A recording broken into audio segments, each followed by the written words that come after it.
Feel-good story, leveling up, fantasy, villains, seizing opportunities, system. Ming transmigrates into the world of the book and becomes a super-villain. You want me to be a stepping stone for the destined male lead? No way. Bound to the invincible system, and develop yourself into a powerful being before the destined male protagonist appears.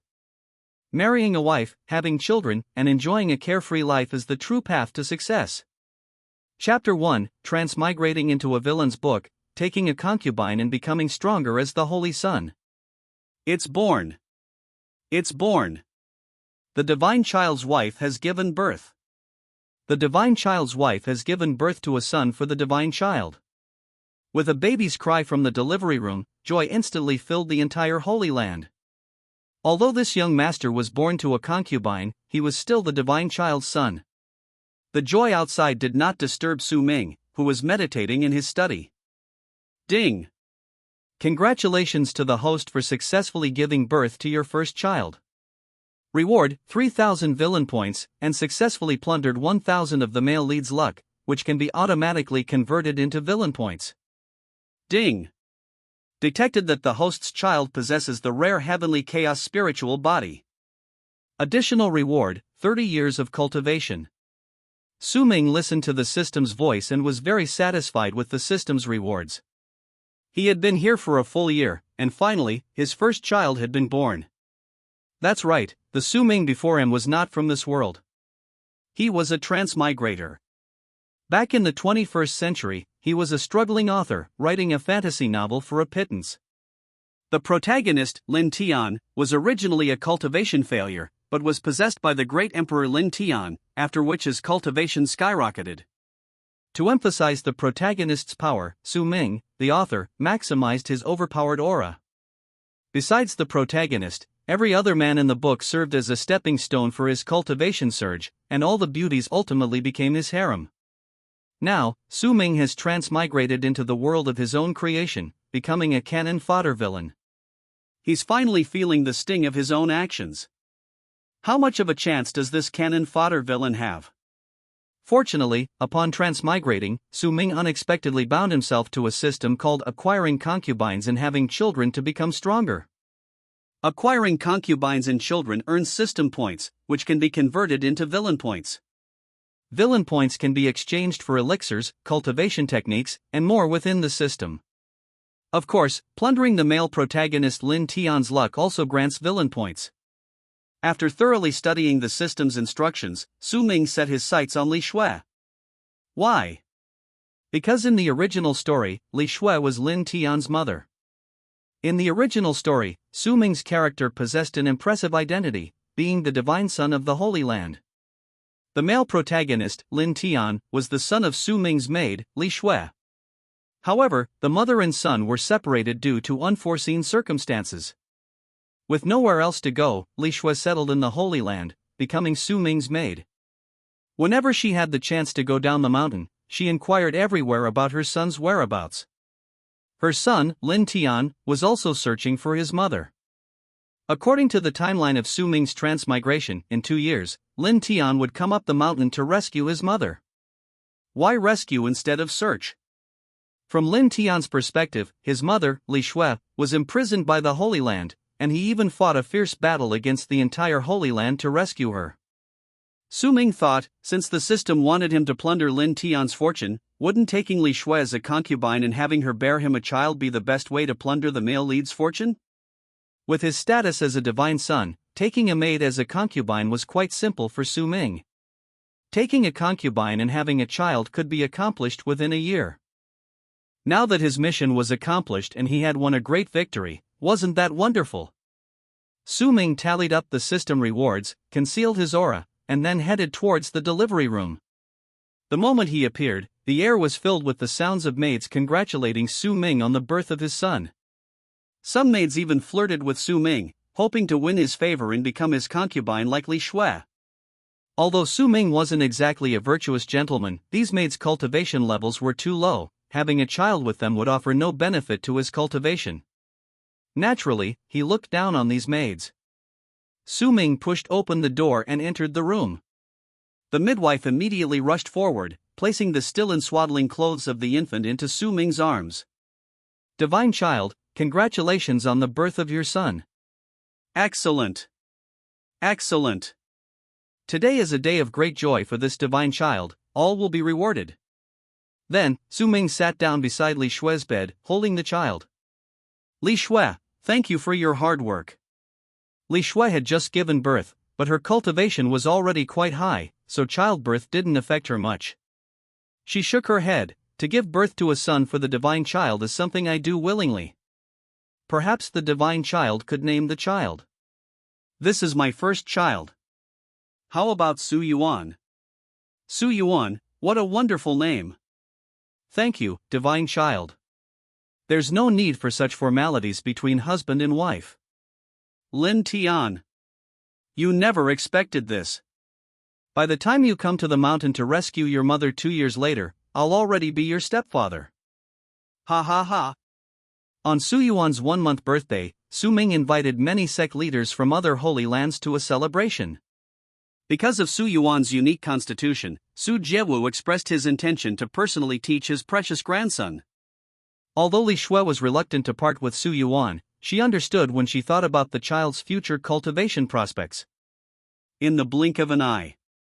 2 years later, Su Ming decided to marry Li Shue. Today, Su Yuan has been born for 2 years. As for why he chose to marry Li Shue this year, it's naturally because this year is the year the male lead, Lin Tian, comes to the sacred land to rescue his mother.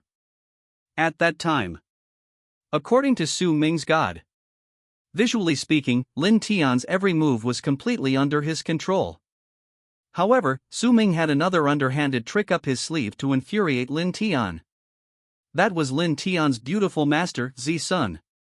When Su Ming was writing the plot, to help the male protagonist Lin Tian break through quickly, he arranged for him to have a beautiful master, namely Zi Sun. Zi Sun was a 100-year-old beauty with a special physique. Any man who cultivated with her would experience a rapid leap in cultivation. But he also exploited a bug with Zi Sun. There was a special day every year. On this special day, Zi Sun must cultivate with a man to break the curse. Otherwise, she'll have to endure it. The time happens to be tomorrow. The plot in the book naturally involves Lin Tian and Zi Sun cultivating together. But Su Ming, the villain who aims to steal the male lead's luck, naturally wouldn't let Lin Tian have it so easily. Su Ming entrusted all the arrangements for his wedding with Li Shue to her, and he arrived at Zi Sun Peak early. As Su Ming expected, Zi Sun Peak was already protected by a barrier formed by Zi Sun's array. However, this barrier was easily broken by both the male lead Lin Tian and Su Ming. Therefore, to prevent Lin Tian from interfering, Su Ming added his cultivation to Zi Sun's array. With double protection, no matter how much Lin Tian rebelled, he couldn't possibly disturb his and Zi Sun's good time. Within the valley of Zishuan Peak, the area enveloped by an array resembled a fairyland, filled with birdsong and the fragrance of flowers, a truly enchanting scene. Many rare and exotic beasts lived leisurely here, like an undisturbed paradise. The sun was setting, and several geese flew across the sky returning to their nests. The sunset painted half the sky crimson, a breathtakingly beautiful sight.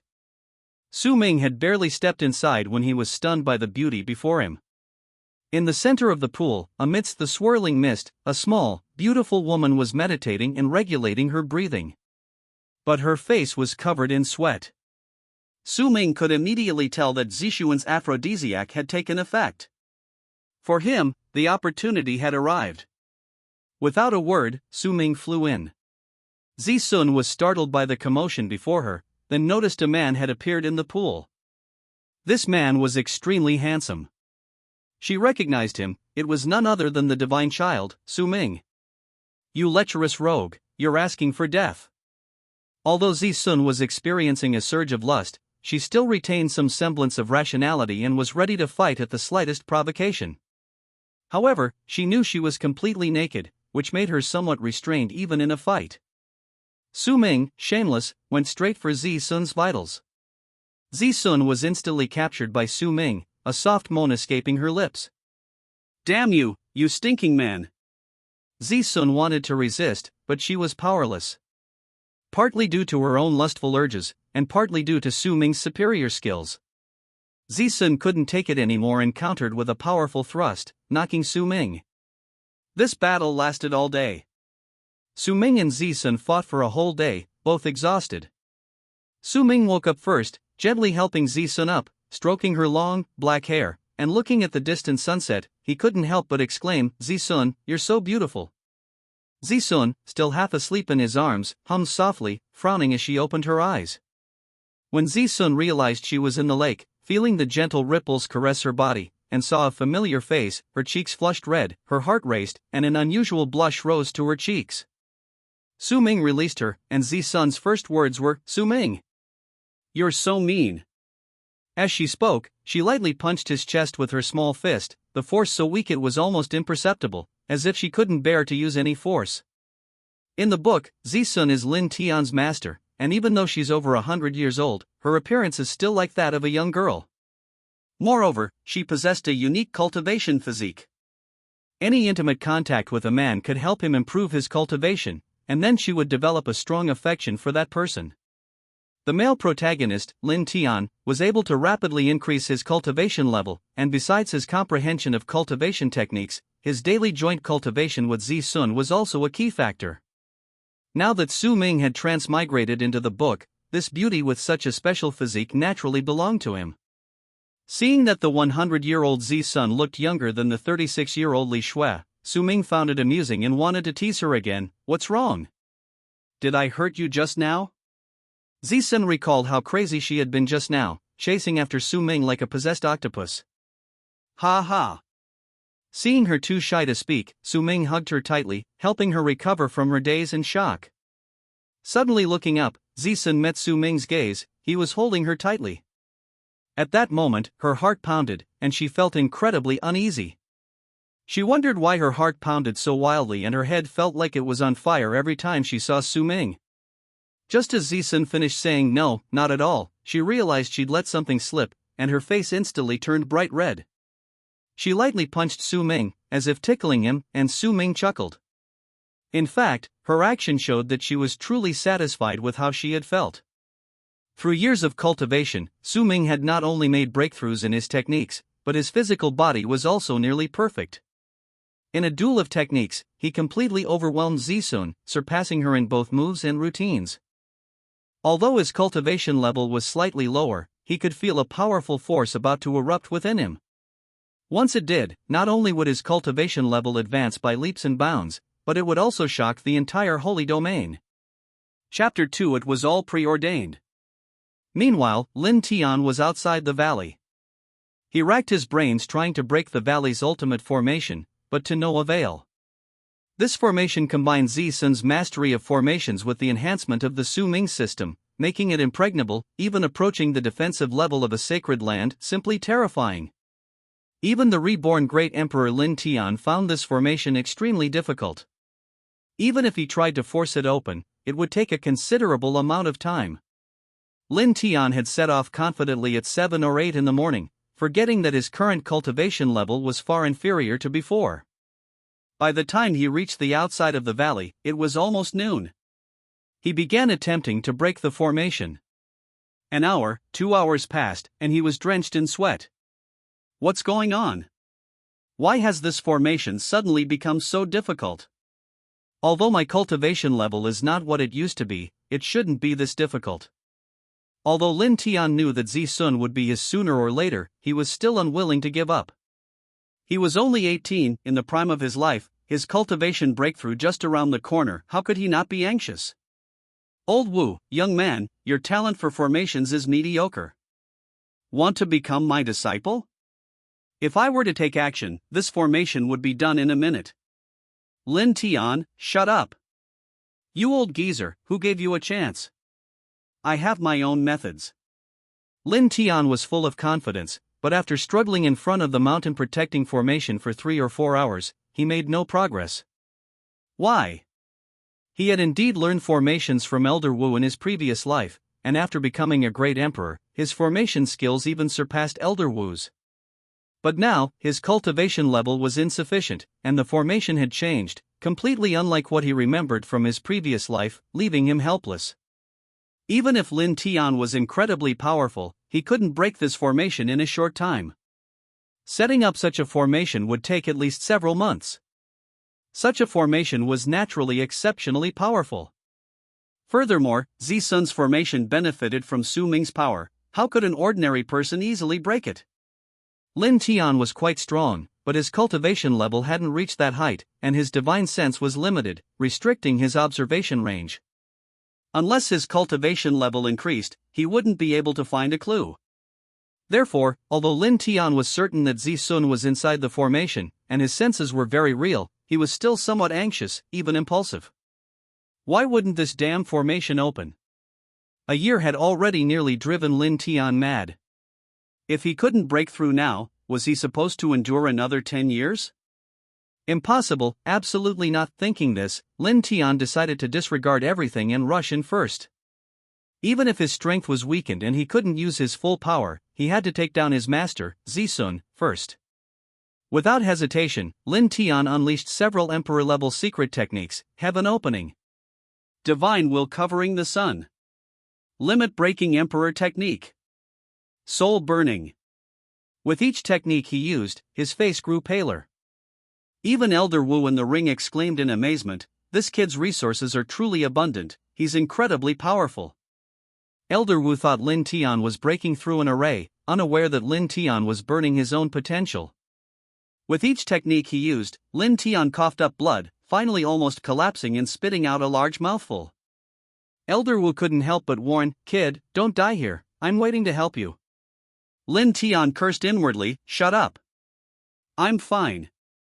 Although he said this, Lin Tian's aura was high, and Elder Wu could only shut up and watch the show.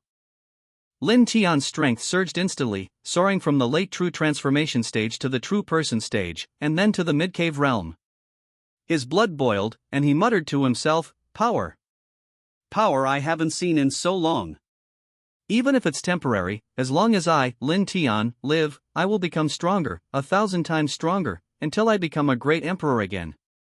At this moment, Lin Tian was filled with boundless pride, as if he had returned to his omnipotent past life.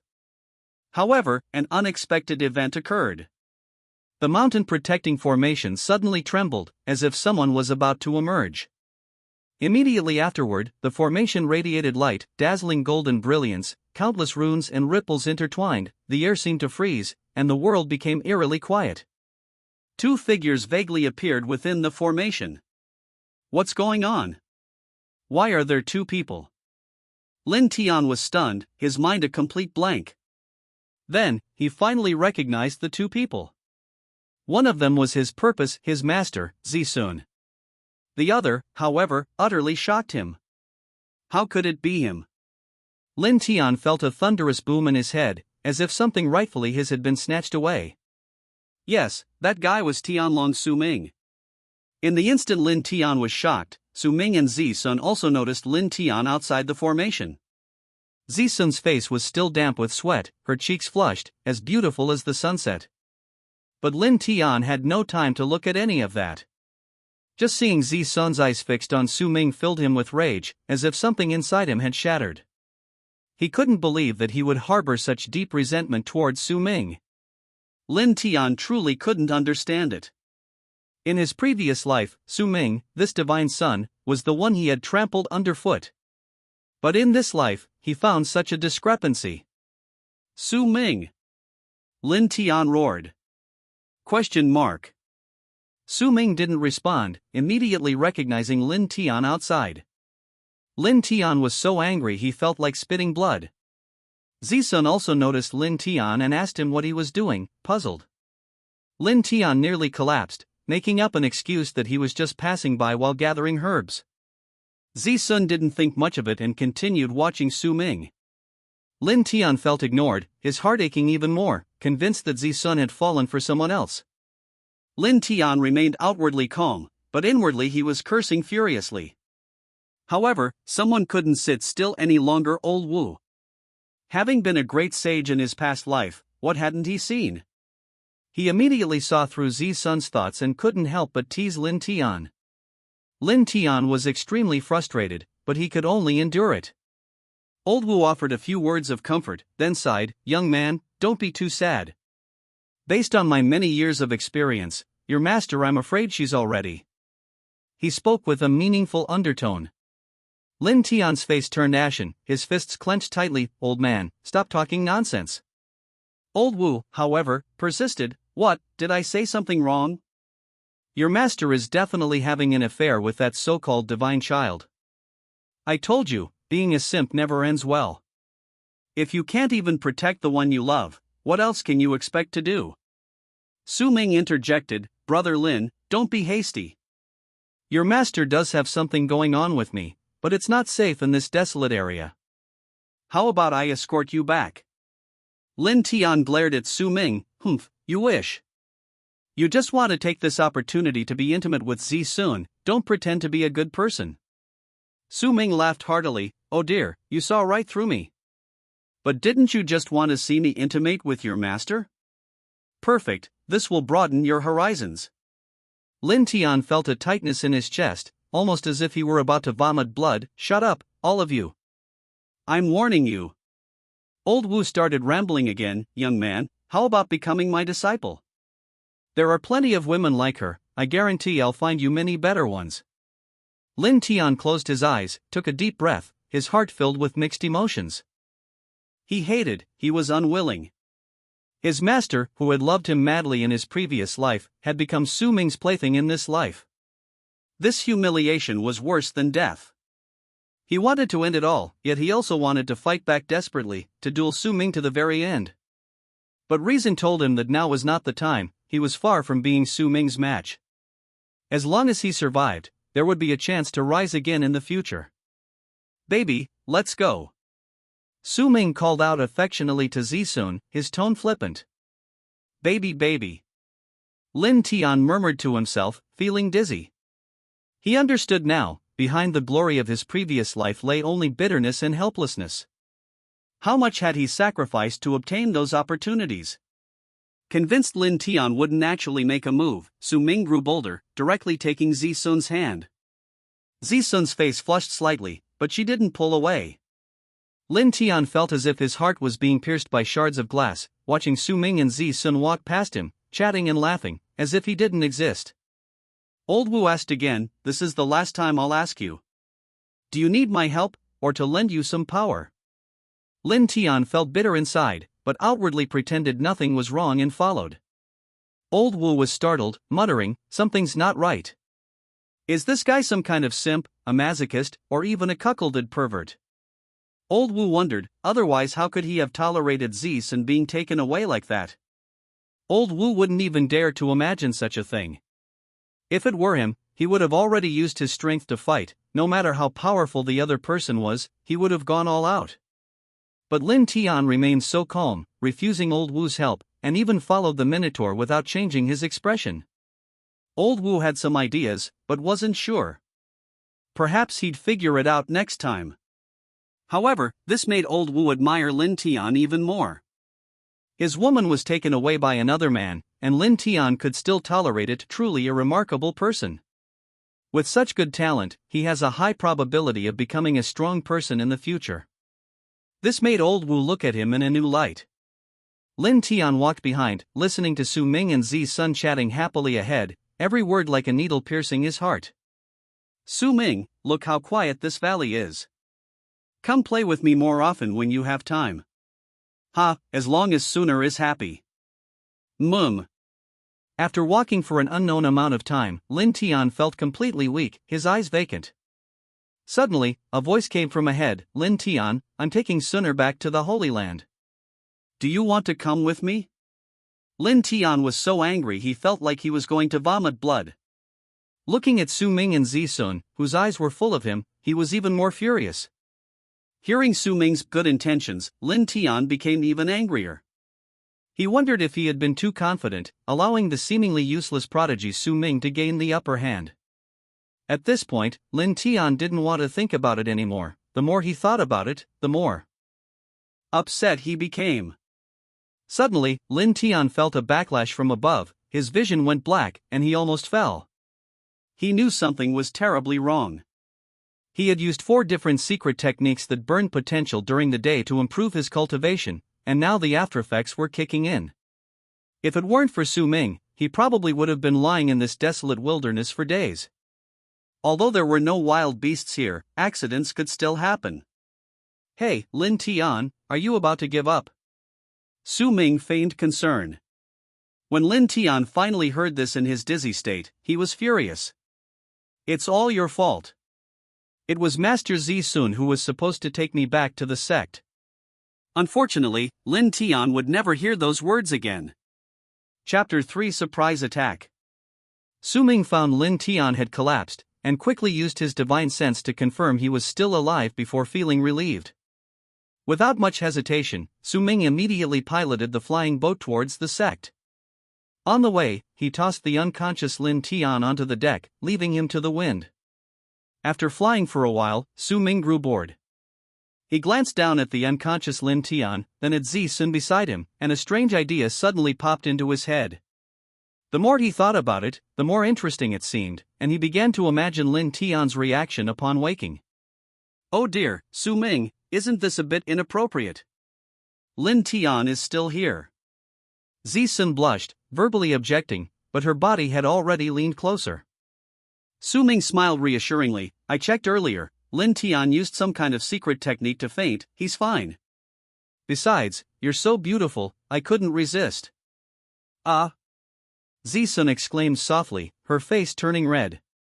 Su Ming scooped her up and carried her to the deck, enjoying the breeze, exclaiming, "This feels amazing." As they were getting close, Lin Tian's fingers twitched. As the protagonist, he would soon wake up. Lin Tian's mind was a jumbled mess, as if he had entered a void.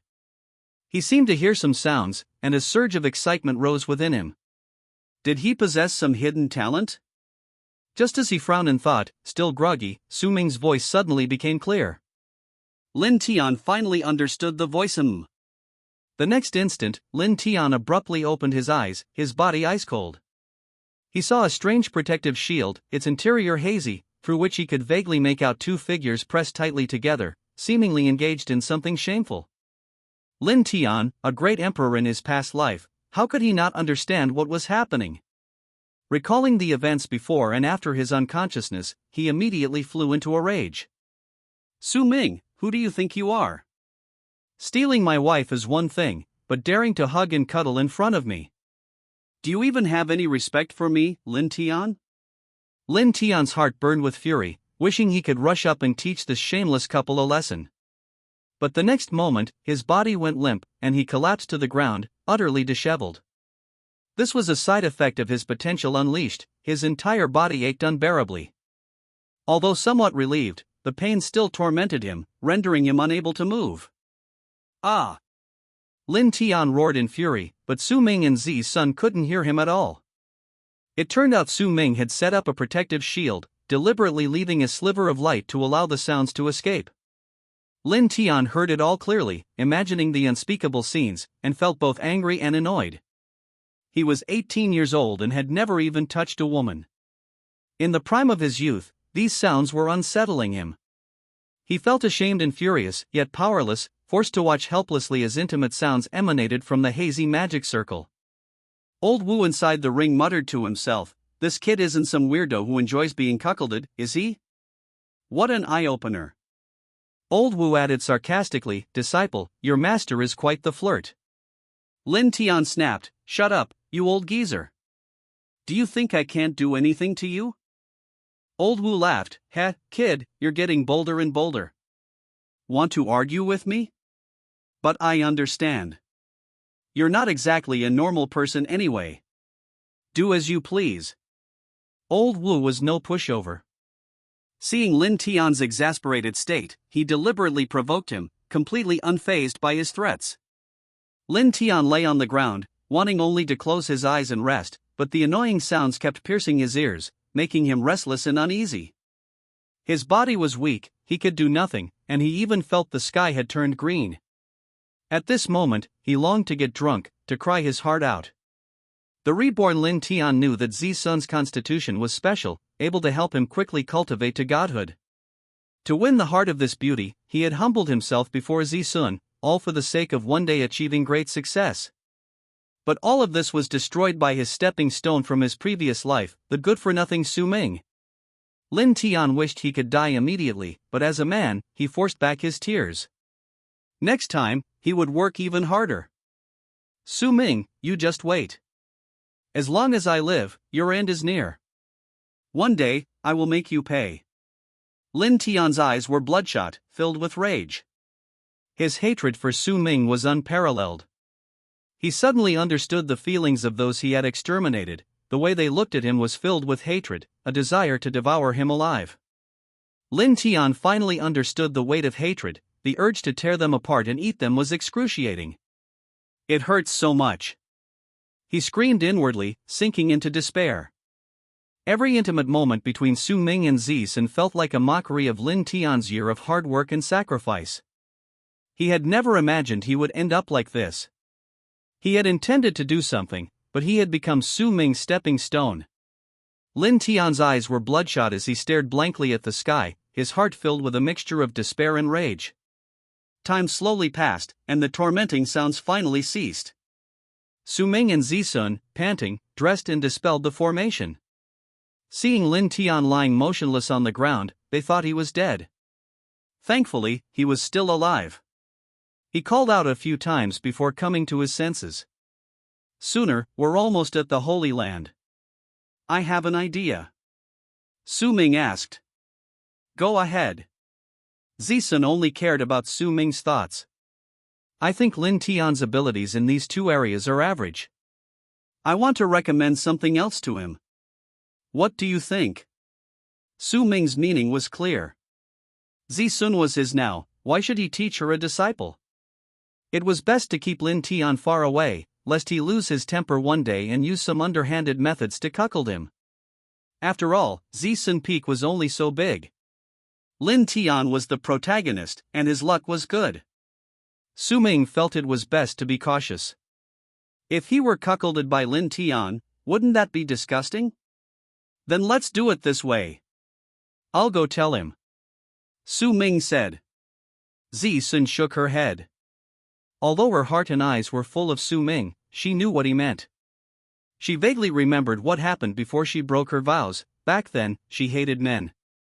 But now, she had fallen deeply in love with the divine son Su Ming before her. She understood men's minds, they wanted to possess everything and wouldn't allow anyone else to interfere. So she replied, no need to trouble you, I'll go tell them myself. Su Ming didn't object, okay. Zisun swayed her hips as she walked up to Lin Tian and said coldly, Lin Tian, I think your talent for array formations is still lacking, and your cultivation isn't very good either. Considering everything, I'm not going to be your master anymore. You should find a new master. Lin Tian saw Zisun approaching and thought good things were about to happen, but her words struck him like a bolt from the blue. He froze, speechless for a long time, unsure how to react. Moreover, Zisun's tone was so cold, as if she completely loathed men. Zisun only had eyes for the person she loved, utterly ignoring and even disgusting other men. Lin Tian looked at the woman who had been so devoted to him in his past life, now speaking to him so coldly, and his heart was filled with mixed emotions. What he found even harder to accept was that Zisun clearly wanted to expel him from the sect and send him to find another master.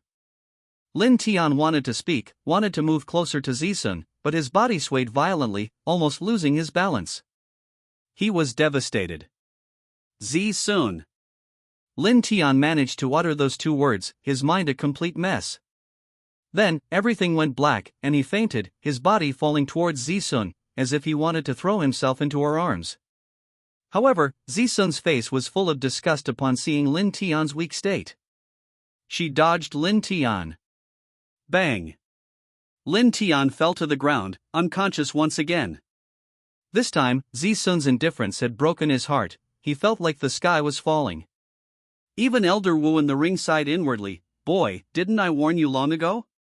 Being a woman's lapdog never ends well. But you wouldn't listen. Sigh, as a man, I even feel a little sorry for you. It would have been better if you hadn't become an apprentice, now you can only blame yourself. Unfortunately, Lin Tian was already unconscious and couldn't argue with Elder Wu. Even if he woke up, he wouldn't have the energy to argue anymore. Night fell, and a huge change occurred at Tianlong Holy Land. All the elders received orders. Li Shui began to take charge of management, and Su Ming, after a busy day, also returned to the Holy Land. Su Ming unceremoniously handed Lin Tian over to a disciple of the Holy Land, instructing him to take him to the herbal medicine hall for treatment, with reimbursement to be provided after Lin Tian regained consciousness. Before leaving, Su Ming considerately escorted Zisun back to Zisun Peak. Zisun asked reluctantly, "Su Ming, how long until we can see each other again? I don't want to leave you at all right now. If you're not by my side, I definitely won't be able to eat or sleep well." Su Ming smiled and comforted her, "Don't worry, I'm in the Holy Land. If you want to see me, I can come see you every day." Zisun nodded obediently and said, "Okay. It's a deal." Su Ming responded gently, "Definitely. And one day, I will have you standing by my side. So you must cultivate diligently." "Okay." Zisun was very obedient because she felt at peace, and her relationship with Su Ming was stable. She wouldn't lose control of her emotions like before. She wouldn't have such troubles again. From then on, Zisun's thoughts were entirely focused on Su Ming.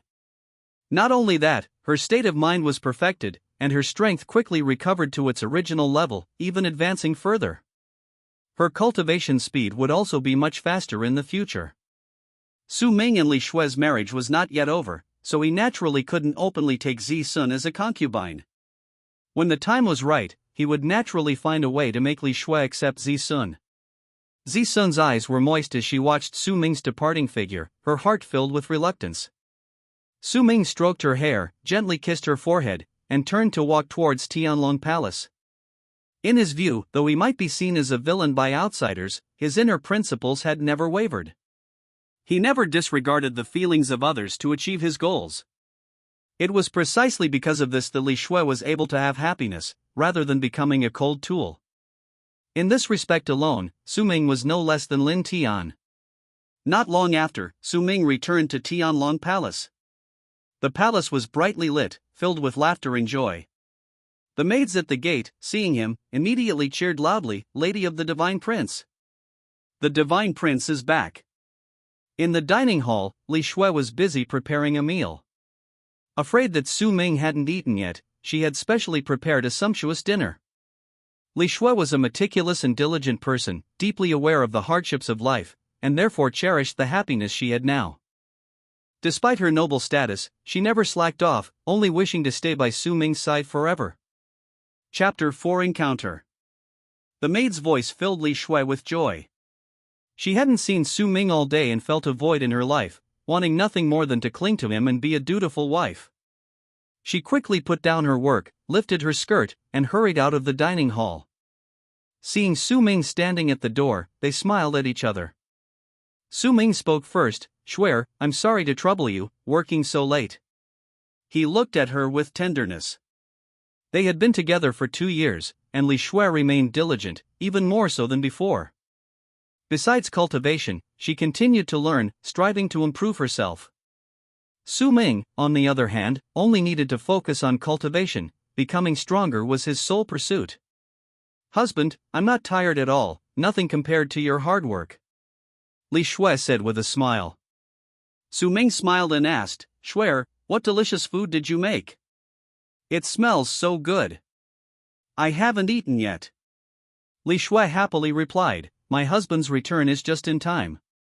I just cooked some mountain fish noodles, the freshest ones available, they smell amazing."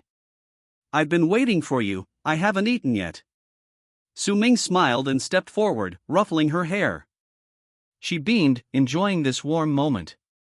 Then, the two tidied the dining hall together, served the dishes, and ate dinner together. "Husband, did something happen during the day? You left in such a hurry," Li Shui asked curiously as she ate. Su Ming smiled. "It's nothing serious, you'll see later. But you might have to suffer a bit then." Although Li Shui didn't understand his words, she still responded cheerfully. Su Ming felt a pang of guilt upon hearing Li Shui's words, but quickly let it go. He thought to himself, now that he had come to this Tianxian continent and received the blessing of the villain system, he was destined to achieve great things. No one could stop him, and he would ensure that those around him lived a good life. Thinking of this, Ming suddenly understood that as a villain, he not only had to fight against the so-called protagonist, but also protect those he cared about. He put down his chopsticks, gently hugged Li Shui, kissed her, and then continued eating as if nothing had happened. At this moment, Ming finally understood his mission. Lin Tian woke up groggily, feeling as if all his bones were about to fall apart, wincing in pain. He looked around and found himself lying in a straw mat, wrapped in thick cotton cloth. Just then, a somewhat fierce-looking old woman entered carrying a bowl of herbal soup. "Drink this, it'll make you feel better." Lin Tian, still groggy, took a sip, only to cough violently from the scalding heat. It was bitter and spicy, like swallowing a ball of fire. He couldn't help but yell, "What kind of crap did you give me?" The old woman chuckled and replied, "When the people from the Holy Land carried you back that day, you were almost lifeless. They said they'd never seen anyone so light, and they thought you were going to die, so they brought you here. By the way, did some female demon on the mountain drain all your yang energy? How come you're so weak?" Lin Tian thought to himself that he'd used several secret techniques to get to this state, but he couldn't say it outright, so he just blushed and remained silent. Seeing his reaction, the old woman's smile became even more suggestive. "Young people are so healthy, full of energy, and can really get going. Unlike us old bones, we don't have the strength to do anything anymore. By the way, how did that female demon taste?"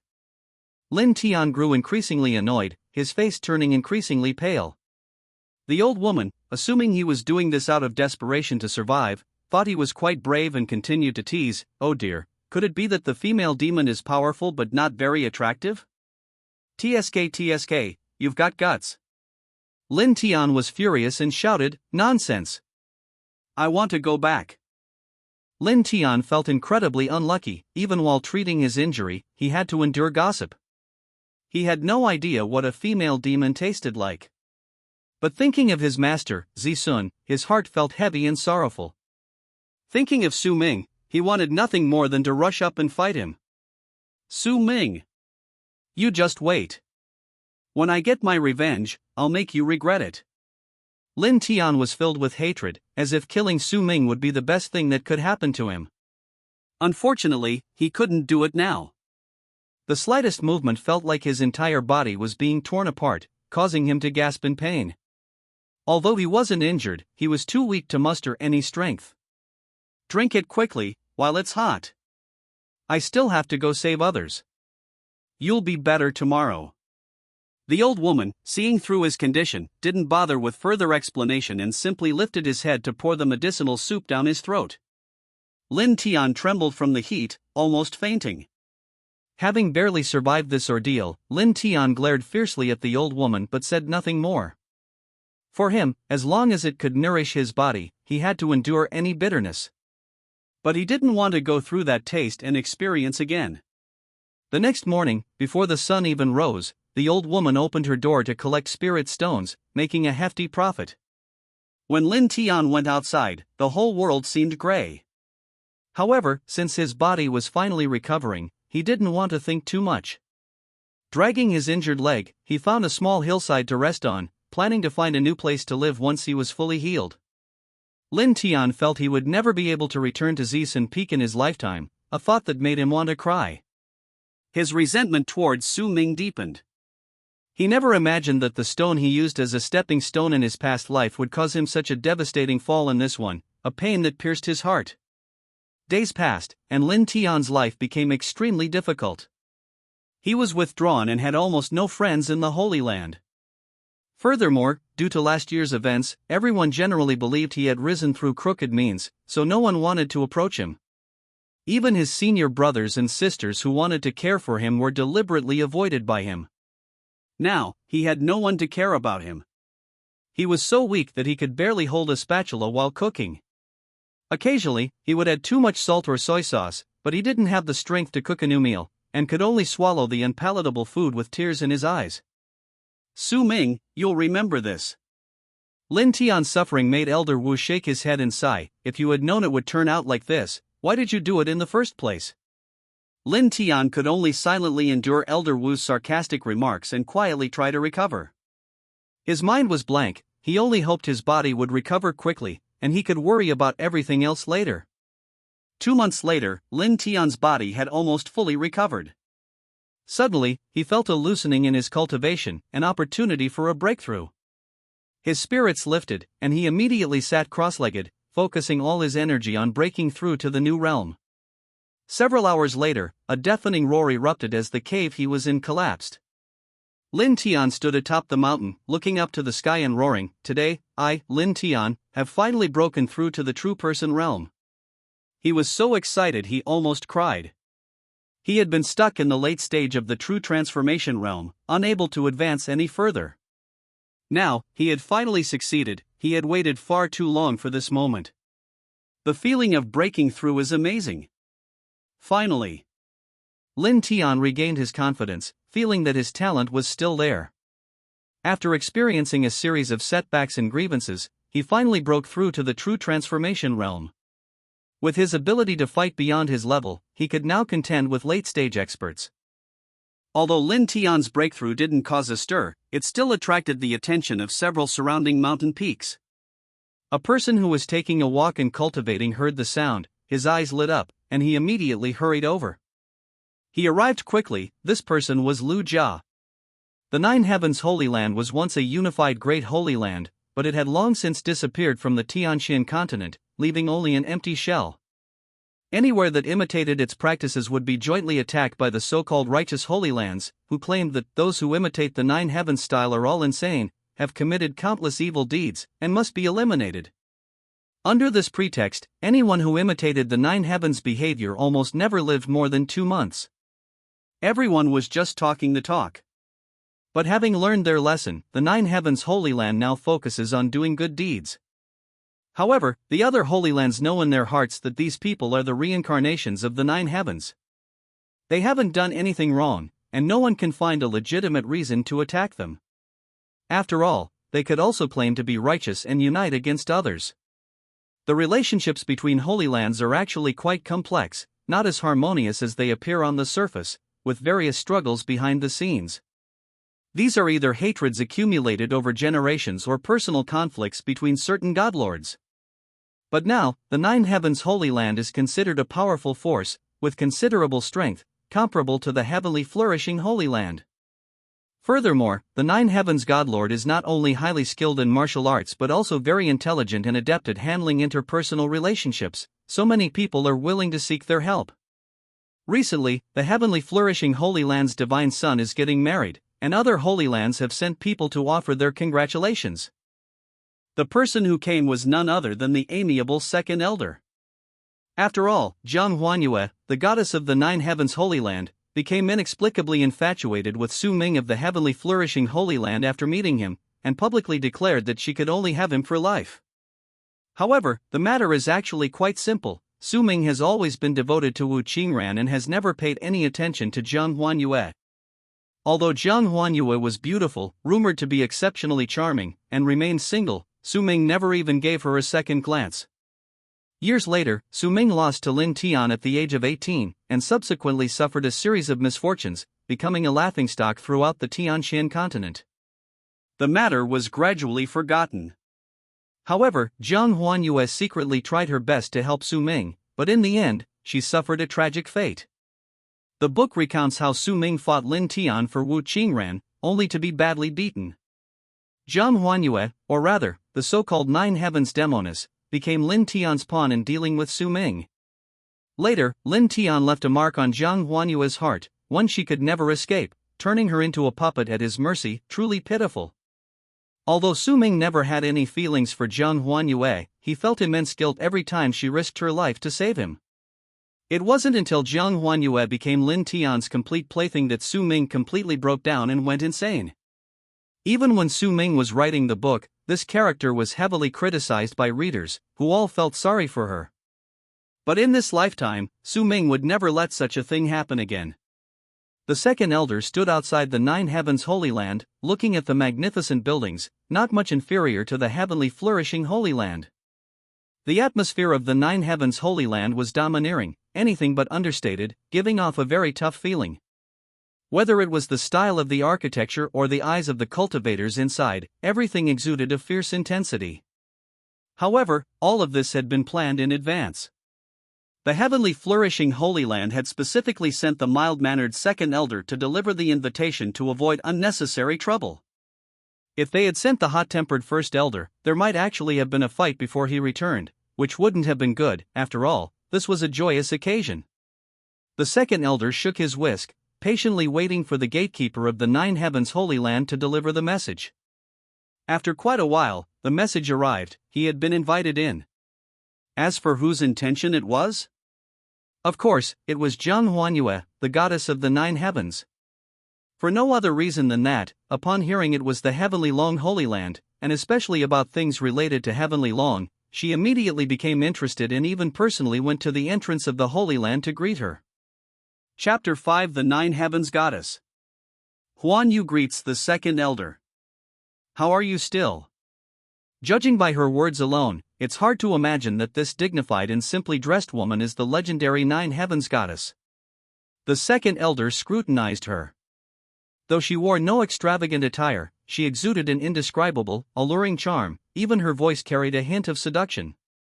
Zhang Huanyu walked barefoot, hovering in mid-air. In the summer light, her fair feet, though not particularly long, had golden bells jingling on her ankles, adding both a touch of ethereal grace and solemnity.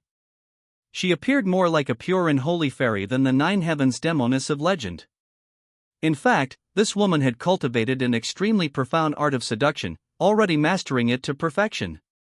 Her attire was simple, yet every gesture was captivating. Fortunately, the second elder possessed profound cultivation and a peaceful mind, otherwise, he might have easily been bewitched. After all, the difference in their cultivation levels was vast. Zhang Huanyue was merely a junior. Hee, Goddess Huanyu is so thoughtful.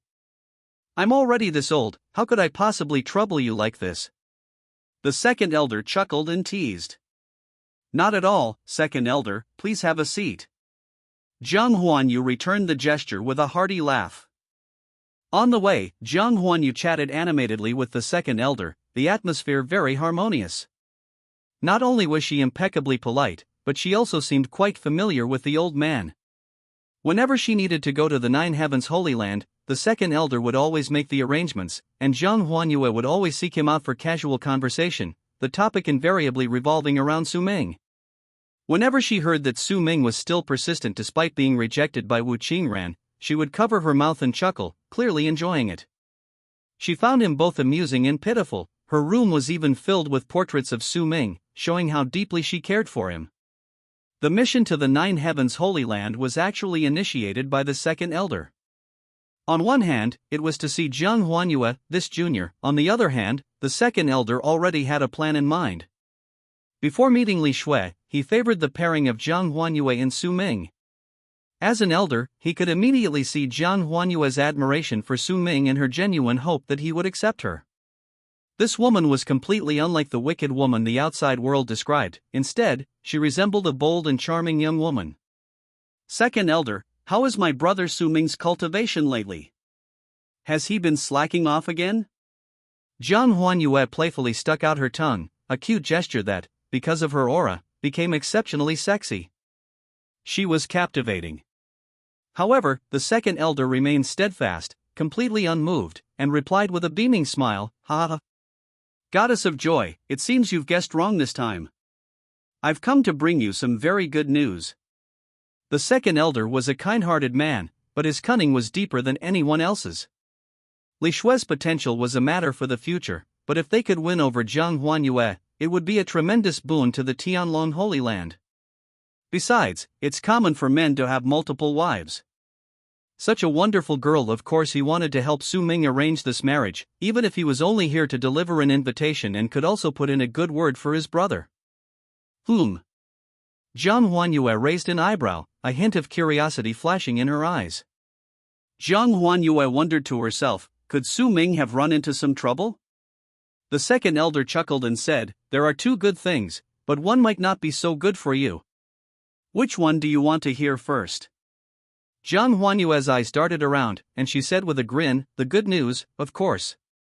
The second elder stroked his beard and laughed heartily. The good news is that your brother Su Ming has started cultivating seriously.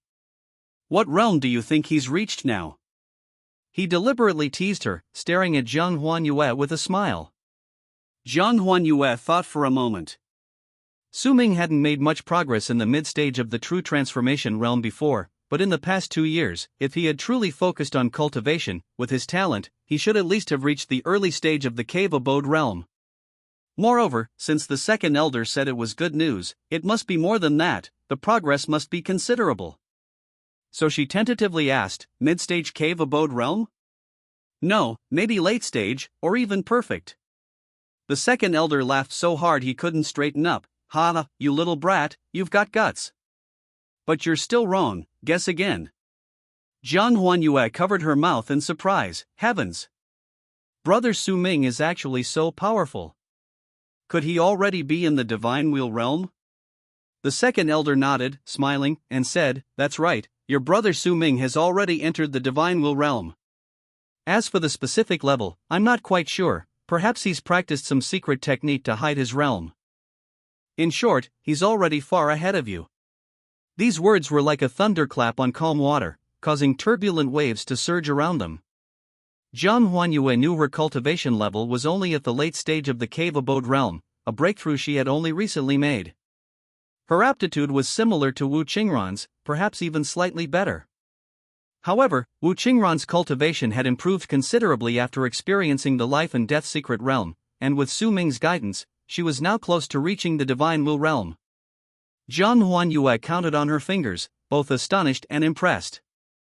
When she heard that Su Ming's cultivation had jumped directly from the mid-stage of the true transformation realm to the divine will realm, Zhang Huanyue was completely dumbfounded, standing there like a statue. Before, she simply thought Su Ming was good and liked him, but now she realized how vast the gap was between them. Su Ming's strength had suddenly surpassed hers by a huge margin. It was as if someone who seemed ordinary had stunned everyone with a single move. The second elder was still proudly saying beside her, hey, the divine child was already at the divine will realm last year, he's definitely stronger now. Zhang Huanyue was even more dumbfounded upon hearing this, unable to maintain her usual lively personality. Brother Su Ming is so amazing. His talent is incredible, Zhang Huanyue couldn't help but exclaim, her face full of surprise.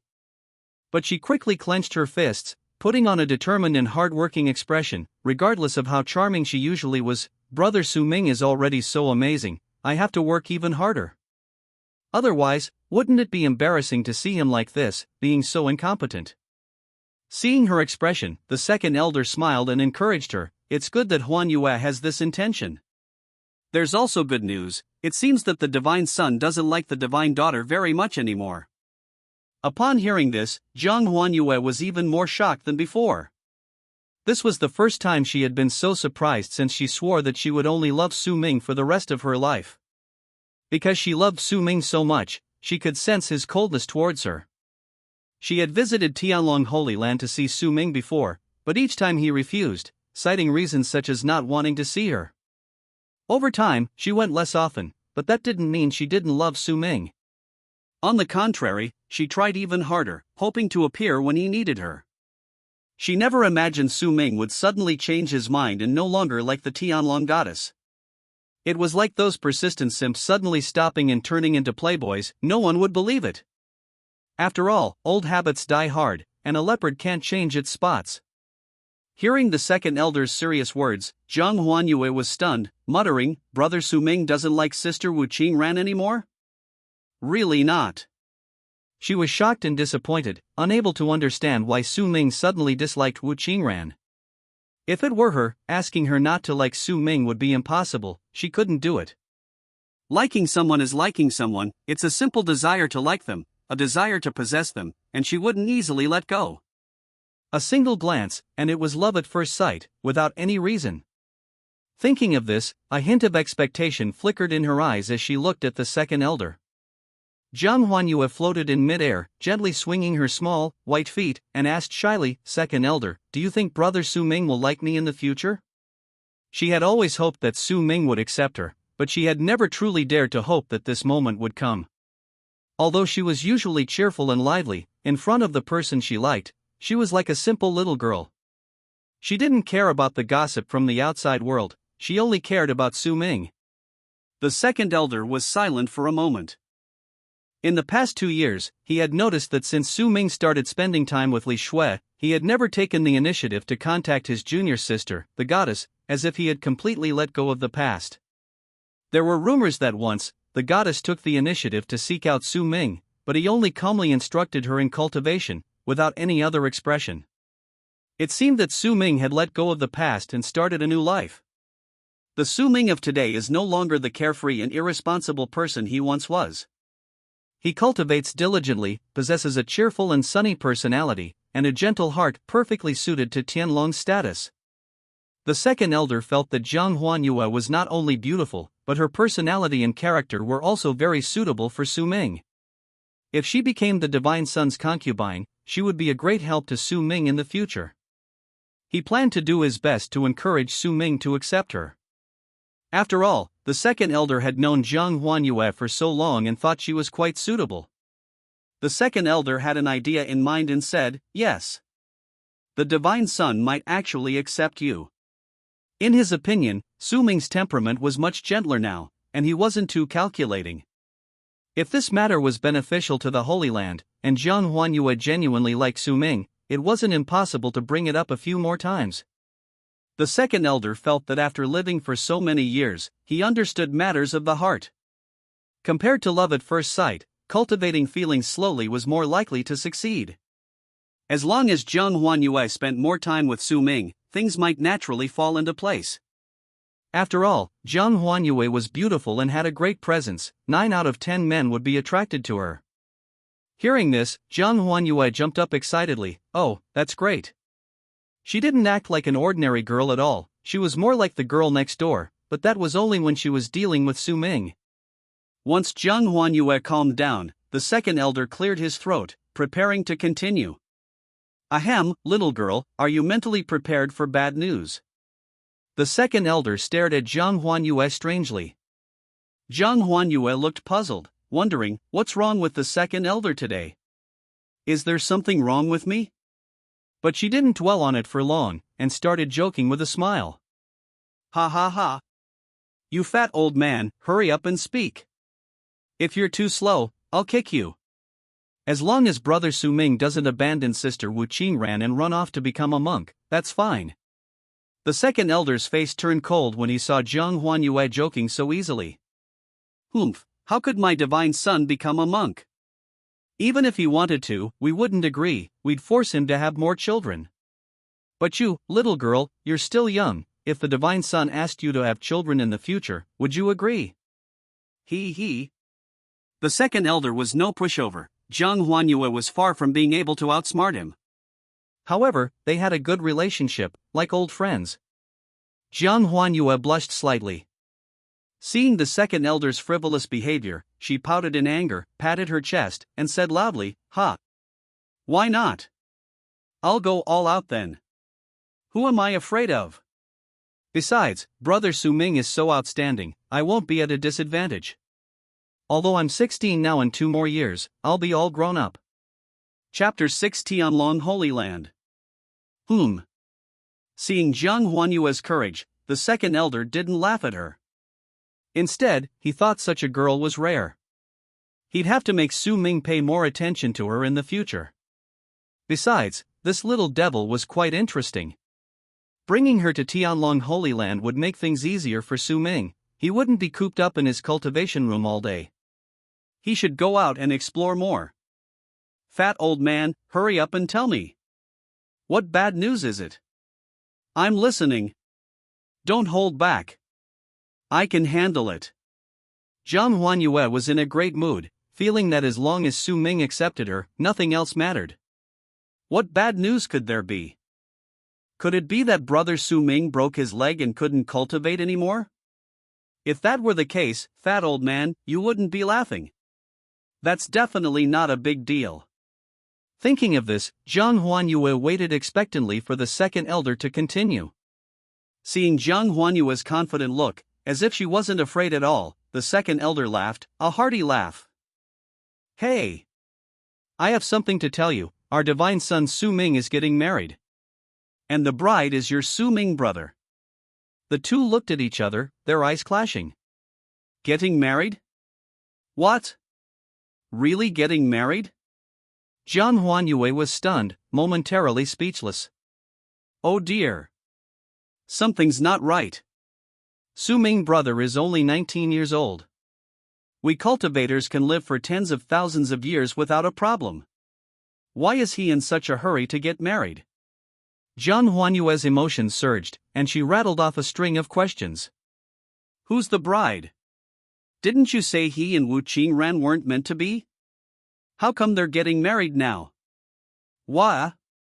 Jiang Huanyue felt like her life was on a roller coaster, completely bewildered. Her brother was getting married. It felt like her idol suddenly announcing a flash marriage. She was totally unprepared. Besides, Su Ming brother is only 19 years old, isn't that a bit too early? Her mind went blank, even more excited than the second elder. The second elder looked at her, sighed, and confirmed he wasn't being ridiculous. Yes, Huanyu, your brother Su Ming is indeed married. Jiang Huanyu stood there dumbfounded, slumped in her chair, muttering, how could this be? But after a short while, her eyes lit up, and she grinned, old man, you really know how to scare people. Brother Su Ming didn't say he can only marry one person, I want to be his concubine. The second elder's face darkened, thinking that only she would dare to say such a thing, anyone else would have been dealt with by the God Lord long ago. However, he was also quite happy. It was good that this girl liked the God Prince so much, he was just afraid she couldn't handle it.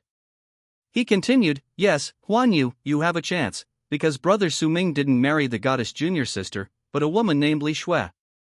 Li Shui. Jiang Huanyu racked her brains but couldn't remember who that was. The second elder explained directly, she's the divine child's maid, and has been with him for 2 years. I'm here for 2 reasons, first, to deliver an invitation to the 9 Heavens Holy Land, and second, specifically to you. Jiang Huanyue covered her mouth, exclaiming, brother Su Ming is getting married? And I have to go to the wedding. The second elder quickly finalized the matter. Jiang Huanyue would definitely go, after all, seeing her brother get married would be a beautiful memory. She felt that such things would happen to her in the future, so she wanted to take this opportunity to gain experience. Jiang Huanyue was a very diligent person, completely different from the once unrestrained Su Ming. She grinned and said, okay. I'll definitely be there in 2 months, fatty old man. Tell brother Su Ming to wait for me. The second elder nodded, I will. Remember, the scene must be grand enough. No problem. Fatty old man, that's easy. Just watch. The second elder's task was complete. The 9 Heavens God Lord hadn't shown up, but as long as other elders or divine sons and daughters of the 9 Heavens Holy Land were present, it would be fine. Similar situations occurred in other Holy Lands, such as the Yingwu Holy Land. The Yingwu Holy Land was quite different from the 9 Heavens Holy Land. Swords and blades were everywhere, and the air was thick with the atmosphere of battle. Everyone here loved martial arts and was extremely combative. This time, the Yingwu Holy Land sent none other than its Grand Elder, Yao Zi. At this moment, Yao Zi was engaged in a fierce battle on the dueling platform with a bald, burly man, and the heavens and earth seemed to tremble. The two not only unleashed their true forms, but the effect of their battle was truly earth-shattering. Even the array surrounding the arena was struggling to withstand it. After a day and a night of fierce fighting, Yao Zi waved his hand to stop the battle, panting, and said, Yao Zi, you're still as ruthless as ever. Tell me, what's got you so happy that you came all the way to our Yingwu Holy Land? Gao Huan grinned and said, Yao Zi, my Tianlong is getting married. The God Lord specifically sent me to tell you, hoping to make it a grand affair. Yao Zi agreed without hesitation, no problem, I'll definitely go.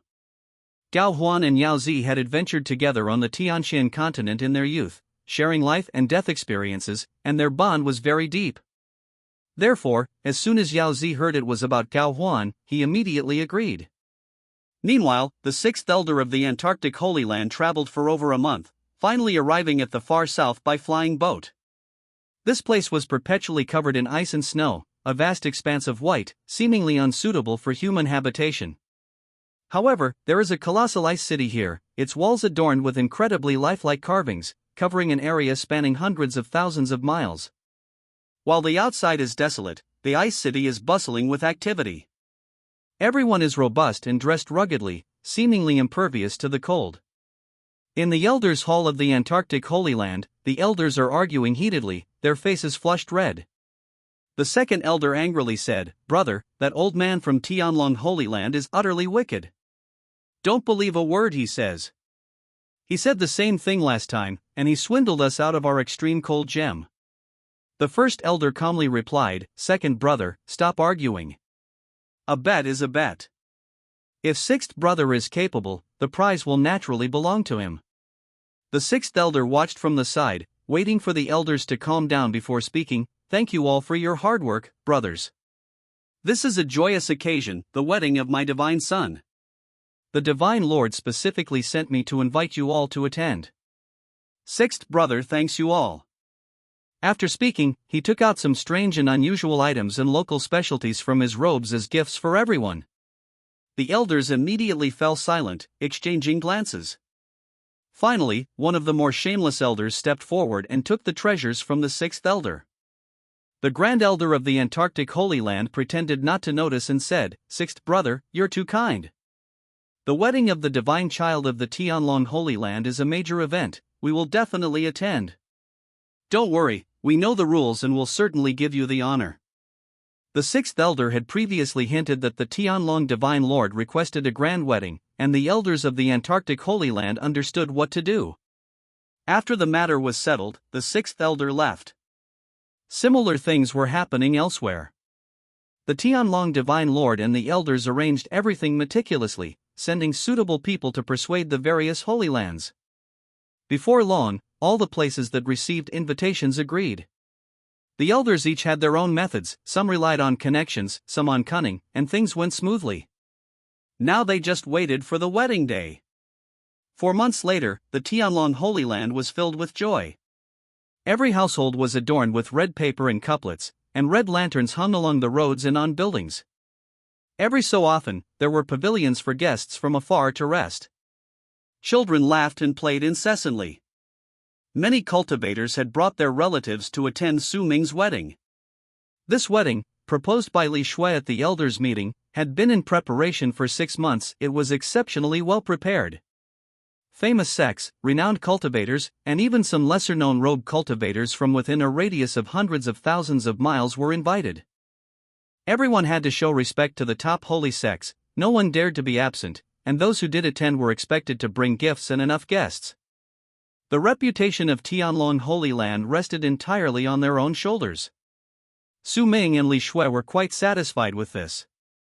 They went every few days to help with the setup, check on the progress, and familiarize themselves with the venue. Once everything was arranged, all the elders mobilized to handle various miscellaneous tasks. The elders' personal disciples and true disciples were to serve as Su Ming's best men, so the occasion had to be grand.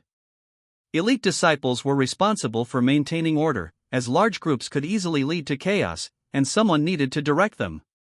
Because of this, Tianlong Holy Land discovered they were short-handed and borrowed some elite disciples from several nearby Holy Lands. Actually, Tianlong Holy Land didn't have a small number of people, but considering the dozens of Holy Lands and sects within hundreds of thousands of miles, and even a large portion of major forces within 1,000,000 miles, would be coming, manpower was still stretched thin. This wedding was likely the largest in the history of the Tianxian continent. Its grandeur and prestige rivaled that of an ancient imperial wedding. While the cultivation levels might be slightly lower, the number of attendees was unprecedented. The goal was to create a magnificent and awe-inspiring spectacle. During the final setup phase, the Tianlong Divine Lord, Su Jiwu, personally attended to thank all the hard-working cultivators. Everyone must be tired. This grand wedding of our divine son was made possible entirely by your efforts. Thank you to all the elders for your contributions. After the event, everyone can receive rewards in the rewards hall according to their contributions. We will treat our helpers and fellow countrymen the same. Not tired at all. The Divine Lord is too modest. May the Tianlong Divine Lord be well. It is our greatest honor to serve such a heroic figure as you. These words made all the cultivators stand up, saying it was their blessing to serve the divine lord of the Tianlong Holy Land, and they were all incredibly proud. The cultivators and elders of the Tianlong Holy Land also praised the wedding as both grand and successful. Seeing that everything went smoothly, Su Ming and Li Shui were very happy. "Shui, what do you think? Do you like it?" "Mum." Li Shui was overjoyed, looking up at the tall Su Ming, completely unexpected that she would have such a day. Her past life had been full of hardship, she had long forgotten the feeling of happiness, and never imagined she would meet a man as good to her as Su Ming. Hee, I'm glad you like it." Su Ming gently patted Li Shui's head, just like when they first started dating. Over the years, he had never neglected her, always treating her as the most precious person in his life. In the following days, people arrived one after another to attend the wedding, mostly from Tianlong Holy Land or the surrounding area. Everyone was busy preparing for the divine child's joyous day. On June 7, two figures walked along the long street of Tianlong Holy Land, chatting as they went, the atmosphere relaxed and pleasant. "Brother Lin, what do you think of the divine child's marriage this time?" Brother Lu Jia seems to have his own insights. "Why don't we hear your thoughts first?" Indeed, the two on the road were Lin Tian and Lu Jia, last year's number 1 and honorary number 1, now friends. Back then, Lin Tian had taken 2 months to recuperate, and his cultivation level unexpectedly improved, which happened to attract the attention of Lu Jia, who was passing by. After a conversation, the two became friends and visited each other frequently. Since being taught a lesson by Su Ming, Lin Tian had toned down his arrogance and become more easygoing. Furthermore, with his luck gradually waning, he was no longer as fearless and arrogant as in his previous life, but had learned to be humble. After all, in this life, he didn't have the same talent and strength as in his previous life. Low-key growth was the right choice. Lu Jia smiled and said to Lin Tian, "Senior brother is right. Tianlong is indeed exceptionally talented, far beyond the reach of others. Everyone in the entire Holy Land respects him greatly. He reached the Divine Will realm at the age of 18. I wonder how long it will take me to catch up with his cultivation." Chapter 7: Lin Tian's Resentment. Jealousy of Su Ming. Lu Jia praised him openly, unaware of the slight furrow between Lin Tian's brows. Although Lin Tian was displeased, he couldn't afford to show his anger. He had suffered many grievances and had long since learned to endure. He knew his strength was still insufficient and he needed to develop discreetly, waiting for the right opportunity to seek revenge on Su Ming. However, while Lin Tian remained outwardly calm, his inner turmoil was palpable. What a divine son. He's not even worthy to carry my shoes. He's caused my master Zixuan to suffer too. I hate him. Su Ming, you piece of trash, one day I'll make you pay. Don't let me, Lin Tian, rise again. In my past life I was the affectionate emperor, and in this life I have countless ways to torment you.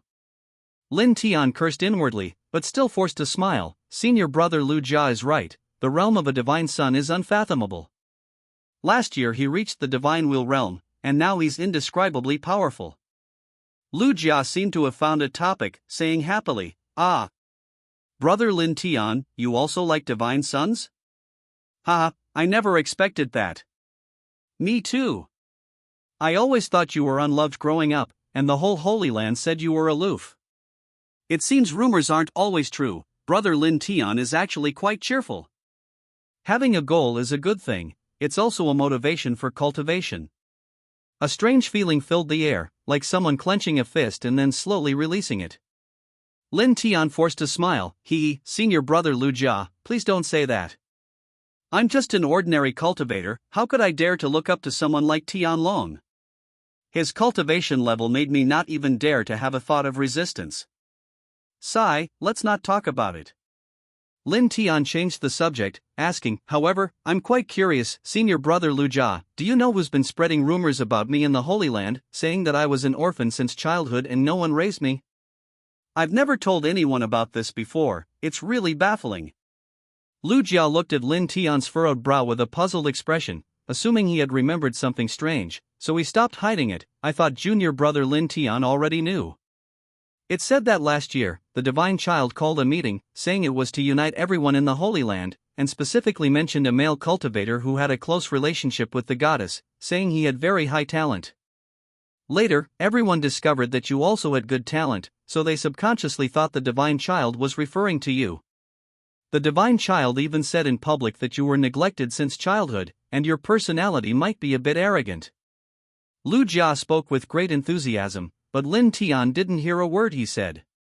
He only noticed that Su Ming had held a meeting, emphasizing friendship and unity, and specifically mentioned the people around the goddess. Isn't he talking about me? Lin Tian's emotions, which had finally settled down over the past 6 months, exploded instantly. It's you again, Su Ming. Lin Tian was filled with resentment. He knew without a doubt that Su Ming was behind it all. Ever since his master's incident, Lin Tian had felt something was amiss. Although he couldn't pinpoint the exact reason, his intuition told him that Su Ming definitely had a problem and was hiding something. His current predicament was most likely related to Su Ming. Especially the fact that Su Ming had taken Master Zisun away, it was too coincidental, too suspicious to ignore. Lin Tian's resentment towards Su Ming was deeply ingrained in his heart. He wished he could tear him to pieces, but unfortunately, he didn't have the ability yet. After hearing these words, Lin Tian's worldview was once again shattered. His hatred for Su Ming was stronger than ever before, almost explosive. Because the divine child's wedding day was approaching, the entire Holy Land was enveloped in celebration, filled with laughter and joy. Lin Tian and Lu Jia strolled through the streets at night, appearing quite relaxed. As dusk approached, the streetlights came on, and cultivators released lanterns into the river, creating a charming scene. Many cultivators were out enjoying themselves in pairs or with family and friends. Lin Tian was extremely troubled by Su Ming's upcoming wedding, so he sought out Lu Jia to relax. Unexpectedly, during this outing, he heard more bad things about his master, and it was Su Ming who was behind it. This made Lin Tian even angrier, even feeling a tightness in his chest from anger. As they walked, they arrived at a scenic spot in the Tianlong sacred land, the Encountering Crane Bridge, a popular spot for couples to watch river lanterns and go on dates.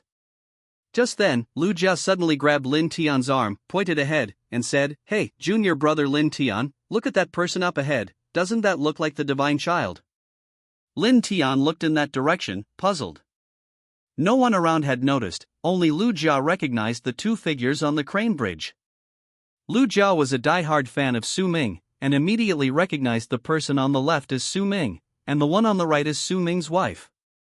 Lin Tian glanced at him casually, and Lu Jia continued to praise Su Ming's abilities, entering the divine will realm at 18, achieving perfect mental cultivation at 19, and even finding a Taoist partner whose beauty was said to rival that of a goddess. Lin Tian gave a perfunctory reply, but inwardly he was annoyed. Why did they always have to talk about Su Ming? Lu Jia continued to praise Su Ming's wife, saying she had just broken through to the perfect transformation realm.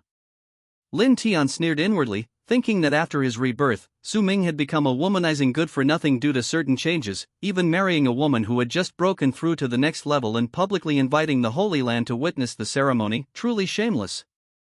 Lu Jia, oblivious to Lin Tian's unease, continued talking, and Lin Tian merely responded perfunctorily.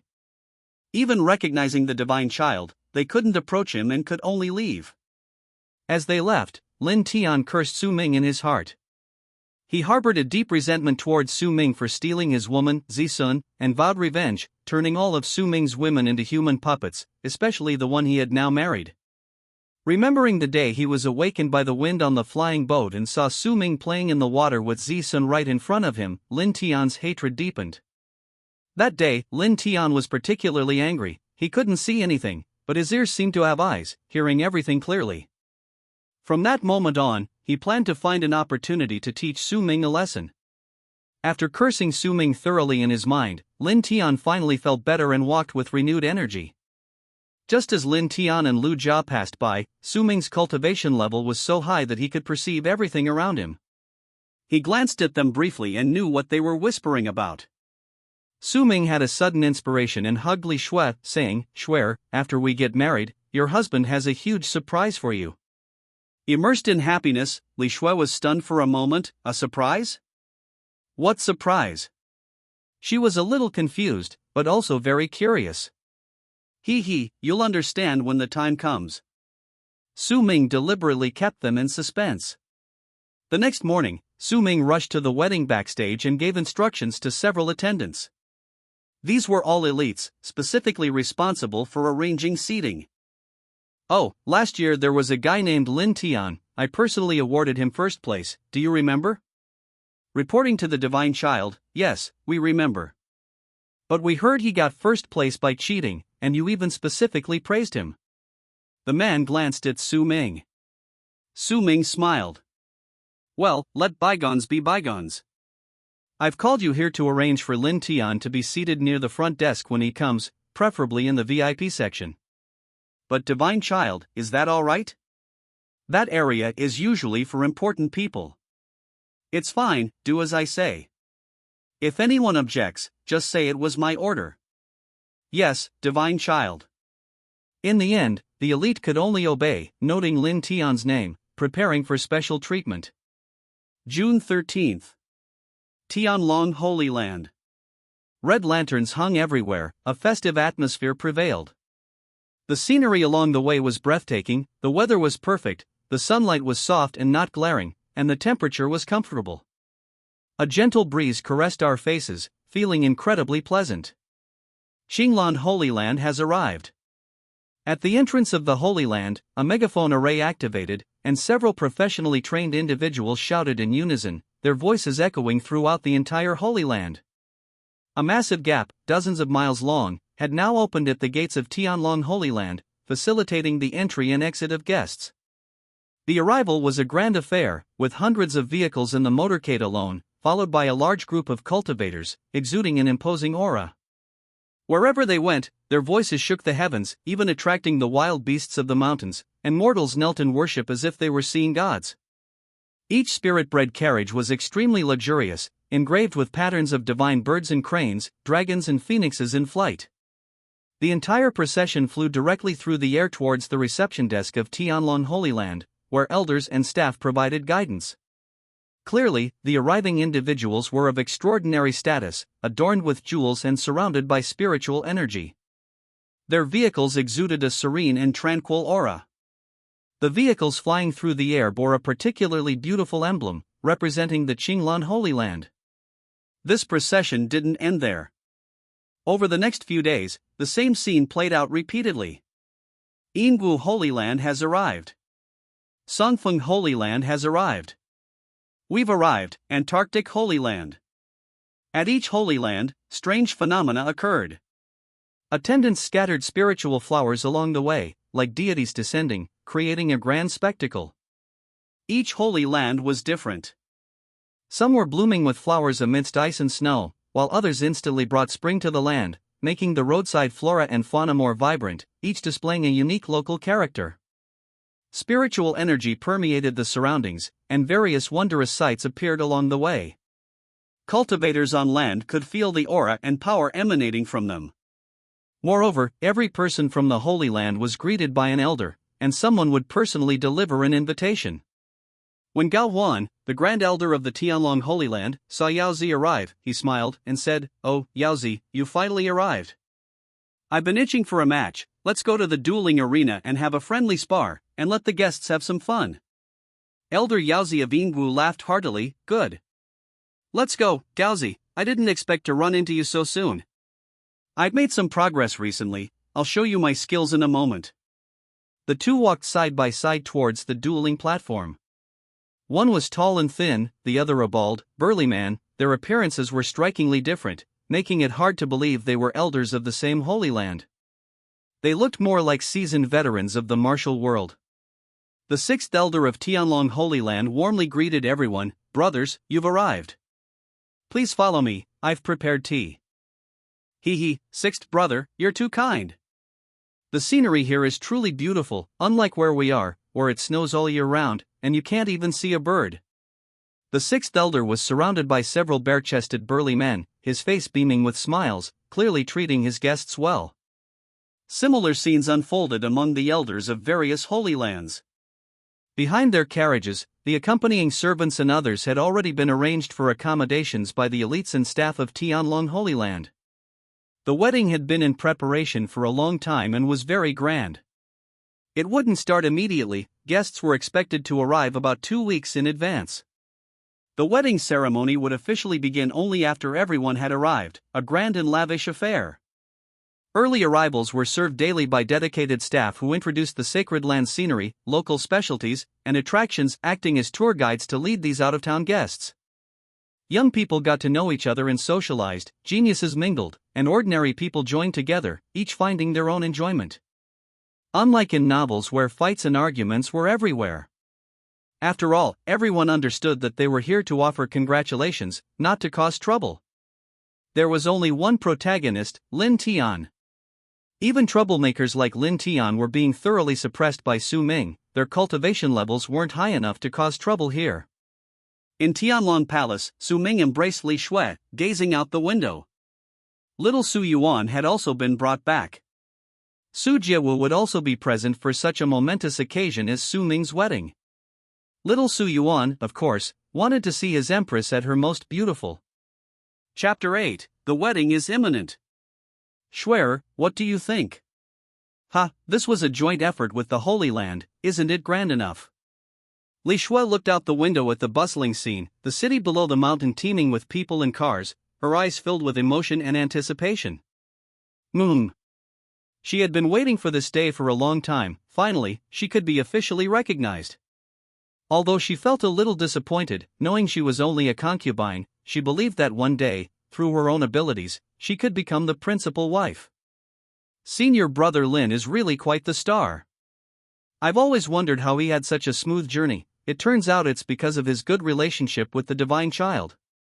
I'm also benefiting today, seeing the Divine Child's wedding so closely for the first time. I have to thank senior brother Lin. This day was June 15th, Tianlong's auspicious day. Lin Tian had just sat down when he was summoned to the VIP section by those powerful figures, along with Lu Jia, and seated directly in the front row. Although he was surrounded by young geniuses, such a position was still quite good. Lin Tian waved his hand with a wry smile, saying no need to thank him, but he was quite annoyed inside. What tricks is Su Ming playing? A wedding is a wedding, why drag me into it? Does he think I'm an easy target? Lin Tian was furious. He had originally planned to find somewhere outside to stay, not wanting to watch Su Ming's wedding at all. Just looking at it annoyed him. If it weren't for the heavenly dragon god lord's order for everyone to be present as witnesses, he wouldn't have come at all. Besides, he had a feeling that Su Ming definitely had bad intentions, and he was probably going to be dragged into some trouble again. Just then, a voice rang out from the crowd, "The Nine Heavens Holy Land has arrived." The Nine Heavens Holy Land. Lin Tian's eyes narrowed, and then, a scene that shocked everyone unfolded. A large procession marched from the guest area to the back, like a black dragon, stretching as far as the eye could see. Each flying vehicle was loaded with goods. Clearly, these were their wedding gifts. Moreover, these people were no ordinary individuals. Compared to other Holy Lands, although the Nine Heavens Holy Land's entourage was grand, the gifts they sent were mostly symbolic and not particularly valuable. Except for a few Holy Lands with particularly close relationships that sent more substantial gifts, the Nine Heavens Holy Land seemed to be moving house, bringing so many things with them. This caused the guests, elders, and other geniuses present to stare intently at the Nine Heavens Holy Land, their eyes filled with seriousness. Where did this Nine Heavens Holy Land come from? They seem quite familiar with the Heavenly Flood Holy Land, but this entourage is far too grand. Yes, with such a commotion, I thought they were here to cause trouble. Exactly, the Nine Heavens Holy Land is indeed quite confident, so domineering, even their gift-giving is so elaborate. It seems they don't take us seriously. We should have made an even grander entrance. Some elders spoke casually, just joking, no one would actually do it, it was just a matter of pride. Soon, the guests were mostly seated. The Heavenly Flourishing Land had chosen the largest venue, at least several thousand cultivators were attending the banquet, as nearly half the population within 1,000,000 miles had come. Moreover, none of the attendees were ordinary people, most were representatives from various sects, along with elders and important figures from the Holy Land in the VIP section. Boxes of gifts were unloaded from the Nine Heavens Holy Land, attracting everyone's attention.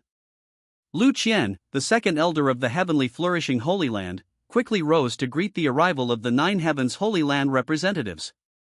On the wedding day, attendance was all that mattered, gifts and presents were sufficient for seating, and those of high status and ability received special treatment.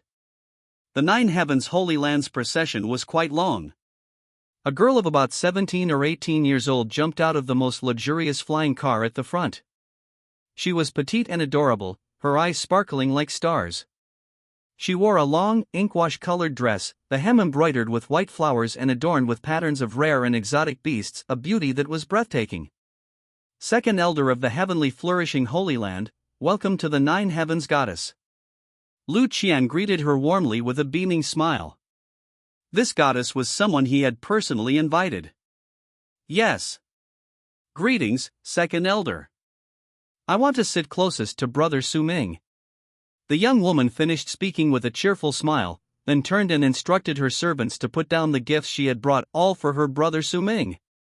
No problem, no problem. Lu Qian agreed with a smile. He knew this young woman might become the second wife of the Holy Land in the future, so his attitude was exceptionally attentive. They often dealt with each other because of Su Ming's affairs and were quite familiar with each other. Behind the young woman followed a group of female attendants, each one very strong, dressed in black and white dresses, all with outstanding looks and demeanor. They walked with their eyes fixed straight ahead, their expressions haughty, seemingly indifferent to everything around them. This entourage was similar to when Lin Tian came to the Tianlong Holy Land years ago. The young woman, Zhang Huanyue, covered her mouth and chuckled, then walked confidently to the front and sat down in the seat next to Lin Tian. At this moment, murmurs began to circulate among them. Wasn't the Nine Heavens Holy Land previously part of the demonic sect? Then isn't this Nine Heavens goddess the same as the Nine Heavens Demoness? Keep your voice down. Are you out of your mind? Don't let her cute act fool you. Rumors say she's ruthless and kills without blinking an eye. She's head over heels for Su Ming, the divine son of the heavenly dragon Holy Land, and has openly declared she won't marry anyone but him. No wonder. I thought that voice sounded familiar. The goddess who proposed a few years ago, supposedly a die-hard fan of the divine son, right? Yes, that's her. Back then, when Zhang Huanyue proposed, Su Ming flatly refused. How can a simp become a real couple? But now the situation is different. Zhang Huanyue stared intently at the stands, waiting for her brother Su Ming to appear. She felt no jealousy whatsoever. She had previously discussed it with the second elder, and even as a concubine, she was willing to marry Su Ming. So, her main purpose in coming was to learn the wedding etiquette. Zhang Huanyue brought so many gifts to draw everyone's attention. Both the occasion and the gifts were extravagant. After all, if such a wealthy goddess were interested in their divine son, the elders, if they were of sound mind, would definitely try to match her with Su Ming. This would not only create a marriage but also provide the Holy Land with a powerful ally. Wouldn't that be a good thing? Zhang Huanyue clearly heard the whispers around her, but she was already used to such scenes. She didn't even lift an eyelid, her expression proud as if she refused to associate with these people. Her eyes were only on Su Ming. Lin Tian and Lu Jia, sitting to the side, also noticed this goddess of the Nine Heavens. Lu Jia couldn't help but say, "Oh dear, that was close. I thought this goddess from the heavens was here to steal the bride. Bringing so many gifts, does she want to be the bride herself?" Junior brother Lin Tian, what do you think? Well, Lin Tian was a little embarrassed, unsure how to answer. He did remember this girl from his past life. She was strong, intelligent, and had a powerful background. She had even opposed Su Ming's rule alongside him, and was ultimately refined by him. Thinking of this, Lin Tian narrowed his eyes, thinking to himself, the scent of a witch is truly unforgettable. Su Ming, just you wait. Then, those women who like you will become my captives. Lin Tian silently vowed that in this life, he would take the witch Zhang Huanyue, who liked Su Ming, into his possession, just as Su Ming had taken away Master Zi Sun back then. Hey, junior brother Lin Tian, what are you looking at? Could it be that you've fallen for this witch Zhang Huanyue? I have to tell you, her feelings for Tianlong are very deep. You have no hope.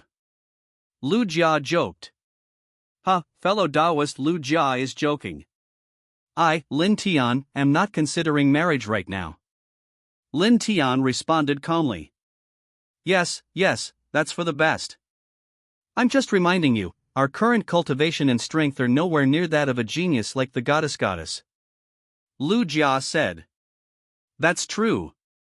Lin Tian had to admit that he was currently just a nobody in the early true-person realm, powerless against Su Ming in the short term, let alone having any designs on Jiang Huanyue.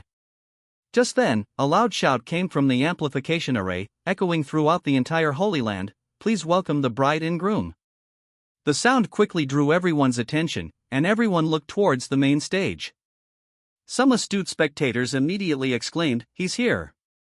Look! That's Tianlong Su Ming. So handsome. I've long heard that Tianlong is elegant and refined, with picturesque features and a temperament as gentle as spring water and as beautiful as autumn flowers, unparalleled in the world. Seeing him today, I can confirm it's true." The audience exclaimed in admiration. 2 rows of people emerged from the spatial arrays on either side of the stands. Leading the left was Tianlong Su Ming. Su Ming wore a bright red robe with a large, double happiness character embroidered on the chest. A gold-threaded red belt inlaid with precious white jade rui, a type of scepter, cinched his waist. The 9-clawed golden dragon on the robe was lifelike, making him appear imposing and charismatic. Confidence radiated from his brows, and his high nose and slightly upturned lips carried a composed smile.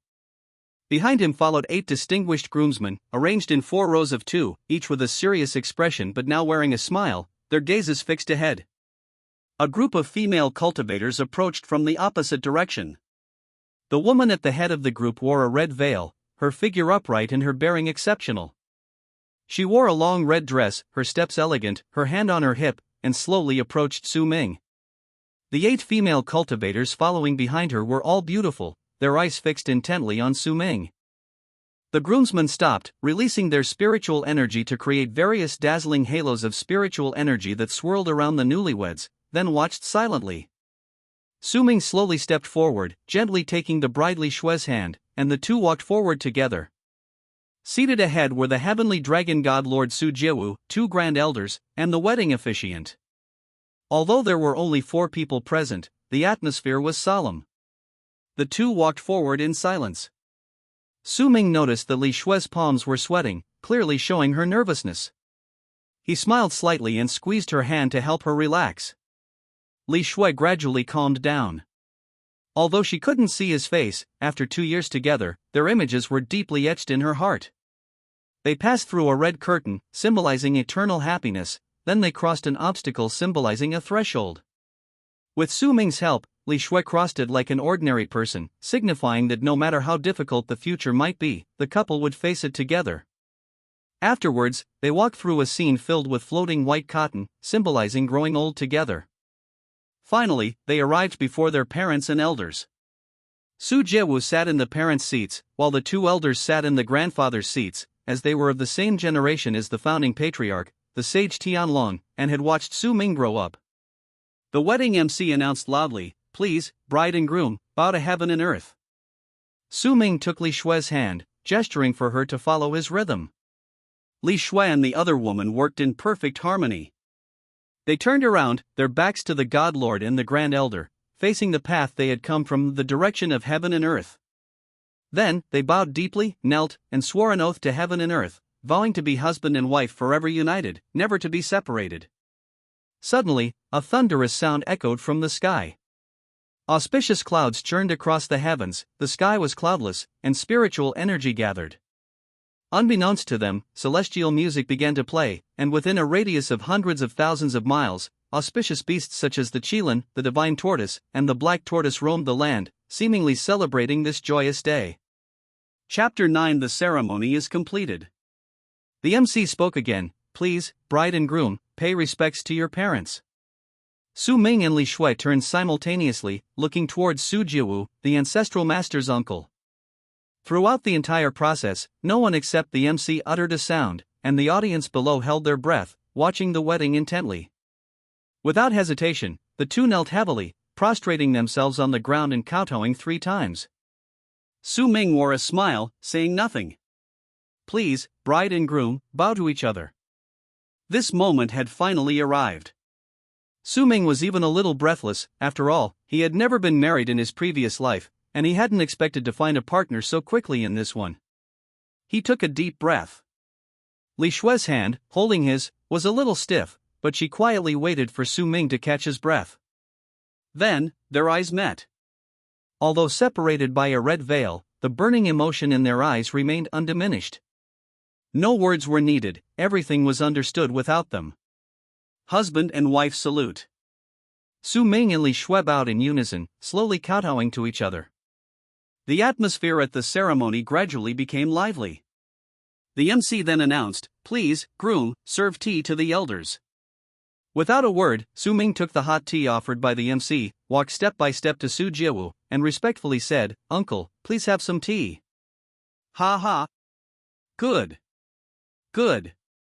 Su Jiewu said good twice, his face beaming, clearly very satisfied with the wedding. "Please, bride, also serve tea to the elders." Su Ming returned to Li Shue's side, took her hand, and Li Shue followed him to Su Jiewu, holding her teacup, and softly said, "Uncle, please have some tea."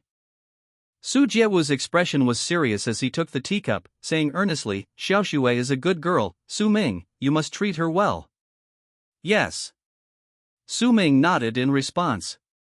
Su Jiewu downed his tea in one gulp, indicating that the first half of the wedding ceremony was successfully completed. Then, the MC, holding a megaphone, announced, "Elders and cultivators of all the holy lands and sects, greetings. On this beautiful day, thank you all for taking the time to attend the wedding banquet of the Divine Son of Tianlong Holy Land. On behalf of Tianlong Holy Land, the Divine Lord, and the Divine Son, I express my deepest gratitude for your presence and support. Since you're here, you are guests. Today, we are the hosts. Welcome to enjoy the delicious food of the Holy Land, make new friends, exchange skills, and do whatever you wish." Finally, the MC once again wished the newlyweds, Su Ming of Tianlong and Li Shue, the Divine Son's wife, blessing them that they met in the vast sea of people and walked hand in hand through a beautiful journey of life. To meet each other in the vast sea of people and spend a lifetime together is the charm of fate, and also the cycle of cause and effect. At this moment, on behalf of everyone present, I offer my sincerest blessings to this perfect couple. May your love be as steadfast as gold and stone, soaring like birds flying wing to wing in the blue sky, and intertwined like branches of a tree bound together on the earth. May you share happiness, have a harmonious family, a peaceful life, many children and grandchildren, and spend a brilliant life together. Now, please let the elders give their speeches. The master of ceremonies walked to the ancestral tablet. Su Jiewu handed him the amplification array, and gestured for him to stand up. Su Jiewu slowly stood up, his power, comparable to that of a half-step god king, quietly spreading out. Though without malice, its aura covered the entire Tianlong Holy Land. Su Jiewu didn't use a megaphone, yet his words traveled tens of thousands of miles, seemingly resonating directly in everyone's hearts. "I am very happy today to have invited elders from all the holy lands and sects to attend my nephew Su Ming's wedding. Here, I, Su Jiewu, express my deepest gratitude to you all." Even someone as powerful as Su Jiewu bowed slightly, expressing his gratitude to the thousands of cultivators present. This gesture caused everyone to rise and return the bow. After all, a true powerhouse deserves everyone's respect. Today, everyone present is a guest. After the ceremony, everyone can eat, drink, and have fun as they please. The Holy Lands offer many delicious dishes and beautiful scenery. Everyone can also spar and make new friends. Su Jiewu gave the MC a wink, and the MC picked up the megaphone and announced loudly, "Did everyone hear that? The Divine Lord said today is the auspicious day of the Divine Son's wedding. As long as you don't break the rules, everyone can relax and have fun." The thousands of cultivators below were delighted and clapped in response. Then, the MC walked to Su Ming and said, "Please, the groom, give a speech." Su Ming accepted the megaphone without hesitation. He was quite adept at these kinds of occasions. This was a good opportunity to build relationships, and perhaps even make some friends. He smiled and greeted the crowd, "Fellow Taoists, senior cultivators, thank you all for attending my wedding. I, Su Ming, am deeply grateful. Su Ming imitated Su Jiawu's gesture, bowing slightly in greeting, his movements neither servile nor arrogant, polite yet memorable. A hush fell over the crowd, everyone listened intently. Su Ming smiled confidently and continued, perhaps some of you aren't familiar with me, but that's alright. As you all probably know from years ago, the divine child of the Tianlong Holy Land has always been considered a good-for-nothing wastrel who doesn't cultivate seriously. At this point, Su Ming glanced at Wu Qingran, who sat calmly in the audience. He saw many people nodding, seemingly confirming their impression. After all, there are only a dozen or so holy lands on the Tianxian continent, each typically having only one divine child or divine daughter, sometimes even none. And today, so many representatives from holy lands have come. Generally speaking, some holy lands are allies, while others are enemies. Regardless of the relationship, everyone has a deep impression of the divine lords, divine children, and important elders of the other holy lands. Su Ming was no exception. His early reputation was such that even his own elders considered him a wastrel, which gives an idea of how the outside world viewed him. However, it doesn't matter. Since meeting Schwer 2 years ago, my cultivation path has completely changed. I've found a new direction and started cultivating diligently. Now, I've broken through to the divine will realm. As Su Ming spoke, he unabashedly released his cultivation aura, instantly enveloping the entire arena. The geniuses below the stage paled and began whispering amongst themselves. Especially those geniuses from ordinary sects, they were utterly stunned. They knew best just how vast the gap was between Su Ming and them. Heavens! Reaching the divine will realm at only 19 years old, that's incredible. Truly amazing. Countless spectators couldn't help but marvel, exchanging exclamations, clearly stunned by Su Ming's strength. After all, he was still so young, what would he be like in a few years? This further solidified people's resolve to ally with the Tianlong Holy Land, and those who hadn't yet found allies suddenly wanted to establish connections with them. Su Ming was only 19 years old and already a divine will realm expert. If nothing unexpected happened, he would undoubtedly become a regional hegemon in the future, and even reaching higher levels wasn't a dream. Everyone was shocked. Then, Su Ming added arrogantly, sorry, I reached the divine will realm last year, and I'm already at the mid-stage. These words stunned everyone, even the elders. The geniuses murmured, 19 years old and already at the mid-stage of the divine will realm? That's simply a monster. Some even declared Su Ming their idol. Lin Tian was also incredibly shocked. He recalled that at 19, he was only at the late-stage cave mansion realm, completely incomparable. Despite this, he still looked down on Su Ming, his mind filled with wicked thoughts, just a piece of trash. Once I'm in control, I'll make you pay. Especially someone with a good figure like you, perfect as a puppet. Lin Tian carefully examined the bride, discovering she was actually a top-tier expert, which only fueled his disdain. Upon hearing the bride's name, Li Shui, he frowned, pondering. The name seemed familiar, yet he couldn't place it. Finally, he gave up trying to remember. Wu Qingran felt a complex mix of emotions. Looking at her outstanding senior brother on the stage, she felt both envy and disappointment. She didn't understand why she had this strange feeling, only that she was no longer the person she used to be. Offstage, Zhang Huanyue was practically jumping for joy. Wow, brother Su Ming is amazing. At 19, he's already at the mid-stage of the divine will realm. He's a genius among geniuses, destined for greatness. Blushing, she gazed at Su Ming, feeling everything around her become beautiful. Many who had initially been observing were now completely convinced. They were utterly impressed. They had only one thought in their minds. After this wedding, I'm going to have a good talk with the elders of the Tianlong Holy Land and try to become allies.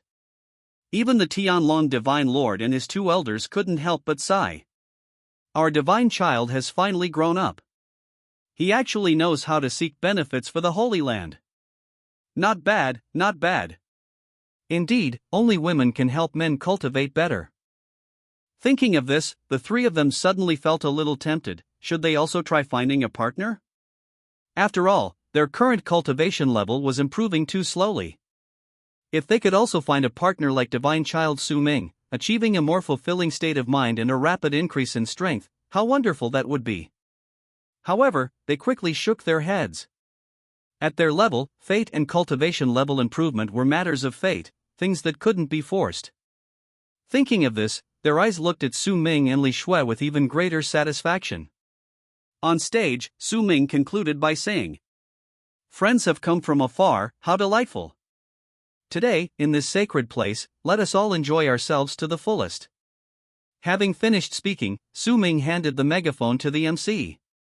The cultivators below applauded enthusiastically, and several young geniuses even expressed their desire to befriend Su Ming after the wedding.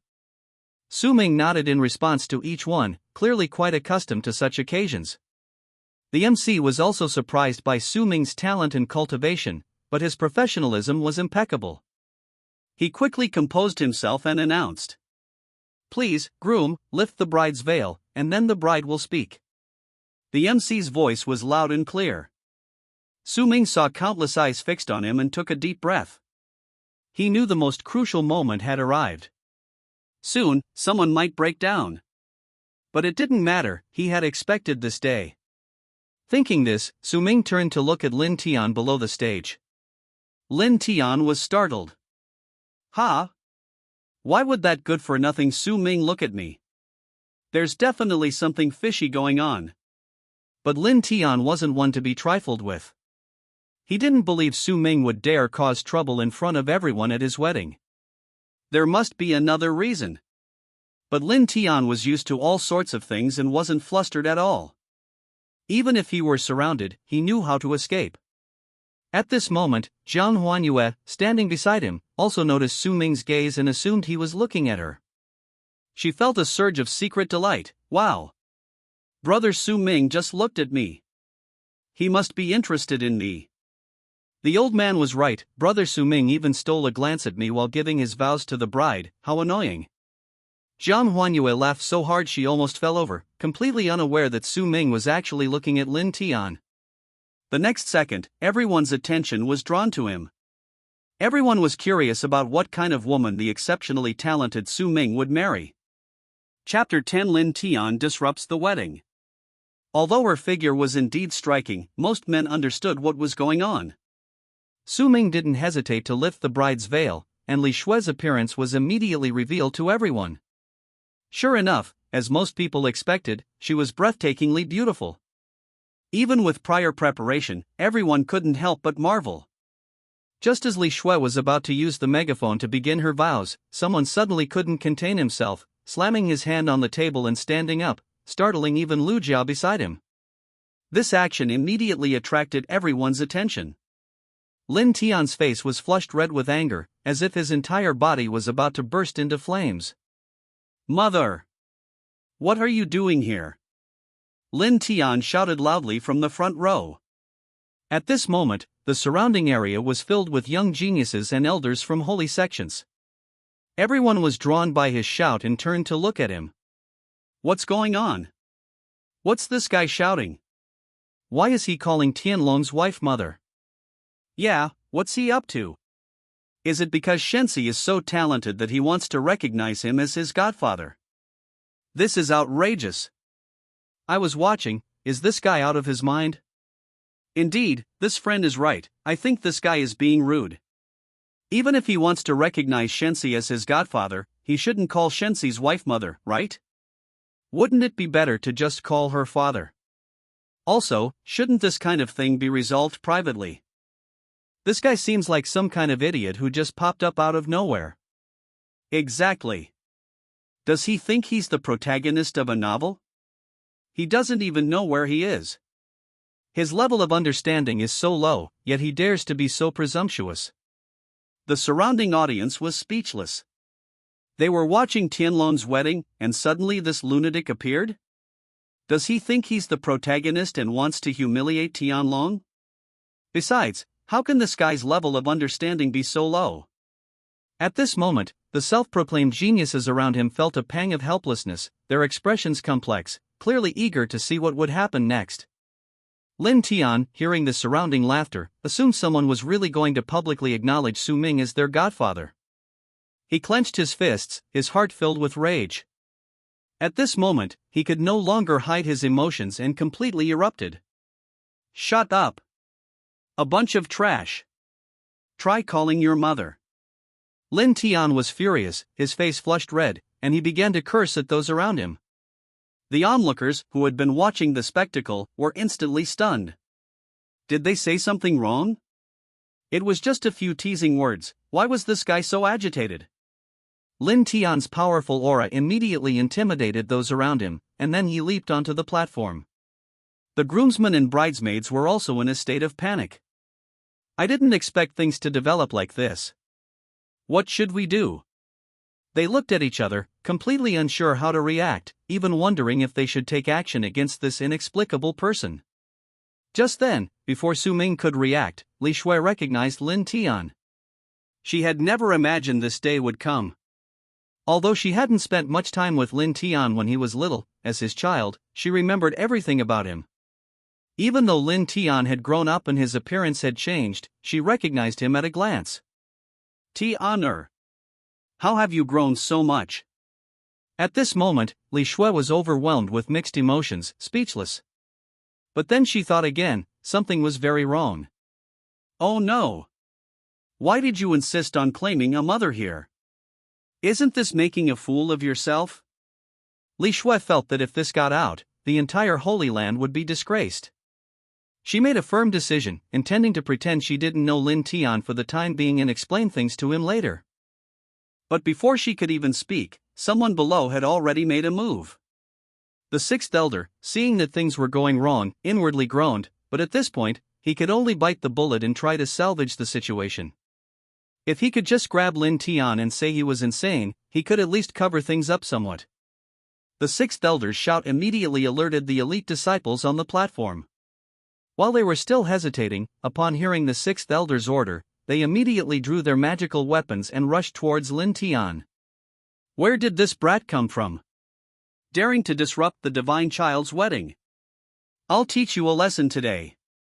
The leading elite disciple, sword in hand, slashed at Lin Tian relentlessly. Lin Tian, enraged, disregarded his opponent's status and unleashed his full power to fight back. The crowd below watched with excitement, pointing and whispering, some even making jokes. Haha, this is exciting. Who would have thought such an unexpected turn of events on the divine child's big day? It's hilarious. Probably someone trying to curry favor with the divine child, deliberately causing trouble. No, maybe it's some old grudge against the divine child.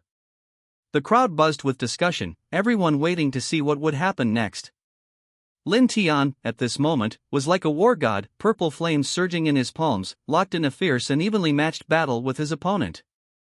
He was both anxious and furious, wishing he could end this conflict immediately. Thinking of his past grudge with Su Ming, Lin Tian knew immediately that the guy was up to his old tricks again. He'd sensed something was off for a while, the seating arrangement was too obvious, there was definitely some conspiracy. But he never expected Su Ming to be so ruthless. Lin Tian roared, preparing to unleash his trump card, "What right do you have to kidnap my mother?" However, despite his desperate efforts, Lin Tian couldn't overcome his opponent, who was a level stronger than him. The opponent's agile movements and exquisite swordsmanship forced him to retreat frequently. Lin Tian was furious, and with a determined heart, he once again unleashed his potential. Potential awakening. With a low shout, Lin Tian's face first turned deathly pale, then flushed crimson. Instantly, his cultivation level leaped from the early stage to the middle stage, just one step away from the late stage. Even so, this was enough. With his current strength, he was more than capable of defeating the guy before him. Lin Tian felt a surge of power coursing through his body. Looking at the late-stage expert, he even felt the opponent's movements were a beat too slow. Die. The flames in his hand transformed into a violent heat wave, rushing towards his opponent, but it was too fast, the opponent had no time to react. Fortunately, a senior brother in the early stage intervened in time, blocking the attack with a spiritual energy shield. The senior brother praised, "Good lad. Such skill at such a young age, even capable of killing someone above your level, truly impressive. But tell me, which sect are you from?" If you make me happy, maybe I'll spare your life. Even so, this senior brother still believed Lin Tian's crimes were unforgivable. After all, he had injured his own family and ruined the divine child's grand plan. Regardless, this was an undeniable fact. However, Lin Tian was even more enraged upon hearing this. His senior brother's attitude made him very uncomfortable, like an elder disciplining a child, which greatly displeased Lin Tian. Moreover, he was in a hurry to take his mother away from this place, especially from that Su Ming. Now was not the time to confront him, he had to bide his time. Shut up! You are not worthy to know my name. Lin Tian roared, completely unaware of the nonsense he was spouting. The man opposite him frowned and thought, Lin Tian? That name sounds familiar. Just as Lin Tian was about to unleash his ultimate technique, a familiar voice rang in his ears, "Stop fighting." Su Ming stepped forward personally, gently waving his hand and releasing a powerful surge of spiritual energy, instantly immobilizing Lin Tian. Lin Tian was thrown to the ground, bound like a rice dumpling, glaring angrily at Su Ming, cursing incessantly. Su Ming! Who do you think you are? Give me back my mother. How dare you touch my mother? Su Ming completely ignored him, effortlessly dealing with Lin Tian before turning to the admiring gazes of his groomsmen and bridesmaids. He then looked tenderly at Li Shui beside him. Li Shui's eyes were slightly moist, her heart filled with mixed emotions, gratitude and anger, unsure how to deal with Lin Tian and Su Ming. One was her husband, the other her former son. At this moment, Su Ming spoke, "Shuai, this is my gift. What do you think? However, I didn't expect Tianer to appear at this time, causing you trouble." Su Ming gently comforted Li Shui, knowing she must be feeling very conflicted and unsure how to handle the situation. Although Li Shui understood the situation, she couldn't help but feel guilty. "Husband, it's my fault. I've caused you trouble. It's all right," Su Ming said casually. Lin Tian, bound to the ground by spiritual energy ropes, writhed like a worm, cursing incessantly, "Su Ming! You bastard! You tricked my mother into marrying you. My mother must have been deceived by you, you wicked and evil man. Mother, don't listen to that useless divine child. He's a villain. A scoundrel. Don't believe him. Su Ming! If you have the guts, let me go. I'll show you what Lin Tian is capable of." Lin Tian struggled desperately, but his cultivation level and strength were insufficient. Even with his exceptional talent, he was helpless in this situation. Li Shui was filled with gratitude, feeling that Su Ming had been too good to her, so good that she felt a little guilty. Even though she had a child before, Su Ming didn't hold it against her, instead, he brought Lin Tian over. But Li Shui turned to look at Lin Tian, who was rolling on the ground, her expression complicated. Upon hearing him swear, she immediately frowned and couldn't help but criticize, "Tianer, you're so old now, how can you still be so foul-mouthed? You're not learning good things. How did I teach you back then? Have you forgotten?" Lin Tian shouted excitedly, "Mother! Don't be fooled by that good-for-nothing divine child. He's a bad person. Mother, don't you believe me?" He kept criticizing Su Ming, and Li Shui was getting annoyed. She thought to herself, how could this child be so insensible? He's far inferior to his younger brother, Su Yuan. Although Su Yuan is young, he never causes trouble. And a lie? For the past 2 years, she and Su Ming had been together every day. When had Su Ming ever lied to her? She had never lived such a happy life, no worries about food or clothing, loved by someone, and even the possibility of cultivating immortality and living for tens of thousands of years. She had never even dared to dream of such a life before. But who would have thought that just as she saw the surprise Su Ming had prepared for her, her son Lin Tian would be so disrespectful? Not only did he refuse to acknowledge his stepfather, but he also called Su Ming a good-for-nothing. Li Shui felt it was time to teach him a lesson. The next moment, smack! A loud crash echoed in the silent sacred ground. Everyone was stunned, watching Lin Tian fight with the best man. Lin Tian, while calling out "Mother," quickly defeated his opponent, only to be defeated by Tian Long. The whole process was both dramatic and smooth. Everyone thought Lin Tian was very powerful, but he turned out to be so easily defeated. "Mother, you actually hit me." Lin Tian's voice trembled. He couldn't believe it. Was this still the same mother who taught him to be a good person and live a serious life? Why did she hit him? Li Shui slapped him, and Lin Tian was stunned. "Hitting you is being polite, you don't deserve it." Then another slap landed, this time on his other cheek. Li Shui was actually in pain. After slapping him twice, she looked at Lin Tian sadly and said, "Look at yourself now. Why are you calling your stepfather? Am I trash too?" Tears welled up in her eyes. "Mother." Lin Tian mumbled, completely confused. Li Shui continued, "Do you know how I've lived these past 2 years? What were things like 2 years ago? How could you insult your stepfather, my husband, like that?" She looked at her son sadly, wanting to hit him again, but Su Ming stopped her. "Shui'er, don't hit him. He's still young and doesn't understand. If you hit him again, he'll be even more disobedient." Su Ming wiped away Li Shui's tears. Chapter 11: Li Shui in the past. Lin Tian was initially bewildered, but upon seeing Su Ming approach Li Shui and their intimate interaction, he was instantly enraged. Only he knew Su Ming's true nature. From the moment Su Ming stole his master, Zisun, Lin Tian had felt that Su Ming was no good person, a hypocrite. Mother must have been deceived by him. That's right, this useless divine child must have drugged her, making her dizzy and disoriented. And now she dares to hit me.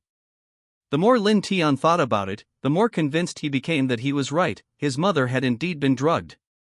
Thus, his hatred for Su Ming reached its peak, and he wished he could kill him immediately.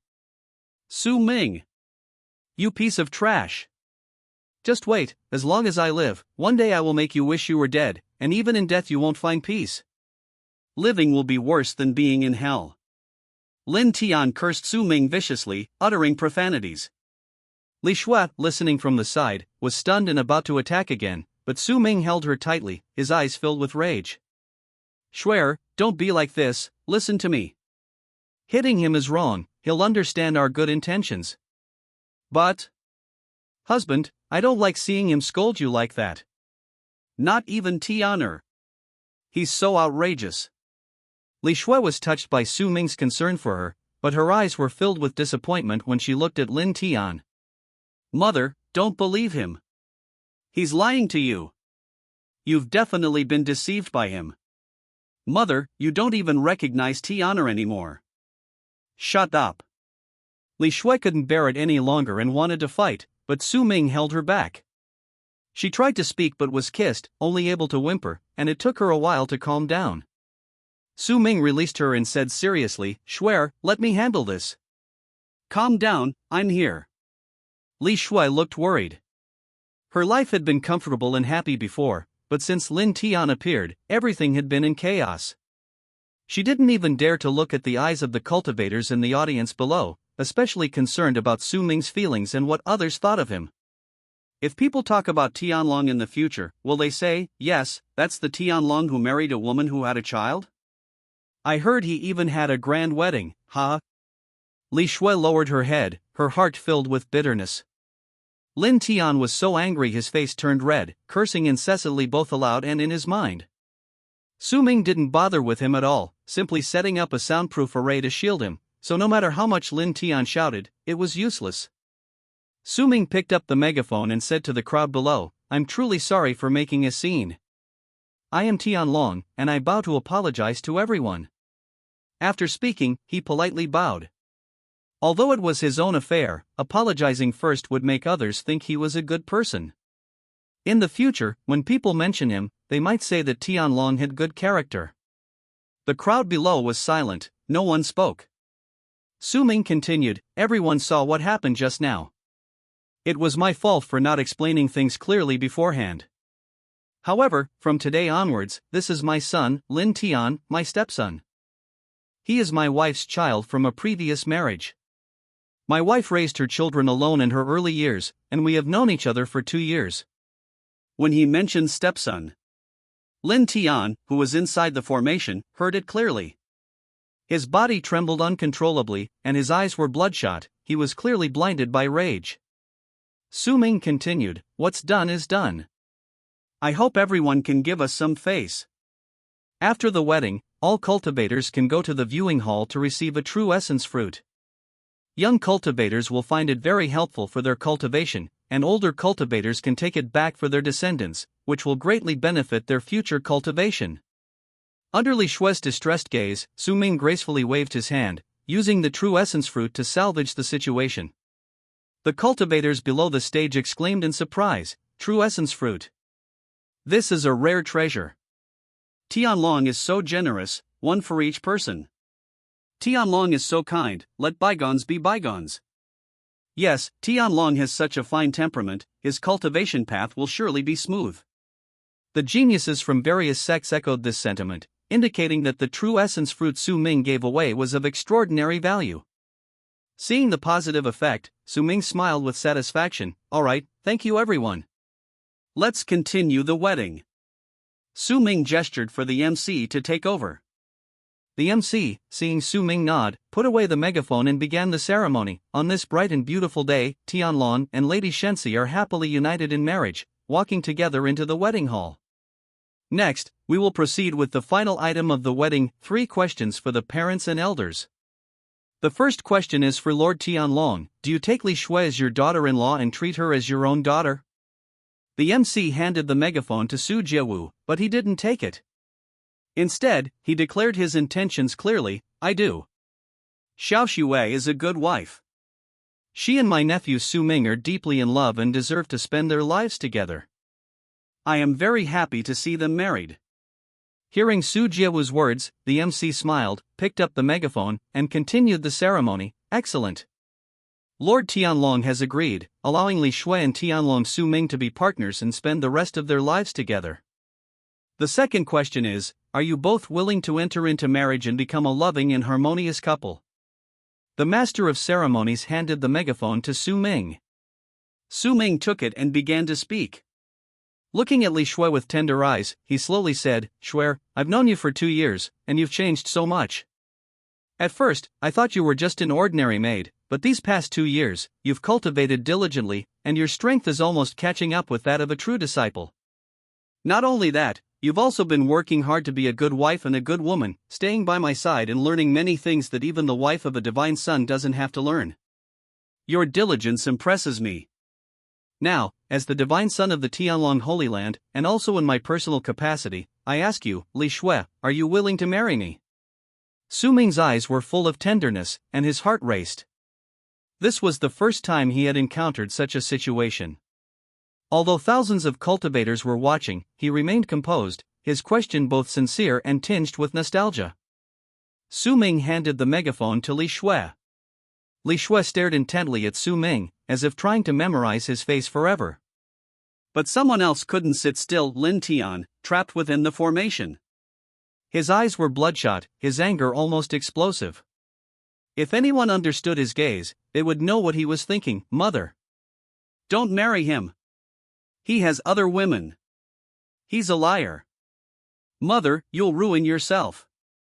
Su Ming, that good-for-nothing, I'll never forgive him." Lin Tian struggled like a trapped beast, but no one noticed him. If there is one, it's just a ring in his mind. Old Wu. Old Wu watched the whole thing, inwardly sighing that Su Ming was truly a ruthless person. Not only did he steal Lin Tian's woman, but he also wanted to marry his mother. This was even more ruthless than a ruthless person, he was practically a wolf. "Old Wu, kid, stop torturing yourself like this. Become my disciple. I will help you improve your strength and take you away from here. Go out and explore, become stronger, and come back to kill this divine child. What good will this do you?" Lin Tian was furious but helpless. He really didn't want to seek out Elder Wu as his master again, but he was unwilling to give up so easily. He was burning with determination, wanting to stand up again. Su Ming had shattered Lin Tian's pride, making him want to fight him to the death. If he didn't take revenge, he felt he would eventually be driven mad by Su Ming's cunning. Lin Tian felt as if his heart was being torn apart, looking at his mother, Li Shui, but unable to do anything. Li Shui's eyes were gentle and affectionate as she looked at Su Ming, filled with love, and she said the things Lin Tian least wanted to hear. She said, "Do you remember when we first met? Back then, I didn't know you liked me. You told me to call you Xiao Yang and me Sister Shui. At first, I refused." Then, she spoke of her illness, the chronic ailment that had tormented her for over 30 years, flaring up every 3 days, causing excruciating pain. "I've endured this for far too long." Li Shui recounted her past, those difficult years of hardship and being looked down upon, memories that remained vivid. She couldn't even accomplish things that ordinary people struggled with, let alone come from a prestigious family. Lin Tian listened to his mother's words. He had left home at a young age and knew nothing of these things. He knew his mother had suffered a lot, but he hadn't imagined it was this terrible. Su Ming knew very well that a woman as beautiful and with a great figure as Li Shui in this world, without a powerful backer, was practically living in hell. Unless she married well or cultivated into a powerful female cultivator, she would never have an easy life. If it weren't for the fictional setting Su Ming had made up, a woman like Li Shui would be impossible. Li Shui continued, "Then one day, I met an old fortune teller who said there was a place called Tianlong Holy Land, where there were treasures that could cure illnesses. So I went, and after a long and arduous journey, I finally got there and became a maidservant under the divine child." Her eyes reddened as she spoke, and Su Ming wiped away her tears. The people around them also perked up their ears to listen. After all, everyone naturally loved hearing such gossip. That's just how people are, they always love to join in the fun and listen to interesting stories. The first time Su Ming met Li Shui, he felt a connection with her. At that time, Li Shui wanted to reject him because she had a child named Lin Tian from a previous relationship, and she felt she wasn't good enough for Su Ming. But Su Ming was very magnanimous. Not only did he not care about these things, but he also specially asked his uncle, the Divine Master, to help him obtain a precious treasure to cure Li Shui's illness. He took meticulous care of Li Shui every day, transforming her from an ordinary person into a powerful cultivator, reaching a very high level in just 2 years. After hearing Li Shui's story, everyone in the audience was incredibly astonished. Someone who only started practicing martial arts in their 30s has made such great progress in just 2 years, it's simply amazing. Li Shui said she was very lucky to have met Su Ming, adding that age is just a number, and mindset is what matters. Now she has learned so much, feels incredibly happy, and has decided to be a good wife to him. The audience was deeply moved and applauded enthusiastically. Su Ming and Li Shui gazed deeply into each other's eyes, then embraced and kissed tightly. Everyone was touched by their love. The onlookers saw and heard everything clearly, they would likely remember this scene for a long time. Some even felt a pang of envy, wishing they had such a wonderful partner. Su Ming held Li Shui's waist as they ended their kiss. He looked at Li Shui's flushed face and her sparkling eyes, and they smiled at each other. No words were spoken, but their hearts understood each other, stronger than 1,000 words. Li Shui handed the megaphone to the MC, who took it and began to speak with a beaming smile. He seemed very happy and greatly admired the couple's affection. Excellent! The newlyweds have completed the second round of questions, as everyone has seen. Tianlong and his wife's relationship is truly unbreakable. Here, I wish them a long and happy marriage. Then came the third round of questions. Fellow Taoists, what do you think? This couple has a deep and abiding love. If anyone believes that Tianlong and Madame Li Shui shouldn't have married and enjoyed a long and happy life together, please stand up or raise your hand. Actually, this third round was just a formality. Who would actually stand up to object? Wouldn't that be asking for trouble? How would they leave Tianlong Holy Land afterward? Besides, everyone attending the wedding was just there for the fun of it, who would object? Chapter 12, the second test. If anyone truly objected, it was Lin Tian, trapped within the formation. Lin Tian thrashed about inside the formation like a bound caterpillar, but no one noticed him. He couldn't shout, even if he cursed, no one would hear him. He could only watch helplessly as the laughter outside, the smiles of Su Ming and his mother, Li Shui, and the joy of the crowd below. At this moment, Lin Tian's resentment towards Su Ming reached its peak. In his eyes, everything his mother said was a lie. Although it sounded touching, only Lin Tian felt he truly understood Su Ming's thoughts. Su Ming's outward kindness was all to deceive his mother, it was actually aimed at him. Lin Tian didn't know why, but he just felt something was off about Su Ming. Su Ming was a complete villain. His mother shouldn't have trusted Su Ming. Su Ming was a thoroughly deceitful liar. Lin Tian was powerless, so angry he almost vomited blood, and nearly fainted.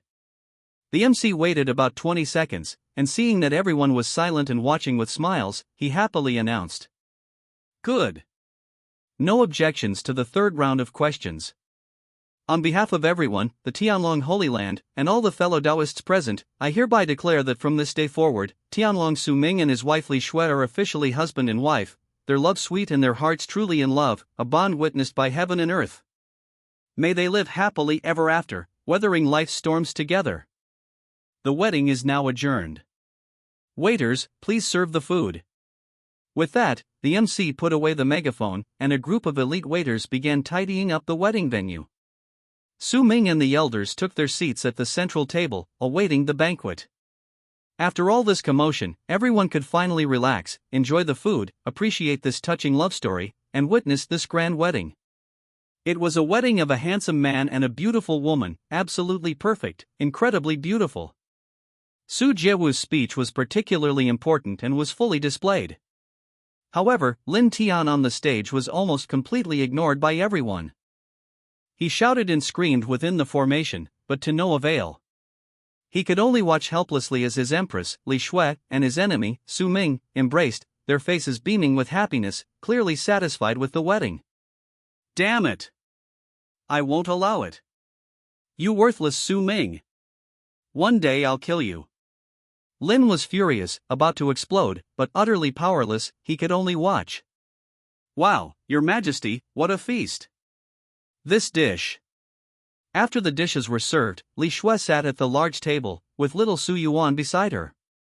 He was almost 3 years old and spoke very clearly. "Hee, little Yuan, eat more, so you'll grow taller." Li Shui patted Xiao Su Yuan's head affectionately. Meanwhile, everyone in the stands had finished packing up, except for Lin Tian, who remained trapped in the formation. Su Ming had bound him with his spiritual power. Now that everyone had gone to eat and the stands had been dismantled, what should be done with Lin Tian? "Divine Child, please don't let Lin Tian out. If it weren't for your wisdom, today's wedding would be ruined." The people around Su Ming pleaded with him. "Yes. Divine Child, you can't be soft-hearted and let this kid go. Besides, he's still glaring at you, he definitely hasn't repented. We think we should send him to the back mountain to mine coal, let him experience the hardships of life." The elders of Tianlong Holy Land all said this, urging Su Ming not to release Lin Tian, fearing he might cause trouble later.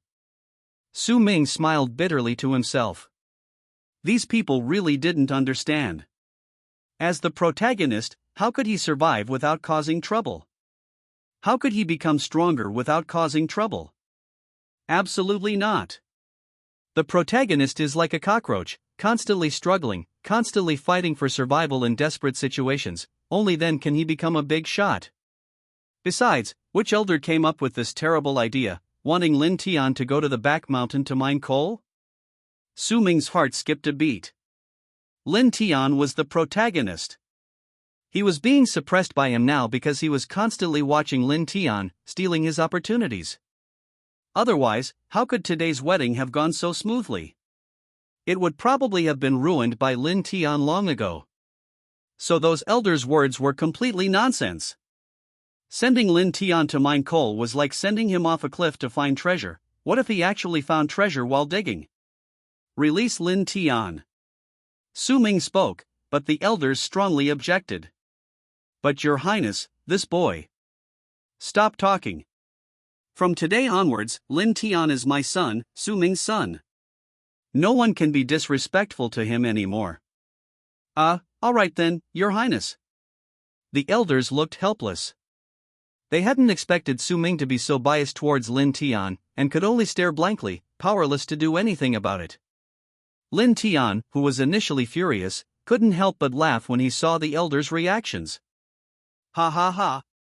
I ruined the wedding, what can you do to me, Lin Tian? However, the next second. Slap. Su Ming suddenly rushed forward, grabbed Lin Tian, and slapped him hard across the face. Lin Tian's head was ringing from the blow, and the elders around him were all bewildered. Su Ming, with a booming voice, scolded, "Tianer, how could you do this? You must show respect to the elders of the Holy Land. Besides, you were clearly in the wrong first. Calm down and come eat with me." Su Ming's tone was as stern as if he were disciplining his own son. Lin Tian, his face flushed red from the beating, stomped his feet in anger. "Su Ming! You good for nothing! What did you call me? How dare you hit me? Tianer! Didn't I just say? Your mother, Li Shui, and I are truly in love. From now on, you must listen to me. I am your stepfather. You." Lin Tian was speechless with anger. Su Ming kept calling him Tianer, completely disregarding him. Lin Tian wanted nothing more than to rush up and tear him to pieces. "Come on, let's go eat. Don't let the elders laugh at us. If you misbehave, I won't hesitate to slap you again." Seeing Su Ming handling his family affairs himself, the elders didn't interfere, but they whispered amongst themselves.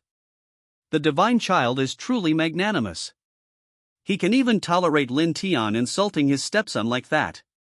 Indeed, the divine child is so merciful. I thought he would indulge Lin Tian, but he's raised him so well, not giving him any chance to cause trouble. That's right, with the divine child here, we can rest assured. I doubt Lin Tian, this stepson, will dare to cause any more trouble." The elders chattered amongst themselves, making Lin Tian furious. He felt everyone was criticizing him, while praising Su Ming for all the good things. Especially the term stepson, which made him feel utterly ashamed. He, Lin Tian, was useless entirely because of this good-for-nothing Su Ming. Lin Tian was about to explode with anger, but Su Ming stood calmly to the side, lost in thought. Fearing further hardship, Lin Tian could only suppress his rage.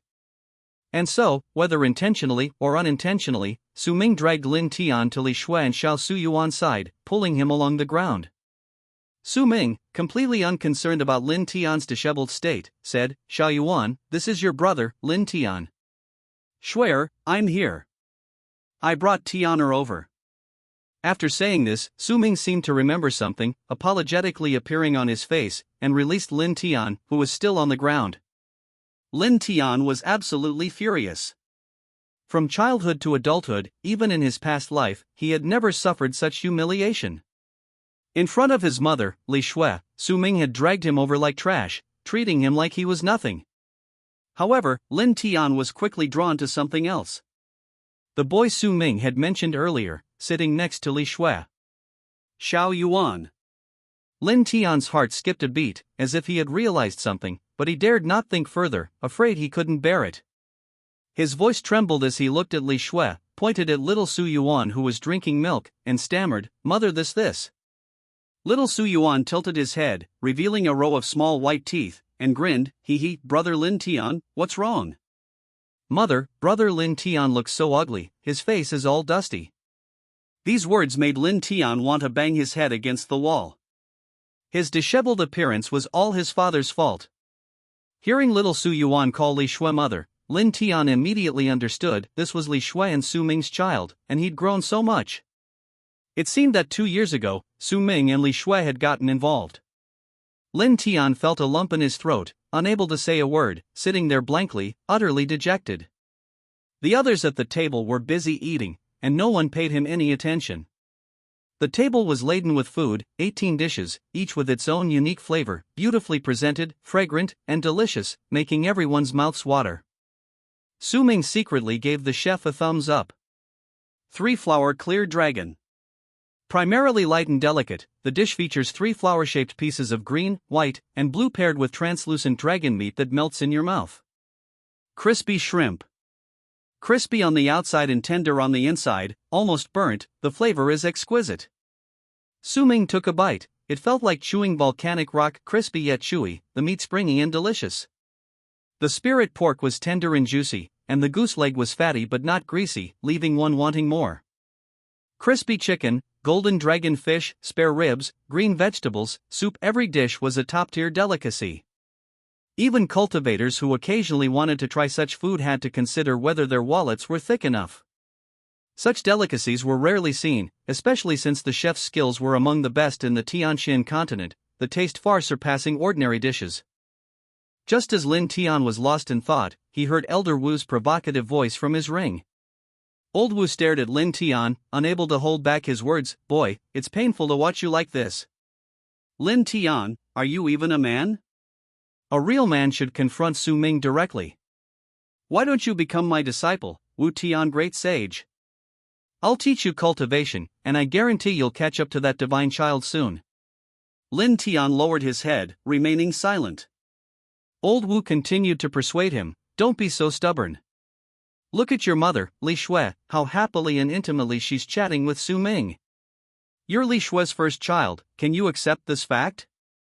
Boy, wake up." Lin Tian still didn't respond.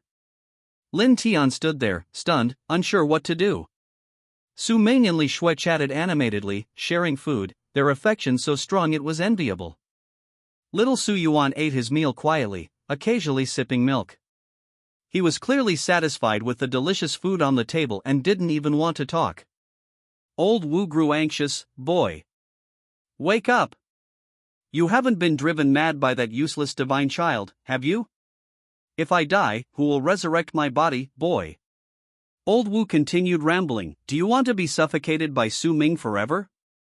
Be laughed at your whole life, being Su Ming's stepson? Or do you want to see your mother continue to have 2, 3, 4 children for Su Ming? TSK. It wasn't until Old Wu mentioned Li Shui continuing to have children for Su Ming that Lin Tian regained his senses, his eyes brightening. Lin Tian's mind was in turmoil. How could this be? How could I just watch my mother stay with Su Ming and have his children? Absolutely not. Even if it means my death, jumping off this cliff, I won't let my mother have any more children for Su Ming. Lin Tian finally came to his senses, realizing that his passive avoidance was pointless. The deed was done, the best course of action was to change things immediately and do everything in his power to make amends. The more resentment he harbored towards Su Ming, the calmer his expression became, revealing nothing, maintaining a cold demeanor as he quietly ate his food. While eating, his mind was still racing. "Although I'm very angry, losing my temper is something only a fool would do. The angrier I am, the calmer I need to be. I'm going to retaliate against Su Ming and beat him to a pulp." Lin Tian didn't want to drag this out any longer. He suddenly realized that going it alone might be a mistake. It seemed he needed to change his approach. Chapter 13 Old Wu's Scheme. Lin Tian coldly said to Old Wu, "Old man, what good would it do me if I became your disciple? Could you make me stronger immediately? If not, I'll have to think about it carefully. You'd better give me a satisfactory answer." Even though he wanted to become his disciple, Lin Tian's attitude remained arrogant, completely disregarding Old Wu's feelings. However, since Old Wu needed his help, he could only endure it. Old Wu chuckled wryly. "Others are already being generous by not even offering a gift when they become disciples, but you, not only do you not want a gift, you also want to become stronger immediately? You're being too presumptuous." Lin Tian impatiently retorted to Old Wu, "Old man, why would I become your disciple if there's no real benefit? Dye my foot." Old Wu hurriedly explained, "But I can help you become stronger. I'll teach you how to quickly increase your strength, and even help you become a saint in the future, a great figure." Lin Tian waved his hand dismissively. "Don't brag to me, I don't believe such empty promises. Give me something concrete. Old man, if you can help me improve my realm and strength, I'll become your disciple." Old Wu was speechless for a moment, feeling both anxious and helpless. He desperately needed an obedient disciple to help him revive his physical body, but Lin Tian was ungrateful, insisting on receiving benefits before agreeing to become his disciple. This deal was clearly a losing proposition, but Old Wu had no other choice. If Lin Tian ignored him, it would be even more troublesome. He could only anxiously wait inside his storage ring. Unless he could find an exit, he'd be buried with Lin Tian. Finally, old Wu gritted his teeth and decided to take the plunge. I can temporarily lend you my power to take you away from the Tianlong Holy Land, away from that divine sun. Afterwards, I'll teach you how to go out and train, and quickly become stronger. Lin Tian considered it for a moment and thought it wasn't a bad idea. Currently under Su Ming's control, especially after Su Ming publicly announced him as his adopted son in the Tianlong Holy Land today, it would be difficult for him to improve himself, let alone increase his cultivation level through combat. The only option right now was to go out and train. But Lin Tian didn't want to leave his mother, Li Shui, alone in this place, otherwise, he might never have a chance to rescue her. He looked up at Su Jiewu, the Tianlong Divine Lord, sitting at the head of the table, and felt even more agitated.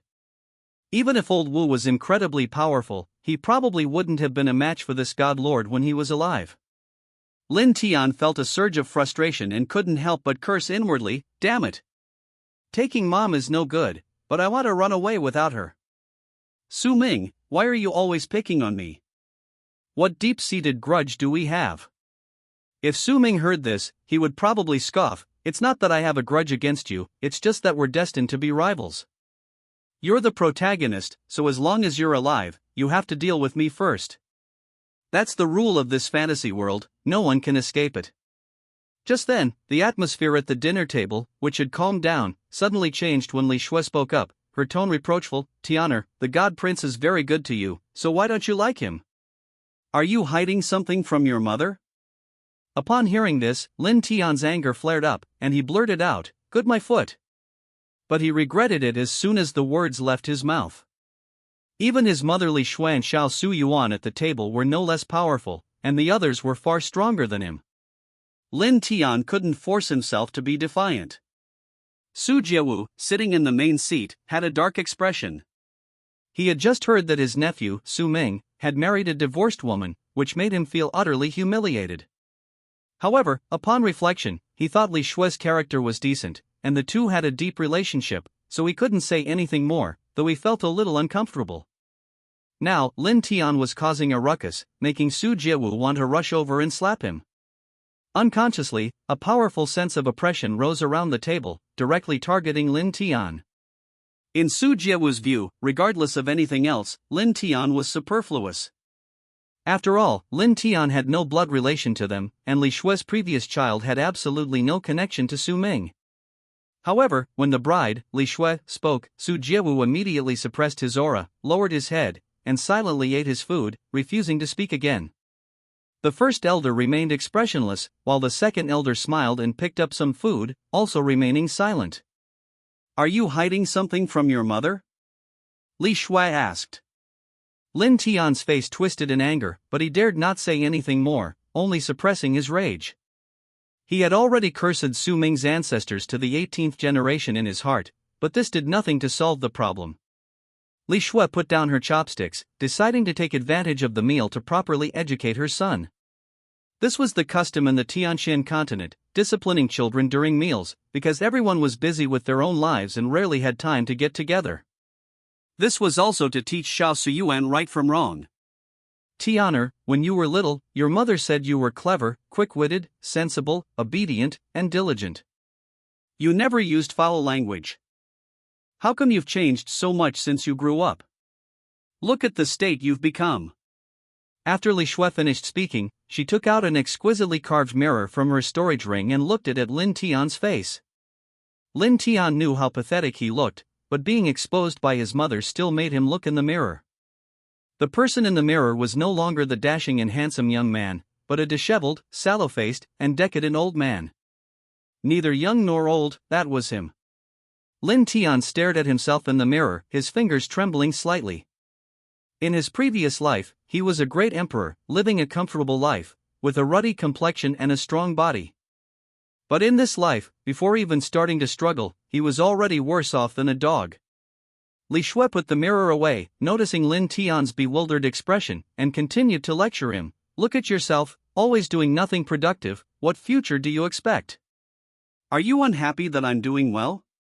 Tianer, you were so well behaved when you were little, how did you become so selfish? You don't understand brother Su Ming at all, how can you slander your stepfather like that?" Lin Tian was stunned by the word stepfather. It touched a raw nerve. He could forgive everything else, but he couldn't tolerate Su Ming, this despicable man, becoming his stepfather. Because of Su Ming, he had risked his life cultivating for a year, almost losing even his cultivation level.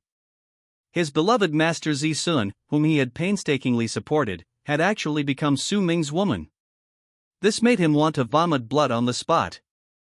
No one understood that pain better than him. It was truly unbearable. Even though old man Wu mocked him every day for being a fool and a sycophant, Lin Tian didn't care. Just when he was about to succeed and turn his life around, Su Ming suddenly took everything away. His resentment towards Su Ming had seeped into his very bones.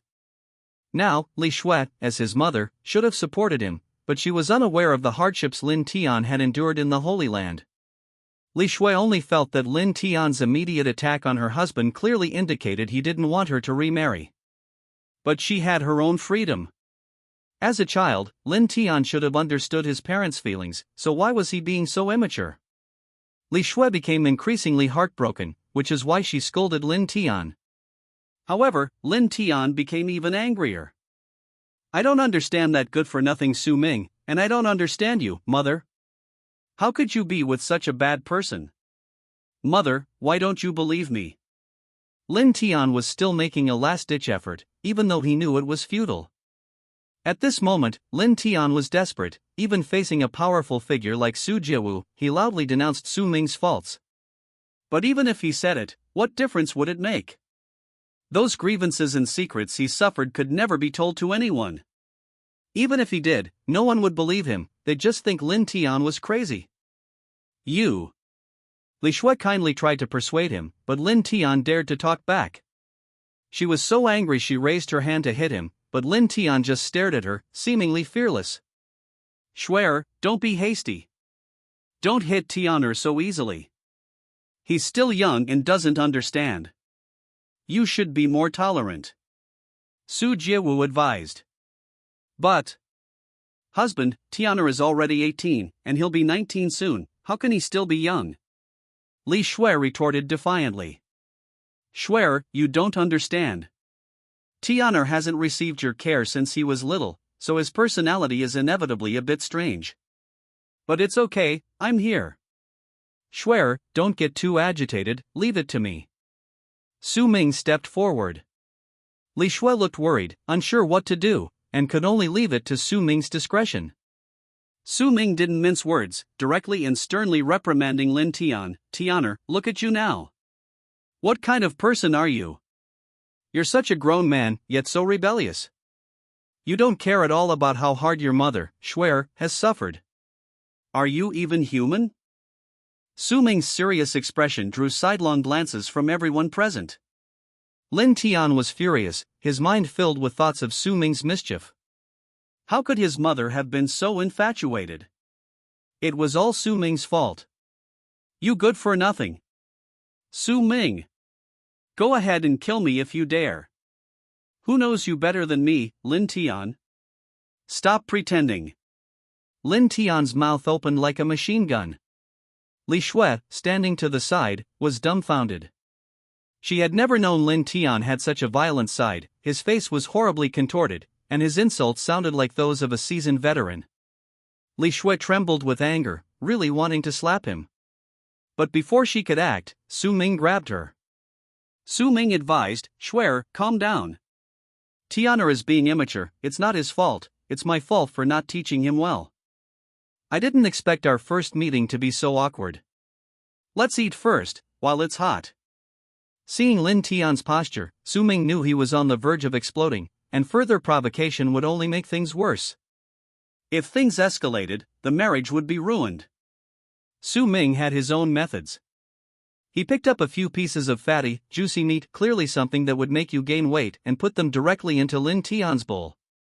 Lin Tian was trembling with anger, but seeing this, he was instead amused and cursed, "You bastard." Su Ming still pretended to be a kind father. Don't talk, Tianer, eat up. Look how thin you are, you must not have been eating properly.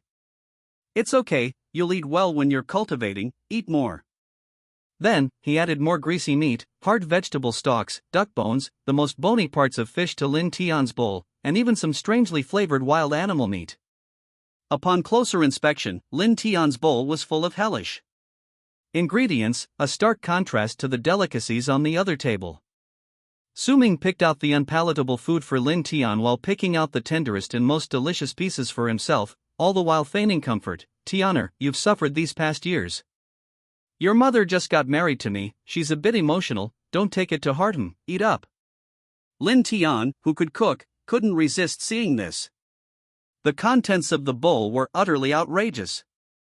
He wanted to jump up, even flip the table. But then, Su Jie's cold gaze swept over him, and Lin Tian immediately felt a chill, his very soul trembling. He could only suppress his anger, picking up a piece of fatty meat and stuffing it into his mouth. The next second, Lin Tian rolled his eyes, almost vomiting. That meat was too greasy, absolutely disgusting. Schwer, you see.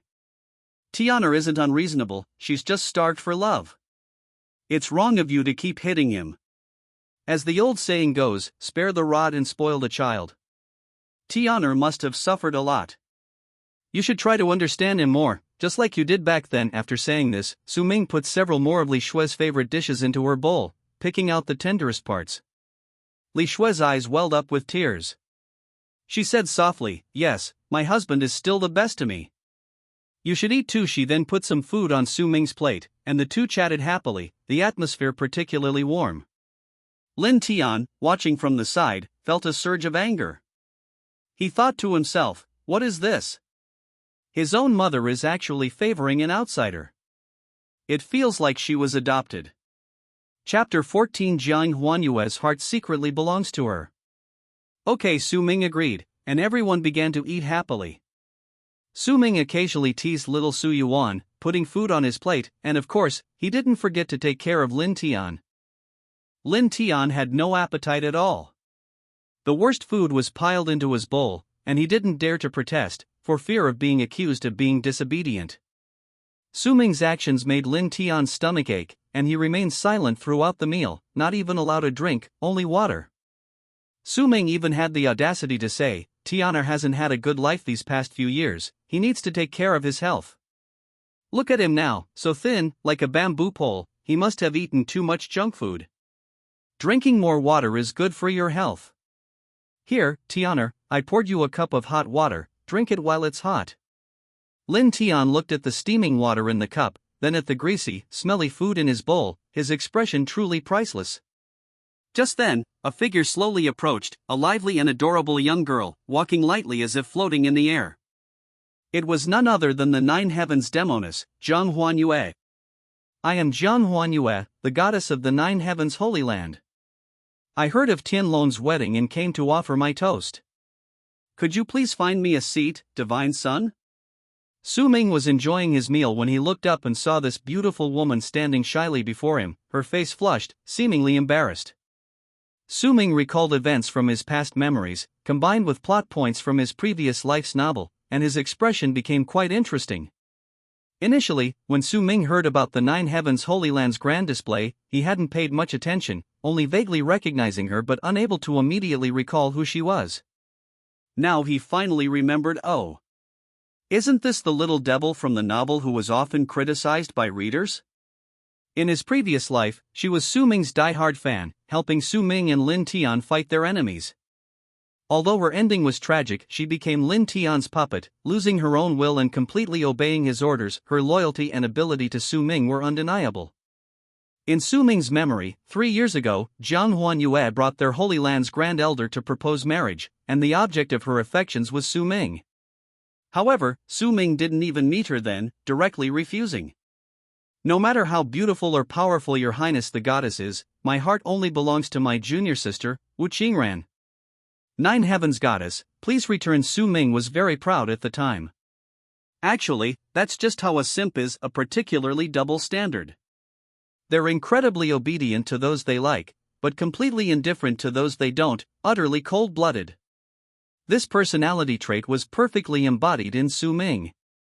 Now that Su Ming has transmigrated back, thinking about it carefully, he definitely won't become the same as before. But later, he heard that the little devil Jiang Huanyue not only didn't give up because of his rejection, but became even more infatuated, saying that she liked Su Ming, such a devoted man, even more. This worried Su Ming to death. Initially, Jiang Huanyue often wandered around the Tianlong Holy Land, and everyone there was busy looking at her, their hearts itching with desire. Only Su Ming kept his distance, still blaming himself for letting the girl see him in the first place. Who would have thought this girl would be so proactive? Jiang Huanyue was now neatly dressed, and although her figure wasn't particularly eye-catching, it was still quite good. She was only 16 or 17 years old, and had practiced the most powerful seductive arts. Despite her conservative attire, she possessed an inexplicable charm, seemingly capable of captivating hearts. Jiang Huanyue was petite and adorable, with fair and delicate skin on her hands and neck, and bright, dark eyes. A golden bell hung from her ankle, and she wore miniature peacock pendants, one purple and one red, exceptionally beautiful. She wore a close-fitting undershirt, a thin jacket, and a long skirt embroidered with birds and winged fish. The skirt was black, adorned with white flowers, giving it a cool, dark Lolita-esque beauty. Moreover, her voice was unique, like that of a young girl experiencing her first love, long and ethereal, as if she were floating in the air, truly outstanding. Even in a crowd, she was the kind of beautiful girl who would turn heads. "Brother Su Ming, it's me. Please sit down. I brought so many gifts this time, I'm so sorry to have troubled you." Su Ming considerately pulled out a chair for her. "Oh dear!" Jiang Huanyue exclaimed, quickly covering her mouth, her face flushed red. The main reason was that Su Ming's attitude was completely different from before. Before, she had pursued Su Ming relentlessly, visiting him every month for a year, but Su Ming hadn't seen her even once. Needless to say, she was disappointed. But she understood that pursuing Su Ming was her choice, whether he accepted was another matter. Although she hadn't actively sought him out after confessing her feelings, she hadn't given up either. Otherwise, it wouldn't be the second elder who goes to the Nine Heavens Holy Land every time. At this moment, the second elder saw Jiang Huanyue sit down and even made a point of helping her. "Su Ming, that girl Huanyue has always liked you. You didn't notice when she was young, but she's grown up these past few years. Every now and then she sends me to the Nine Heavens Holy Land to inquire about you. Yes, Goddess Huanyu, thank you for your hard work. I wasn't very attentive to you before, please don't take it to heart." "Oh, no. Actually, it wasn't neglectful at all." Jiang Huanyu noticed that Su Ming's family was eating, so she naturally joined them, her words and actions very proper. Actually, Su Ming didn't know that Jiang Huanyu had spent 2.5 years practicing etiquette just so she could eat with him in the future. She was already a veritable trainee. Wow! Seeing Su Ming being so good to her, Jiang Huanyue felt a little uncomfortable. After all, as a goddess of her status, though roughly equal to Su Ming's, she had been completely infatuated with him since the moment she saw him 3 years ago, even more obsessed than that fanatical fan Lu Jia. If Su Ming could peek into her room, he would find the walls covered with her drawings, laughing, crying, sad, frowning, lost in thought, meditating quietly, and even some that shouldn't have been drawn. In short, she was a total fangirl. Unfortunately, the Su Ming in the story knew nothing about it and was completely oblivious to Jiang Huanyue's feelings. Even Lin Tian in the book, after seeing these drawings, couldn't help but sigh and mock Su Ming. What an ungrateful wretch. He insists on pursuing someone who isn't his, and he's offended me, Lin Tian. Today I'll teach him a lesson. With that, Lin Tian brutally attacked Jiang Huanyue right in front of Su Ming. In fact, Su Ming had never had any special feelings for Jiang Huanyue, but this matter was something he could never let go of for the rest of his life. The most precious things are those that are free. When Su Ming was writing this novel, he received a lot of criticism from readers at this point. They said Jiang Huanyue's ending was too tragic, and many threatened to send him razor blades, which scared him so much that he didn't dare continue writing for a long time. Jiang Huanyue stuck out her tongue, secretly glanced at Su Ming, and then pretended to eat, her mind far from the food. Everyone knew who she was thinking about.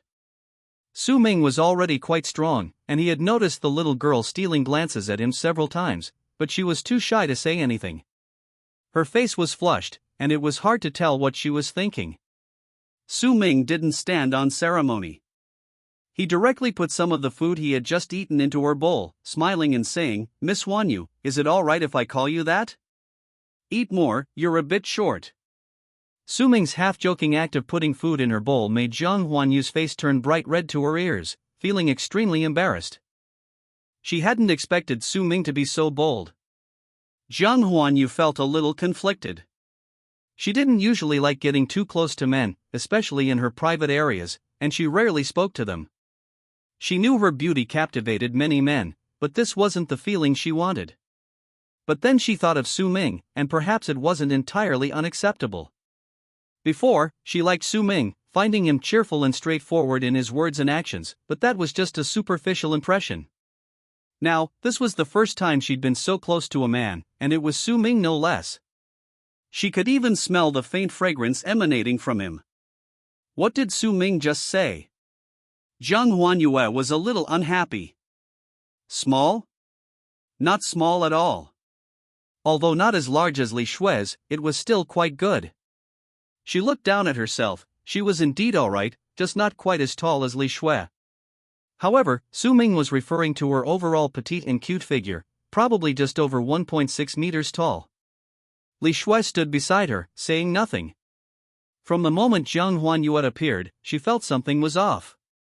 Although she couldn't pinpoint the reason, a woman's intuition told her that this girl might like her husband, Su Ming. Li Shui sighed inwardly. This day had finally come, but she hadn't expected it to be on her wedding day. Su Ming seemed to sense Li Shui's thoughts and spoke first to comfort her. Shui, you seem a little down today, don't take it to heart. I'll discipline Tian'er properly from now on. As long as I'm here, you'll always be happy. Mum. Li Shui was happy to hear Su Ming speak to her first, no longer focusing solely on Zhang Huanyue. She trusted Su Ming deeply, feeling that her happiness was hard-won, so she cherished it and was willing to be tolerant of many things. Unlike other women who were prone to jealousy or tantrums. Since being with Su Ming, she knew she wasn't a perfect woman, and she'd even had a child, yet Su Ming still loved and accepted her. If she continued to act childishly and cause trouble all the time, she would surely ruin her own happiness. Besides, she understood that a genius like Su Ming couldn't possibly belong to only her forever. Even if he truly loved only her, she wouldn't agree, because she cared about Su Ming's pride. If one day other powerful men had many wives and concubines, while Su Ming remained devoted to her, she would feel guilty towards him. This doesn't mean she doesn't understand women's possessiveness, rather, she understands the importance of cherishing and being tolerant. Ever since being with Su Ming, Li Shui has been determined to be a good wife, hoping to be virtuous, kind, gentle, considerate, and capable, so she can live a happy life with him. Thinking of this, Li Shui didn't hesitate to put some delicious food on Zhang Huanyue's plate. My divine husband is right. Huanyue is indeed a bit thin, she needs to eat more. Everyone, please don't be shy, eat more. Zhang Huanyue is clever and quick-witted. She originally thought that if Su Ming married a petty woman, she would secretly like Su Ming, admiring him both openly and privately. Unexpectedly, the woman Su Ming married has no flaws whatsoever. Li Shui smiled broadly, very generous, completely unconcerned about Huanyue's feelings for Su Ming. Besides, Huanyue is almost an adult, she has good talent, it's time to find a Taoist partner. If you don't mind, you can come to Tianlong Holy Land often. My husband, the divine child, has a lot of experience in cultivation and might be able to help you. Really. Zhang Huanyue instinctively stood up and shouted, but immediately realized she had lost her composure and looked rather silly. However, the others didn't notice. She slowly sat down, her face slightly flushed, and asked Su Ming in a low voice, Brother Su Ming, what sister-in-law Li Shui said, do you think it's appropriate? Zhang Huanyue spoke very politely. Su Ming looked helpless. He knew exactly what Li Shui meant, she wanted to play matchmaker for Zhang Huanyue. But he had only just gotten married, and Li Shui had only been in the family for a short time. Why was she already finding him a concubine? Chapter 15, Looking for a Concubine? Although both were concubines, Li Shui was the first to arrive, holding a higher status and exuding a stronger aura. This was incredibly fast. How could Su Ming not understand Li Shui? They had been together for over 2 years, a single glance, a gesture, even the slightest movement of the lips was enough for them to know each other's thoughts. Just now, Su Ming noticed that Li Shui seemed a little downcast.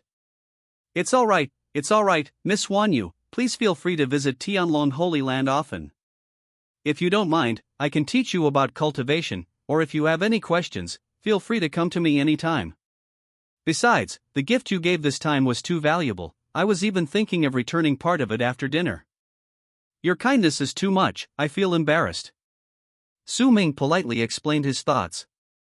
Hearing this, Zhang Huanyu was overjoyed and waved her hand. Brother Su Ming, please don't joke.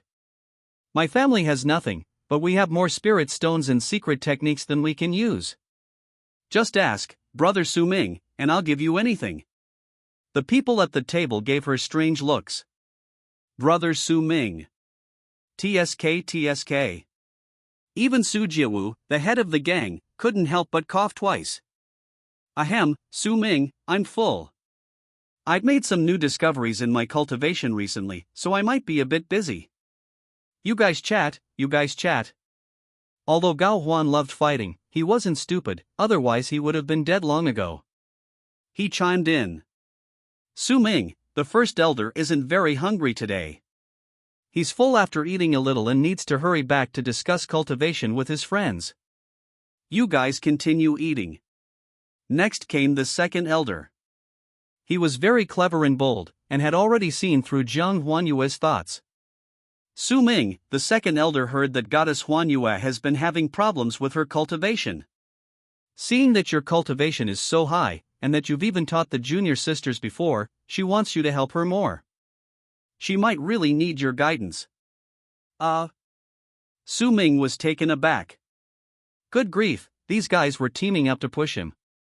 At this moment, Wu Qingran, who was standing to the side, couldn't stand it anymore. She admitted that her senior brother Su Ming was indeed quite good, but she hadn't expected him to be so good that even a simp dared to come up to her directly. Wu Qingran hated these kinds of simps the most. Plus, Zhang Huanyue used to like Su Ming, so naturally she didn't have any good feelings towards her, and Wu Qingran didn't give Zhang Huanyue a friendly look either.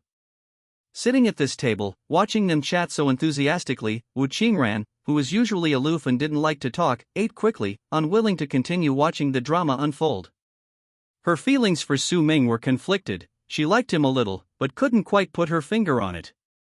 She wanted to see him, but didn't want to take the initiative. Occasionally, she would think back to the past, when Su Ming would take the initiative to show her affection. But now, that was clearly impossible. Seeing Su Ming being intimate with another woman again, Wu Qingran suddenly lost her appetite for some reason and spoke up. Senior brother Su Ming, I'm full. You all can continue eating. With that, Wu Qingran left without looking back. Su Ming looked bewildered. There weren't many people left at the table. Li Shui, Su Ming, Xiao Suyuan, Lin Tian, and Zhang Huanyue. At this moment, the mischievous Xiao Suyuan spoke up, also feeling that eating and drinking all the time was getting boring. There weren't many people left at the table, including the newly acquainted brother Lin Tian. Although his looks were average, he wasn't a big deal. Little Su Yuan, who had grown up solely through cultivation, spent his days eating and sleeping, never having any playmates. He suddenly spoke up, Brother Lin Tian, can you take me to play? Lin Tian froze, his mood terrible, and he had no appetite whatsoever. His eyes lit up when he saw Zhang Huanyue, and he wanted to go over and chat her up, but seeing Su Ming and his mother, Li Shui, filled him with disgust. He didn't even know what the food was being served to him. He wanted to slip away long ago. But he couldn't run away, and this frustration made him miserable. Lin Tian sneered inwardly, Oomph. Su Ming's son, huh? And my brother? Just wait and see how I deal with you. Lin Tian never showed mercy. He knew that to defeat an enemy, you had to eliminate them completely. Poor little Su Yuan didn't know that this newly acquainted brother Lin Tian actually had ill intentions. Li Shui didn't realize it, but Su Ming knew perfectly well. However, Su Ming wasn't worried. He had set up several layers of protective formations around Xiao Su Yuan's body and soul, including a counterattack formation that would activate if the injury became severe. He also believed that his uncle, Su Jiawu, was definitely protecting Xiao Su Yuan. Moreover, there were always powerful figures from the Holy Land secretly guarding Xiao Su Yuan. If Lin Tianjin could actually harm Xiao Su Yuan, it would be a joke. So, the group slowly dispersed, leaving only Li Shui, Su Ming, and Zhang Huanyue. They looked at each other, each with their own thoughts. Since they were one short for their mahjong game, Li Shui naturally wouldn't leave. Today was her wedding, and she had to stay with Su Ming. Zhang Huanyue also sensed some hints. She wasn't stupid. On the contrary, she was very clever, only that she might appear a little foolish in front of Su Ming. Huanyu, try this mountain dragon bone soup. It's especially good for women, replenishing qi and blood. You're thin, you should drink more. And this ostrich egg, it's a natured food, very nourishing. Drinking it can even help you grow taller. And spirit pork, it strengthens men's bodies, and makes women's skin smoother.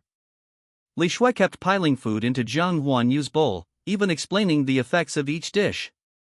Some say women's conversations never end, and Su Ming had certainly experienced it firsthand. He didn't speak, and Zhang Huanyu glanced at Li Shui, not quite understanding what this sister-in-law was up to.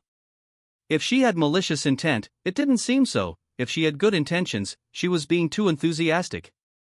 Why was she being so nice to me? She wasn't stupid, she didn't think that something falling from the sky was a good thing. On the contrary, she was very clever.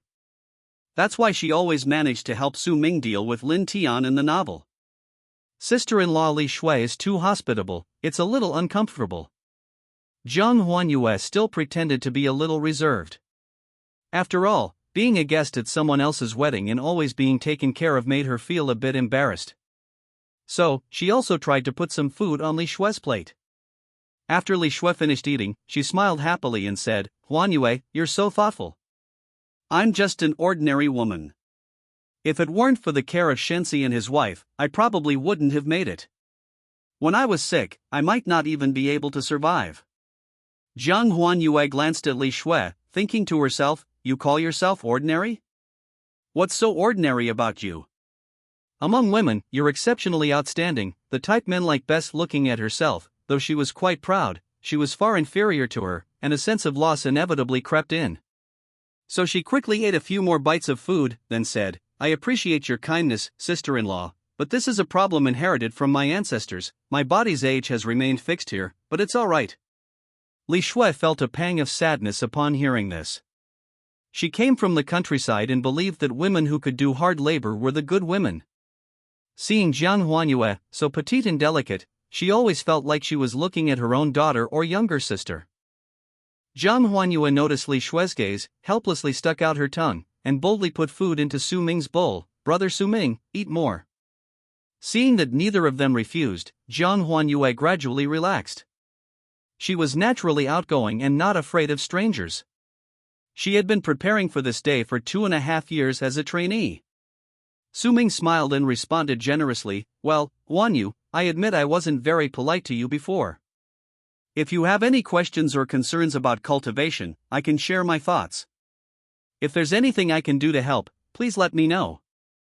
Zhang Huanyu quickly shook her head. "Oh, don't say that, you're too kind actually, I really don't understand some things."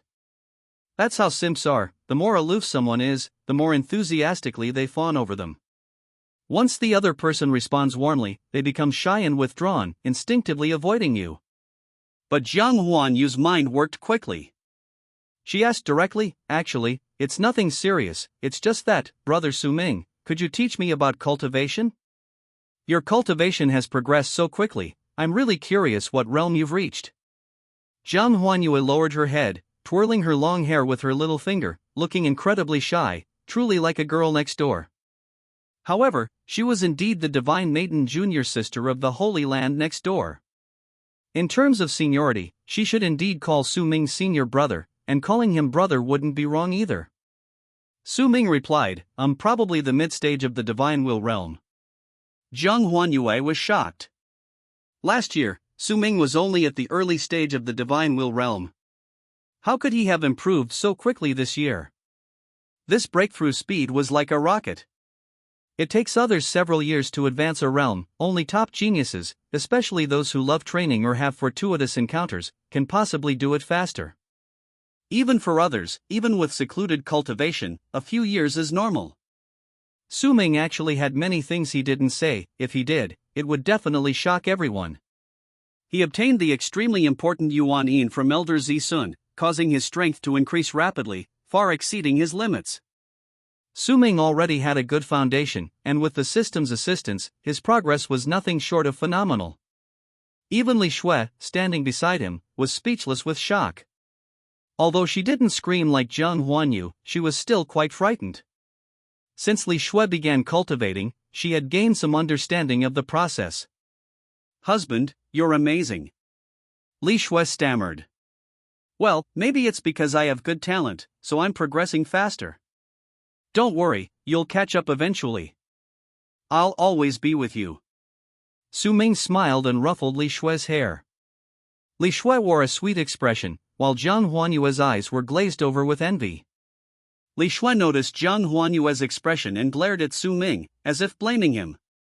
Su Ming rubbed his nose, somewhat helplessly, and then placed some food on Zhang Huanyue's plate, saying, "Miss Huanyue, after we finish eating, I'll share my cultivation experience with you. Just eat well first, and feel free to ask me any questions. Miss Huanyue looks very cute." Upon hearing this, Zhang Huanyue's heart fluttered with excitement, and all her previous envy and jealousy vanished instantly. She stared blankly at Su Ming, making him a little embarrassed. However, he understood that Zhang Huanyue always acted out of character around him, especially since they had only just started eating together.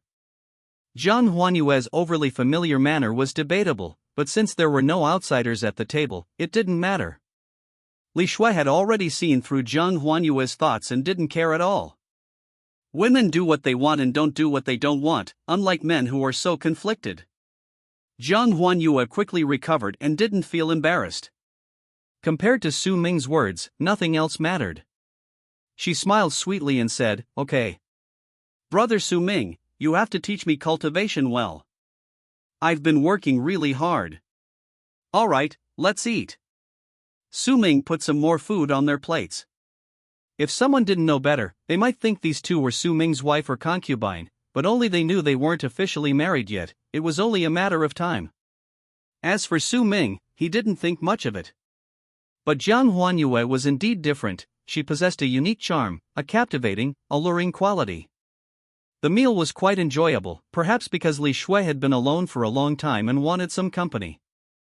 After all, being with Su Ming alone always felt like lacking a female perspective, and conversations weren't as fun. Having a female friend was quite nice. "Shuer, I've finished eating. You can rest for a while after you've finished eating. I'll go take care of things after the wedding." Chapter 16 After the Wedding. "Alright, take care, my husband. Take care, brother Su Ming." On the wedding day, Su Ming could have done nothing, but he just couldn't stay still. After all, it was his wedding, he was Tianlong, after all. The wedding was so lively, with so many cultivators, geniuses, and elders in attendance. He had to make an appearance, at least put on a show. Su Ming didn't think that simply focusing on cultivation was enough. Regardless of whether he became a god king in the future, he still needed to maintain the heirs of a divine son. So he went to chat with those genius seniors. At the banquet, only Li Shui and Zhang Huanyue remained. "Miss Huanyue, what do you think of your divine son husband?" The two exchanged a glance, smiled, and began to chat. Li Shui spoke first, her tone not competitive, but rather somewhat boastful. "After meeting my husband, the divine child, or rather, I never imagined I could one day become the divine child's wife. I never even dared to dream of such a thing before. Brother Su Ming is truly an outstanding person. I've always thought so. The first time I saw him was on a beautiful, sunny evening. At that time, Brother Su Ming was outside cultivating, hunting strange beasts, with elders protecting him. I happened to be there cultivating as well, fighting strange beasts. That battle lasted a long time until Brother Su Ming intervened and defeated the beast with a single sword strike." Zhang Huanyue spoke with great enthusiasm. A few years ago, Su Ming was indeed quite ordinary. He cultivated diligently, possessed good talent, and was very strong in combat, truly befitting Tianlong's status. But later, he wanted to be with Wu Qingran, only to be utterly rejected. He became despondent, losing all interest in cultivation and spending all his time chasing after his goddess junior sister. Naturally, he didn't have a good ending. Now, thinking about it, Su Ming's life trajectory seemed rather unbelievable. A person's personality doesn't change overnight. A person's character is usually formed from childhood and isn't so easily altered. Li Shue's eyes also sparkled when she heard Jiang Huanyue's words. Yes. My husband is really amazing. He's great in every way. After living with him, I've discovered he knows more than I thought, in every single aspect. Every single aspect. Jiang Huanyue suddenly exclaimed, her face instantly turning red, as if she had thought of something special. Li Shue, seeing her reaction, immediately understood. After all, they were both women, one was experienced, the other had only heard about it. But women always understand each other implicitly. Yes, you guessed right. Ah. Having received confirmation, Jiang Huanyue covered her mouth, looking extremely surprised. She had seen such things in books and paintings, but she never imagined it actually happened in real life, and that her own brother was one of them. Jiang Huanyue was both excited and thrilled, but too shy to show it. Li Shue smiled slightly and said nothing more. They had unknowingly probed each other, casually chatting about their hobbies, and discovered they both liked this. Thus, their mutual attraction quickly increased. Sister Li Shue, you're such a kind person. Next time I'll bring you more local specialties from our Nine Heavens Holy Land to try. Ha, it's good that Huanyu has such a thoughtful gesture. Her husband, the divine child, can have a taste too. Yes, yes. That's for sure. The two chatted happily. Women are usually thoughtful and perceptive, and Li Shue was especially tolerant, knowledgeable, and had a mature and stable outlook on life. Jiang Huanyu, on the other hand, was quick-witted, clever, and adorable. So they agreed that Jiang Huanyu would come to Tianlong Holy Land every 2 months to discuss cultivation with Su Ming, and also go shopping and play with Li Shue, enjoying the pleasures of womanhood. Meanwhile, Lin Tian was with little Su Yuan. Since learning to walk and talk, little Su Yuan had been cultivating with his grandfather, Su Jiawu, and had never been taken out to play before. He was overjoyed on the way, looking left and right, full of curiosity about everything. Lin Tian, however, was secretly plotting, Su Ming, you messed with me, so I'll take it out on your son. It won't hurt him much, but letting him experience the harsh realities of life early isn't bad. So he thought, what children have in abundance is enthusiasm and a bright smile, right? Then he'd first shatter little Su Yuan's confidence and let him taste the bitterness of life. Little Yuan, come on, your brother Lin Tian will take you archery. Okay. Little Su Yuan was incredibly excited. Archery? It sounded so interesting.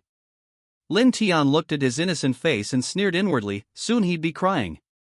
Because of the divine son's wedding, many powerful young people had come. Tianlong Holy Land had specially set up a large market, offering everything imaginable, a one-stop shop for shopping and entertainment at cheap prices, entirely to celebrate Su Ming's joyous occasion. For those of them in positions of power, this was practically free money. As Su Ming's son, little Su Yuan naturally carried the Tianlong token, allowing him unimpeded access wherever he went. Lin Tian then led Xiao Suyuan into the largest archery range in the market. Many cultivators were selling or trading items there, and people were treasure hunting at the stalls. However, Lin Tian didn't stop, he directly pulled Xiao Suyuan to a bustling archery range. Although the arrows were fake, the bows were quite powerful, and the range was fully equipped, capable of accommodating over 100 people at once. Lin Tian led Xiao Suyuan to the counter and said, "Boss, give me 100 arrows, I'll take my little brother to play." The counter was a shrewd male cultivator.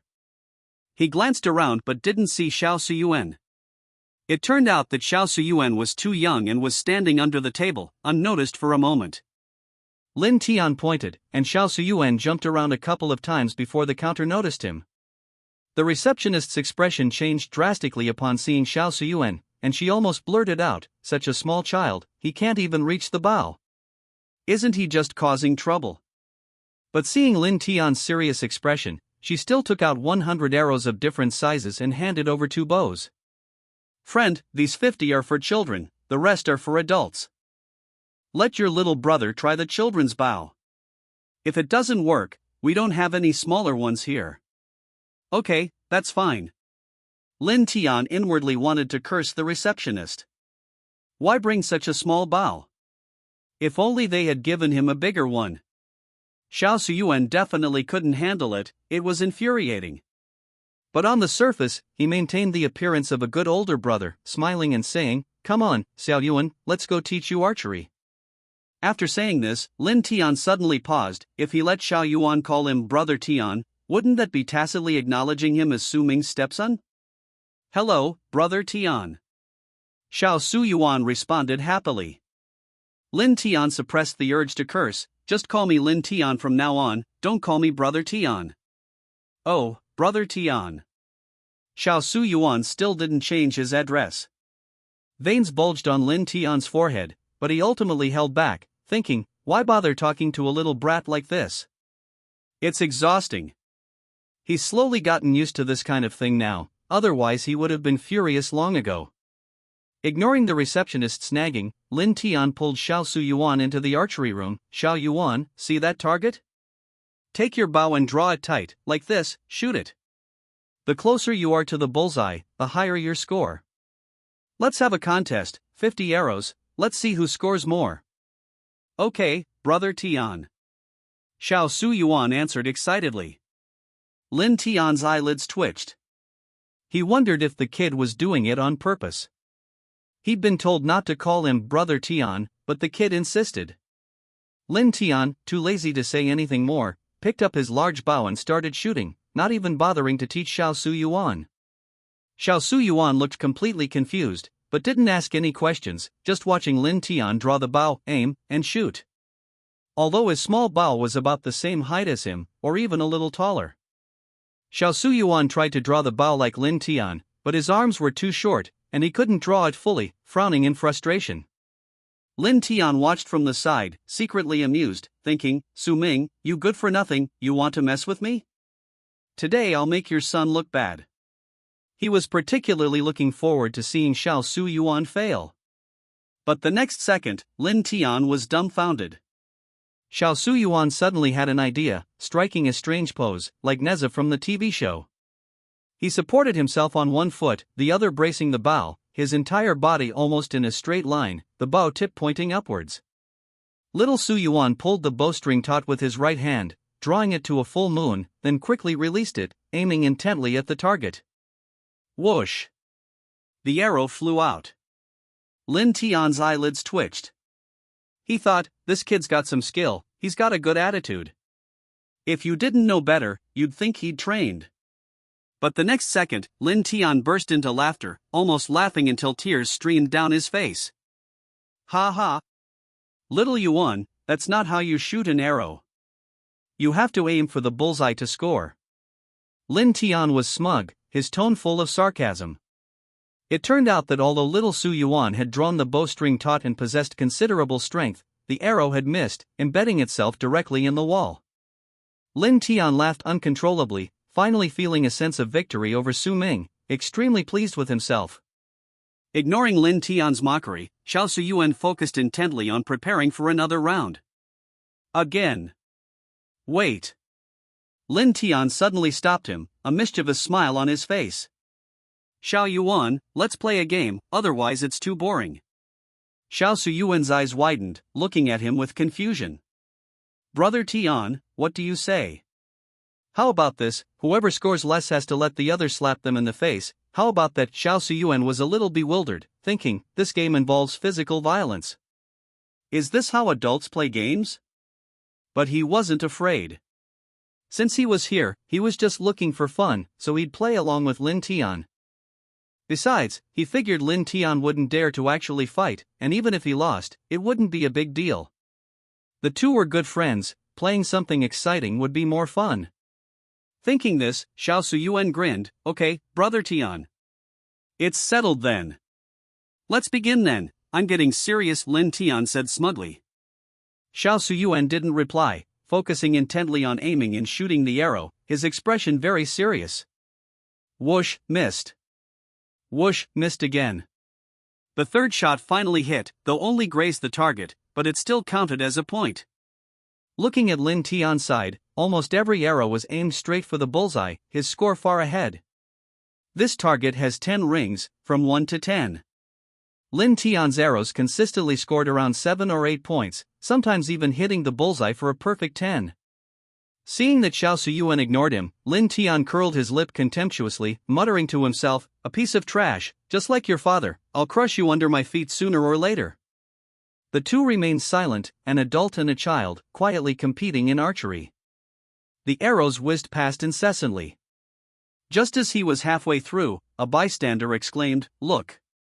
This guy is amazing. Yes, almost every arrow hits the bullseye. Incredible." He's a true marksman. Hearing the praise, Lin Tian felt incredibly proud.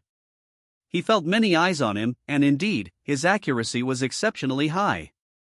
Thinking to himself, "That's exactly who I, Lin Tian, am. I'm a natural-born martial arts prodigy." Just as Lin Tian was feeling smug, a beautiful and elegant girl ran over, smiling, and asked, "Little brother, what's your name? Why are you so good at archery? Could you teach me?" Lin Tian was immediately annoyed. "Little brother? Where am I little? In my past life, I was the great emperor of deep affection, and I hate being called that. It's clearly an insult to men." He turned his head and realized that the girl wasn't looking for him at all, but rather for Xiao Suyuan beside him.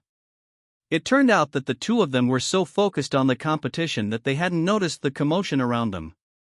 This archery range wasn't just for the two of them. There were quite a few spectators and other cultivators around as well. Chapter 17 Archery Competition. At first, no one noticed little Su Yuan until he had shot dozens of arrows before someone recognized him. Little Su Yuan was only 3 years old, and although he was a bit taller, he looked about 4 or 5. Children his age usually don't practice archery, since they're not even as tall as the bow. But little Su Yuan was different. He used a special method, using both his hands and feet, his whole body exerting force, 1 foot on the ground, and managed to draw the bow to a full moon shape. At first, everyone was amazed by the youngest child, little Su Yuan, because his first few arrows were terrible. He barely hit the target on the 3rd and 4th. But by the 7th and 8th arrows, little Su Yuan had actually learned how to draw the bow and shoot, and his performance gradually improved. By the 12th arrow, he was hitting the bullseye steadily. Every subsequent arrow was flawless, densely covering the bullseye, until finally, the bullseye was pierced through. Then, his arrow continued flying forward, hitting the wall behind the target. By the 20th arrow, the following arrow had pierced through the preceding arrows, hitting the bullseye once again, securing a perfect score. Every arrow was accurate and powerful, even piercing through the preceding arrows, still accurately striking the bullseye. Looking at Lin Tian, his score was indeed higher than everyone else's, mostly around 70 to 10, with a few slightly higher.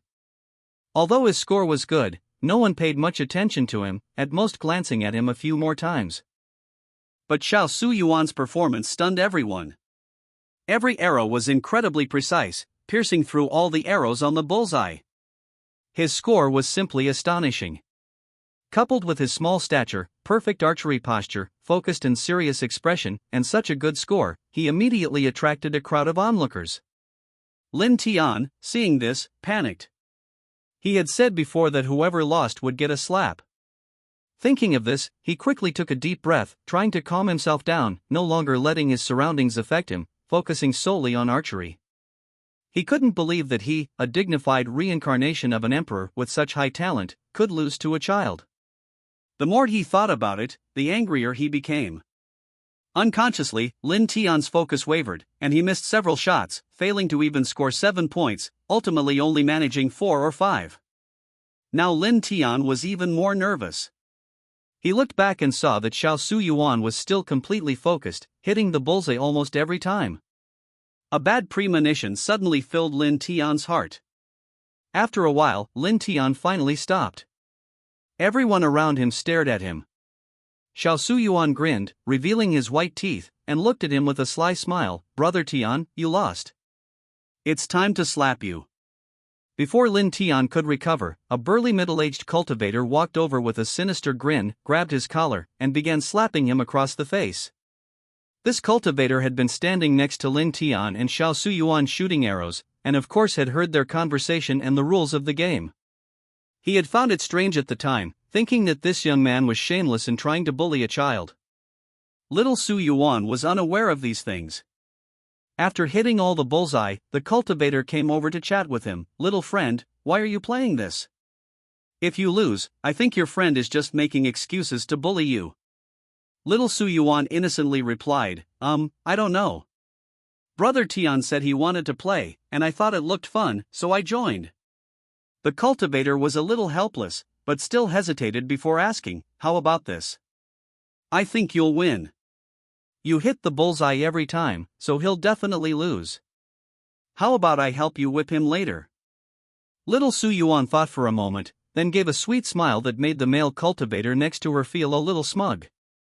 Many people present couldn't stand it anymore and started to defend little Suyuan. Competing with a child in archery, isn't that obviously trying to take advantage? Your friend isn't reliable either. Brother, don't hold back later. No problem, no problem. Good luck, hee hee. Everyone around was looking forward to a good show, but little Suyuan didn't understand any of this. She just found it quite interesting. Lin Tian's cultivation level was only at the ordinary elite level. In front of so many experts, the cultivator who spoke to little Suyuan was far superior, so things turned out this way. The male cultivator grabbed Lin Tian by the collar and began slapping him repeatedly. Slap. Slap. How does it feel? Young man, playing around and bullying a child, you deserve a beating. Hearing the middle-aged cultivator repeatedly slapping Lin Tian and provoking him, the surrounding people joined in the jeering. Ha, he brought this on himself. Trying to take advantage and getting taught a lesson. He's weak but dares to bully such a cute little brother, he deserves to be beaten. Give him a good beating, beat him until he begs. These words came from the cultivator's partner, her tone particularly sarcastic and her personality quite unrestrained. She seemed to be from the Antarctic Holy Land. Hee hee. That's the effect I want. I can't stand those who bully newcomers because of their age and strength. Especially such a cute child. Big brother, give him a good beating. Go for it. The surrounding people joined in the fun, getting more and more excited. Lin Tian was dazed and confused from the beating, barely able to speak. What are you all doing? I was just playing with my brother, what's it to you? Your brother?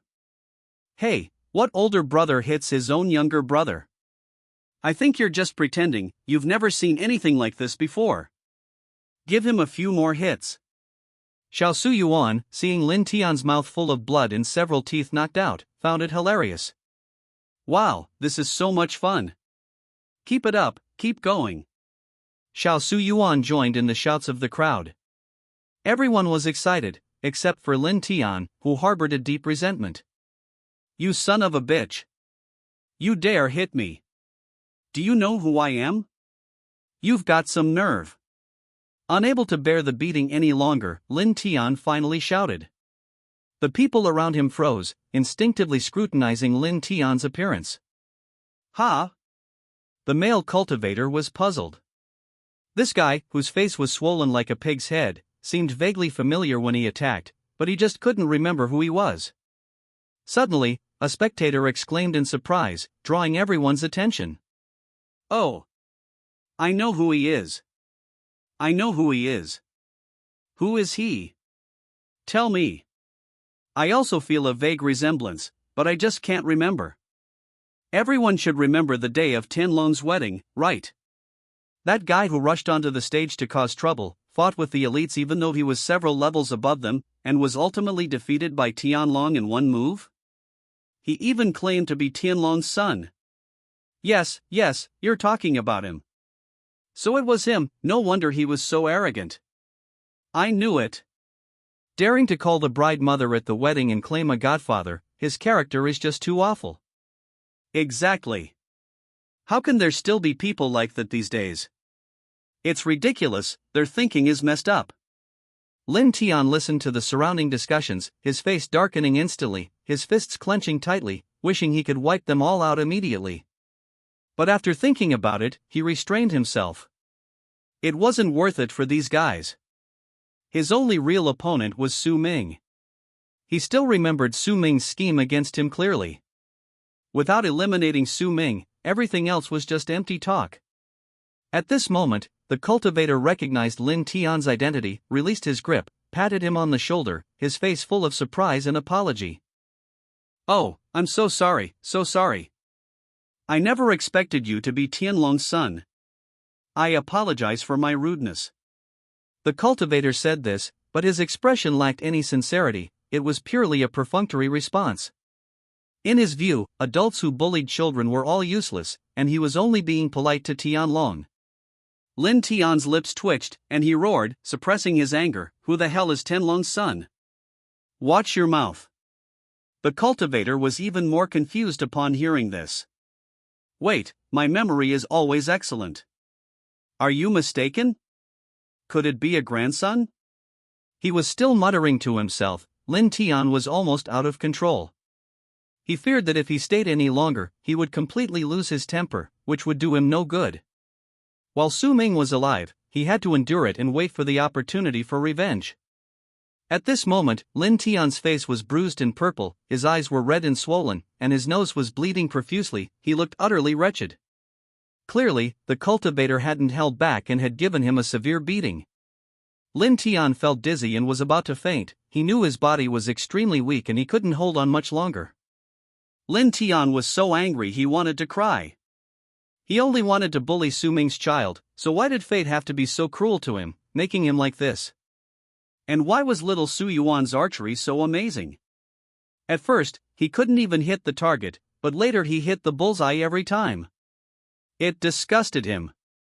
He felt he had brought this on himself, he had shot himself in the foot, and in the end, he was the one who got hurt. Lin Tian took a deep breath, not wanting to stay here a second longer. He was the one who suggested this game, and now he'd been slapped in the face. What could he do? His face was already swollen, staying any longer would only make him more humiliated.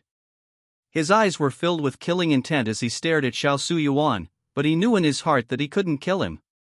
Having been an emperor in his past life, he knew that the descendants of powerful figures were not to be trifled with, especially given his current low cultivation level. Even if he did kill Lin Tian, Su Jiewu's attacks could cover tens of thousands of miles. Lin Tian wouldn't even have a chance to die. Xiao Su Yuan grinned, revealing his white teeth, looking at Lin Tian's bruised and swollen face, laughing uncontrollably. "Ha ha! Brother Tian, you're really in bad shape. Even worse than when we first arrived. He he." Xiao Su Yuan stuck out his tongue, quite pleased. He had no idea what had just happened, he just thought it was lively and interesting. "Archery is really fun. Brother Tian, you must take me next time," little Su Yuan said excitedly. Lin Tian's eyelids twitched upon hearing this, and a chill ran down his spine. Again? No way. He himself had been badly beaten, let alone teaching little Su Yuan a lesson. Thinking this, Lin Tian turned and left without looking back, not saying a word the whole way.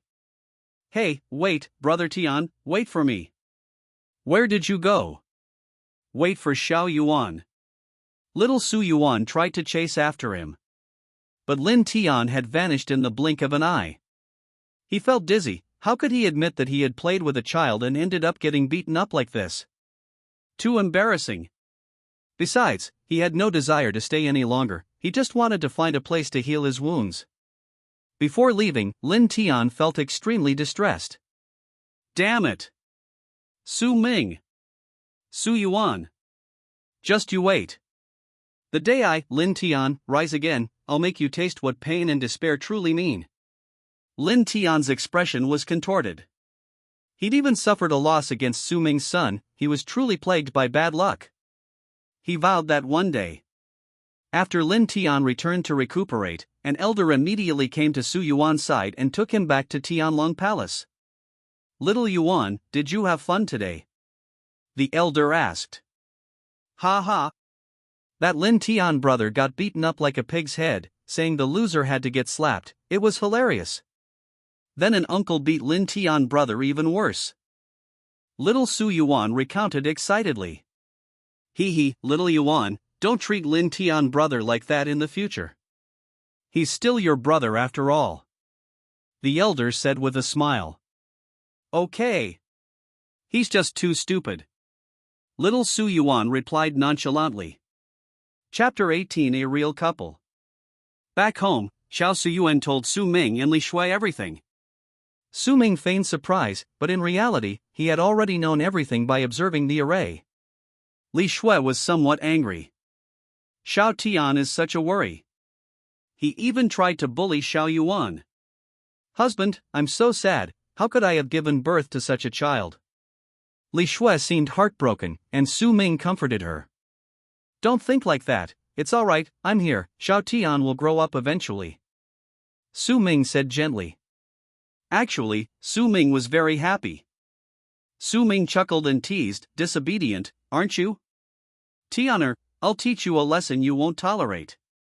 But on the surface, he acted like a loving father, even teaching Xiao Yuan to distinguish right from wrong. Xiao Suyuan nodded, indicating that he understood. Su Ming didn't ask any more questions. That evening, the family had a rare meal together. Xiao Suyuan usually didn't come home for cultivation. Lin Tian naturally didn't want to participate. Regardless of his current disheveled state or the humiliation he'd suffered at Xiao Yuan's hands, he was too ashamed to sit at the same table as Su Ming. That evening, their wedding night, Su Ming was unusually gentle. They did nothing that night, after all, they were an old married couple, married for over 2 years. They talked all night, more earnestly than usual, discussing some of their innermost doubts. The next morning, Su Ming woke up refreshed and found a letter on his bedside table. Li Shui didn't open it, the maid said it was from an elder of the Holy Land. Su Ming examined the letter and discovered it contained a magic array. Anyone unfamiliar with arrays wouldn't be able to decipher its contents even if they opened it. Lin Tian wiped the letter, revealing delicate purple handwriting. Su Lang, you rascal! How could you get married so quickly without a word? I was left down there anxiously, so frustrated. Zi Sun. After reading it, Su Ming used his spiritual fire to ignite the letter, turning it to ashes. He then left, heading straight for Zi Sun Peak. Every time Su Ming went to Zi Sun Peak, he had to conceal his whereabouts. Like a thief, it was truly exhausting. After all, he was a divine son, everyone with some ability in the Holy Land recognized him, and his relationship with Zi Sun hadn't been made public. So, 4 months, they had been secretly seeing each other, not yet ready to go public.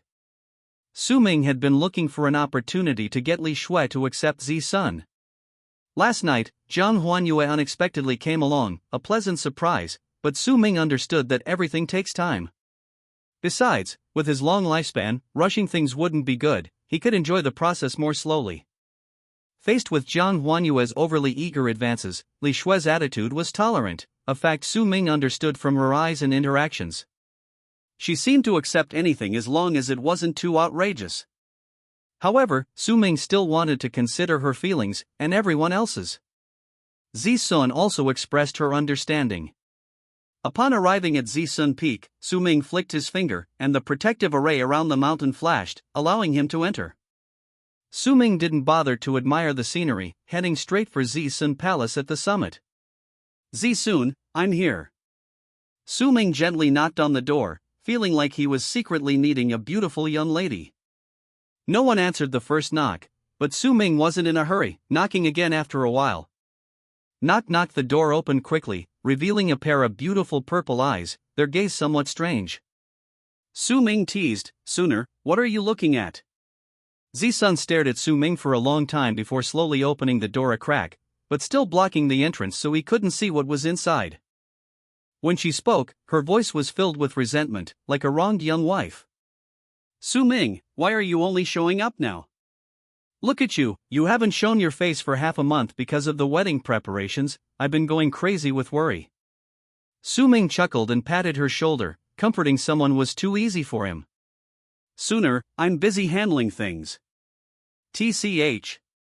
Busy with your wife, huh? You haven't even had time to come see me. Do you know how much I miss you? Oh, I miss you too. But you know how complicated wedding preparations are. After we get married, won't we still be just as busy? Will you still be waiting for me then? Ji-sun was initially heartbroken.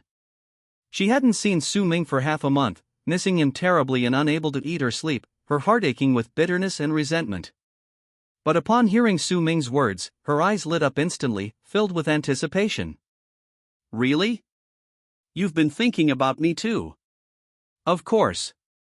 Will we really have a wedding? Despite her excitement, Ji-sun tried to remain calm, though she had already opened the door wide, and the room was a little messy. Su-ming went straight to her and hugged her, saying gently, "Of course we will. Not only will we have a wedding, but we'll also have a baby.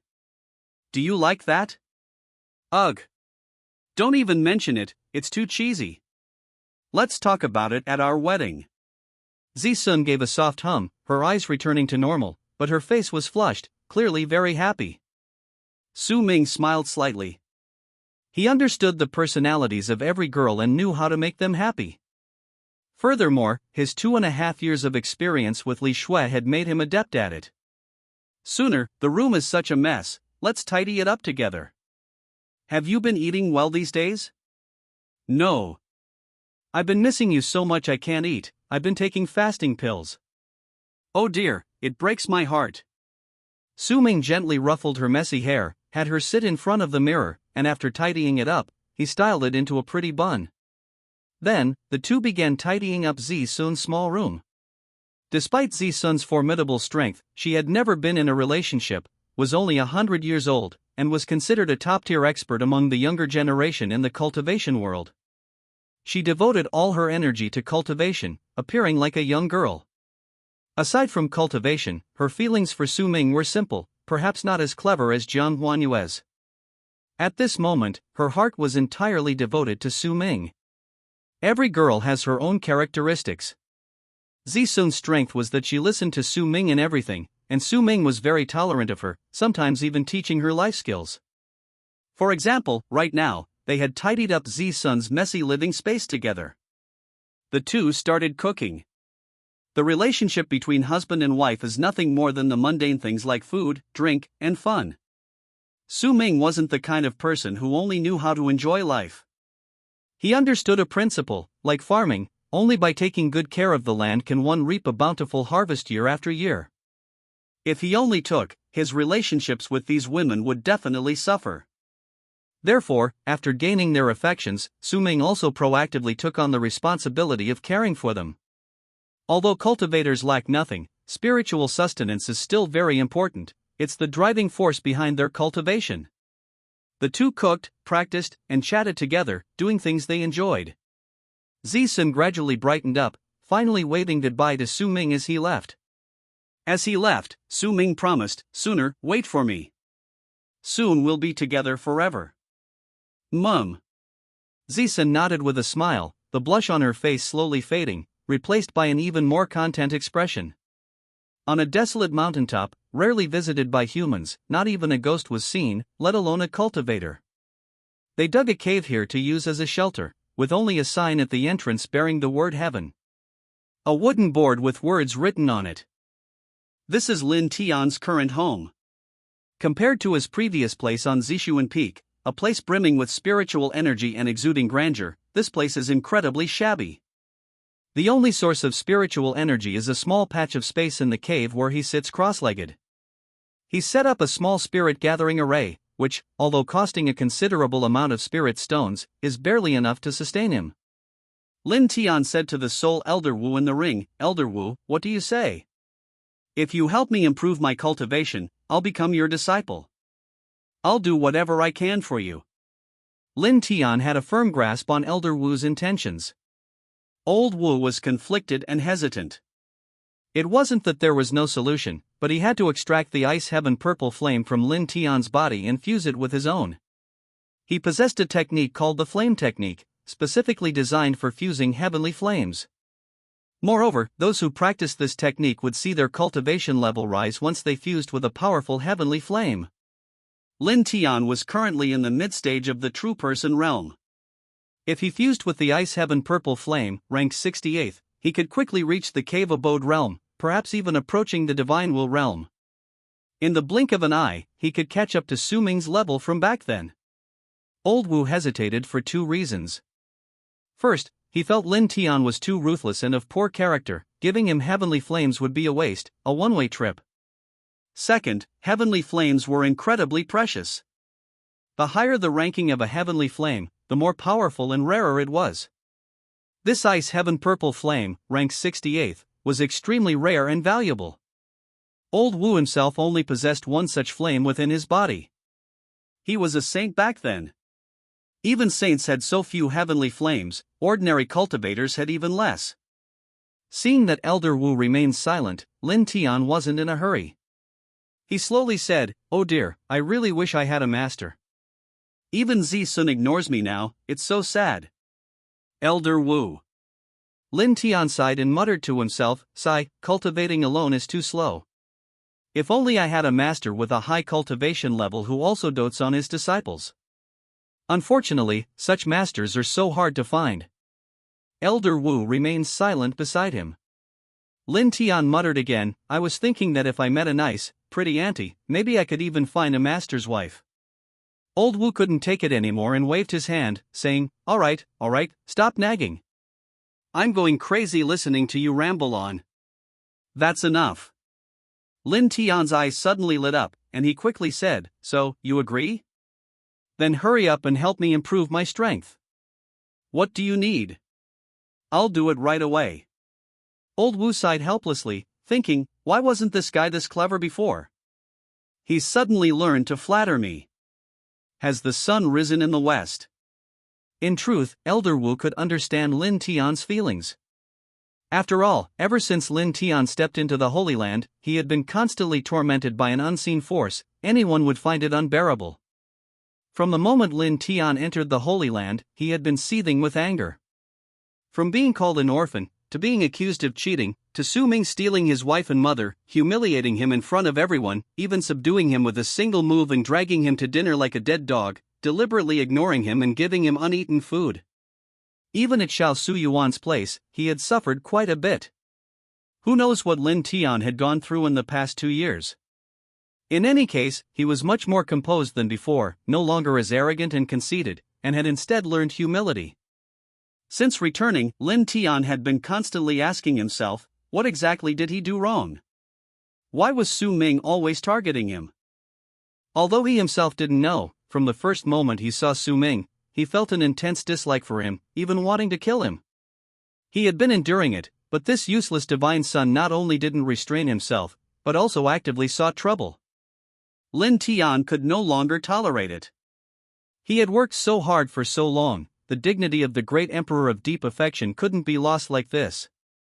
He had to regain his honor. Therefore, he decided to start anew and become Wu Lao's disciple. He refused to believe that, given a second chance, he couldn't cure Su Ming. If he really couldn't, he might as well just kill himself. Wu Lao noticed that Lin Tian's attitude had improved. He was no longer as arrogant and rude as before, but instead showed him more respect, and his tone of voice had softened considerably. Wu Lao said, all right, boy, remember what you said. Also, you must always keep in mind the matter of helping me reshape my physical body. If I need anything, as your disciple, you must obey your master's orders. Now, swear your oath of apprenticeship. Chapter 19 Successfully Robbed. Upgrade items.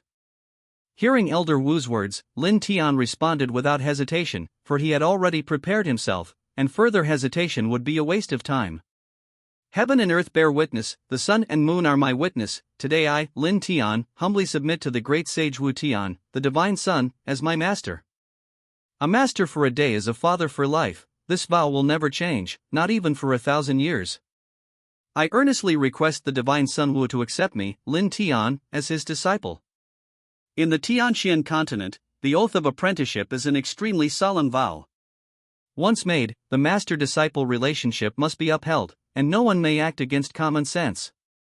The master must fulfill his responsibilities, and the disciple must maintain due respect and diligence. Although this matter is quite complex, it is actually very reasonable. Lin Tian and Zisun had not formally established a master-disciple relationship because at that time, Zisun only recognized him as a nominal disciple, not a formal direct disciple. If they became direct disciples, the relationship would be formally confirmed, and a special bond would bind the master and disciple together. After Lin Tian finished speaking, Wu Shenxi floated out from his storage ring and responded calmly. Something in the sky seemed to respond to their actions, as if someone in the unseen world was watching the master and disciple. Heaven bears witness, the sun and moon are my witnesses, today I, Wu Shenxi, accept Lin Tian as my disciple. I hope he will cultivate diligently in the future, remember the master-disciple agreement, strive for excellence, and attain the great Tao as soon as possible. Wu Shenxi's blue figure slowly spoke.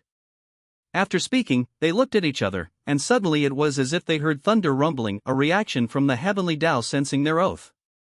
From this moment on, a kind of intuitive connection existed between them. If one encountered danger, the other would sense it. All right. Since that's the case, Lin Tian, remember this, you are now my disciple, Wu Tian Dasheng Wu Shenxi. I will teach you a secret technique called the flame technique. It allows one to absorb heavenly fire and integrate it into their body. Each absorption will greatly increase your strength. It also allows you to control the power of the heavenly fire. Lin Tian listened intently. Although he had learned these techniques in his previous life, encountering them again now still left him somewhat bewildered. Actually, he knew how to practice this technique, but with Elder Wu in the ring, he dared not reveal it, fearing an accident.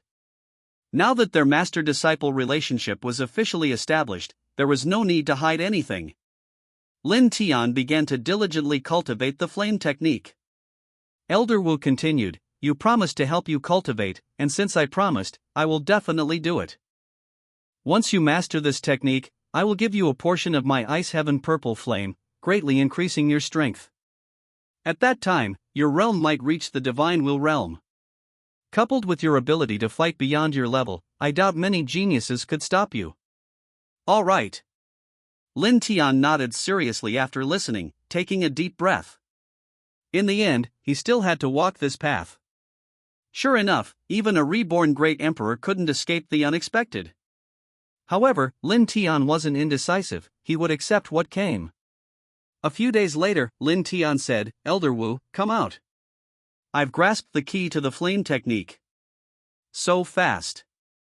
Elder Wu was still recovering his strength in his ring when he heard Lin Tian call him. Time always seemed to fly by during cultivation, he hadn't expected Lin Tian to grasp the core so quickly.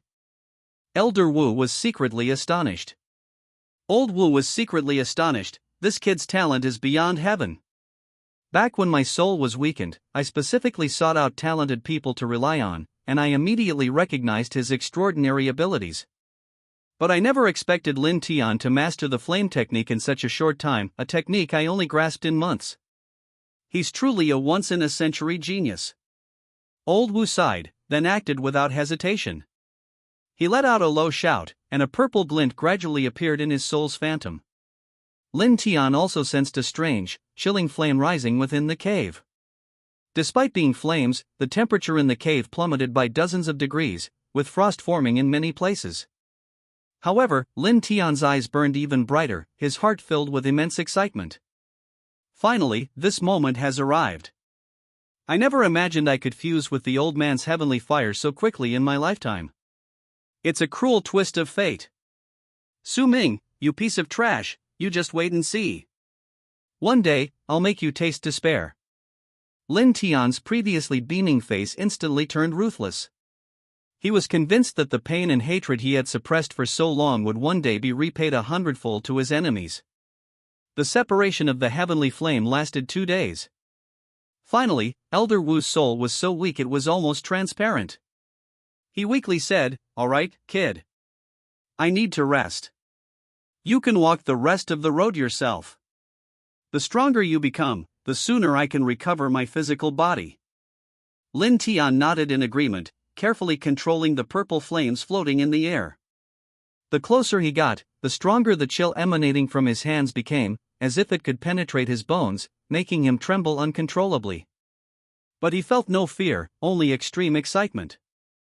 He activated the flame technique within his body and roared, merge. Ice Heaven Purple Flame. In this life, I, Lin Tian, am destined to rely on you to reach the peak again. Lin Tian sat cross-legged and began to merge with the heavenly flame, his expression solemn. The entire cave transformed from frost into ice.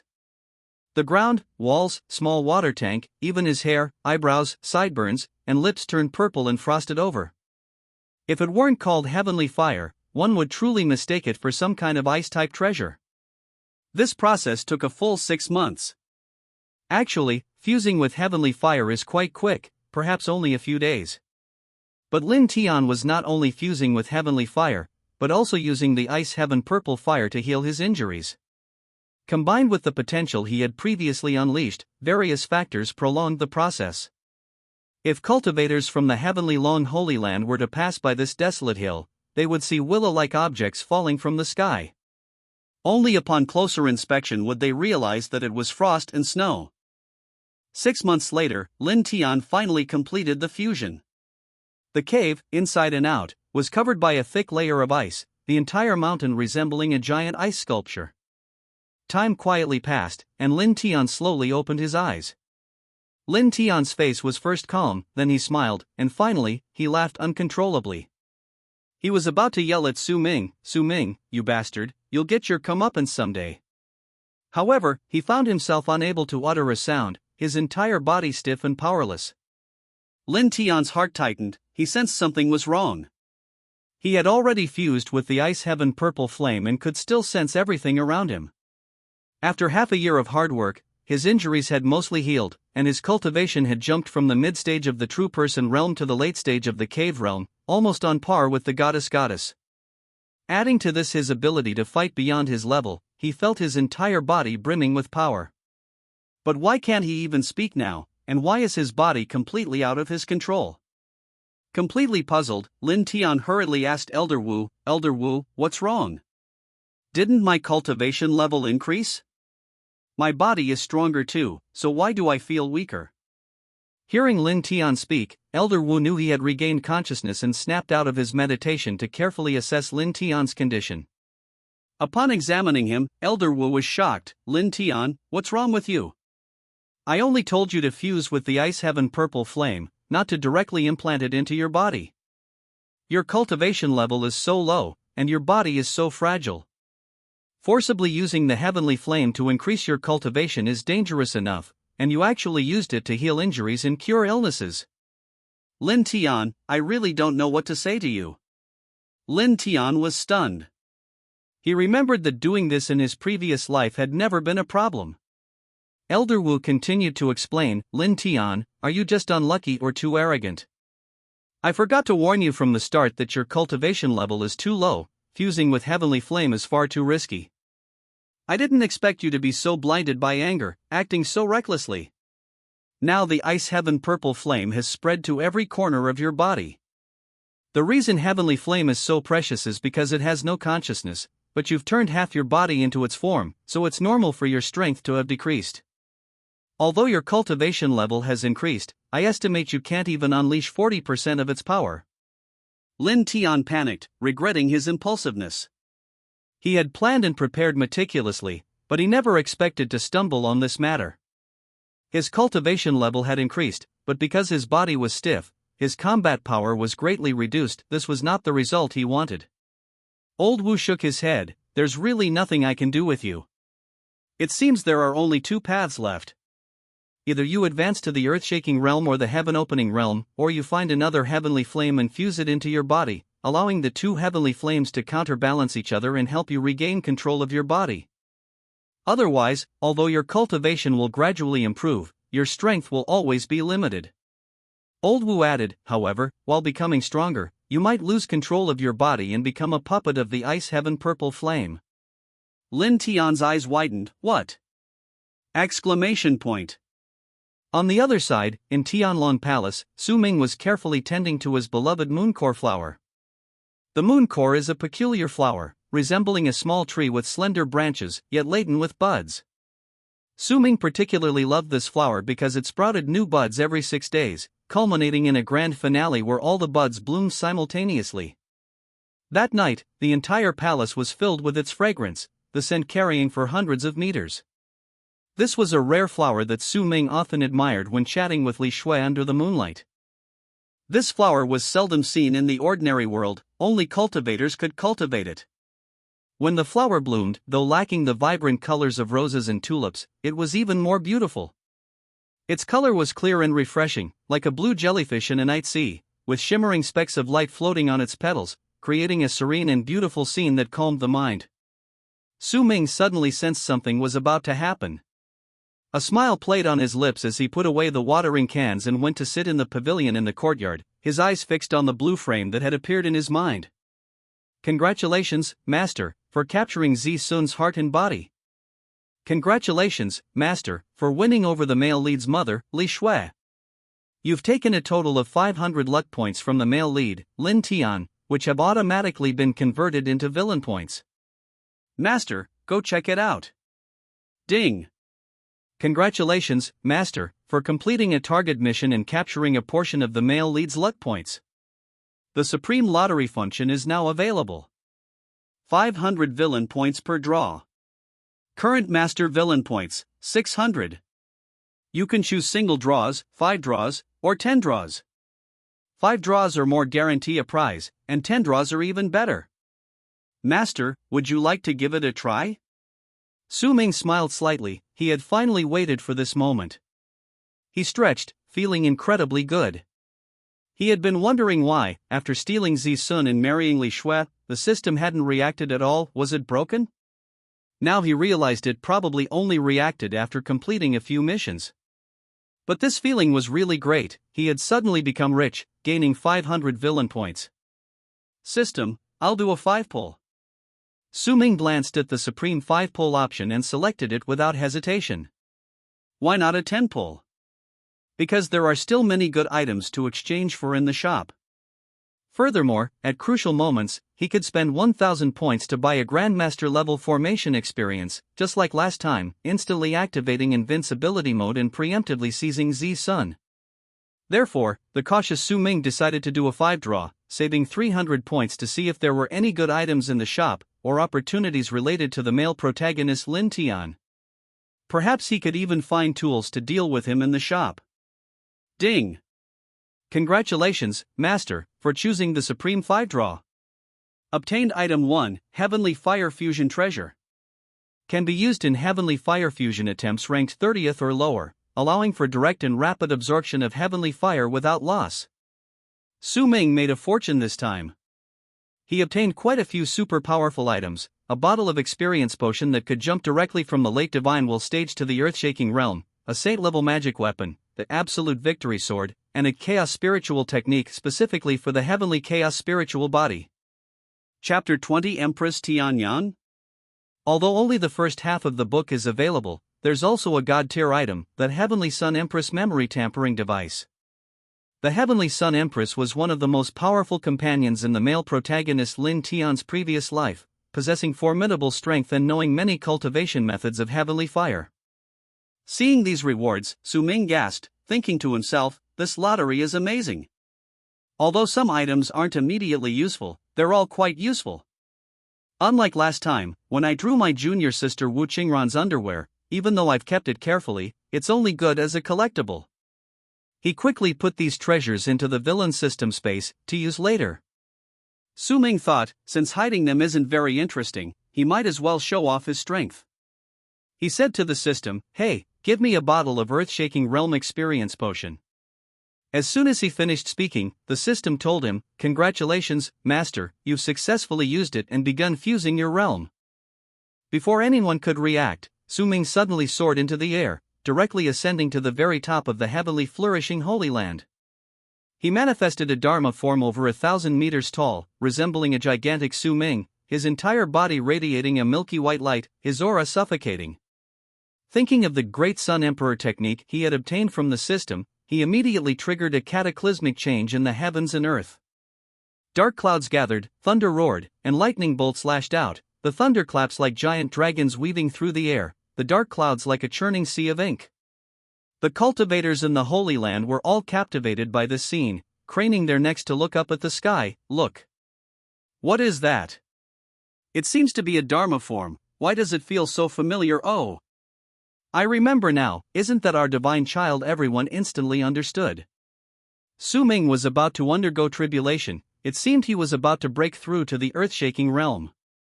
Reaching the earth-shaking realm required enduring the baptism of heavenly lightning. If one couldn't withstand it, they would never become a true master.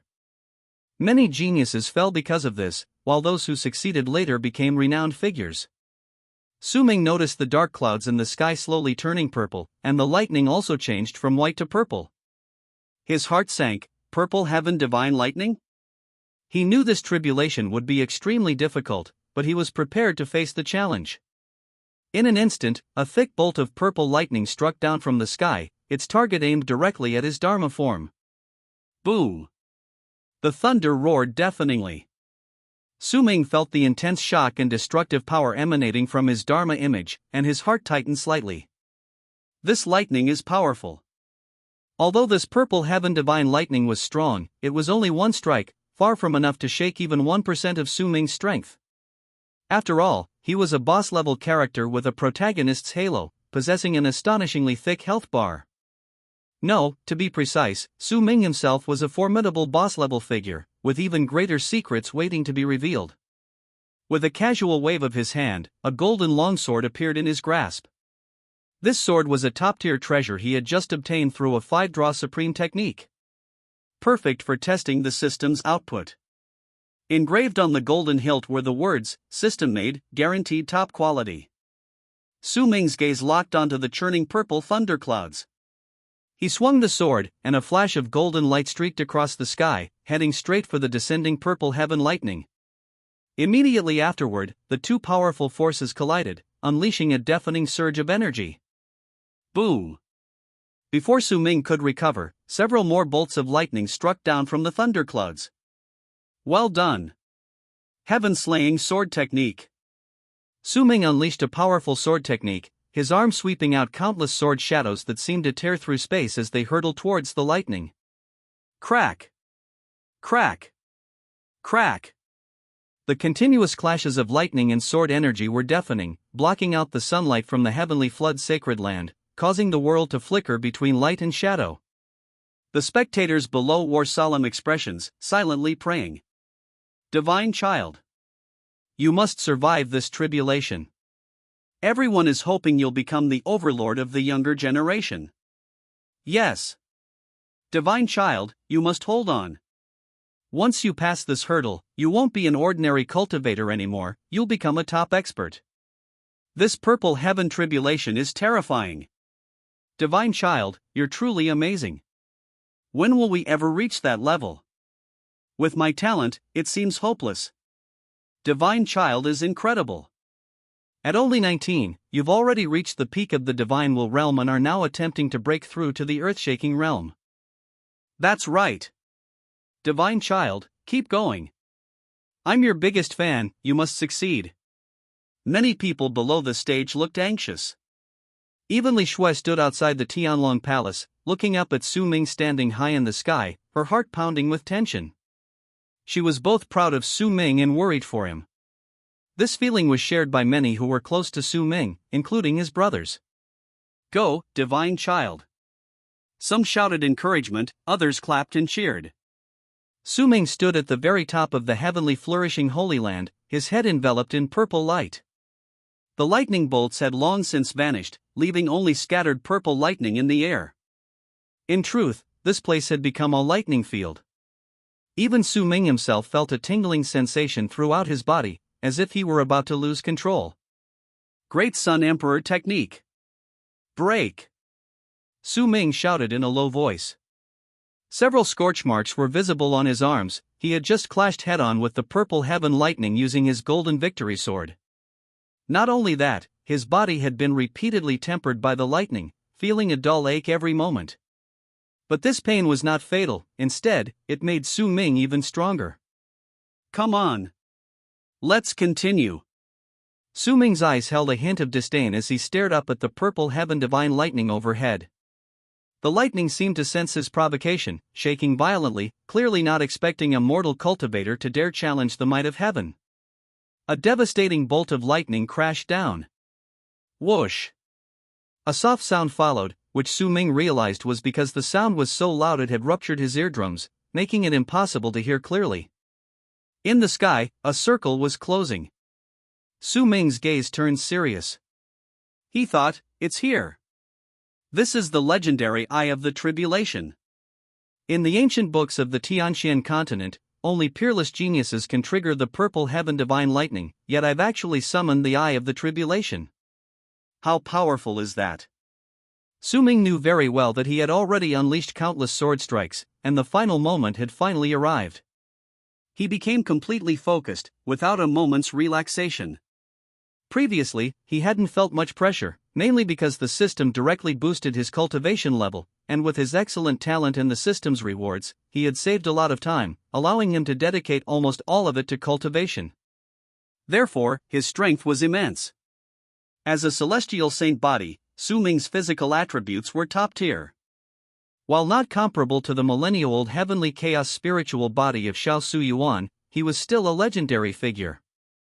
Because of this, Su Ming's learned spells and combat experience were also terrifying. Su Ming roared, "Yin Yang Divine Wheel! Rise!" The golden longsword in his hand shone brightly, illuminating the entire world, as if bringing boundless warmth to the sacred land. But amidst the thunder, the temperature suddenly soared, making Su Ming feel as if his body was about to burst into flames. This was because the energy he mobilized was too powerful, forming a massive divine will sphere that slowly rotated, revealing the 6 great Das: celestial being, divine being, earth being.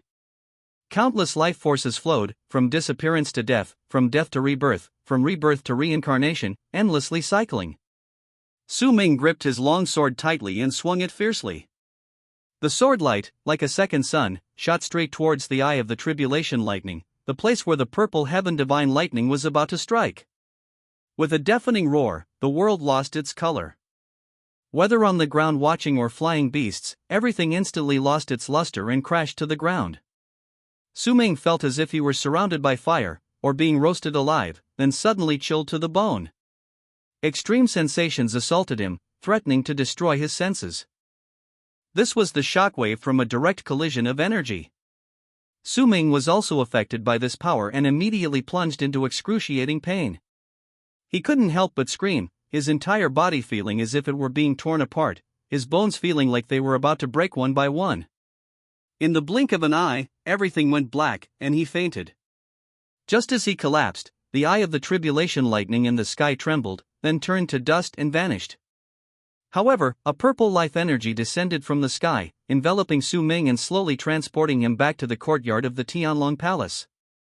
At this moment, the Divine Lord Su Jiewu and the 2 elders, Gao Huan and Lu Qian, were all present. Their brows were furrowed, and they stared at Su Ming in astonishment. "Su Ming, he's already reached the earth-shaking realm." "That's right. But this is too fast. The year before last he was at the True Person realm, last year at the Divine Will realm, and this year he's directly at the earth-shaking realm? Second brother, pinch me, see if I'm dreaming." The God Lord and elders discussed animatedly, clearly incredulous at Su Ming's breakthrough. Li Shui stood beside him, watching Su Ming enveloped in purple light. His eyes were tightly closed, it seemed he was at a crucial juncture. "My husband, is he all right?" Li Shui asked worriedly. Su Jiewu stepped forward to check on him, then shook his head and said, "He's all right, he'll wake up in a few days. Then our holy land will have another elder-level expert." Su Ming's cultivation talent truly amazes even me, his uncle. Hearing Su Jiewu's words, Li Shui breathed a sigh of relief and nodded, saying, "Yes, it's good that he's all right." Purple Mist Peak was planted with many purple maple trees, the scenery was quiet and beautiful, the air filled with the fragrance of flowers, and sometimes the gentle chirping of birds and the calls of beasts could be heard, making it seem very peaceful. This was Elder Purple Mist's territory. In the pavilion, a woman with bright eyes, like a young girl, was brewing herself a cup of green mountain tea from the green forest of the heavily long Holy Land. "Su Lang, he's broken through again," she murmured to herself. That woman was none other than Elder Purple Mist. She looked up at the purple lightning bolt in the sky. Although she had always loved purple, this purple heaven lightning tribulation, sent to injure Su Ming, filled her with dread. Sigh, it'll be several more days without seeing Su Lang. I miss him so much. Zisun watched Su Ming battling the earth-shaking realm divine lightning, and couldn't help but recall her own breakthrough to the earth-shaking realm. Back then, the lightning tribulation wasn't simple either, but she was skilled in array formations and alchemy, so she faced it with ease and easily survived. But now, seeing Su Ming facing the lightning tribulation, a sudden panic gripped her heart. Although she knew Su Ming was exceptionally talented and powerful, watching the person she loved suffer while she could only stand by and watch was unbearable. Moreover, when a cultivator is undergoing a heavenly tribulation, no one is allowed to interfere. If someone helps, it will only attract an even more powerful tribulation, and no matter how high their cultivation level, they will be reduced to ashes. Tribulation, after all, is a challenge faced alone. Those who overcome it will rule the world, those who fail will only turn to dust. Zisun felt a surge of anxiety, thinking, no. I can't just wait around. Even if I can't help Su Ming this time, I must stay by his side forever. She made up her mind and immediately took action, refusing to watch Su Ming's tribulation, lest she become increasingly anxious. Instead of worrying, she decided to do something practical. So, Zisun began diligently refining pills. Her cultivation had already reached the peak of the opening heaven realm, just one step away from reaching the supreme realm. Among the elders of the Holy Land, she ranked third. But she just couldn't seem to take that final step. It seemed like she was missing an opportunity. Although Zisun was anxious, she was at a loss. However, right now, she could refine a pill for Su Ming to increase his success rate when attempting to break through to the opening heaven realm. Chapter 21. Su Ming falls into a coma during his tribulation. Looking at the other side, there's Qingxin Hall. This place resembles a large house, surrounded by green mountains and clear waters, with a small lake below. Colorful koi swim in the lake, a vibrant and beautiful sight. The surrounding vegetation is exceptionally lush, the environment is beautiful. Besides practicing, eating, and sleeping, Wu Qingran's favorite things to do are daydreaming and feeding the fish. She occasionally reads stories written by novelists in the Holy Land. One could say that Wu Qingran is a girl just beginning to experience love, but her personality is very aloof, a fact she herself doesn't understand. Perhaps one day, Lin Tian will be able to unravel this mystery. Because she possesses a rare ancient ice phoenix physique, a physique that makes her appear cold. And her first act of devotion and her first union with a male cultivator greatly enhances his abilities. If it were Su Ming, it would make his immortal saint body even stronger. Wu Qingran was feeding the fish, watching them swim freely in the lake, when a strange feeling suddenly welled up inside her. She had once fantasized about meeting a heroic figure who would take her away from the Tianlong Holy Land, and together they would adventure, face life and death, grow stronger, and become famous. This thought had been with her for a long time, but now she was 19, only a few months younger than Su Ming. By mortal standards, she was already an adult, but the person she longed for had never appeared, and the adventures she yearned for had never happened. The only time she went out to cultivate was because she owed Su Ming money. Fortunately, with the elders' support and the reputation of the Tianlong Holy Land, no one dared to easily harm her. Although that trip gave her some experience, what truly moved her was meeting a man named Lin Tian in the life and death secret realm. Although Lin Tian was a year younger than her, he was composed and powerful, saving her from danger multiple times in the secret realm. At that time, Wu Qingran's heart pounded fiercely. Moreover, she despised obsequious people, while Lin Tian was aloof and arrogant, indifferent to everything. Wu Qingran was deeply attracted to Lin Tian's aloofness, but being of a cold nature herself, she maintained a lukewarm attitude. However, everything changed after Lin Tian brought her to the Tianlong Holy Land. Wu Qingran began to doubt whether she had mistaken him for someone else. She clearly remembered that in the secret realm, Lin Tian was unmatched among those of the same cultivation level, easily defeating various monsters, that charisma was deeply imprinted in her mind. But in the Holy Land, Lin Tian seemed like a different person. Whether it was a change in status or the arrival of a powerful backer, Lin Tian began to use underhanded tactics, currying favor with the powerful and even frequently forcing his opponents to admit defeat in competitions. Wu Qingran had originally intended to kindly visit Lin Tian, having heard he was an orphan and wanting to show him some concern. However, Lin Tian ruthlessly drove her away, leaving her deeply disappointed. She didn't understand why Lin Tian's attitude was so bad. She only wanted to show concern, yet she was treated this way. From then on, Wu Qingran was somewhat disappointed in Lin Tian. Although she was grateful when Lin Tian later gave her the insights of the sect's founder. One day, she unintentionally passed by Lin Tian's residence and smelled the aroma of his cooking wafting out. Although Wu Qingran was reserved, she still took the initiative, but Lin Tian actually rejected her, saying, "This is for Master Zixuan." These words completely enraged Wu Qingran. She finally understood that Lin Tian's scheming in currying favor with the powerful were because he had taken a stunningly beautiful woman from the sacred land as his master, and he didn't care about her, Wu Qingran, at all. Wu Qingran realized she had truly misjudged him. Things became even stranger. After leaving Lin Tian's residence, Wu Qingran inexplicably went to Tianlong Palace to find her senior brother, Su Ming. She had previously said she didn't want to see Su Ming again, but now she was actively seeking him out. When she entered the main hall, she discovered that Su Ming already had someone else in his heart, and that strange feeling intensified. But Su Ming still patiently taught her cultivation, and she successfully reached the peak of the cave abode realm, just one step away from entering the divine will realm. Now, Wu Qingran sat on a bench, gazing at the lightning and thunder in the sky, a strange spectacle enveloping the Tianlong sacred land, attracting even the attention of many cultivators. This extraordinary phenomenon deeply captivated her. She had always admired cultivators of high skill and exceptional talent. In the books she had read, the protagonists were mostly gifted, diligent, and rapidly progressing. At this moment, she unconsciously connected this impression with Su Ming's image.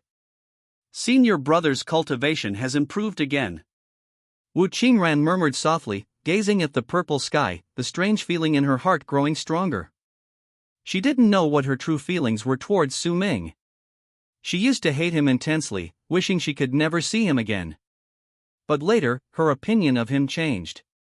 Even after seeing Su Ming's wedding that day, although she felt a mix of emotions, she actually longed to see her senior brother even more.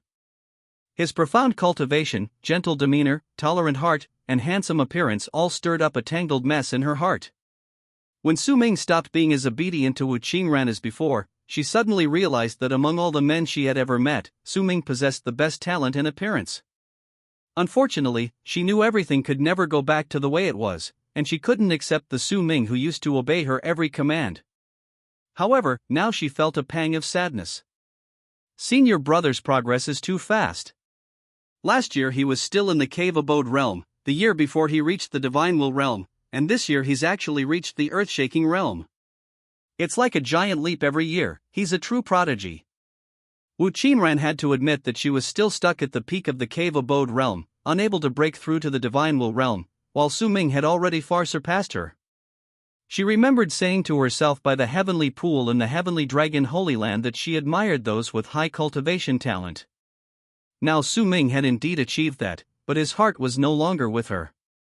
Watching Su Ming fight against the purple heaven lightning tribulation, Wu Qingran felt that a decisive victory wouldn't be decided anytime soon, so she decided to cultivate as well. After all, her senior brother of the same age was so powerful, she couldn't fall behind. If anyone had the most confidence in Su Ming's success in overcoming the tribulation, it would definitely be Wu Qingran. Only she knew best that the Su Ming who used to only offer gifts and curry favor had become someone she almost couldn't recognize. Even so, she could still sense Su Ming's talent and power, a pressure that made it hard for her to breathe.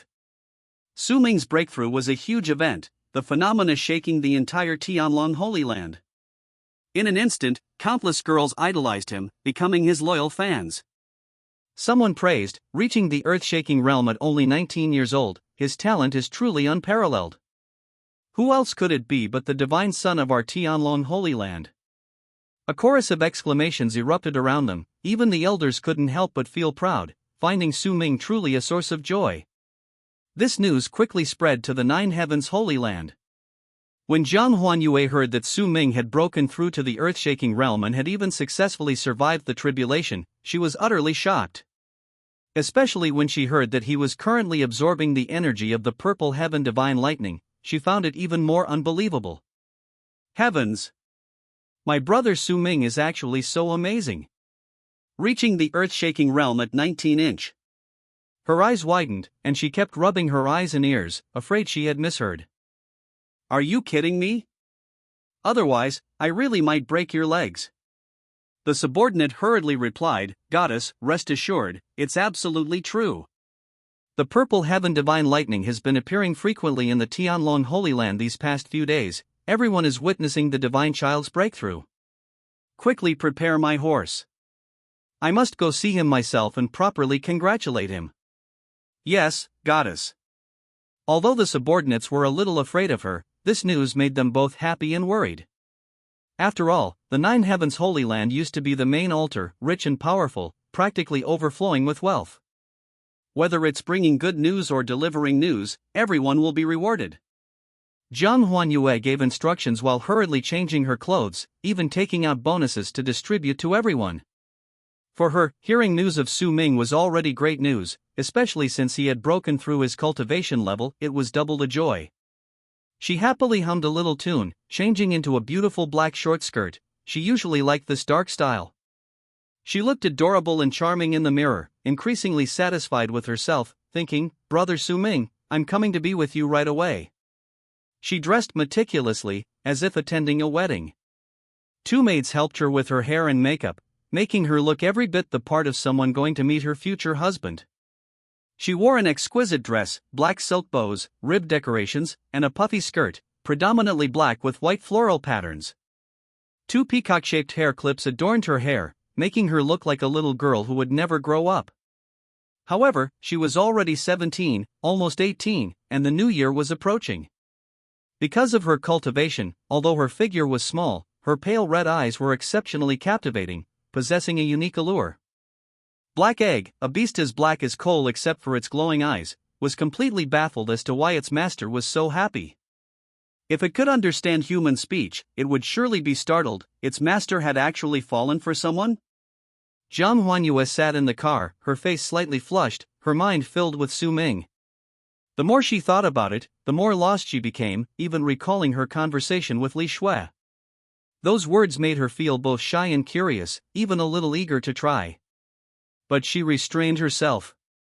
After all, she was still a simp with limits. Taking the initiative was fun, but she knew when to back down. Jiang Huanyue firmly believed that her Su Ming brother would eventually be attracted to her. Lin Tian stood outside the cave, gazing up at the churning purple lightning in the sky, silent for a long time. Even so, he felt a certain admiration for Su Ming. If the same thing happened to him, he truly couldn't do it. But what can I do? Su Ming, I, Lin Tian, will make you pay the price one day. Avenge me for stealing my wife. Just you wait and see. Lin Tian secretly vowed that no matter how difficult the future might be, no matter how talented Su Ming was, in front of him, Lin Tian, once he rose to power, everything was just a joke. One day, he would make Su Ming taste true pain. Lin Tian took out a mirror, looking at himself after fusing with 68 kinds of ice heaven purple flame. His skin and lips had a faint purple hue. Time is of the essence. Elder Wu, I plan to set off now to find another heavenly flame to suppress the ice heaven purple flame within me. Elder Wu didn't say much. He knew that right now, he could only wait for Lin Tian to find a new purple flame, otherwise Lin Tian would die at his hands sooner or later. Lin Tian changed into ordinary clothes, preparing to go to the Tianlong Holy Land for training. He didn't mention Zisun, because he understood that the matter was already settled. Zisun wouldn't turn back. He decided to treat it all as a dream. As long as he didn't think about it anymore, the heartache wouldn't return. Fortunately, in his past life he was a deeply affectionate emperor, surrounded by countless beauties. Losing one wouldn't matter, he could bring more back later. He didn't even mention Wu Qingran. He had absolutely no idea how to make her fall for him. With a prodigy like Su Ming by his side, the chances of pursuing Wu Qingran were slim to none. Lin Tian wasn't a simp, he disdained such a thing. He believed women should take the initiative to show affection, only then could relationships be harmonious. Simps have no future, and he never did. Lin Tian didn't bring much, he put everything into his storage ring. Chapter 22 Su Ming regains consciousness, his abilities become apparent. With a flick of his sleeve, a beam of purple light, like an icicle, crashed down, instantly collapsing the entire cave. Then, without even looking up, he walked directly towards the main gate of the Tianlong Holy Land. Just as Lin Tian was about to leave, Su Ming was still absorbing the power of the lightning tribulation to cultivate. But it didn't matter. When Su Ming woke up, his underlings would tell him that Lin Tian had already gone out to train. Soon, Lin Tian successfully left the Tianlong Holy Land. After all, going out on business was commonplace, and the Holy Land generally wouldn't interfere. After leaving the Tianlong Holy Land, Lin Tian traveled for several days until he arrived at a small town. He found an inn to rest for a few days. Having just booked a room, ordered some food in the inn's lobby, sat down, and poured himself a cup of tea, his ears immediately perked up, because there were quite a few cultivators chatting nearby. "Have you heard? It seems a treasure appeared in Zhengzhou last month." "Wow! A treasure in Zhengzhou? Which city? How come I have no idea?" "Hee, it's been a month. It seems to be a place called Tianyan City, a medium-sized city. I heard that a huge flame shot into the sky from there, attracting many major sects, geniuses, and their patriarchs." "Really? So many people went. Could it be heavenly fire? I vaguely remember this city you mentioned.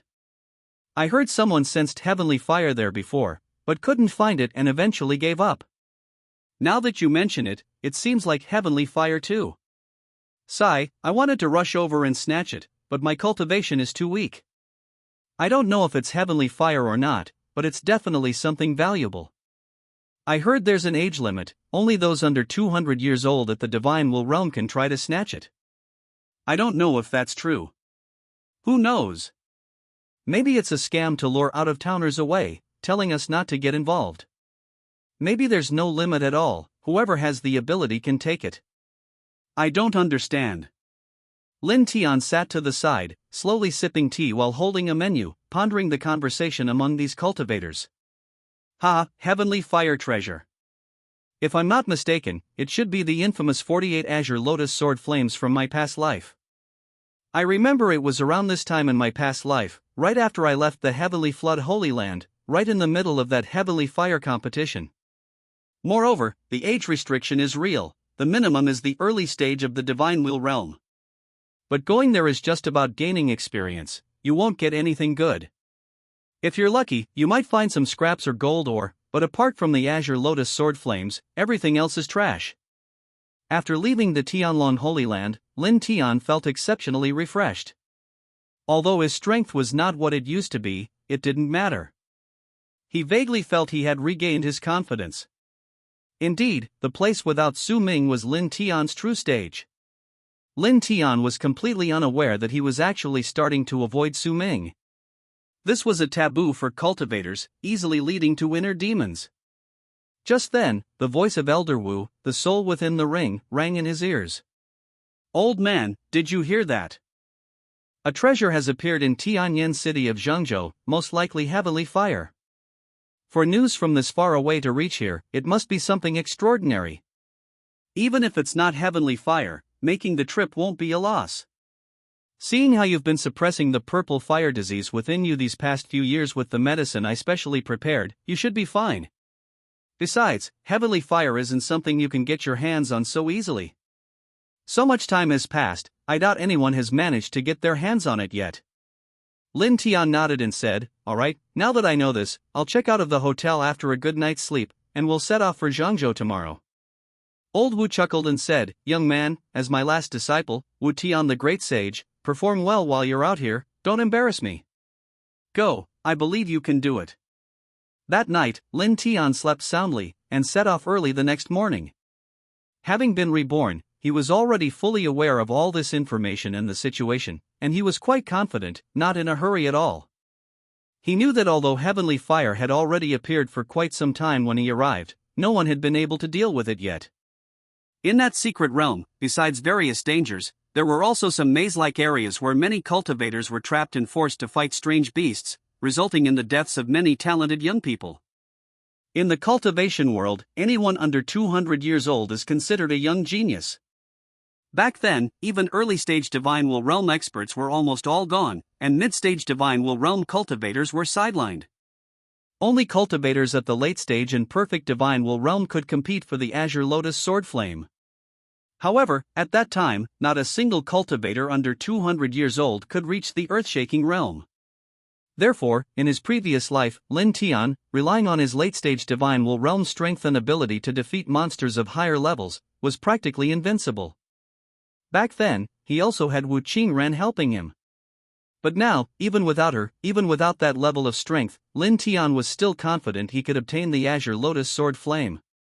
The next morning, Lin Tian didn't repeat the mistake he made when he tried to steal Zi Sun's power.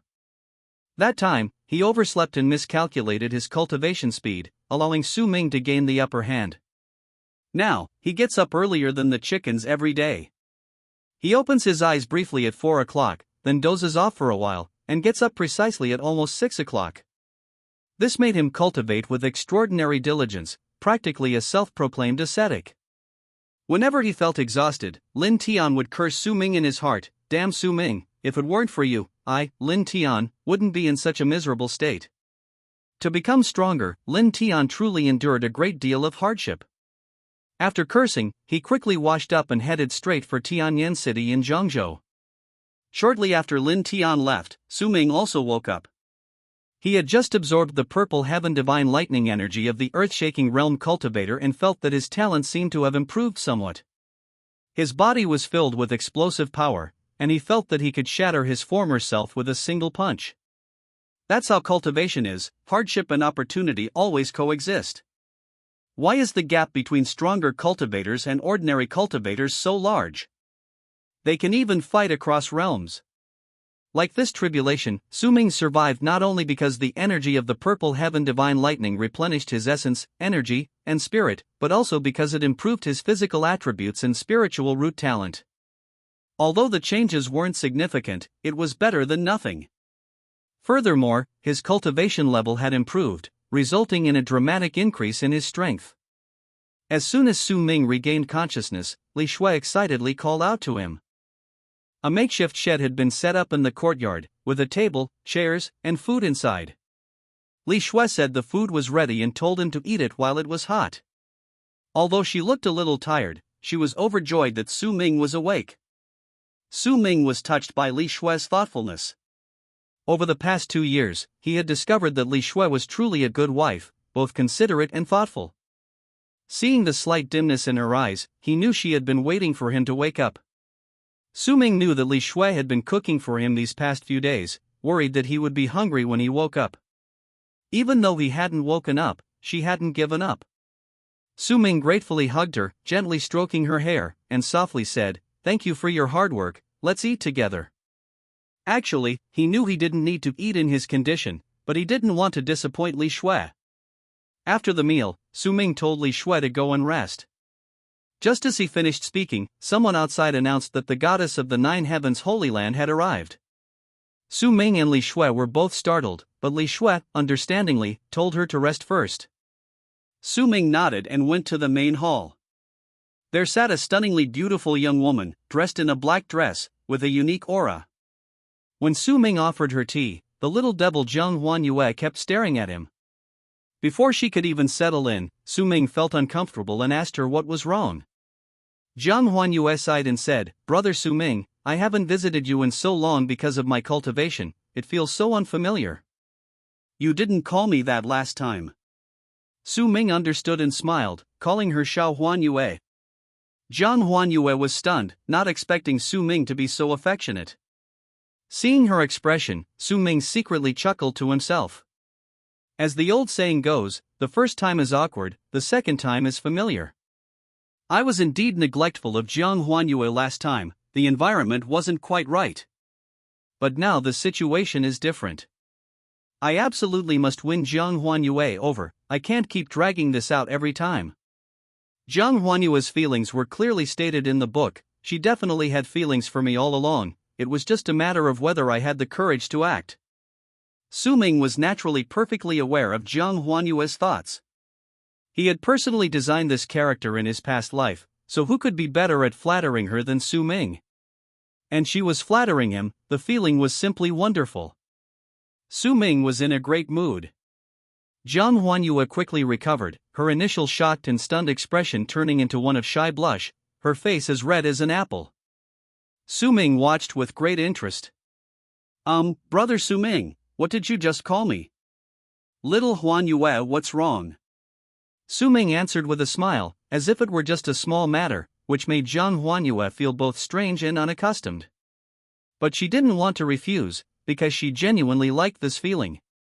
Brother Su Ming calling me that, does that mean he also has feelings for me?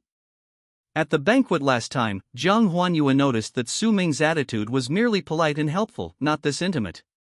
Therefore, she wasn't sure what Su Ming's true feelings were towards her. Furthermore, she was quite reserved herself, and the two of them rarely had the opportunity to sit down and talk, so she didn't know. In short, they had always lacked a certain amount of time and opportunity for flirtation.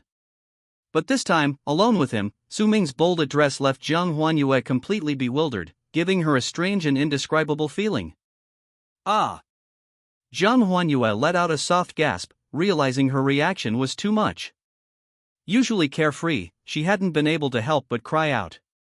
Su Ming's address made her feel flattered. This was the standard reaction of a simp being responded to by his goddess. Although Jiang Huanyue herself wasn't bad, she always felt inferior in Su Ming's presence. Su Ming's current casual approach and overly casual manner would have been enough to slap anyone else. Unfortunately, she's Jiang Huanyue, she certainly wouldn't do that, and her reaction is quite endearing. Looking at Jiang Huanyue's shy expression, Su Ming smiled and said, Miss Huanyue, I was just joking. Don't take it to heart. I didn't mean to distance myself from you. On the contrary, I can't help but want to look at a lovely woman like you more. This. Really? Exclamation point.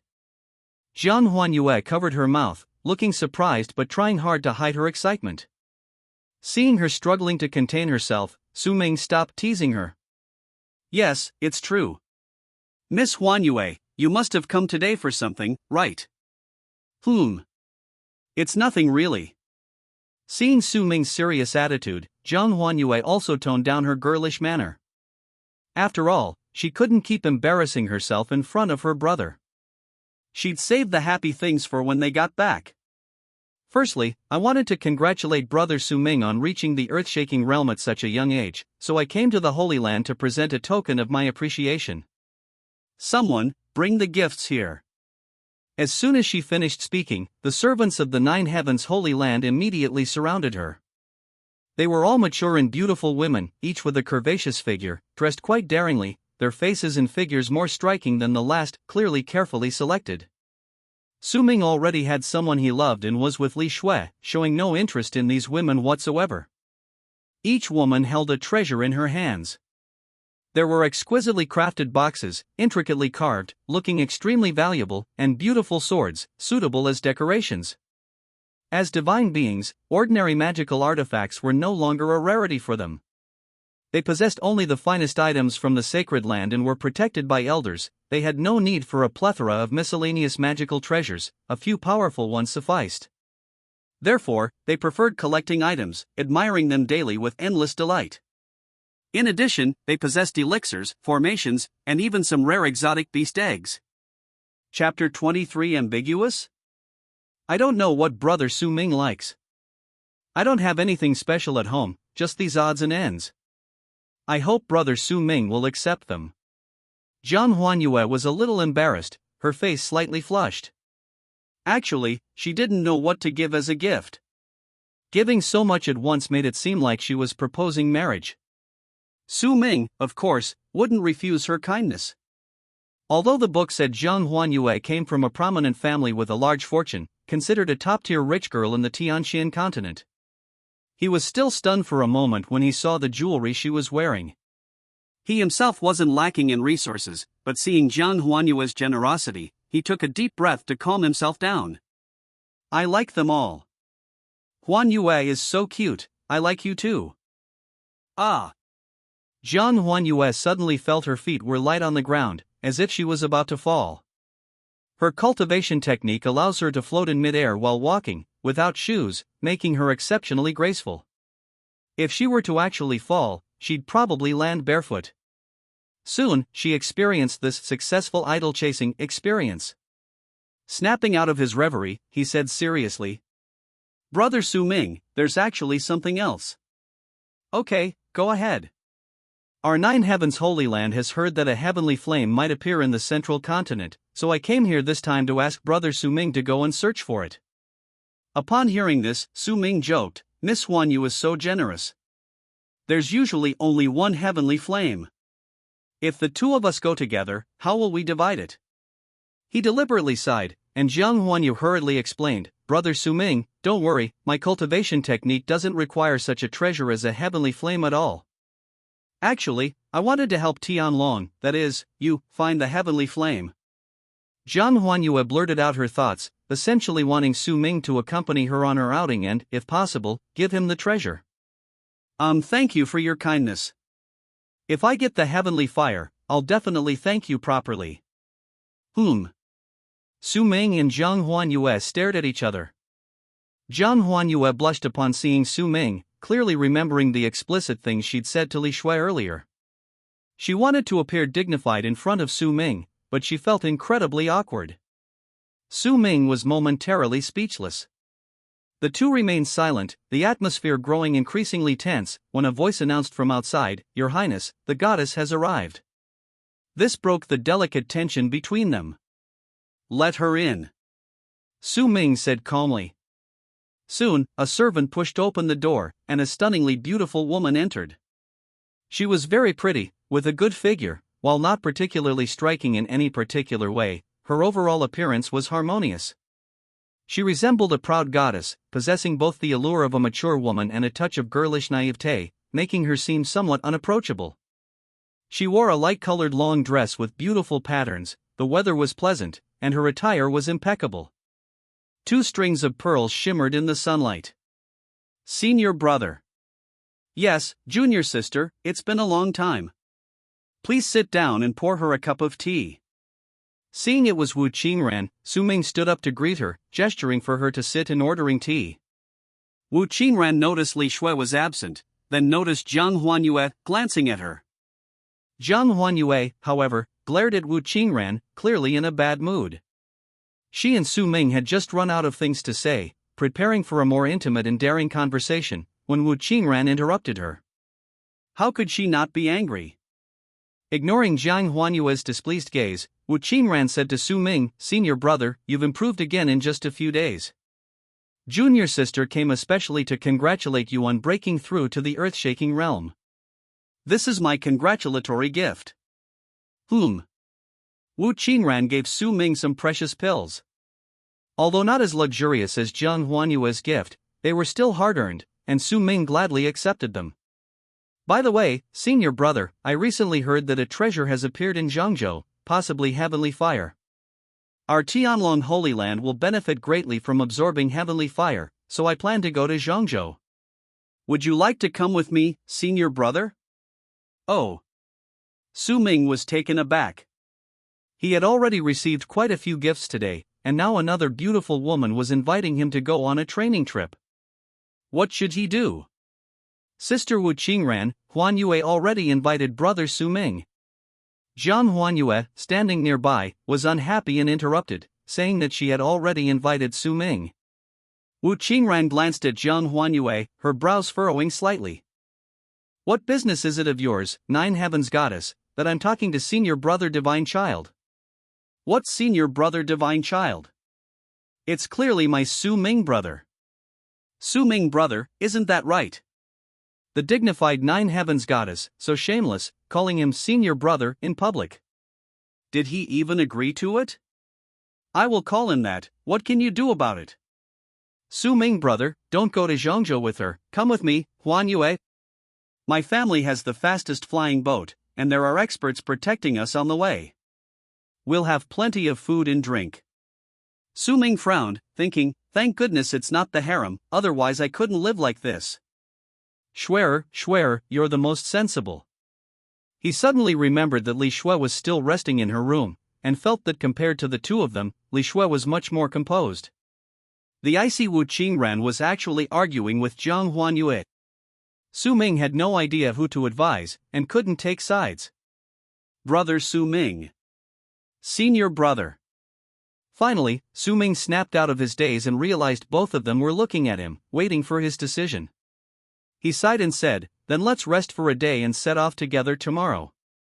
Brother Su Ming, why did you bring this ice block? He's completely useless. Who are you calling an ice block? For some reason, Wu Qingran suddenly snapped, not understanding why she was suddenly cursing Zhang Huanyue. She had been in a good mood, having given a gift and even getting to go on a training expedition with her senior brother. But then the witch from the Nine Heavens Holy Land was present, making her furious. Moreover, she hated sycophants the most, and Zhang Huanyue was an even more naive sycophant than Su Ming. Wu Qinran found it irritating. Perhaps because she saw Lin Tian's scathing remarks at the wedding, she subconsciously picked up some swear words from books and vented them on Zhang Huanyue. Zhang Huanyue was furious upon hearing this and immediately wanted to attack. She was used to swaggering around in the Nine Heavens Holy Land, and no one had ever looked down on her like this, let alone humiliated her with such words. Just as Zhang Huanyue was about to strike, Wu Qingran also prepared to retaliate, and the two were on the verge of exchanging blows. Enough! Huanyu, Wu Qingran, if you keep arguing, you'll ruin Tianlong Palace. I've made up my mind. If you want to go together, go back and prepare. We'll meet at Tianlong Palace tomorrow.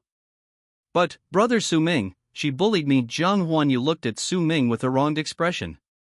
Although she was angry, she didn't dare to retaliate because Su Ming was present. Wu Qingran looked displeased and muttered under her breath, "Humph, little thing." She was clearly very unhappy that Zhang Huanyu had ruined her plans. She could have gone on the training trip with her senior brother, but this witch had ruined it. All right, Wu Qingran, stop talking. It was wrong of you to start the argument. Huanyu, come here. Su Ming interrupted their argument. Okay, senior brother. Then I'll be going now. Be at Tianlong Palace on time tomorrow, and we'll go treasure hunting in Zhengzhou together. Wu Qingran was about to leave when she saw Zhang Huanyue immediately step forward after hearing Su Ming's words. Su Ming patted Zhang Huanyue's head and said gently, "All right, Huanyue, don't be angry." She didn't mean it. I didn't expect you two to quarrel. If you want to come with me, then come along. MHM. Zhang Huanyue smiled happily. Seeing Wu Qingran still staring at them, she stuck out her tongue and made a victory sign, her face full of mockery, as if to say, "Look how easily I dealt with Brother Su Ming." Can you do that? You're no good. Seeing this, Wu Qingran's expression instantly became complicated, and she felt a pang of bitterness. She had actually been outshone by a simp, and lost so badly. Su Ming understood Zhang Huanyue's feelings, and given her usual enthusiasm and initiative, he wasn't the same Su Ming he used to be. Of course, he knew that the person in front of him was the most important. So this time he favored Zhang Huanyue, and as for Wu Qingran, he'd leave her for later. After all, in his heart, Zisun and Zhang Huanyue were the most important. Wu Qingran was currently just a junior sister. Filled with displeasure, Wu Qingran left. She didn't blame Su Ming, but she just felt that she kept running into these sycophants wherever she went. It was really too much. Huanyue, you should go back and prepare too. I also need to go back and get ready. We're leaving for Zhengzhou the day after tomorrow, Su Ming said to Zhang Huanyue. Oh. Zhang Huanyue was a little disappointed. She had thought she could have a good time with Su Ming in Tianlong Holy Land and deepen their relationship, but Su Ming directly told her to go back and prepare. However, she was already used to it. She would immediately accept any decision Su Ming made. She could only go back to continue her cultivation and prepare for their departure the day after tomorrow. In the evening, Su Ming secretly went to the mountain peak where Zisun was and told her about his trip to Zhengzhou. After all, they were both important people to him, and he couldn't be biased. Moreover, this training trip might be quite long, and he couldn't just have a wedding like before, he had to consider Zisun's feelings. Lin Tian spent quite a while before arriving near Zhengzhou, and he could see Tianyan City in the distance. Tianyan City looked neither too big nor too small, with a magnificent and imposing city gate. Upon closer inspection, the noise that greeted him left Lin Tian somewhat bewildered. Why are there so many people? Lin Tian was surprised. He had heard that Tianyan City was only a medium-sized city with a small population, but the scene before him was completely different. The surrounding area was packed with people, a veritable sea of humanity. A local, noticing Lin Tian's bewildered expression, chuckled and teased, "Hey, young man, haven't seen much of the world, have you? I heard some treasure has appeared near Tianyan City lately, probably the appearance of heavenly fire. It's quite a spectacle, the city's teeming with people. Merchants are doing incredibly well. That's why it's like this now." As if to confirm this, a massive airship approached Tianyan City, only to find no place to land.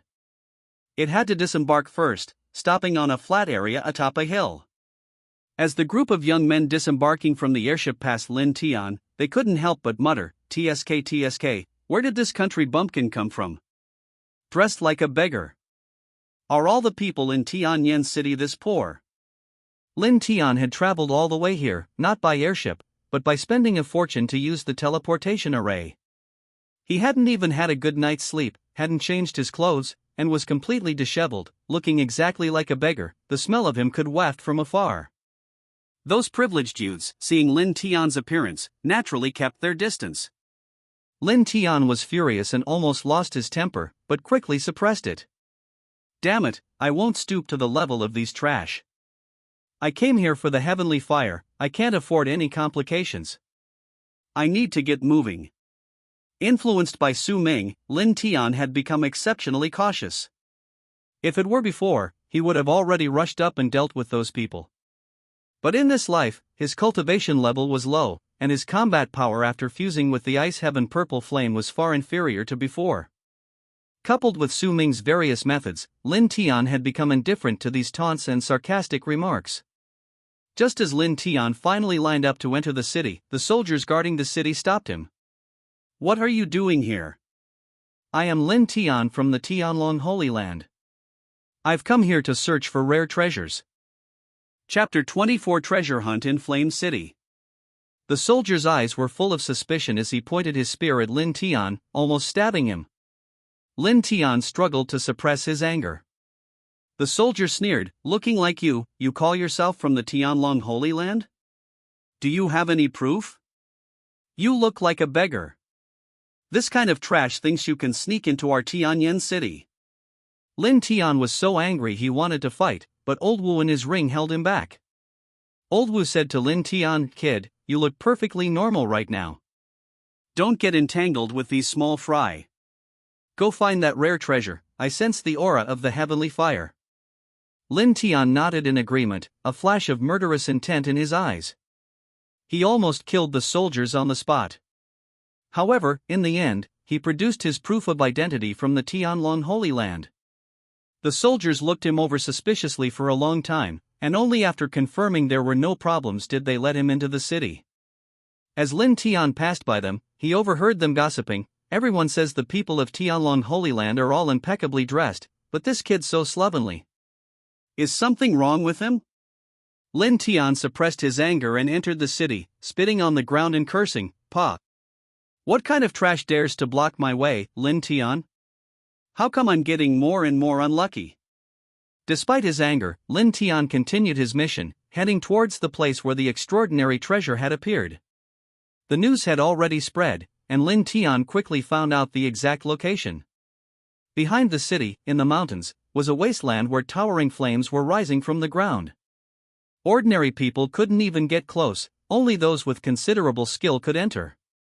It was said that a master had set up an array, requiring at least near the divine will realm strength to pass through. Upon hearing this, Lin Tian immediately rushed to the wasteland, arriving in no time. The place was so barren that almost nothing grew there, yet it was now crowded with people, protected by elders and powerful figures from various sections. Many talented young people were watching the spectacle from outside. Old Wu reminded Lin Tian again, "Kid, you should change your clothes before coming. You're all filthy, it's embarrassing." Lin Tian nonchalantly replied, "It's all right, the treasure is more important."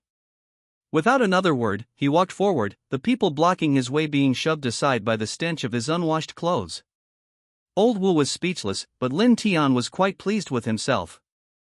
He was alone, unafraid of embarrassment, and this tactic actually allowed him to easily pass through the crowd. Soon, Lin Tian arrived at the entrance to the secret realm. It resembled an altar, stepping on it would teleport him into the secret realm.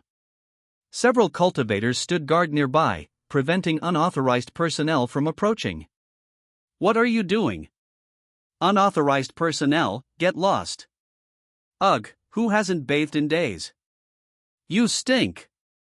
Get out of here, or don't blame us for being impolite. Lin Tian noticed that the people blocking his way were several young cultivators, blocking the entrance, while the surrounding genius youths glared at them. It's obvious, it's those few who's preventing me from entering the secret realm. Get out of the way. I want to enter the secret realm. Lin Tian strode forward without hesitation, shouting loudly, and headed towards the altar without a second thought. However, he was immediately blocked. Who do you think you are? Why did I suddenly smell a stench? So it's you. You look like a pile of dung. Get lost. I'm in a good mood right now, so I'll teach you a lesson. Who gave you permission to block this place? I'll say it again, I want to go in. Anyone who blocks Lin Tian, don't blame me for being impolite. As Lin Tian spoke, a small purple flame appeared in his hand, ready to strike at any moment. The other geniuses frowned, clearly dissatisfied with Lin Tian's attitude. Lin Tian? Never heard of him. Men, kill him. This ungrateful bastard. The guarding geniuses immediately prepared to attack, drawing their magical weapons. At this moment, one of the geniuses behind them suddenly changed his expression, his eyes lighting up as he hurriedly shouted, "Wait! Lin Tian, you said your name is Lin Tian." Hearing this, the others also stopped, looking at him with suspicion. That's right, it's me. Lin Tian smiled smugly.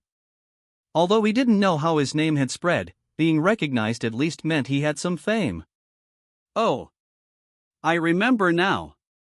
He's the Lin Tian who caused trouble at the wedding of the divine child of Tianlong Holy Land, insisting on recognizing a stepfather. So, are you Tianlong's stepson? Upon hearing this, the others immediately showed expressions of surprise, not expecting this unassuming fellow to have such a powerful background. However, these brilliant guards quickly regained their senses and began to have doubts. Wait, are we mistaken for someone else? What if he's impersonating Tianlong's stepson? Yeah, and I heard he's Tianlong's stepson? He's ugly and doesn't like to bathe, who would believe that if word got out? It can't be that bad. Isn't he Lin Tian, the stepson Tianlong adopted at his wedding who caused such a stir recently? Yeah, it doesn't seem like it. Like your mother. Lin Tian's face turned green with anger at their cacophony of voices. Lin Tian absolutely refused to acknowledge himself as the stepson of the good-for-nothing Su Ming, and wasn't even Su Ming's stepson. Were these guys insulting him? Lin Tian was furious. The few prodigies at the door were also in a dilemma. They had received orders not to let anyone without strength or background in. But what if the other party was the stepson of a prodigy with a powerful background? While they were whispering among themselves, they completely failed to notice that Lin Tian's face had turned bright red, his anger reaching its peak. Finally, Lin Tian couldn't bear it any longer and roared, "Who the hell is a stepson? When did I, Lin Tian, ever acknowledge that good-for-nothing Su Ming is my stepfather? Watch your mouth." Lin Tian's shout was deafening, he was clearly enraged. That's right, definitely right. Although he looks like a ghost now, I saw Lin Tian with my own eyes when I attended the ceremony with the elders of the Holy Land. This person is exactly as he described. Oh dear, what do we do now? The group hesitated. But Lin Tian didn't care about any of that and attacked directly. He'd had the worst luck of his life today, blocked at the city gate, and now blocked from entering the secret realm. He was furious and casually threw out several fireballs, ready to fight. Yes, that's him. He knows Tianlong's name, so he's definitely his stepson. But this kid has such a bad temper, let's let him in. Yes, yes, yes, don't offend the divine son of the Tianlong Holy Land because of this. Besides, his cultivation is average, he won't cause much trouble in the secret realm. Let's just let him in. Seeing Lin Tian attack, the other prodigies quickly gathered their spiritual energy for defense and then discussed their strategy. In the end, they unanimously agreed to let Lin Tian enter the secret realm. Lin Tian had barely begun to fight when he found his body becoming unresponsive and his movements stiff, a side effect of fusing with the ice heaven purple flame. These gatekeepers, while not exceptionally strong, weren't weak either. Their cultivation levels were all in the early or middle stages of the cave abode realm, and they could hold him off for a while. Realizing he couldn't defeat them quickly, Lin Tian stopped and roared, "You wait!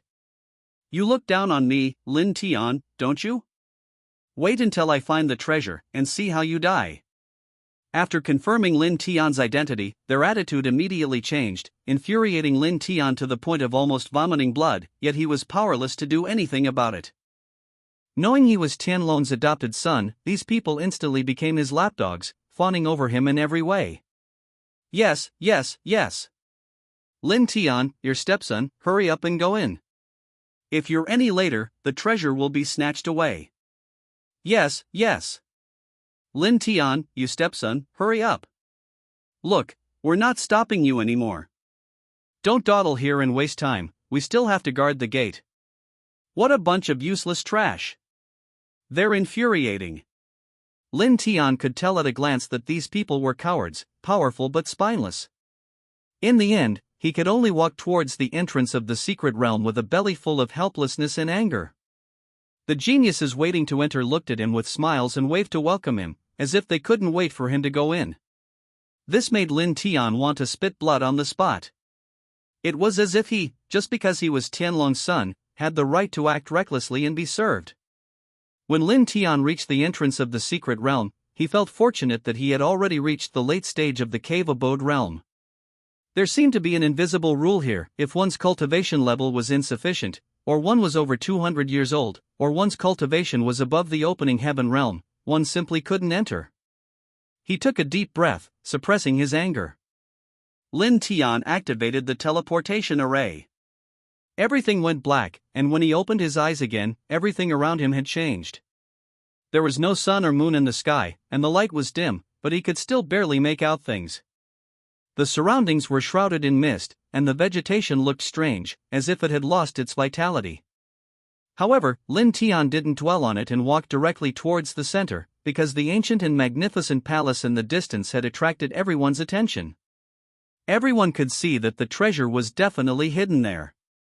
Lin Tian walked quickly forward, the scenery constantly changing along the way, from desolate ruins in the distance to increasingly more buildings and rocks closer up. He understood that this had once been the secret palace of a powerful cultivator family, but now it had been destroyed by some mysterious force, leaving only an isolated palace. Without a word, Lin Tian went inside.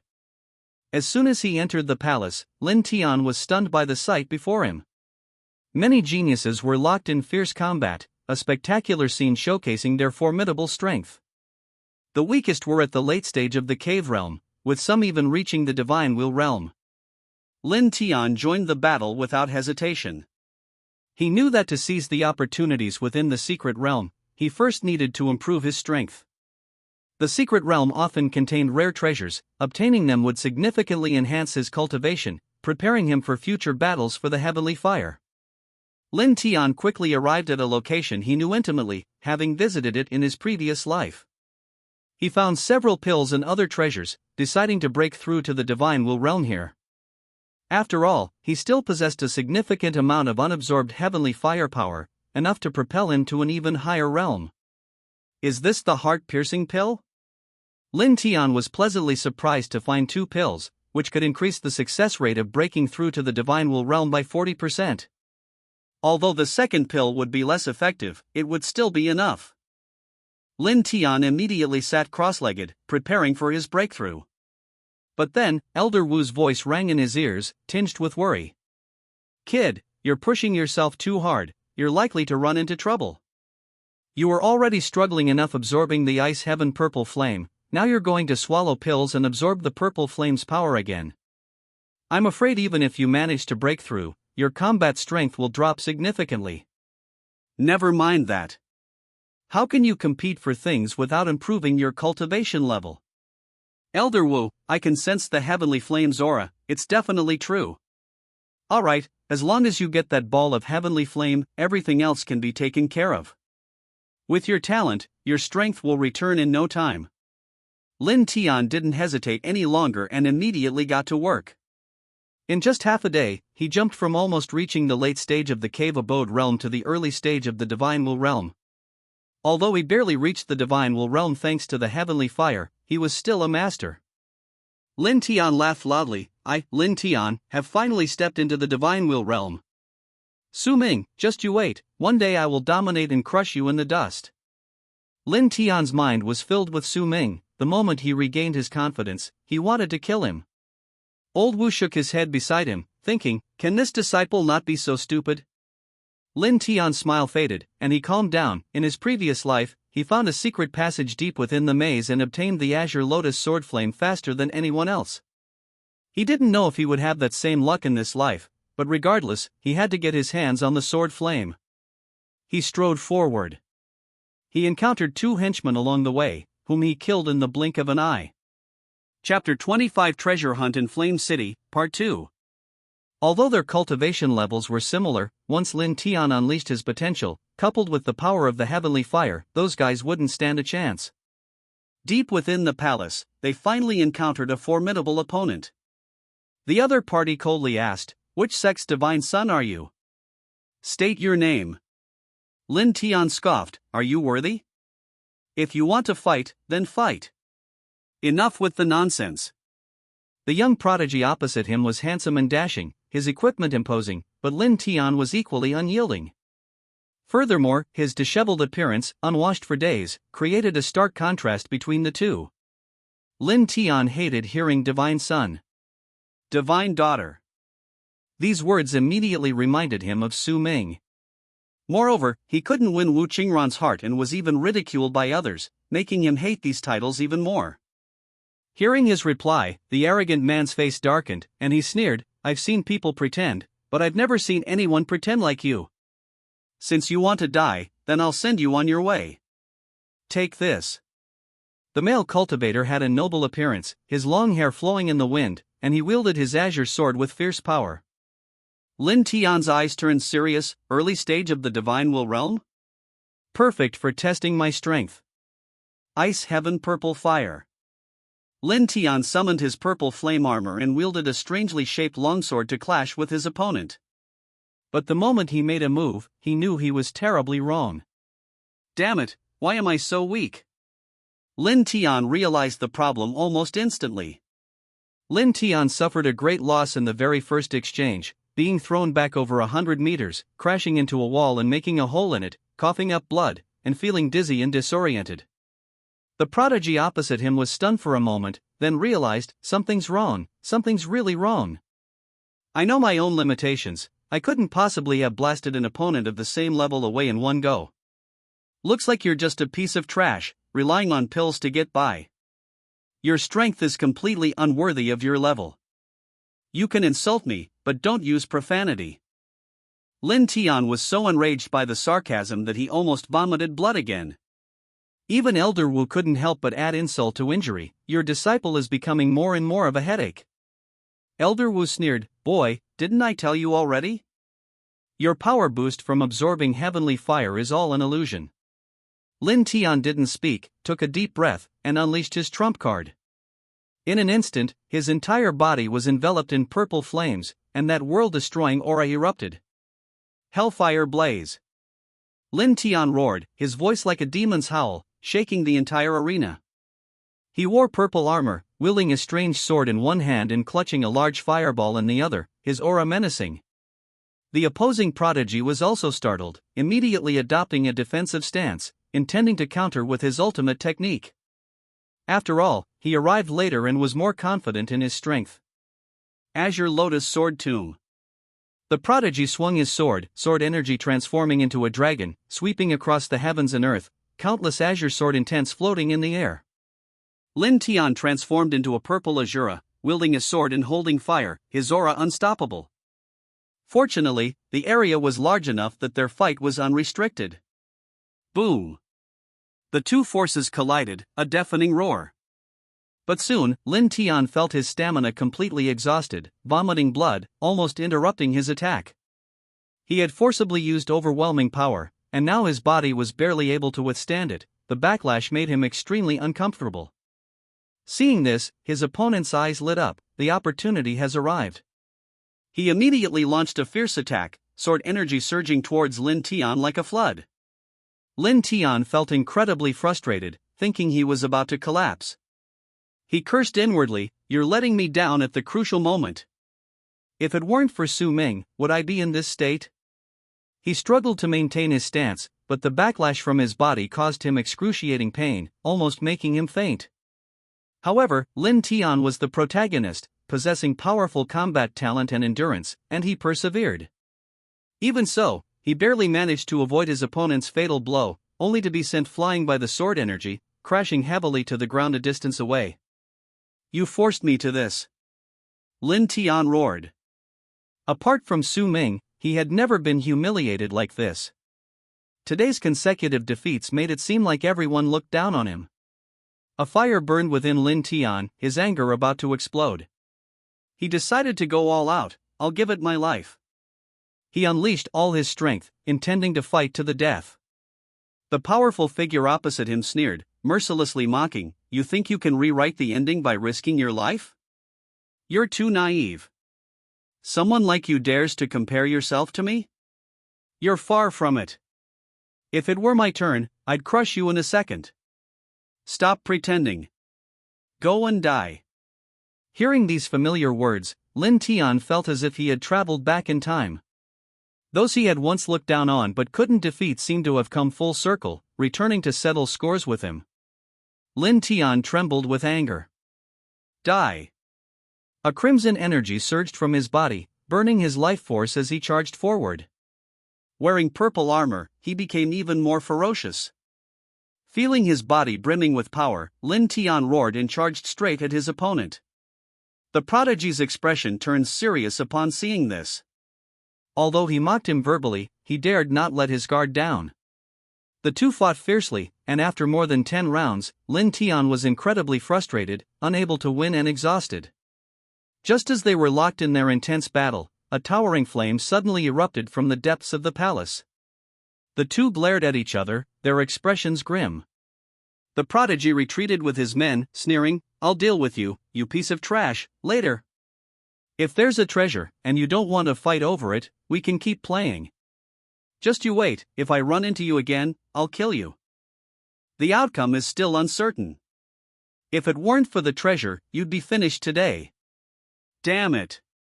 After that wedding, Lin Tian had learned all sorts of swear words, and he just happened to run into an opponent who could exchange insults.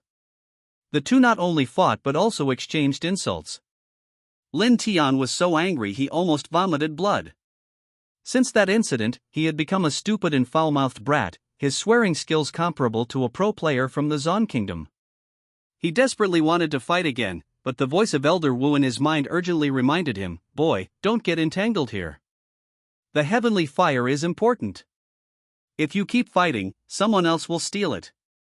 Besides, you still need the heavenly fire to suppress the poison in your body." Lin Tian heeded Elder Wu's words and calmed down slightly. He really needed that ball of azure lotus sword flame to fuse with. Thinking of this, he tried hard to control his anger.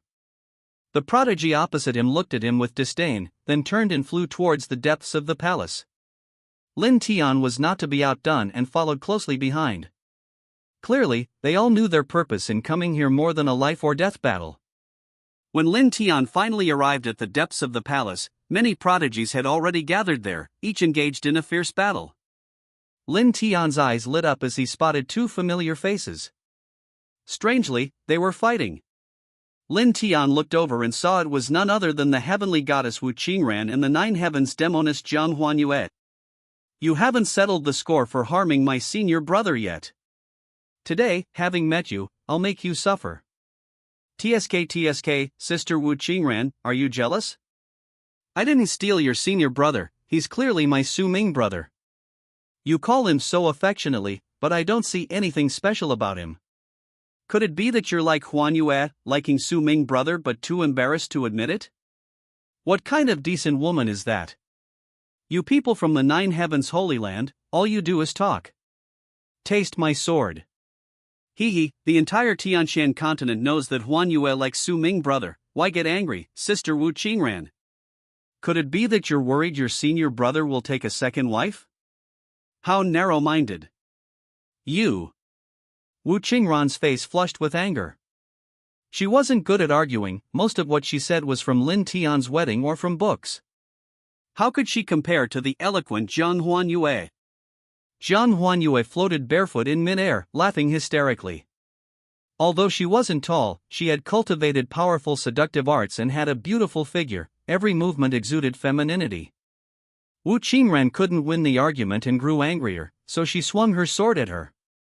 Zhang Huan Yue countered with a string of magical artifacts resembling silver bell bracelets. Both women were quite powerful, at the early stage of the divine will realm, with some even showing signs of breaking through to the middle stage. They fought fiercely, their beauty attracting the attention of the surrounding experts. Beautiful women always draw attention. Especially since they were top geniuses of the Tianshan continent. Most of the young people here admired them. Lin Tian's arrival didn't attract everyone's attention, but two geniuses set their sights on him. As for why they were fighting here, firstly, there was only one door leading inside, and the soaring azure light they had just witnessed had emerged from that door. Everyone wanted that treasure, so naturally they were scrambling for it. Furthermore, the door couldn't be opened. The geniuses had tried several times without success, so they started fighting. Ultimately, the heavenly fire only recognizes the strong. The weak are not allowed in, either get out or leave your lives. To prevent others from succeeding, everyone instinctively sought out opponents to fight, and Lin Tian became the target of two geniuses. One was the prodigy who had just fought him to a standstill, barely holding on thanks to Lin Tian burning his life force. The other was the prodigy who saw Lin Tian disembark from the flying boat at the city gate when Lin Tian entered the city. Back then, he disliked Lin Tian, this country bumpkin cultivator, and he was furious to see him here again. If Lin Tian knew that this was the reason the other party was causing him trouble, he would definitely cry foul. Are you out of your mind? You're making up this kind of excuse to hit me. However, despite thinking this, Lin Tian completely changed his demeanor when they actually met. You little thief. I swear I won't rest until I kill you today. I didn't manage to knock you down earlier, and you still dared to chase after me. Die. You're the one who'll die. Today, I, Lin Tian, will get that treasure no matter what, and anyone who gets in my way will be destroyed. Lin Tian. That sounds familiar, but you still have to die. Everything deserves to die. You're the thing. Die, all of you. The three shouted and charged forward, ready to fight to the death. The genius who vaguely recognized Lin Tian's name thought to himself, if someone told me Lin Tian was from the Tianlong Holy Land, I'd probably remember where I'd heard that name before. And so, the battle between geniuses began. Besides them, the Tianlong goddess Wu Qingran was directly fighting the little witch Zhang Huan Yue. And Lin Tian, relying on his charm, was fighting two experts simultaneously. The guy in gray on the left was the early-stage divine will realm genius he had just fought. The green-clad genius who laughed at him as a country bumpkin at the city gate was actually a mid-stage divine will realm genius.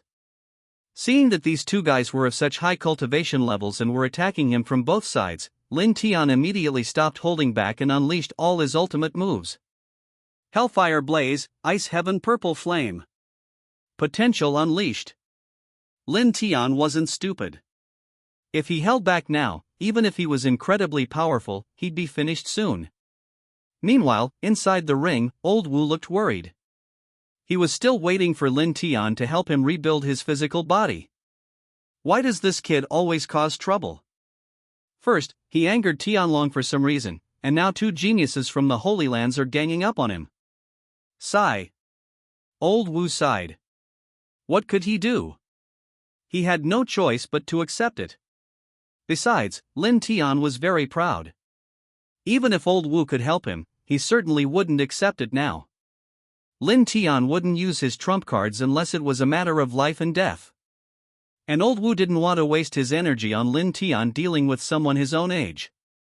Only when Lin Tian was truly in a life-or-death crisis and had no choice but to save him would old Wu intervene. The grey-robed genius, his face cold, saw that his fire attack hadn't worked and began to seriously deal with Lin Tian. "Boy, you were very arrogant before. Now I'll let you taste my true strength." Azure Lotus Sword Technique. Chapter 26: Lin Tian's Fight.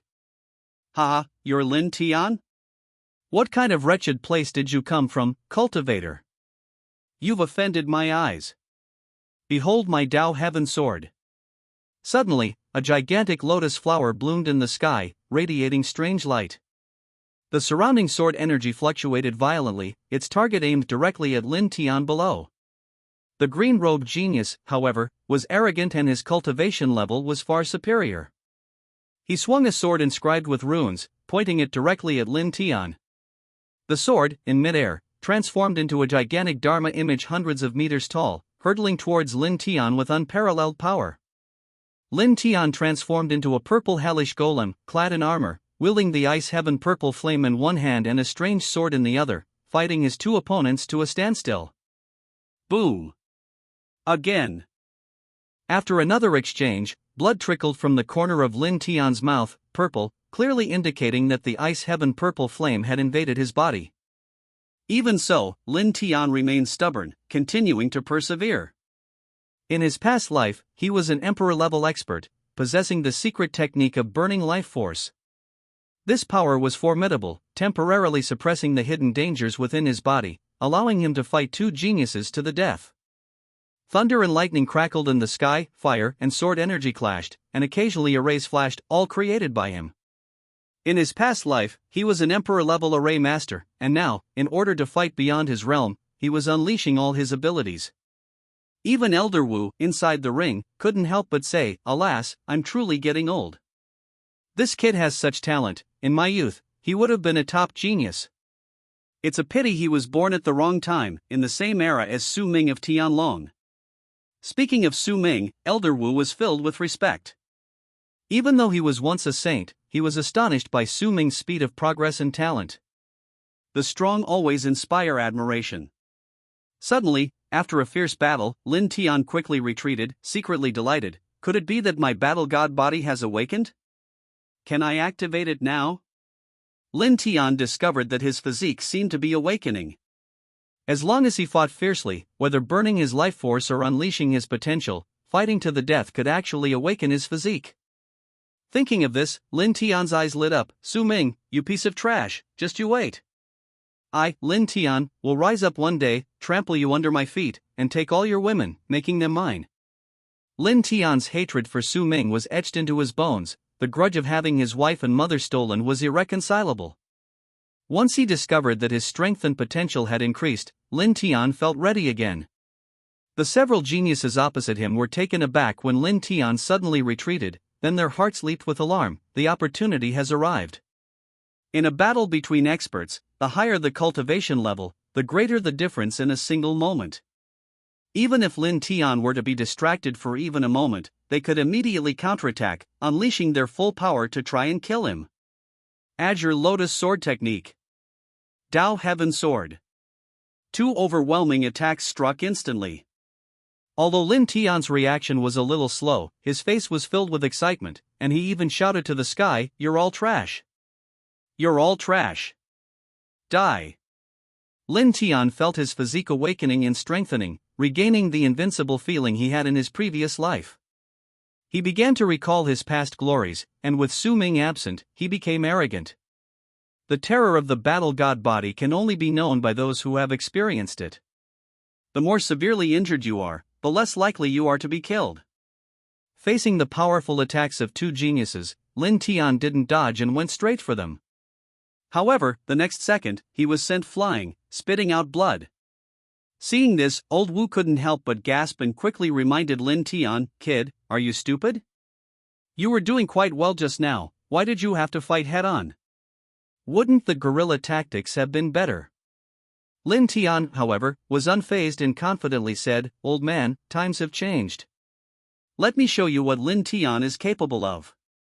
Old Wu was so angry that his beard bristled. You brat, what do you take me for? I'm your master. You're asking for a beating, aren't you? Old Wu knew very well that Lin Tian was putting on airs again, calling him old man. This reminded him of Lin Tian's appearance when he first arrived in the Holy Land. Back then, Lin Tian was just as arrogant, incredibly proud, even a bit cocky. Old Wu seemed to see that troublesome Lin Tian again. Lin Tian ignored Old Wu's reprimand, instead clenching his fists, feeling his strength return. He was full of energy, blood still trickling from his mouth, but his fighting spirit remained undiminished. He charged forward, engaging the two prodigies in a fierce battle. The two prodigies opposite him were stunned by Lin Tian's frenzied actions. One of them couldn't help but curse, "Has this kid gone mad? He was fighting just now, but now he's like a completely different person. Buddy, let's kill him together." The other nodded repeatedly. That's right, this guy's mentally unstable, always causing trouble. Now he doesn't even respect our moves. We need to teach him a lesson. The two hit it off immediately, deciding to unleash their ultimate moves. One unleashed the Azure Lotus Sword technique, a gigantic lotus flower blotting out the sky, carrying an aura of destruction, seemingly capable of annihilating anyone. The other drew the Dao Tian sword, a sword over 1,000 meters long, covered in mysterious runes, containing the power of the heavenly Dao, its power enough to destroy the world. The surrounding cultivators were all drawn to the fierce battle, turning to watch. Lin Tian's performance was astonishing. A mere youth who had just entered the divine realm dared to take on two prodigies single-handedly, one of whom was at the mid-stage of cultivation. The fight was so loud that no one could escape. Faced with the chilling killing intent, Lin Tian not only didn't retreat but instead charged forward, laughing loudly. Good, perfect. Let me see how powerful you are, and let you witness my methods. His words were arrogant, his expression haughty, as if the entire world had to obey him. His hair billowed with his voice, particularly flamboyant, exuding a unique and extraordinary aura. Even Wu Qingran, who was fighting nearby, was attracted by his unrestrained demeanor and glanced at him a few more times. Lin Tian suddenly roared, his voice shaking the mountains and rivers. Heaven and earth, restore my purple aura. The 9 heavens bestow upon me nether fire. Heavenly fire, grant my wish, descend upon the mortal realm.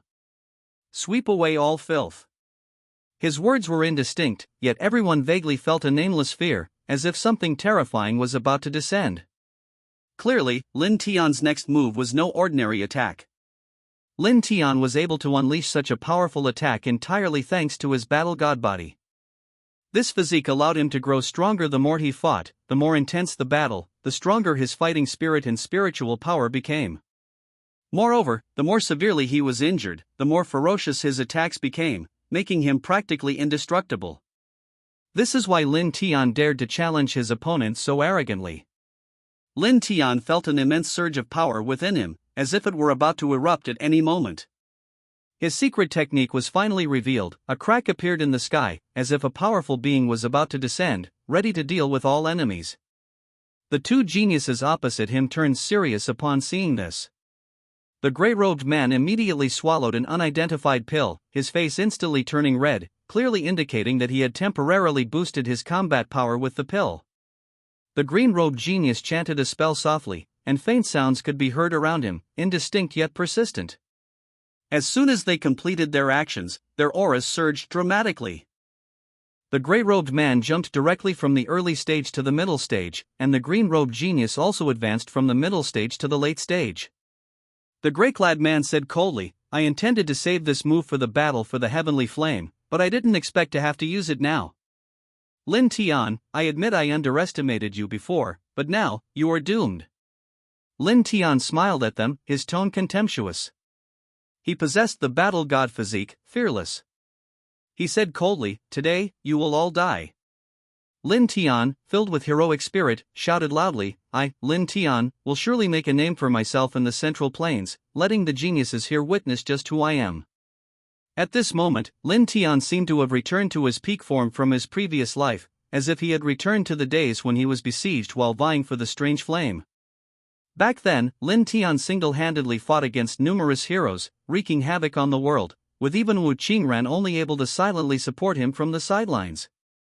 In this life, although Lin Tian had no one to support him, he was in excellent condition, displaying extraordinary demeanor. He could sense that after this battle, his abilities would be stronger, his body would be more powerful, and even the threat of the heavenly flame would be reduced. Then, he would be invincible, just like in his previous life. Lin Tian laughed wildly, his expression arrogant and overbearing. While all the geniuses looked at him with displeasure, they also admired his ability and demeanor. Even Wu Qingran, who was currently fighting Jiang Huanyue, had a glint in her eyes, a hint of goodwill towards Lin Tian appearing.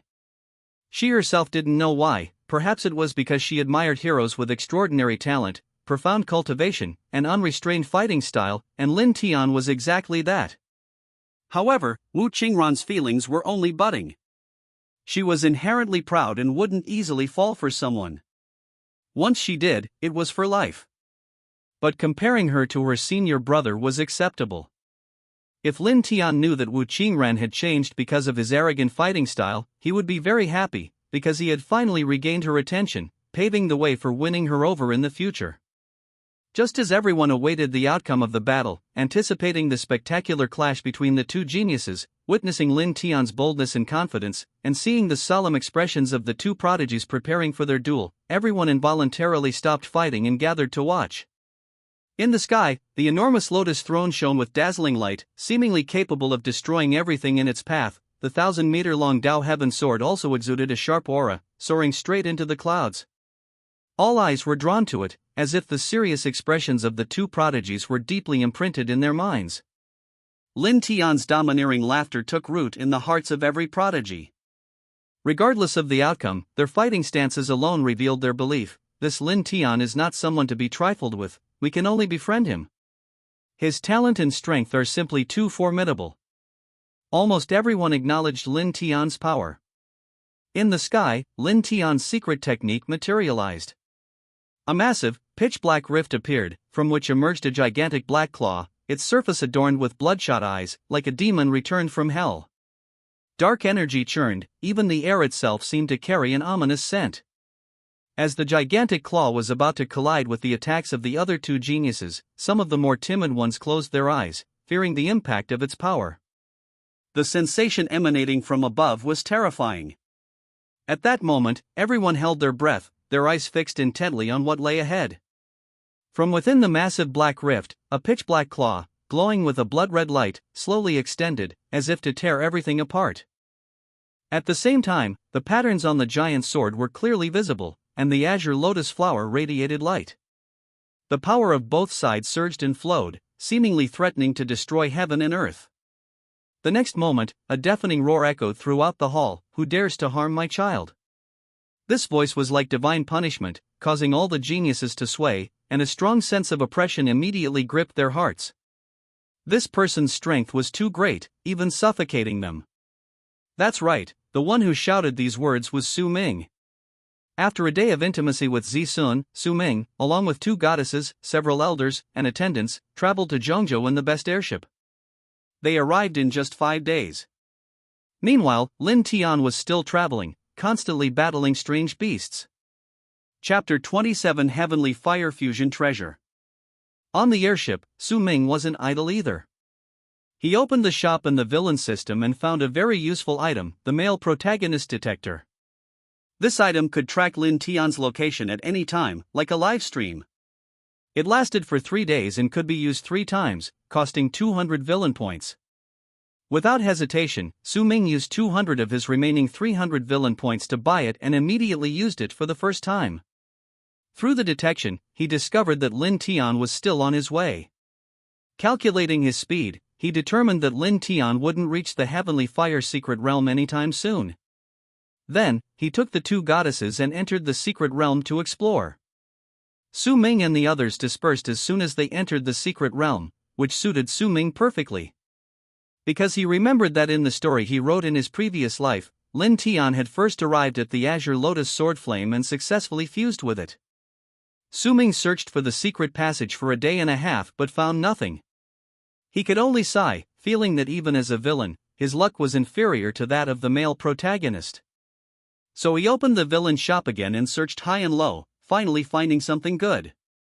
It was an incredibly powerful ability. As long as you had the coordinates of a place, you could instantly travel there, no matter how far. If you didn't have the coordinates, you could easily pass through walls and break down doors. However, it cost 100 villain points. Ming didn't actually know the exact location of the Azure Lotus Sword Flame, but that didn't matter. He stealthily passed through the wall and entered the main hall unnoticed. Then he walked confidently to the entrance of the Heavenly Fire, and while the other geniuses were still struggling, he quietly appeared before the Azure Lotus Sword Flame without anyone noticing. Ming looked at the lotus flower before him. It wasn't large, about the size of a human head, but the azure sword energy and flames it emitted were terrifying. Even a master of the earth-shaking realm like him felt a jolt in his heart. No wonder the protagonist Lin Tian in his previous life had to use the flame technique, a method specifically for fusing with heavenly fire, taking several days to absorb it. Moreover, Lin Tian's cultivation level was already quite high at the time, nearing the late stage of the half-step divine will realm. After fusing with the heavenly flame, he directly reached perfection, just a step away from the earth-shaking realm. After fusing, Lin Tian's strength surged, allowing him to single-handedly defeat dozens of geniuses. Although those geniuses were not as powerful as him, their numbers combined created a formidable force. Dozens of attacks from the same group were almost equivalent to the power of an earth-shaking realm expert. Fortunately, Lin Tian was the protagonist, growing stronger with each battle, ultimately utterly defeating the geniuses and leaving triumphantly. But in this life, the Azure Lotus Sword Flame was destined to be unattainable for Lin Tian. Ming stared at the lotus flower lying quietly, radiating destructive sword energy. There were no monsters guarding it, nor any protective formations, it was simply left there casually. Ming hadn't even fought the boss, he had relied on his almost cheating talent to reach the final reward. This treasure chest isn't easy to open. Although Ming was much stronger than Lin Tian in his previous life, he didn't possess Lin Tian's secret technique for fusing with the heavenly flame and dared not touch it recklessly unless he was absolutely desperate. The power of the Azure Lotus Sword Flame was no joke, it could instantly melt refined gold and meteorite iron, and could even be used for weapon forging. Ming's body definitely couldn't withstand it. However, this didn't faze Ming. He took out a bottle-shaped object, a treasure he had drawn earlier. Heavenly Fire Fusion Treasure, easily fuse with Heavenly Fire ranked 30th or lower, devouring Heavenly Fire without damage. One-time use item. System, use the Heavenly Fire Fusion Treasure. Without hesitation, Ming used it. The mysterious bottle suddenly floated in the air, circling the Azure Lotus Sword Flame. Ming was completely baffled as to what it was doing. However, he soon understood. It's suppressing the power of the Azure Lotus Sword Flame, then absorbing that power into the bottle for processing, right? Ming thought to himself. Sure enough, in no time, the bottle completely consumed the terrifying power of the Azure Lotus Sword Flame. Then, like the purple gold gourd in Journey to the West, the bottle absorbed the Azure Lotus Sword Flame. Afterward, Ming heard a voice in his mind, Azure Lotus Sword Flame number 48 has been captured. Host, would you like to fuse with it? It's safe to fuse. Fuse. Ming agreed without thinking. Then, the bottle floated above Ming's head, beginning to emit the aura of the Azure Lotus Sword Flame, gentle and harmless. Then it slowly landed on Ming's head, like a wake-up call for his brain. Ming felt a tingling, numb sensation all over his body, an incredibly comfortable and almost addictive feeling.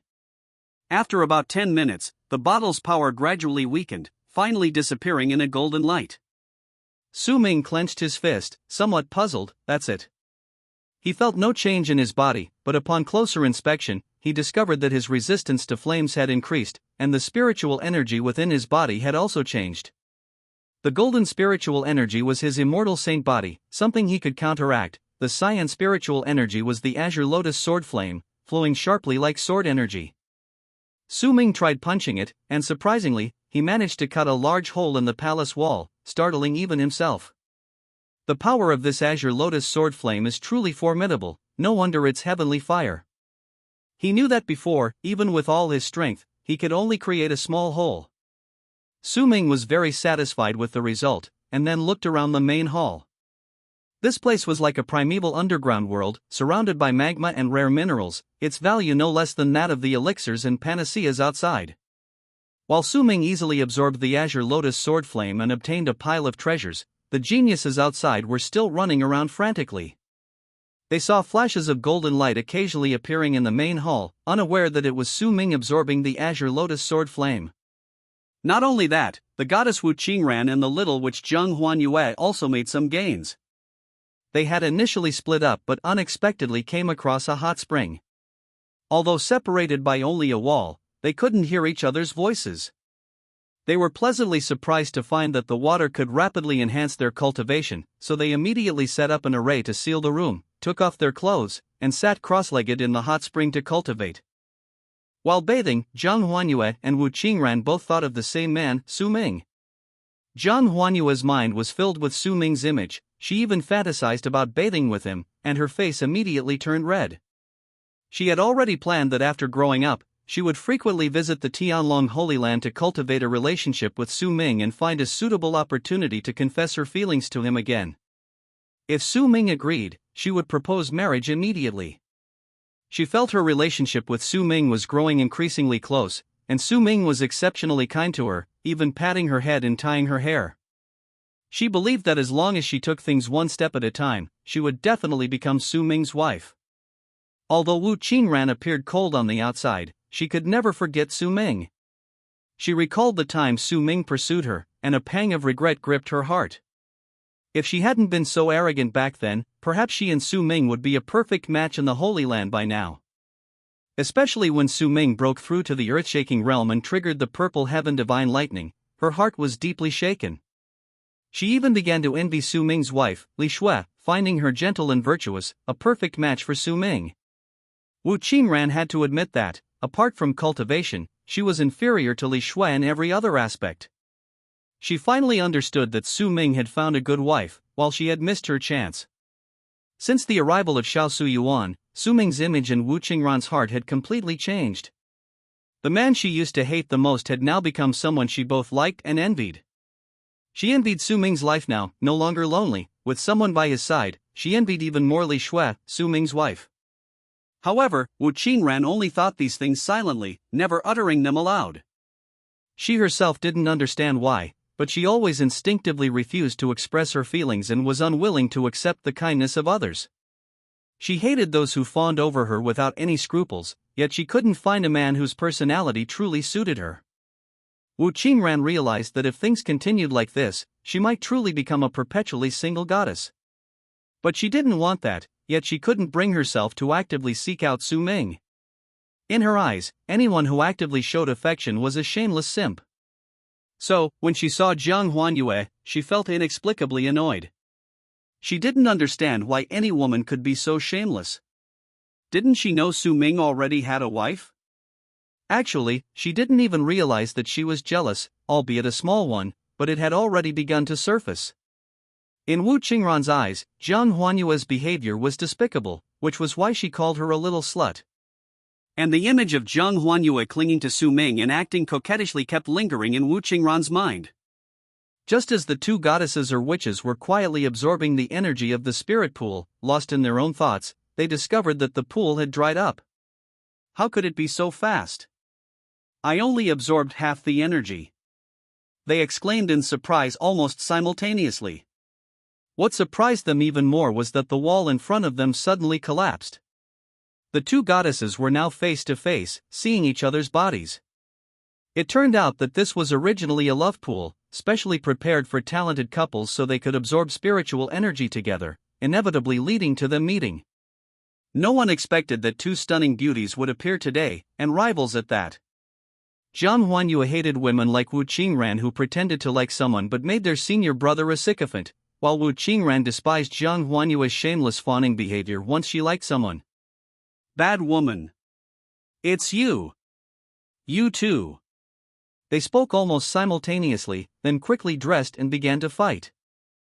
I've disliked you for a long time. If it weren't for brother Su Ming, I would have made you understand that taking the initiative isn't wrong, but stringing someone along is. Zhang Huanyue said angrily. Who do you think you are? You dare to order my senior brother around? Shameless thing, you vixen. Senior brother already has another woman, and you still won't let go. Wu Qinran didn't back down. So what? I like brother Su Ming. What's it to you? Could it be that you like him but are too afraid to say it? It's okay, I'll tell him for you. Zhang Huanyue mocked. Humph. You? What does whether I like senior brother or not have to do with you? Take this. Wu Qinran said coldly. You?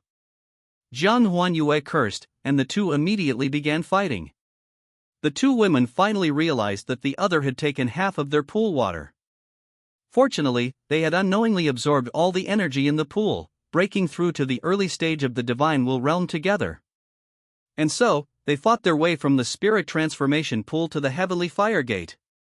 This scene was witnessed by Lin Tian, who arrived later. The two women fought and bickered, neither willing to admit defeat, and every word they uttered revolved around Su Ming.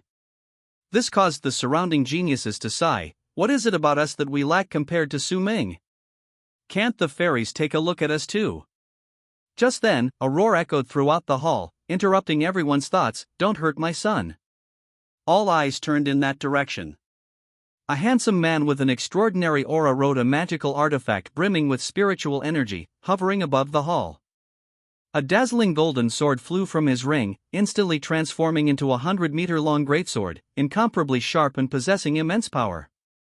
The man manipulated spiritual energy, a mixture of golden and azure light, channeling it into the sword's blade. Then, a blinding sword aura slashed down, heading straight for the center of the fierce battle. Boom! The tremendous sound startled all the geniuses, for they all clearly sensed that the owner of this golden sword aura possessed cultivation and power reaching the earth-shaking realm. Everyone exclaimed in shock, why is there an earth-shaking realm expert here? Chapter 28 Su Ming saves the day. We've never heard of a genius reaching the earth-shaking realm before the age of 200. Who is he? And he said, my son, could one of these three experts be his child? This is terrifying. The child's strength is already comparable to ours, such a father must be extraordinary. Su Ming didn't stop there. Two golden blue sword energies slashed down, shattering Lin Tian's and his opponent's attacks. Even the giant hand within the black crack let out a miserable howl, clearly severely injured by Su Ming's exorcising technique. Lin Tian had only used half of his move, and just as the giant hand was about to smash into his opponent, Su Ming swiftly dismantled it, even piercing through it. As for the attacks from the Dao Heaven Sword and the Azure Giant Lotus, they were also cleaved apart with a single strike. Put! Lin Tian spat out a mouthful of blood. His move was broken, his spellcasting disrupted, and he himself suffered a backlash, purple blood seeping from the corner of his mouth. He exclaimed, Su Ming! What are you doing here? No one was more concerned about Su Ming than Lin Tian. Seeing Su Ming appear, his body trembled slightly, whether from anger or some other emotion, it was hard to tell. Su Ming, however, looked at him with concern, seemingly oblivious to the fact that his attack had injured Lin Tian. Tianer, are you alright? Were you hurt in the fight? While performing these caring actions, Su Ming secretly placed a projection stone, intending to show it to Li Shui when they got back, to move her deeply. You, Su Ming, interrupting my fight, Lin Tian. Can't you see I'm with someone? Lin Tian was furious. He felt like he was about to vomit blood. He didn't know if it was from the backlash of the attack or from angering Su Ming. Upon hearing this, Su Ming seemed to suddenly understand, turning around and unleashing two powerful bursts of spiritual energy that directly struck the gray-robed and green-robed prodigies. Although they had forcibly advanced to the mid to late stage of the divine will realm through secret techniques, they were no match for Su Ming, a half-step earth-shaking realm expert. A difference of one major realm, coupled with superior talent and the blessing of heavenly fire, completely crushed them. That's right, after absorbing the Azure Lotus sword flame, Su Ming's strength had reached a new level. The two prodigies tried to resist, but Su Ming mercilessly crushed them, forcing them to cough up blood and retreat. Whether intentionally or unintentionally, Su Ming only inflicted superficial wounds on them, not killing them. At this moment, some sharp-eyed prodigies around exclaimed, "Holy crap! It's Tianlong Su Ming! Tianlong? Earth-shaking realm? Heavens! When did Tianlong break through to the earth-shaking realm? I even attended his wedding a few months ago, and he was only in the mid-stage of the divine will realm back then. Could it be that he's been hiding his strength all along, and was actually already in the late stage or at the peak of the divine will realm, and has now broken through again? This rate of progress is terrifying. That's not important. The important thing is, no wonder that Lin Tian sounded so familiar. Turns out he's Su Ming's son from Tianlong." Su Ming's son? Lin Tian? That young man who caused a scene at the wedding and even wanted to acknowledge Su Ming as his father? I never expected Lin Tian to have such an identity. Having a father at the earth-shaking realm is terrifying. Yes. This is troublesome. Those two prodigies are probably going to meet their end here. Alas, how pitiful. The surrounding people gradually stopped attacking and began to discuss. Unbeknownst to them, everyone had stopped fighting.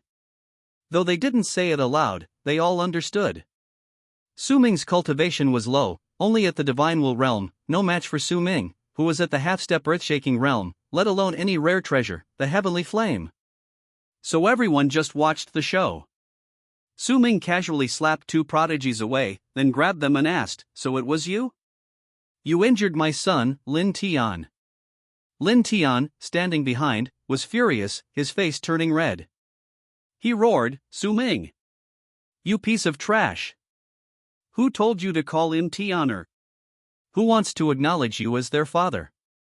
Su Ming feigned anger, casting a spell to silence Lin Tian, forcing him to listen but not speak, just like at the wedding. Lin Tian trembled with rage. His strength had greatly increased, and he had hoped to use this opportunity to improve himself, retrieve some more rare flames, and seek revenge on Su Ming. But instead, he had encountered this good-for-nothing Su Ming again. He was absolutely furious. The two prodigies, subdued by Su Ming, dared not be arrogant anymore and could only grovel. "Brother Tianlong, it really wasn't intentional. We didn't know Lin Tian was your stepson. If we had known, we wouldn't have dared to lay a finger on him." The gray-robed youth also hurriedly nodded and bowed, fearing that Su Ming might kill him in a fit of anger. Elders generally didn't interfere in fights between juniors, and a first-rate sect like Tianlong Holy Land looked down on ordinary prodigies. Dying here was one thing, but they couldn't afford to cause any major trouble. What's so great about being a divine child? Besides the sons of powerful figures, who would risk their lives for them? Outsiders died, and nobody helped. Enjoying the treatment of a divine child comes with risks. If an elder were here, they might persuade Su Ming to stop and apologize. But this secret realm had rules. Powerful individuals couldn't enter. If he continued to put on airs, he'd be finished in the next second. Su Ming remained calm, feigning confusion as he asked, "Oh? I just arrived, and I even heard you saying you wanted to kill my son, Lin Tian." Lin Tian was furious and hopping mad inside the formation, but there was nothing he could do. The two prodigies hurriedly explained, "Tianlong, this is all a misunderstanding. How were we supposed to know Lin Tian was your stepson?" "Yes. If we had known, we wouldn't have dared to touch him even if you killed us. We would have protected him while he came to get the treasure." Right. Tianlong, let us go. There are so many good things here, we'll give them all to you. The gray-robed prodigy gritted his teeth and simply took out all the treasures he had just acquired, intending to offer them to Su Ming. This action and those words stunned everyone around. This was too much. Lying and begging for mercy without even blushing, and even solemnly proclaiming his loyalty, truly astounding. Seeing this, the green-robed prodigy at the mid-stage of the divine will realm couldn't sit still any longer. He was also subdued, but compared to the gray-robed prodigy, he was more adept and ruthless. "Tianlong, wait. I'm in the same boat as you. Everything is here, even my magic weapon, the Dao Heaven Sword, is yours. I hope Tianlong won't blame us for our recklessness. We truly didn't know Lin Tian was your stepson. We've been so wronged. Young friend Lin Tian, we were very rude just now. Please put in a good word for us with your stepfather so we can be forgiven. The green-robed prodigy, a mid-stage divine will-realm cultivator, also bowed and begged for mercy, which made the surrounding prodigies feel uneasy. He even tried to flatter Lin Tian, which only infuriated Lin Tian more. The two prodigies knew perfectly well that before Su Ming, a cultivator at the earth-shaking realm, they were nothing but ants, destined to be crushed. Lin Tian shouted deafeningly from inside, but his voice couldn't escape. However, Su Ming showed no mercy. With a casual wave of his hand, all the magical treasures were pocketed. Humph. Considering your sincere apology, I'll let it go. But my son is truly inconsiderate, not even mentioning my name when he's out. He almost got beaten to a pulp, thankfully I arrived. Otherwise, you good for nothing, you'd be dead out there sooner or later. Su Ming, looking utterly disappointed, lectured Lin Tian inside the formation. The surrounding prodigies felt utterly humiliated. This was too much pampering. Even the children of the god lords weren't this spoiled. They'd heard that cultivators should be bold and daring, always mentioning their powerful backers when they went out who would dare provoke them. Otherwise, how could they cultivate, how could they become stronger? The surrounding prodigies didn't dare breathe, fearing that angering Su Ming would result in their immediate execution. Lin Tian, inside the formation, was furious. If anyone outside could hear their conversation, they would know. Kill Su Ming. With trash like you around, I can still take on 2 or 3 of you without you. Wah! My heaven-defying physique hasn't even been activated yet, I was just about to make a big splash. And then Su Ming appeared out of nowhere and stole my chance. I, Lin Tian, am so unlucky. Lin Tian was so angry he felt like vomiting blood. He wanted to cry, but he was helpless. He tried to break the formation, hoping to at least teach Su Ming a lesson, but he found that the formation could also restrict spellcasting, making it completely impossible to resist. Su Ming even recorded the whole thing with a projection stone, saying something about teaching Lin Tian to be sensible, and to just call his name if he couldn't win a fight. He was spoiling him to the extreme. Li Shui would probably complain about him again when they got back. Madame Su said somewhat discontentedly, "Old Su, aren't you being too biased towards Tianer? She needs to suffer a bit too." But Su Ming wasn't about to give Lin Tian any chance to grow. While he was munching on sunflower seeds and secretly watching the battle live through the protagonist's detector, he noticed that Lin Tian seemed to have suddenly become ridiculously strong. Even 2 guys with higher cultivation levels than him were almost unable to withstand him. Su Ming immediately sensed something, put down his sunflower seeds, and stepped out of the door. But before he could even stand still, several sword energies rushed towards him, directly interrupting Lin Tian's movements. At this moment, Su Ming suddenly appeared and casually killed the 2 geniuses. The other prodigies lowered their heads in fear, not daring to look at him. Su Ming was overjoyed. Everyone around understood why the 2 fairies kept talking about Su Ming. It turned out he was incredibly powerful. Lin Tian was still shouting inside the formation, but no one paid him any attention.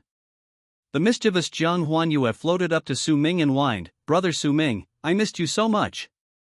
I haven't seen you the whole way, I was so worried." Her sweet voice drew envious glances from the surrounding prodigies. Then Wu Qingran also came over to greet him. "Senior brother Su Ming, you're here." Su Ming nodded, instantly becoming the center of attention. He said, "Miss Huanyue, you're too late." There was a heavenly flame inside called the Azure Lotus Sword Flame, ranked 48th, which I've already taken. These words shocked everyone. They thought they would finally get their hands on the heavenly fire, but Su Ming had already beaten them to it. Everyone was both angry and helpless. After risking their lives here, the treasure had already been taken. Lin Tian, hearing this from within the formation, coughed up a mouthful of purple blood, his head spinning. "Just like that, it's gone." Su Ming's words instantly plunged everyone's spirits to rock bottom.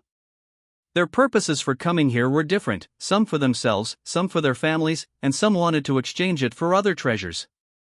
The heavenly fire was incredibly precious, even sacred artifacts couldn't be exchanged for it, unless it were an even stronger divine artifact. The higher the ranking of the heavenly fire, the more valuable it was, especially the top 10, which possessed astonishing power. The top 30 were unique, and once obtained, they could never be obtained again. Friends, it's all my fault. I didn't discipline this brat properly, and he almost got Tianer into trouble. If you ever encounter someone named Lin Tian in the future, please remind him not to bully him. Otherwise. Su Ming spoke politely at first, even cupping his hands in a respectful gesture, but then suddenly clenched his fist. The sound of shattering glass seemed to echo in the air, the power of space distortion. Before long, Su Ming's strength might reach the point where he can create spatial rifts with a single punch. The powerful figures around were terrified and quickly bowed, saying, "You flatter us." Tianlong is right. We will definitely treat brother Lin Tian well and take good care of him whenever we see him. Yes, yes, yes. That's what we think too. Yes, yes. That's what I think too. That's right. Brother Lin Tian is so talented. We are all happy and envious of him having an elder like Tianlong who dotes on him, my friends. It's all my fault. I didn't discipline this brat properly and almost ruined Tianer. Chapter 29: The Allure of Strength.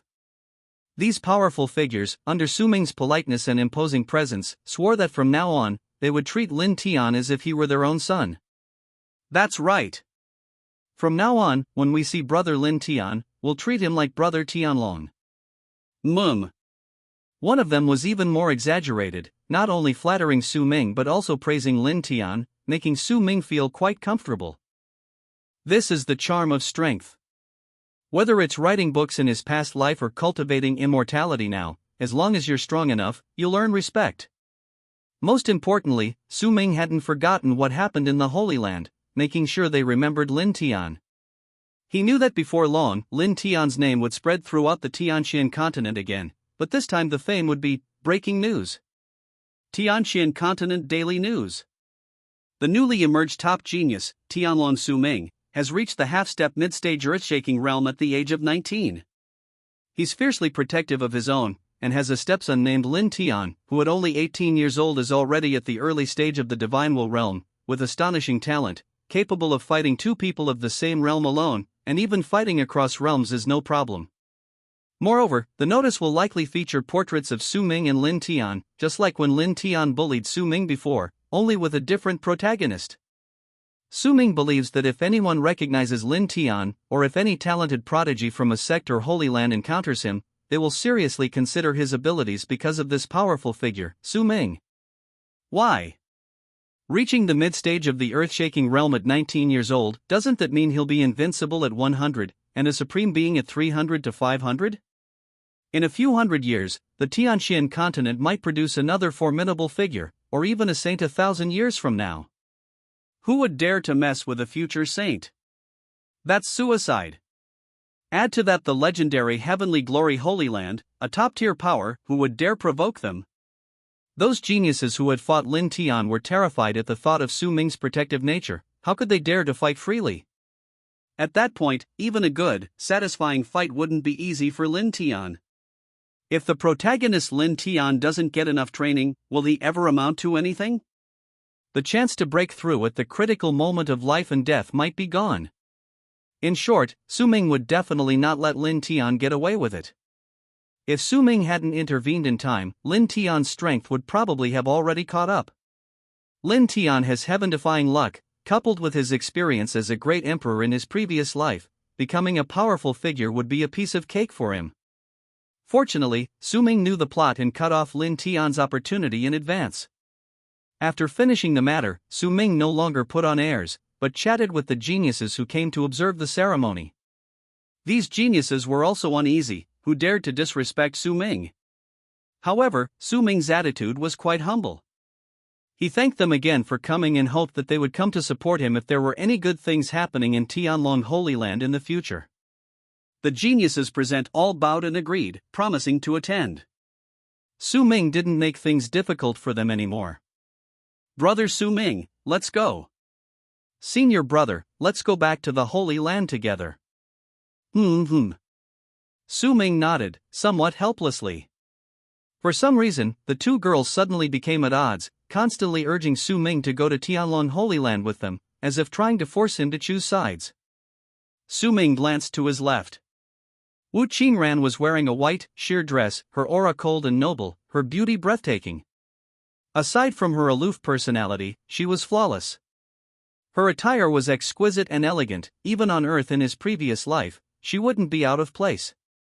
Furthermore, everyone in the cultivation world was fair-skinned and beautiful, and as a goddess, she was a rare beauty. The surrounding geniuses were envious, wishing they were Su Ming so they could easily take her as their own. To his right stood a charming and adorable little girl, dressed in a black Lolita-style dress.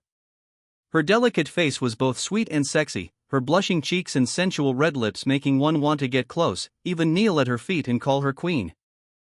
Looking at the two girls' determined eyes, Su Ming couldn't bear to refuse. They had a close relationship with him, and might even become his partners in the future. Su Ming naturally couldn't ignore their feelings. But such a love triangle is always a dilemma for men. Su Ming's inner voice screamed, "Take them home quickly, I'll take them both." But reason told him that doing so would only make him seem promiscuous, which would be counterproductive. Su Ming didn't answer directly, but instead asked Huan Yu, "Miss Huan Yu, stop fooling around. Are you coming back to Tianlong Holy Land with me or not? Junior sister, how was the trip? Shouldn't we head back?" Su Ming felt that explaining too much to women was pointless. If they weren't satisfied, they could easily come up with a bunch of excuses. He didn't want that, so he gave them the choice.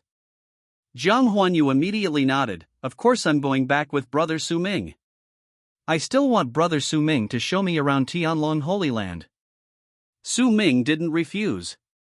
Zhang Huanyu was deeply in love with him, and didn't even want anything else, only him. How could he push her away? Otherwise, he felt he wouldn't even deserve to be a monk. In the cultivation world, having several wives is normal. Ordinary families also have several wives. Su Ming had promised that he would share his love with different women, but he would treat them in a way they liked, making each woman feel special. He would never betray any sincere heart. Zhang Huanyue readily agreed. Wu Qingran hesitated slightly, but seeing Zhang Huanyue's enthusiasm, she seemed to have made up her mind as well. Gritting her teeth, she said, "I've also gained quite a bit. Could Senior Brother Su Ming please give me a ride back to the Holy Land?" Su Ming readily agreed. Wu Qingran didn't want Zhang Huanyue to monopolize Su Ming. She thought to herself, that little girl is still a little girl. Senior brother is already married and she's still so shameless. Humph. I'll just follow along and see how you try to trick him. I'll definitely stop you. Actually, she didn't want to admit that she also wanted to go with Su Ming, even if it was just to see him. She didn't have a clear affection for Su Ming, but she was starting to like him a little. The other geniuses watched enviously as Su Ming waved his hand, creating a storm of spiritual energy that instantly transported them outside the palace.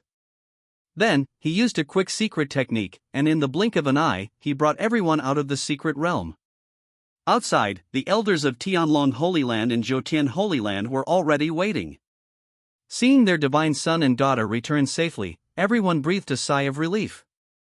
The elders of the Nine Heavens Holy Land originally wanted to ask the goddess if she wanted to return to the Holy Land, but seeing Zhang Huanyue happily taking Su Ming's arm and boarding the airship, they could only follow. Wu Qingran watched this scene from the side, her face grim, yet she didn't know what to say. "Little girl. How dare you touch your senior brother's hand?" "Humph. Brother Su Ming didn't say no, why are you so nosy?" "You. What you? Get out of here. Brother Su Ming smells so good, I'm almost intoxicated. Shameless vixen. The Nine Heavens Holy Land is utterly disgraced because of you." Disgraced? Everyone in the Tianxian continent knows Zhang Huanyue likes Brother Su Ming. Brother Su Ming, don't you agree? Su Ming wanted to speak, but seeing Wu Qingran glaring at him, her eyes seemed to suggest that if he nodded, she would fight Zhang Huanyue. Su Ming could only hold his anger, not out of fear, but because he didn't want them to fall out. Su Ming couldn't side with either of them, otherwise the other would be unhappy too. When he first transmigrated, knowing the plot, he hated women like Wu Qingran who toyed with him. But now, because of her feud with Zhang Huanyue, Wu Qingran had become more proactive towards him. Su Ming isn't a eunuch, having more wives would be great. Su Ming is a major villain. With the system's talent protecting him, he's like a wolf among sheep. Who's ever heard of him being trampled to death by the sheep? He only knows how to devour meat and enjoy life's pleasures. Alright, Xiao Huanyue, stop bullying Sister Wu Qingran. Brother Su Ming also hopes you can get along peacefully. After all, Sister Wu Qingran will always stay in the Holy Land. And please don't fight with Sister Wu Qingran every time you see Brother Su Ming, okay? Otherwise, I'll go play by myself. Ah. Okay. Zhang Huanyue nodded, thought for a moment, turned around and bowed to Wu Qingran, apologizing. Sister Wu Qingran, I didn't mean it, I really like Brother Su Ming. She stuck out her tongue, but Wu Qingran snorted coldly and turned her head away, clearly ungrateful for Zhang Huanyue's kindness. Zhang Huanyue was immediately angry. She had already humbled herself because of Su Ming's words, so why was Wu Qingran still so arrogant? Didn't she know how to give someone a way out? Zhang Huanyue retorted directly, Sister Wu Qingran, do you also like Brother Su Ming? He's so outstanding, you must be smitten too. Wu Qingran's heart tightened, her body trembled slightly, and she seemed a little flustered. Su Ming, however, acted as if he hadn't heard her and changed the subject. Alright, stop arguing, we're almost at the Holy Land. Junior sister, would you like to come with me to the Holy Land for a stroll? Wu Qingran hesitated for a moment, while Zhang Huanyue was unhappy, muttering to herself why Su Ming wanted to bring this annoying woman along. The elders on the ship were all there, as was Lin Tian. Lin Tian was filled with resentment. He had gained almost nothing this time and had to watch Su Ming flaunt his relationship in front of everyone, which disgusted him. Lin Tian remained trapped in the formation set up by Su Ming, seemingly forgotten by everyone. But he couldn't forget it. Ever since Su Ming said the heavenly fire had been stolen, Lin Tian was on the verge of collapse. Why? Why am I, Lin Tian, so unlucky? Why is God doing this to me? If I, Lin Tian, exist, why does Su Ming have to exist too? Lin Tian wailed and cried within the formation, almost bursting into tears. Even Elder Wu, inside the ring, couldn't bear to watch anymore. After all, he was Lin Tian's master. But Lin Tian had been bullied too badly by Su Ming. Just when he was about to obtain the heavenly fire, Su Ming suddenly appeared, not only stealing the opportunity but also embarrassing Elder Wu, his master. Elder Wu spoke to Lin Tian through the ring, little fellow, do you want me to share some of my power with you so you can kill that Su Ming? Hearing Elder Wu's words, Lin Tian felt somewhat better, but still replied with a hint of grievance, Elder Wu, we're surrounded by elders of the Tianlong Holy Land. Unless a saint comes to help, who can deal with Su Ming for me? Elder Wu sighed, wanting to comfort Lin Tian, but what he said made sense. At most, he could help Lin Tian reach near supreme level strength. After all, he was just a remnant soul and couldn't give him much more power. Those elders were mostly at the opening heaven realm, roughly the same level as Lin Tian. No matter how powerful Lin Tian was, he couldn't defeat so many people alone, and besides, he would eventually give out. Not to mention Su Jiawu, who was far away, with just a call from Su Ming, he could arrive within half a day and kill Lin Tian. Therefore, this method was completely unfeasible. Only then did old Wu realize he couldn't really help, no wonder Lin Tian always looked down on him. Lin Tian's opponent was far too powerful, and old Wu felt quite ashamed. He could only watch helplessly as Lin Tian screamed in agony within the formation. God, what did I do to offend that good-for-nothing Su Ming? Why is he always going against me? God, you be the judge. Lin Tian felt an unbearable ache in his heart, only he knew the true extent of his pain. Even old Wu was unaware of matters like Zi Sun and the Holy Land. Lin Tian had almost successfully evolved, enjoying immense glory, but now he had gained nothing. Chapter 30 Lin Tian loses his luck. Recalling Lin Tian's past, it was all failure, completely different from his previous life. In his previous life, he was invincible from a young age, possessing astonishing talent, even Elder Wu wanted to seize his body. But in this life, even Elder Wu began to sympathize with his plight. Lin Tian's misery, pain, grievances, and hatred were deeply imprinted in his heart, impossible to erase. He wanted nothing more than to tear Su Ming to pieces, to exact revenge. His voice had even become hoarse from cursing so fiercely, his speech broken and intermittent, and the icy purple fire poison within his body was about to flare up. Previously, Lin Tian had relied on unleashing his potential to suppress the poison, but now that the suppression was gone, the poison was backfiring even more severely. Put. A mouthful of purplish-black blood spurted out, the blood itself freezing. His life was in danger. Even with Lin Tian's immense power, he couldn't help but panic. No! I can't die yet. My revenge is unavenged, and that traitor Su Ming is still alive. I have to think of something quickly, quick. He was so anxious he was completely disoriented. Old Wu also noticed that Lin Tian's condition was abnormal. It was caused by a surge of his physical constitution combined with his hatred and suppressed emotions, showing signs of qi deviation.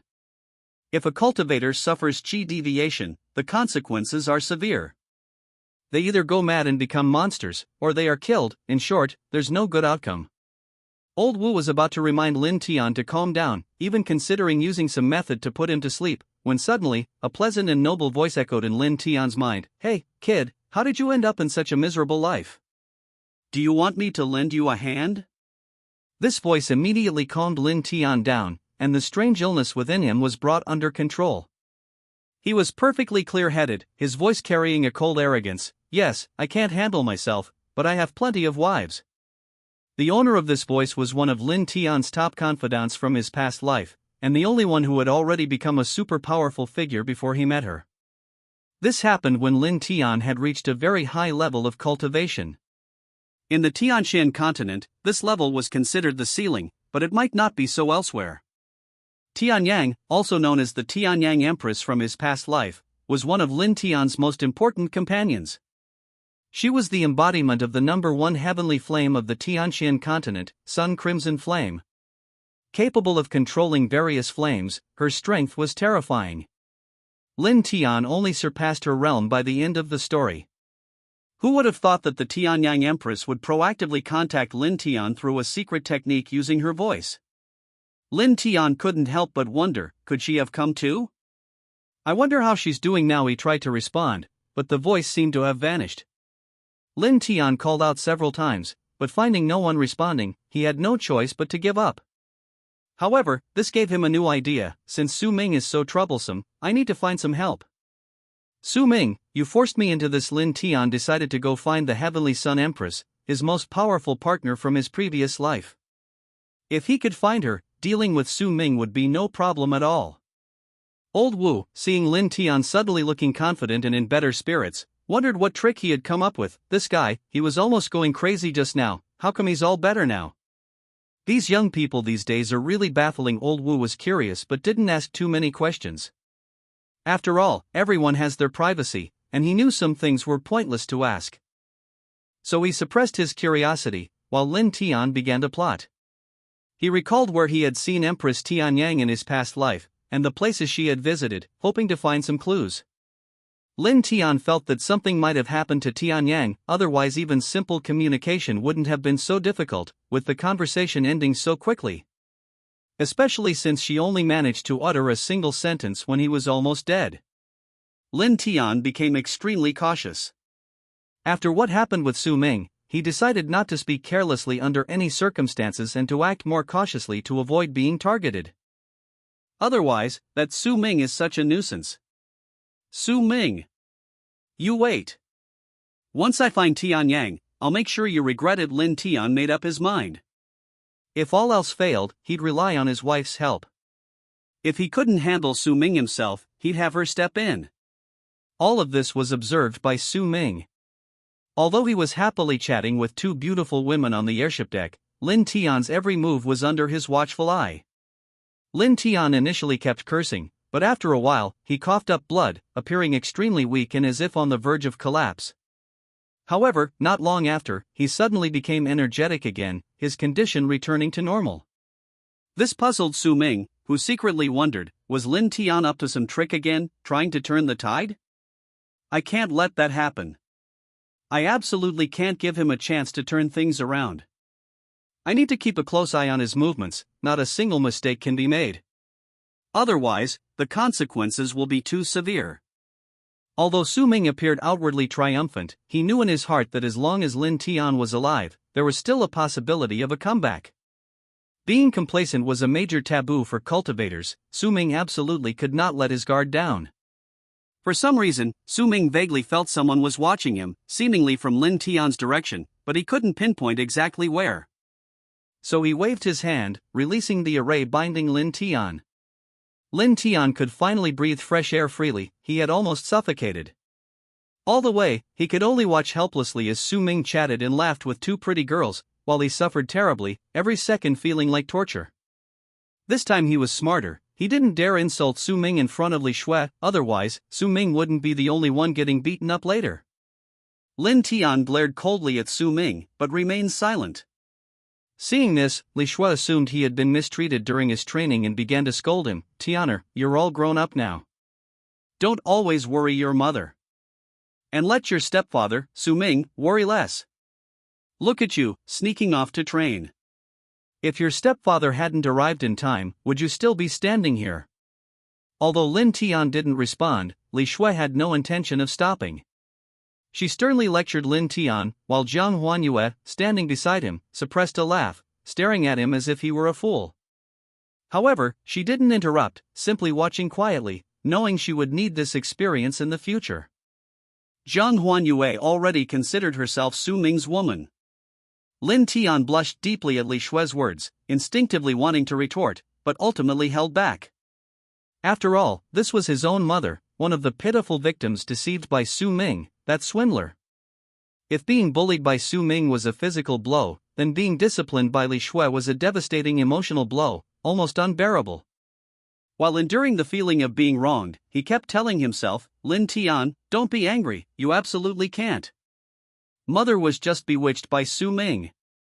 Your only real opponent is Su Ming. As long as you defeat him, all problems will be solved." If he didn't remind himself of this, he was afraid he would act impulsively and habitually argue with or even insult his mother. After all, Lin Tian might not have many other skills, but his art of cursing was already masterful. But the more he tried to control himself, the more pain he felt. His whole body felt uncomfortable, and he had to desperately restrain himself. Only Lin Tian himself knew what he had gone through. His resentment towards Su Ming deepened, and his obsession with him grew stronger. He silently vowed, "Su Ming, wait for me. One day, I will rise again and utterly defeat you, making you kneel at my feet. I will make you taste the most cruel tortures of the Tianshan continent, skin you alive, tear out your tendons, throw you into boiling oil and seas of fire, and make you experience the pain of losing your family. I will repay you 100-fold, 1,000-fold." Lin Tian's eyes were red, a manifestation of extreme rage. He was in agony, tormented, yet helpless. Su Ming watched coldly from the sidelines, and elders from the Holy Land were watching from the shadows. Lin Tian was powerless, able only to close his eyes and silently endure. He knew that arguing with Su Ming now would only put him at a disadvantage. He only hoped that his wife, Empress Tianyang, could contact him, otherwise, he truly didn't know how to deal with Su Ming for the time being. Thinking of Empress Tianyang, a glimmer of hope ignited in Lin Tian's heart. Her strength was extraordinary, unmatched by anyone on the Tianshan continent. She was transformed from the #1 ranked heavenly flame, Sunfire, and controlled the fire of all things in the world, making her arguably the strongest being on the Tianshan continent. Thinking of this, Lin Tian regained his confidence, outwardly remaining patient. Seeing Lin Tian remain silent and with his eyes closed, Su Ming frowned, thinking to himself, "This guy's gotten smarter, he can even endure this kind of suffering. Looks like I need to teach him a lesson." In his eyes, Lin Tian was like an unkillable cockroach. If he wasn't completely crushed, he might escape death and retaliate even more fiercely. Su Ming had personally witnessed Lin Tian devour Elder Wu's soul to gain power and obtain the Azure Lotus sword flame. If his subordinate hadn't tipped him off, he truly wouldn't have believed Lin Tian could achieve such a feat. At this moment, Li Shui was patiently teaching Lin Tian. He didn't respond, seemingly listening attentively. But Su Ming wasn't about to let this opportunity slip by. He stepped forward and said sternly, Tianer, your mother is asking you a question. Why aren't you answering? Do you want me to scold you? Lin Tian heard the voice, his eyelids twitched, then closed again, adopting a "I'm not afraid" attitude, ignoring whatever Su Ming said. However, this didn't faze Su Ming. He walked to Li Shue's side, gently put his arm around her waist, and said seriously, Tianer, you slipped out of Tianlong Holy Land without telling your stepfather or your mother. Do you know how worried we were? We almost drove your mother crazy, thinking you'd disappeared again. As Su Ming spoke, he seemed genuinely heartbroken for Lin Tian. Li Shui stood beside him, her expression softening. She fell silent, simply watching Su Ming with a slightly unfocused gaze. Do you know how often your mother, Li Shui, and I talked about you? How many nights she cried in her arms, telling me about her son, Lin Tian, wandering the streets. Can you understand her heartache? Husband. Li Shui called softly, as if trying to stop Su Ming from recounting those past events. But how could Su Ming miss such an opportunity? He wanted to make Lin Tian suffer. Do you know how many times your mother rejected me back then? It's not just because I'm Tianlong, and I'm afraid I'm not good enough for her, it's also because she only has eyes for you.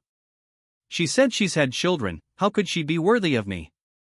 But I've never given up, and I've never let her suffer, I'm just afraid she'll go hungry or cold, or not have enough to eat or wear.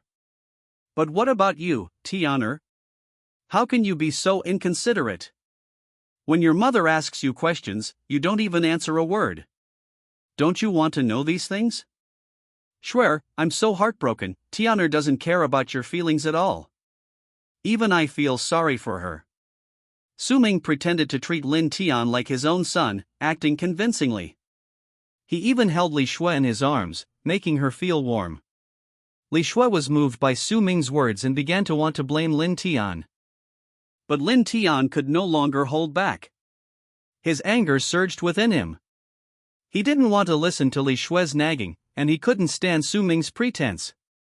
Su Ming was right there in front of him, his arm around Li Shui's waist, a display of intimacy that stung Lin Tian's heart.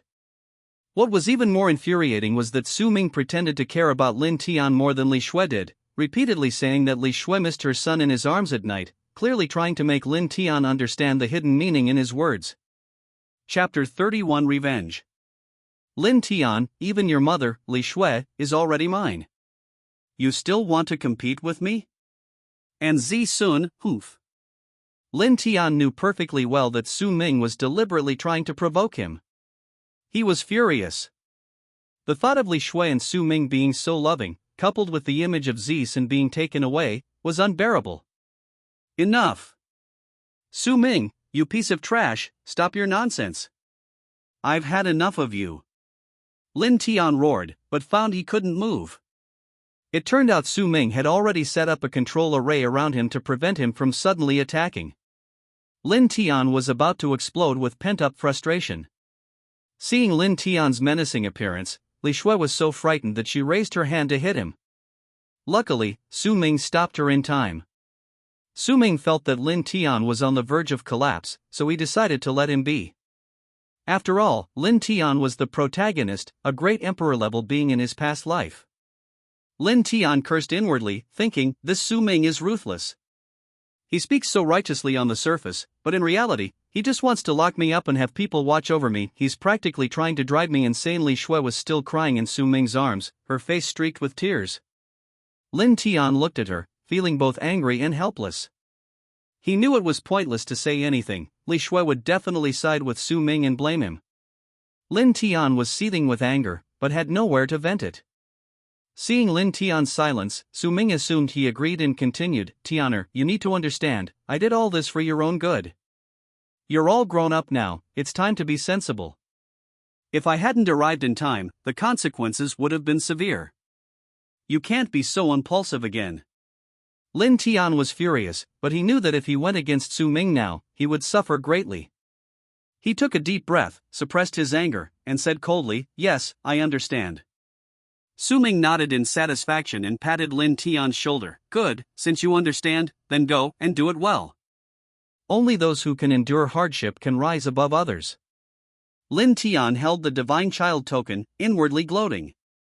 He knew Su Ming was indirectly locking him up, but he had no other choice but to endure it. Seeing Lin Tian agree, Li Shui stopped crying, wiped her tears, and whispered, "Tianer, you must listen to your father and stop causing him worry." Lin Tian glanced at Li Shui, his mind a jumble of thoughts. He knew Li Shui genuinely cared for him, but she was tightly controlled by Su Ming and couldn't possibly help him. Lin Tian nodded, turned, and left. As soon as he stepped outside, he clenched his fists, vowing in his heart, "Su Ming, you just wait. One day, I'll make you pay." Lin Tian stood there, gritting his teeth in anger, wanting to unleash his full power and drag Su Ming down with him. But in the end, he held back. After all, he still wanted to live. As long as he lived, there was a chance to turn the tables. Su Ming would eventually kneel at his feet. Lin Tian took a breath, trying to calm himself down. Su Ming, seeing him motionless, was a little puzzled. "Tianer, why aren't you going? Are you worried about the unfamiliar environment?" "Don't worry, I'll go tell the elder, and he'll have the imperial chef, Manager Zhang, take care of you. It's not too late to improve later, once your character is cultivated. Cultivating immortality begins with cultivating the mind. Character is the most important." After saying this, Su Ming secretly transmitted a message, and soon an elder appeared. The elder was of average appearance, but his eyes were sharp as knives, making him clearly not to be trifled with. He bowed respectfully. "Sixth elder greets the divine child." Su Ming nodded. "You understand what I mean? Don't let Tianer get too comfortable, lest he cause trouble again." The sixth elder readily agreed, then left with Lin Tian. Lin Tian tried to resist, but the sixth elder was far more powerful than him, and he couldn't break free at all. The sixth elder was a top expert in the Holy Land. Lin Tian could only accept his fate. The little devil Jiang Huanyue, who had been watching from the sidelines, had eyes full of admiration. In her eyes, Su Ming seemed to radiate light. His kindness to his wife, Li Shui, strengthened her resolve to follow Su Ming. Not long after, the sixth elder led Lin Tian to a desolate wilderness. It turned out that the imperial chef Zhang was a retired head chef from the Holy Land, now being managed by his son. His son had prepared the banquet for Su Ming's wedding. The sixth elder spoke a few words to Manager Zhang, who immediately understood. Manager Zhang smiled and said to Lin Tian, "You must be Lin Tian? Don't worry, I will definitely carry out the divine child's orders. The divine child is truly thoughtful. It's still early, go and cut down 1,000 logs, then carry back 200 loads of spiritual water." It was almost dark, but Manager Zhang didn't take Lin Tian's identity or abilities seriously at all. The trees here were different from those outside, cutting them required special tools, and the spiritual water was very heavy, requiring a high level of cultivation to move. The sixth elder had been watching closely, noting Lin Tian's behavior. Lin Tian's eyes gradually became dull. He thought to himself, "Su Ming, I'll never forgive you." Hearing Lin Tian scream, the sixth elder immediately noted it down, preparing to report back. When Manager Zhang found out, he coldly said, "Still not satisfied? Your work tomorrow will be doubled." Thus began Lin Tian's arduous days. He was constantly fetching water or chopping trees, so exhausted he didn't even have time to cultivate. After a day's work, he would collapse into bed, without even a chance to catch his breath. Manager Zhang even smiled and said, "Not bad, a good seedling." Lin Tian was sent by Su Ming to the deep mountains and forests, where the sixth elder worked under Manager Zhang, chopping wood. Every day, he fetched water, planted crops, watered plants, and spent the entire day under the scorching sun.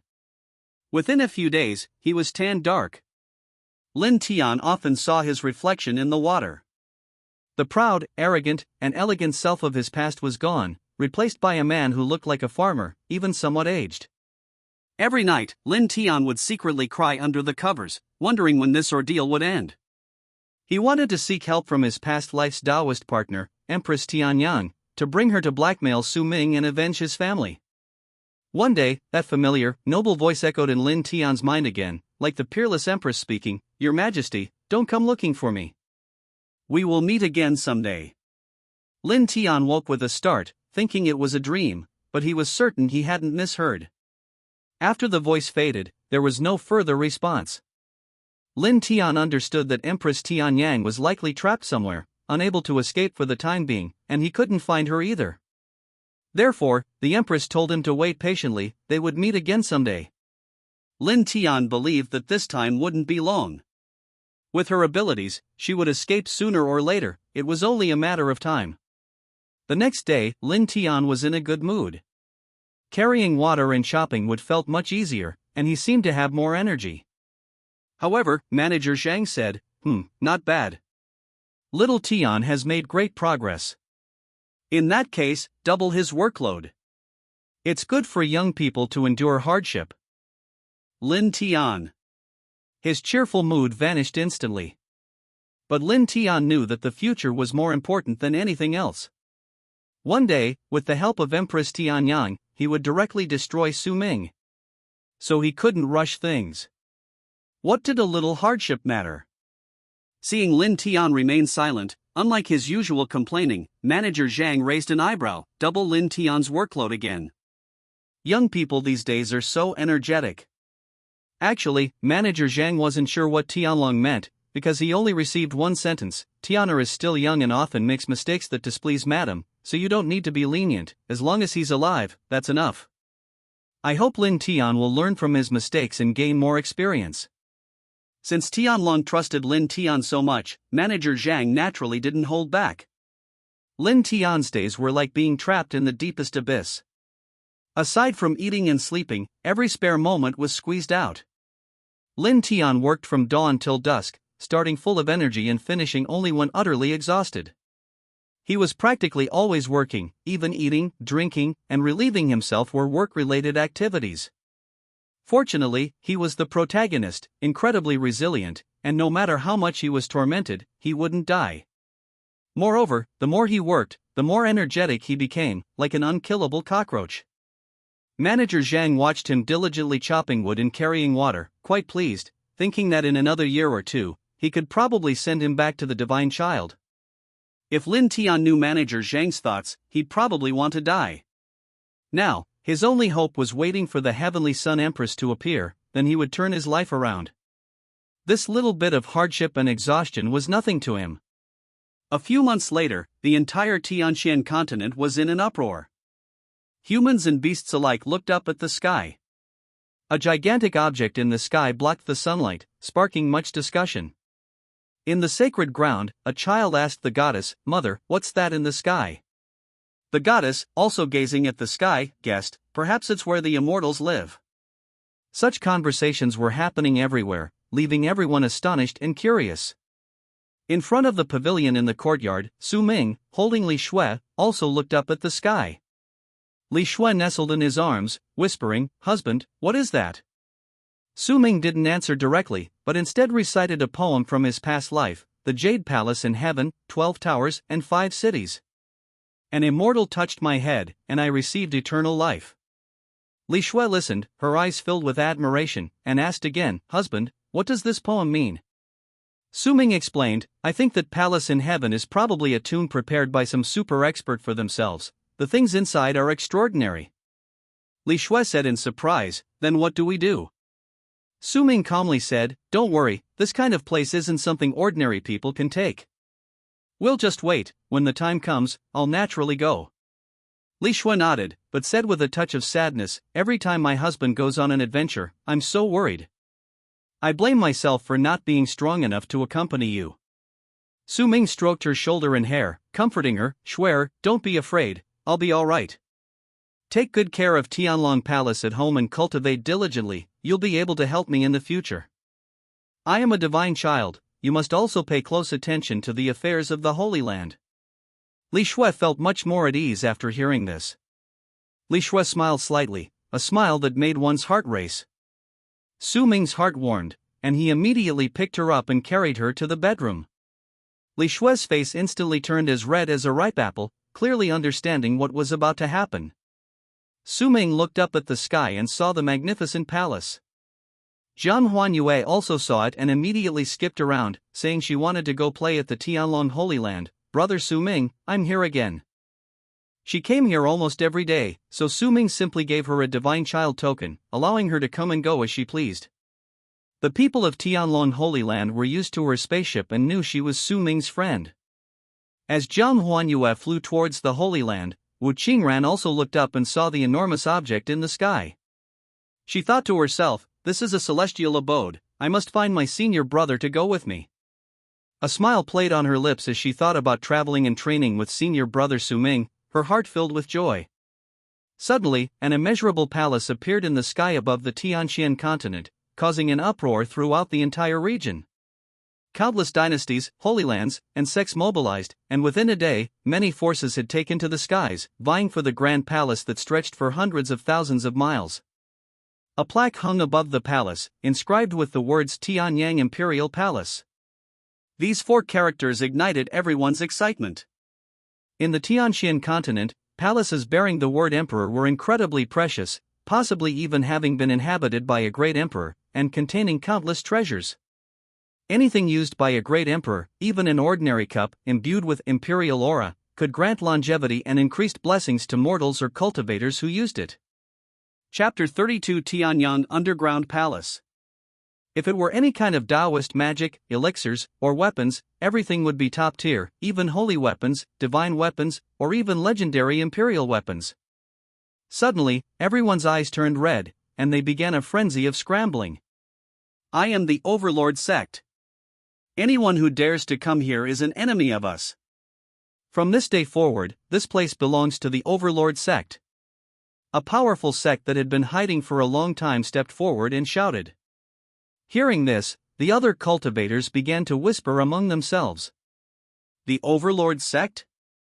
Is that the sect that swept across the Tianxian continent for 100 years 500 years ago, claiming that as long as the great emperor didn't appear, even a god-king level cultivator could dominate?" "That's right. I heard that the major sects joined forces to destroy them back then. Could the intelligence have been wrong? The Overlord sect has been hiding all this time, and now that they've emerged, they actually want to compete with us for the opportunity to become a great emperor. Who cares who they are? They're ancient relics from 500 years ago, nothing to be afraid of. If they were truly powerful, why would they be hiding? Brothers, charge! The opportunity to become emperor is right before our eyes, don't you want to be emperor?" Some have taken the lead and sent experts to probe, while the others are still observing. Less than a third of the powerful sects have arrived yet. If it's the Overlord sect, we need to carefully consider how to deal with them. Even if we have to fight, we can't be too hasty. That sect that was eager to stir up trouble and send others to the front lines has really messed up. The experts they sent out to probe were instantly killed with a single blow, turning into dust. Not only that, the burly man from the Overlord sect immediately flew into a rage, roaring, "What are you? How dare you probe our Overlord sect? Die!" Then he began a massacre. The sect that had tried to profit from the chaos was utterly finished. They found no other forces responding, all coldly observing. "You bastards! I curse your Overlord sect to be destroyed and wiped out." As a result, this sect, which thought itself clever, was slaughtered by the Overlord sect, leaving not a single corpse or follower behind. The burly man from the Overlord sect spat and said contemptuously, "Pa, what are you? Daring to play tricks on our Overlord sect? You're tired of living. Do you think we controlled half of the Tianxian continent 500 years ago by playing tricks? Know your place. Trash. Who else dares to provoke the Overlord sect? This is our territory. Leave immediately, or don't blame us for being ruthless." The burly man was relatively polite. 500 years ago, these observing forces would have been wiped out long ago. This is precisely why the Overlord sect was besieged by a coalition of major powers across the Tianxian continent, suffering heavy losses before choosing to retire and recuperate.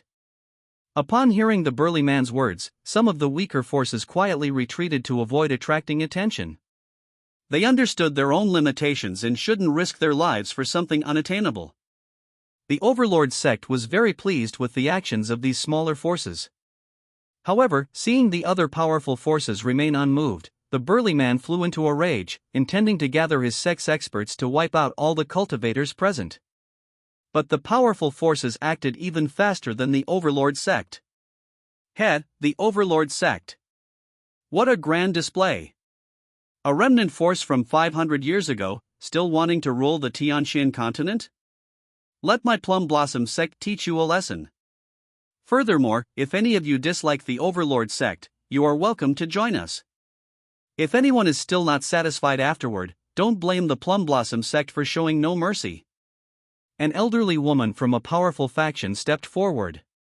Her sect was mostly composed of women, and many appeared to be quite old, some even looking like ordinary people.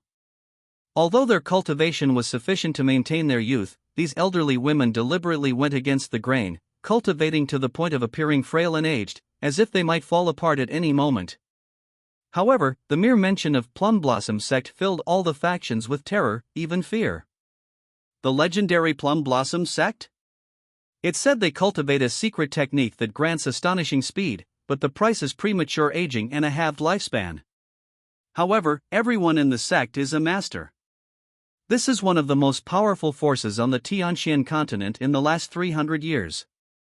The knowledgeable experts around whispered among themselves, clearly in awe of the name. The old woman was quite pleased with this reaction, but the burly man from the Overlord sect scoffed. A bunch of old women dare to steal our things? They're asking for trouble. Elders of the Overlord sect, follow me and take them down. Thus, the old and new factions immediately clashed, fighting fiercely.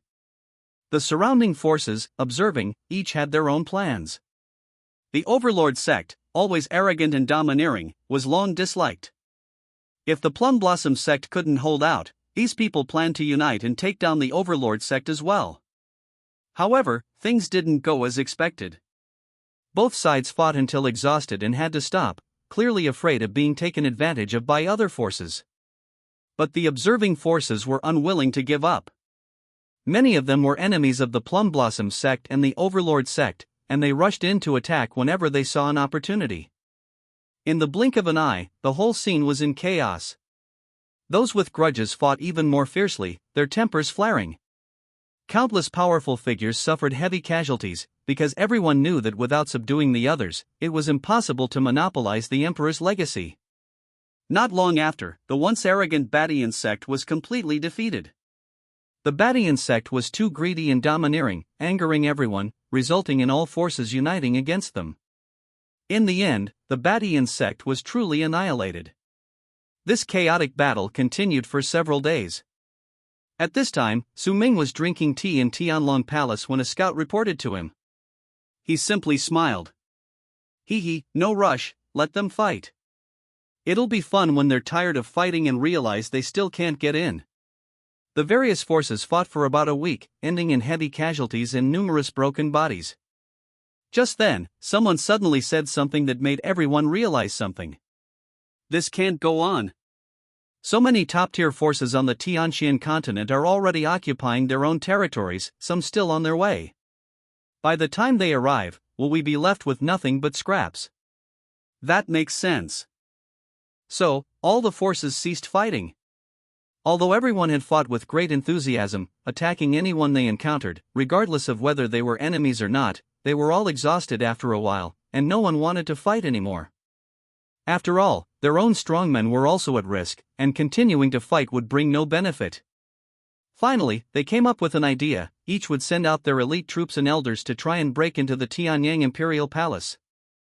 Only at this moment did those who had been blinded by rage calm down and begin searching for the treasure. But everyone was dumbfounded. Sect Master, we can't get in. We simply can't get in. It seems there's some powerful protective barrier that we can't break through. Have you used the void-breaking shuttle and the heaven-reaching array? We have. Completely useless. What bad luck. In an instant, all the forces deflated. They fought tooth and nail here, only to be told they couldn't get in. This feeling of wanting but not being able to was incredibly frustrating. No one wanted to leave. They quickly sent carrier pigeons back, summoning more powerful individuals and resources, preparing to maintain a long-term presence. Perhaps one day, the palace would open on its own. These powerful individuals weren't fools. Having come all this way, how could they return empty-handed? Everyone quietly remained on their flying boats, cultivating and patiently waiting for the Heavenly Sun Imperial Palace to open. Even Su Ming became tense, he knew the crucial moment had arrived. Lin Tian, having toiled all afternoon in the deep mountains and forests, finally managed to stop for a drink of water. He shielded his eyes from the sun with his sweat-drenched hands and looked up ahead. Humph. Su Ming, you wait. You'll get your revenge for the suffering you've endured these past few months. You'll regret it for hurting me. Lin Tian muttered to himself, looks like that's Tianyang Daoist's imperial palace over there. Long time no see, Tianyang. The sixth elder beside him frowned and scolded, Lin Tian. What are you doing? Haven't you finished the task the Divine Sun assigned you? Still bored? Hurry up and chop.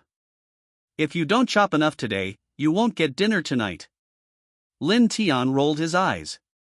He was completely subdued and had wanted to explode several times, using his great emperor's source or having Elder Wu give him energy from his ring to send the sixth elder and manager Zhang flying, escaping the Tianlong Holy Land.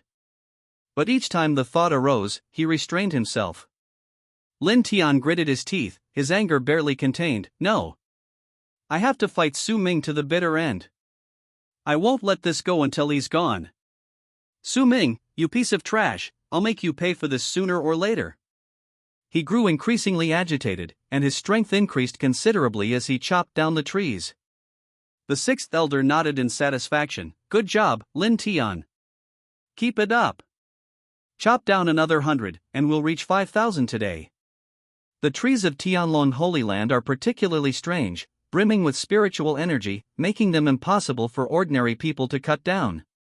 Moreover, given even a small patch of open space, these trees grow wildly, becoming giants in just a few days. It is precisely because of the abundant spiritual energy here that the Holy Land chose this place for cultivation. The cultivators' dwellings are protected by arrays that enhance spiritual energy, otherwise, they would have long been filled with trees. Therefore, no matter how many trees Lin Tian chopped down, it was all in vain. Manager Zhang, having mastered Su Ming's skills, often came to check on Lin Tian's progress. Seeing the mountains of timber, he was very pleased. He repeatedly tried to recruit Lin Tian. Little Tian, you have so much potential, why not learn cooking from me? I guarantee you'll become the best chef on the Tianxian continent.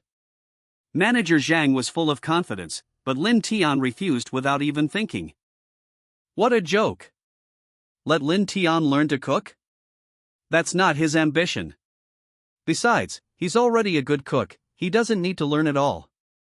Lin Tian's goal is to become a top cultivator on the Tianxian continent, and in the future, break through the Tianxian continent and step into a wider world. The moon rose. Lin Tian was so exhausted he could barely stand, and he staggered back to his lodgings. His lodgings lacked even a proper toilet or bathroom, there was only a well nearby. Manager Zhang was still there, speaking earnestly, Little Tian, you must learn to appreciate nature and the warmth of the world. Our ancestors, the chefs, evolved from monkeys. Back then, they didn't need to cover themselves.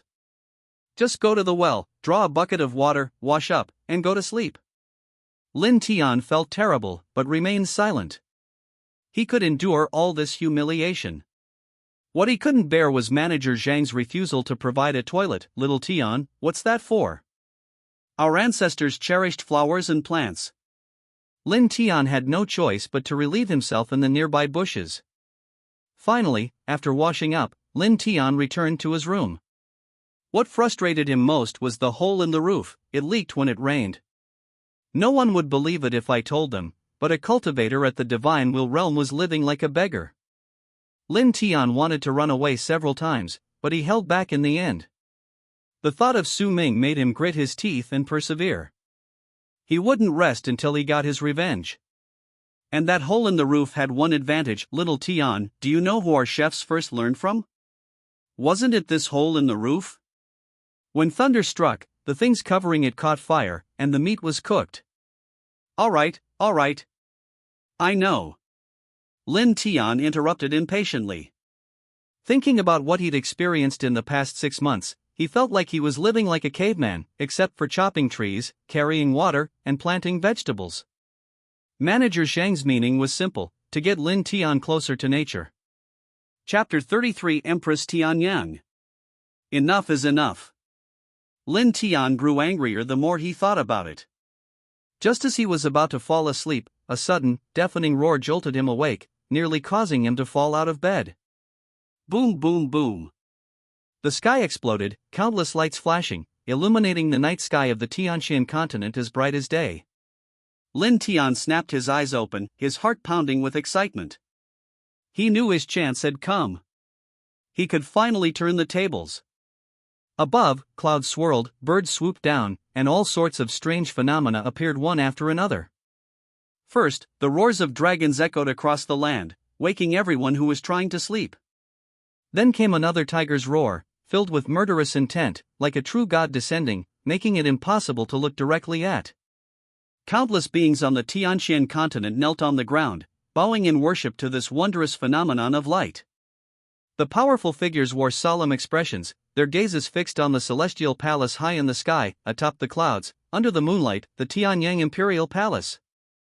At this moment, celestial music drifted outside the palace, and celestial maidens, holding pipa and guzheng, danced gracefully in the air, circling the palace. Their sleeves were as light as willow branches, their skin as white as snow, their postures beautiful and captivating, their eyes bright and lively, as if they were alive, casting flirtatious glances at the surrounding powerful forces. A gentle sip of lips, captivating the soul. Graceful skirts display their dance moves, celestial maidens gracefully play celestial music. The music is melodious and enchanting, the night is not yet over, dawn is approaching. The surrounding powerful figures were startled, whispering, "They've arrived." Instinctively, they wanted to rush forward, attempting to break into the Heavenly Sun Imperial Palace. As cultivators, they were naturally not easily seduced by beauty or strange phenomena. Cultivators were inherently defying the heavens, their beliefs unwavering. Instead of acting rashly, they had their elders and outstanding juniors discuss the matter, and after agreeing on a plan, they attempted to enter the Heavenly Sun Imperial Palace. Soon, they discovered it worked. Immediately, the surrounding exceptionally talented experts were overjoyed, their minds focused on only one thing: the Emperor's palace is filled with treasures. Whoever obtains it will dominate the world. However, the older generation of experts were somewhat discouraged, because they were surprised to discover only young people could enter. How old exactly? Probably under 300 years old, and they also need a special physique or talent. The experienced cultivators quickly grasped this key point. But here's the problem: such geniuses are incredibly rare. Every top-tier physique is unique, and those geniuses who, while not top-tier, are still extremely rare, are equally seldom seen. Even powerful forces might not be able to find 2 or 3. Even holy lands, ancient sects, or dynasties could only afford a very limited number. Furthermore, everyone's physique is different, and their cultivation speed varies. Some physiques are merely auxiliary, or unrelated to cultivation. These physiques are even inferior to those without such physiques but possessing exceptional talent. Now, all the powerful forces are in a predicament. A sigh and a cry of despair echoed through the air. Why? Because most of the special physique experts within these powerful forces are already past the prescribed age, while the younger ones are not yet mature enough. How could they not be distressed? The thought that the rare treasures of the Emperor's palace were beyond their reach was truly heartbreaking. Even if they were currently powerful, their strength would eventually wane, and they would inevitably experience rise and fall. Therefore, the powerful constantly sought resources. If they missed this opportunity, a first-rate power might be relegated to second-rate. This was why the major powers fought so fiercely. It concerned their future survival. They couldn't afford to miss anything that could affect their sect's fate. At this moment, someone came up with a brilliant plan. Because these powers possessed sufficient strength, and there were many such powers, most people approved of the proposal. The plan was this: let's do this. Gather everyone on the Tianxian continent with special physiques or talents. Anyone who can get in will have a chance to compete for the Imperial Palace's resources. Afterwards, everyone will compete fairly. If someone is a rogue cultivator genius, any sect can offer generous terms to recruit them. What do you think? I agree. Me too. Agreed. In an instant, All the powerful figures accepted this idea, and their respective forces began selecting candidates to enter the imperial palace. Meanwhile, at this moment, an ordinary-looking elder in the Tianlong Palace was reporting the situation to Su Ming. This elder seemed to be in a bad mood. Su Ming, on the other hand, remained very calm. Tianlong, it's the sixth elder's incompetence that led to this. He failed to keep a close eye on the Divine Son's adopted son, Lin Tian. Please punish him, Divine Son. It's all right. I knew Tianer would run away. Go back and cultivate diligently. This trip has caused quite a stir in the heavens. I plan to go and see for myself. Yes. Divine Son. Please take care, Divine Son. Your safety is paramount. If you encounter a situation you can't overcome, try to preserve your strength. As long as you're alive, you can always make a comeback. Su Ming thanked the sixth elder for his kindness, saying that things were well arranged and he didn't need to worry about it. He knew that the second elder and his uncle, the Divine Lord, must have noticed the anomaly in the heavens and were making preparations. After confirming this, the sixth elder told him that a powerful figure would help, and then left. Su Ming knew about Lin Tian's escape and the origin of that palace. Although he hadn't witnessed it firsthand, he could roughly guess. He never expected such a thing to happen in his life. Perhaps it was the effect of karma. However, he was very confident in himself. As long as he was there, Lin Tian couldn't cause any trouble. Once, Lin Tian mentioned Empress Tianyang in a dream, which was overheard by the sixth elder on the rooftop, who reported it to manager Zhang and Su Ming. Su Ming understood immediately. The people of the heavenly flourishing Holy Land were observing, not participating in the battle, but only watching the situation at the Tianyang Imperial Palace. This was the idea he had given his uncle and the second elder. Upon hearing about Empress Tianyang, Li Wanghao, and the Tianyang Imperial Palace, Su Ming understood that they were most likely waiting for Lin Tian. Empress Tianyang was one of the strongest women in his past life, and also his protector. He hadn't expected her to appear so quickly. Perhaps he had suppressed her too much, pushing her to her limit. It's nothing, a small problem. Su Ming smiled and went to Zishuan Peak. Zishuan was still clingy, and the two lingered for a while, almost making it impossible for Su Ming to leave.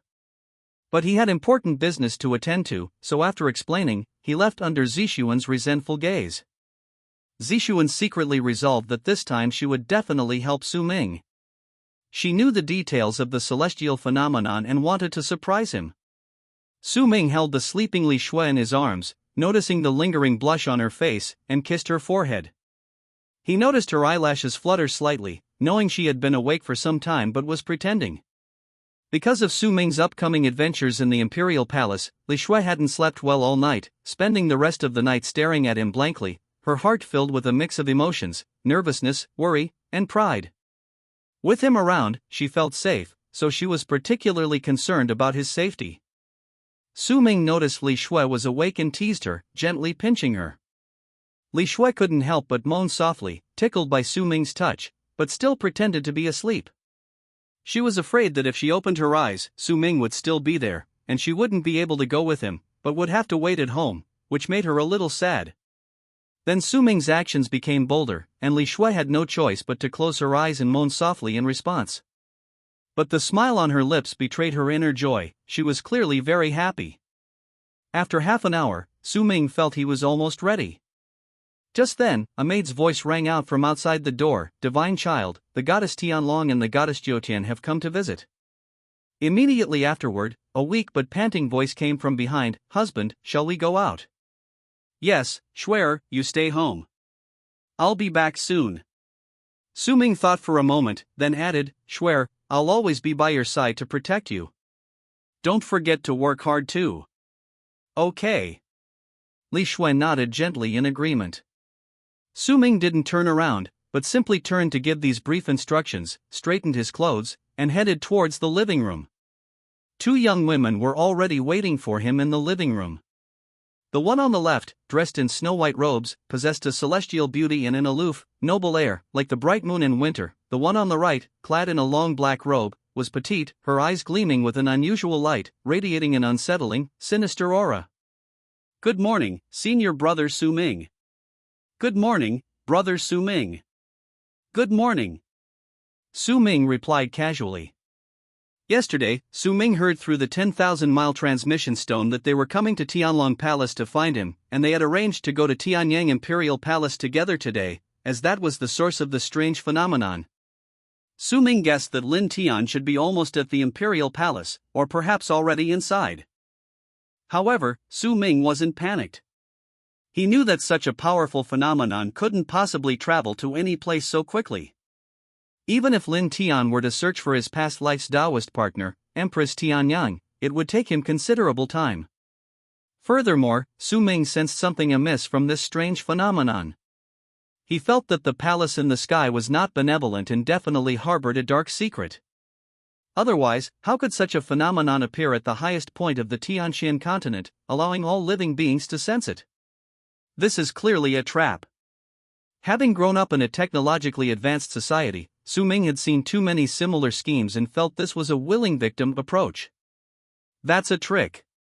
First, they create a huge commotion to attract everyone's attention, then they set a trap. It's too obvious. If it were a real imperial palace or tomb, it could be hidden in a deserted place, waiting for someone destined to find it. Having written novels for years, Su Ming had a premonition of this, so he reminded his uncle, the God King, and the Grand Elder to observe from the sidelines, ready to act at any moment. Sure enough, the palace gates remained closed, further confirming his judgment. So, he leisurely led the two goddesses over. Neither goddess spoke much. Zhang Huanyue always obeyed Su Ming. If he said east, she would never dare go west. Even if Su Ming told her to stay home and wait for him, she probably wouldn't even want to close the door, and would just lie in bed waiting for his return. Wu Qingran, on the other hand, admired Su Ming somewhat, and knowing Zhang Huanyue would definitely come, she was determined to fight this nemesis to the end. She even justified herself in her mind, that shameless little bitch is coming to see my senior brother again, how can I not stand by and watch? Zhang Huanyue no longer intended to expose Wu Qingran. She could sense that this goddess Wu Qingran was someone who was obsessed with saving face and unwilling to face reality. Aside from that, everything else was fine. The only thing that bothered her was that Wu Qingran always seemed to get in her way when she was chasing after celebrities or dating. Let's go, the two girls nodded, ceasing their argument. After all, they had important matters to attend to, and they'd have plenty of time to bicker once they got there. A day was nothing for cultivators, and everyone meditated and cultivated on the deck of the flying boat. The flying boat was able to isolate itself from external air currents, and its equipment was top-notch, so no one felt uncomfortable, and they quickly approached the Tianyang Imperial Palace. Countless experts and sects had gathered around, and anyone trying to enter was questioned, "Which side are you from?" Only Su Ming and his group weren't stopped, because the words Tianlong Holy Land were prominently displayed on the flying boat. The experts glanced at them but didn't say much, while some sects seemed displeased, muttering in low voices, as if deliberately trying to provoke Su Ming. What kind of Tianlong Holy Land is this? It's clearly a bunch of opportunists trying to make a living. Coming here so late, just trying to get a bargain. A genius from a medium-sized sect complained indignantly. His friend quickly covered his mouth and said, "Keep your voice down. Are you afraid others won't hear you?" Chapter 34, Taking the Treasure. You want to die? The boy's face flushed red, but he showed no remorse. However, Su Ming didn't want such a narrow-minded person to have an easy time. It's understandable to be unhappy, but to spout such nonsense, isn't he taking himself too seriously? This is a warning. Learn your lesson. Su Ming casually mobilized the spiritual energy outside the flying boat, throwing out a large fireball that smashed directly onto the sect's head. Opening Heaven Realm? So powerful they were out of touch and didn't know the strength of the Tianlong Holy Land. It took several of them working together to barely stop it. Though angry, they dared not retaliate. Su Ming was always taciturn, and he respected those who treated him with respect. At this moment, several powerful forces of the same level came over to chat. A force of the Tianlong Holy Land naturally had many allies. Tianlong, reaching the open heaven realm at 19, truly a genius. A pleasure to meet you. The visitor was an elder from a holy land, and Su Ming responded warmly, a stark contrast to his previous demeanor. He, you must be an elder from the extreme wind Holy Land. Your arrival is very timely. Ah, what a coincidence! Tianlong is indeed clever, choosing his timing perfectly. After politely exchanging pleasantries with the several friendly Holy Land experts, Su Ming looked seriously towards the Tianyang Imperial Palace, taking a deep breath. Please wait a moment, everyone. I will go in with the two goddesses and return immediately. Take care, Divine Son.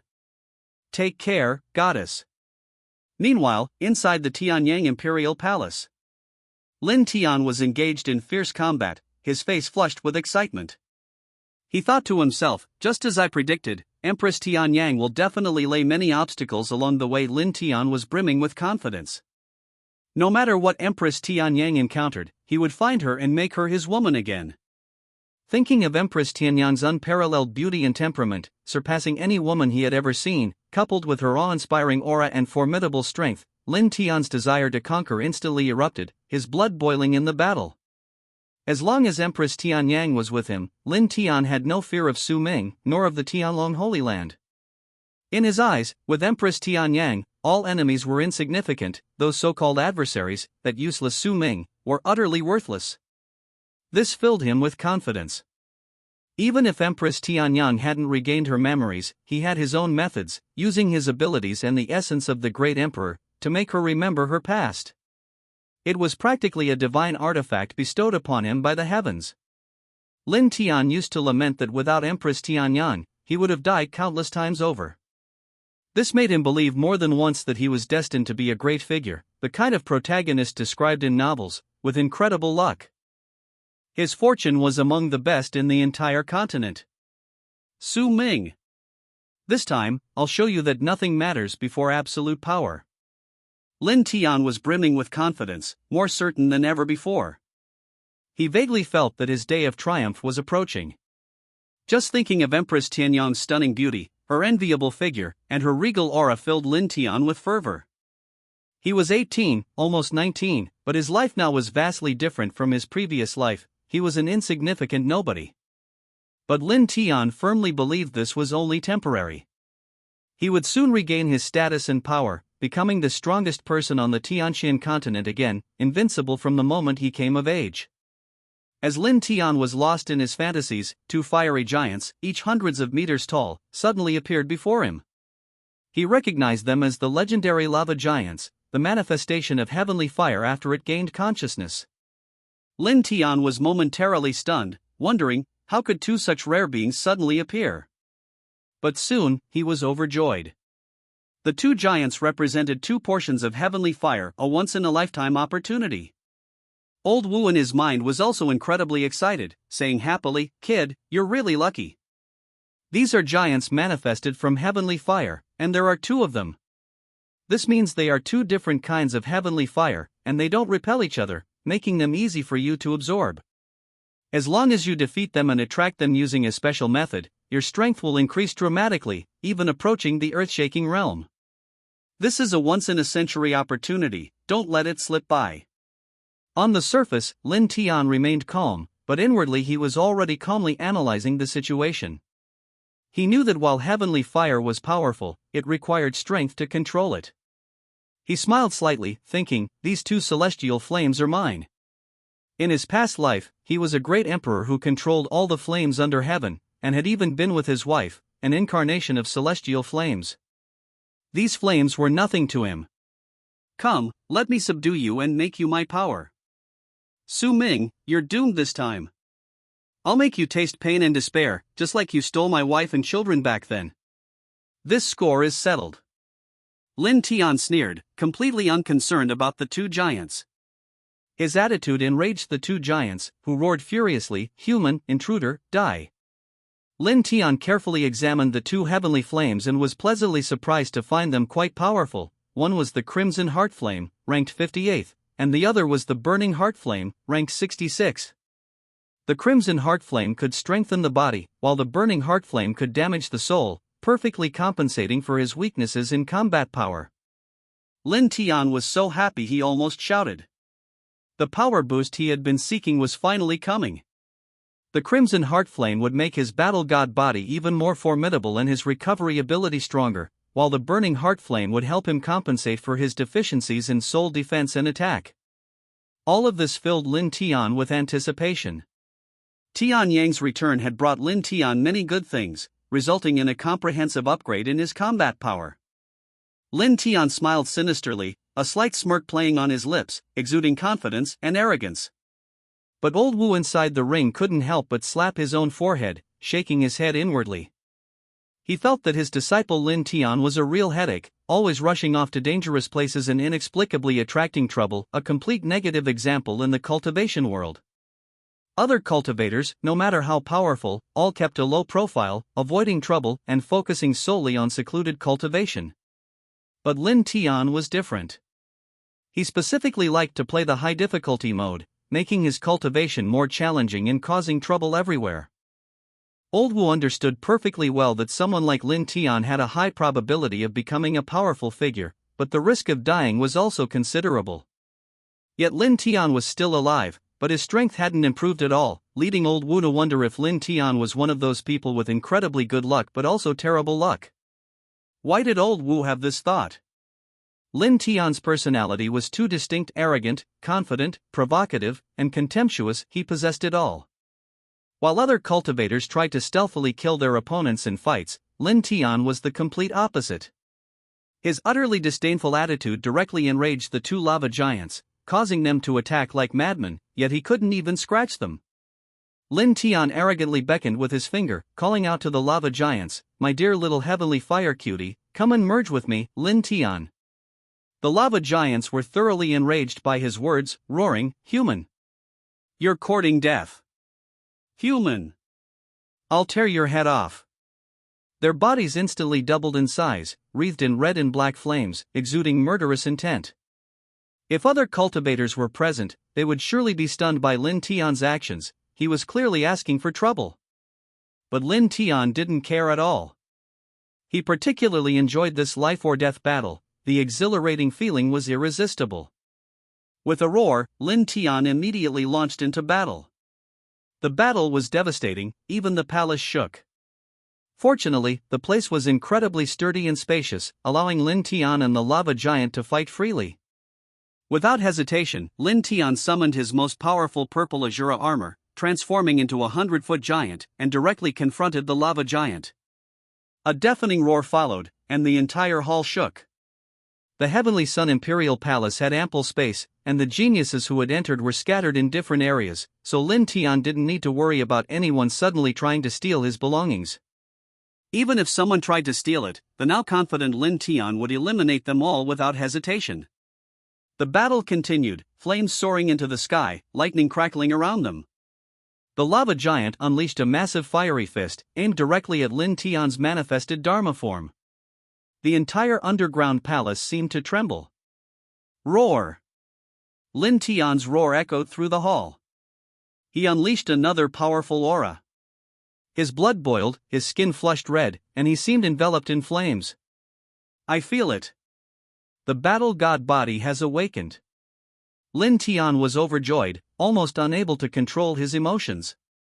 He subconsciously glanced around, making sure no one was watching, before focusing intently on the two heavenly fire spirits, the lava giants, before him.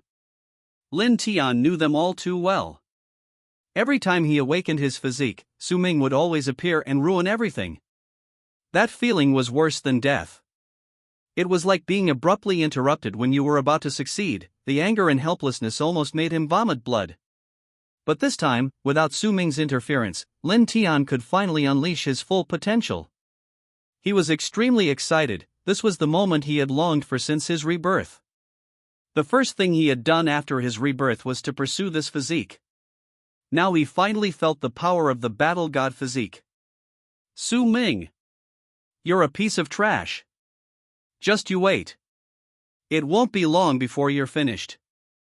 I want to see you dig your own grave and bury yourself with your own hands." Lin Tian's eyes were red, and tears welled up in them. Don't blame him for being excited. This was the first time since his rebirth that he could fight a life-or-death battle undisturbed.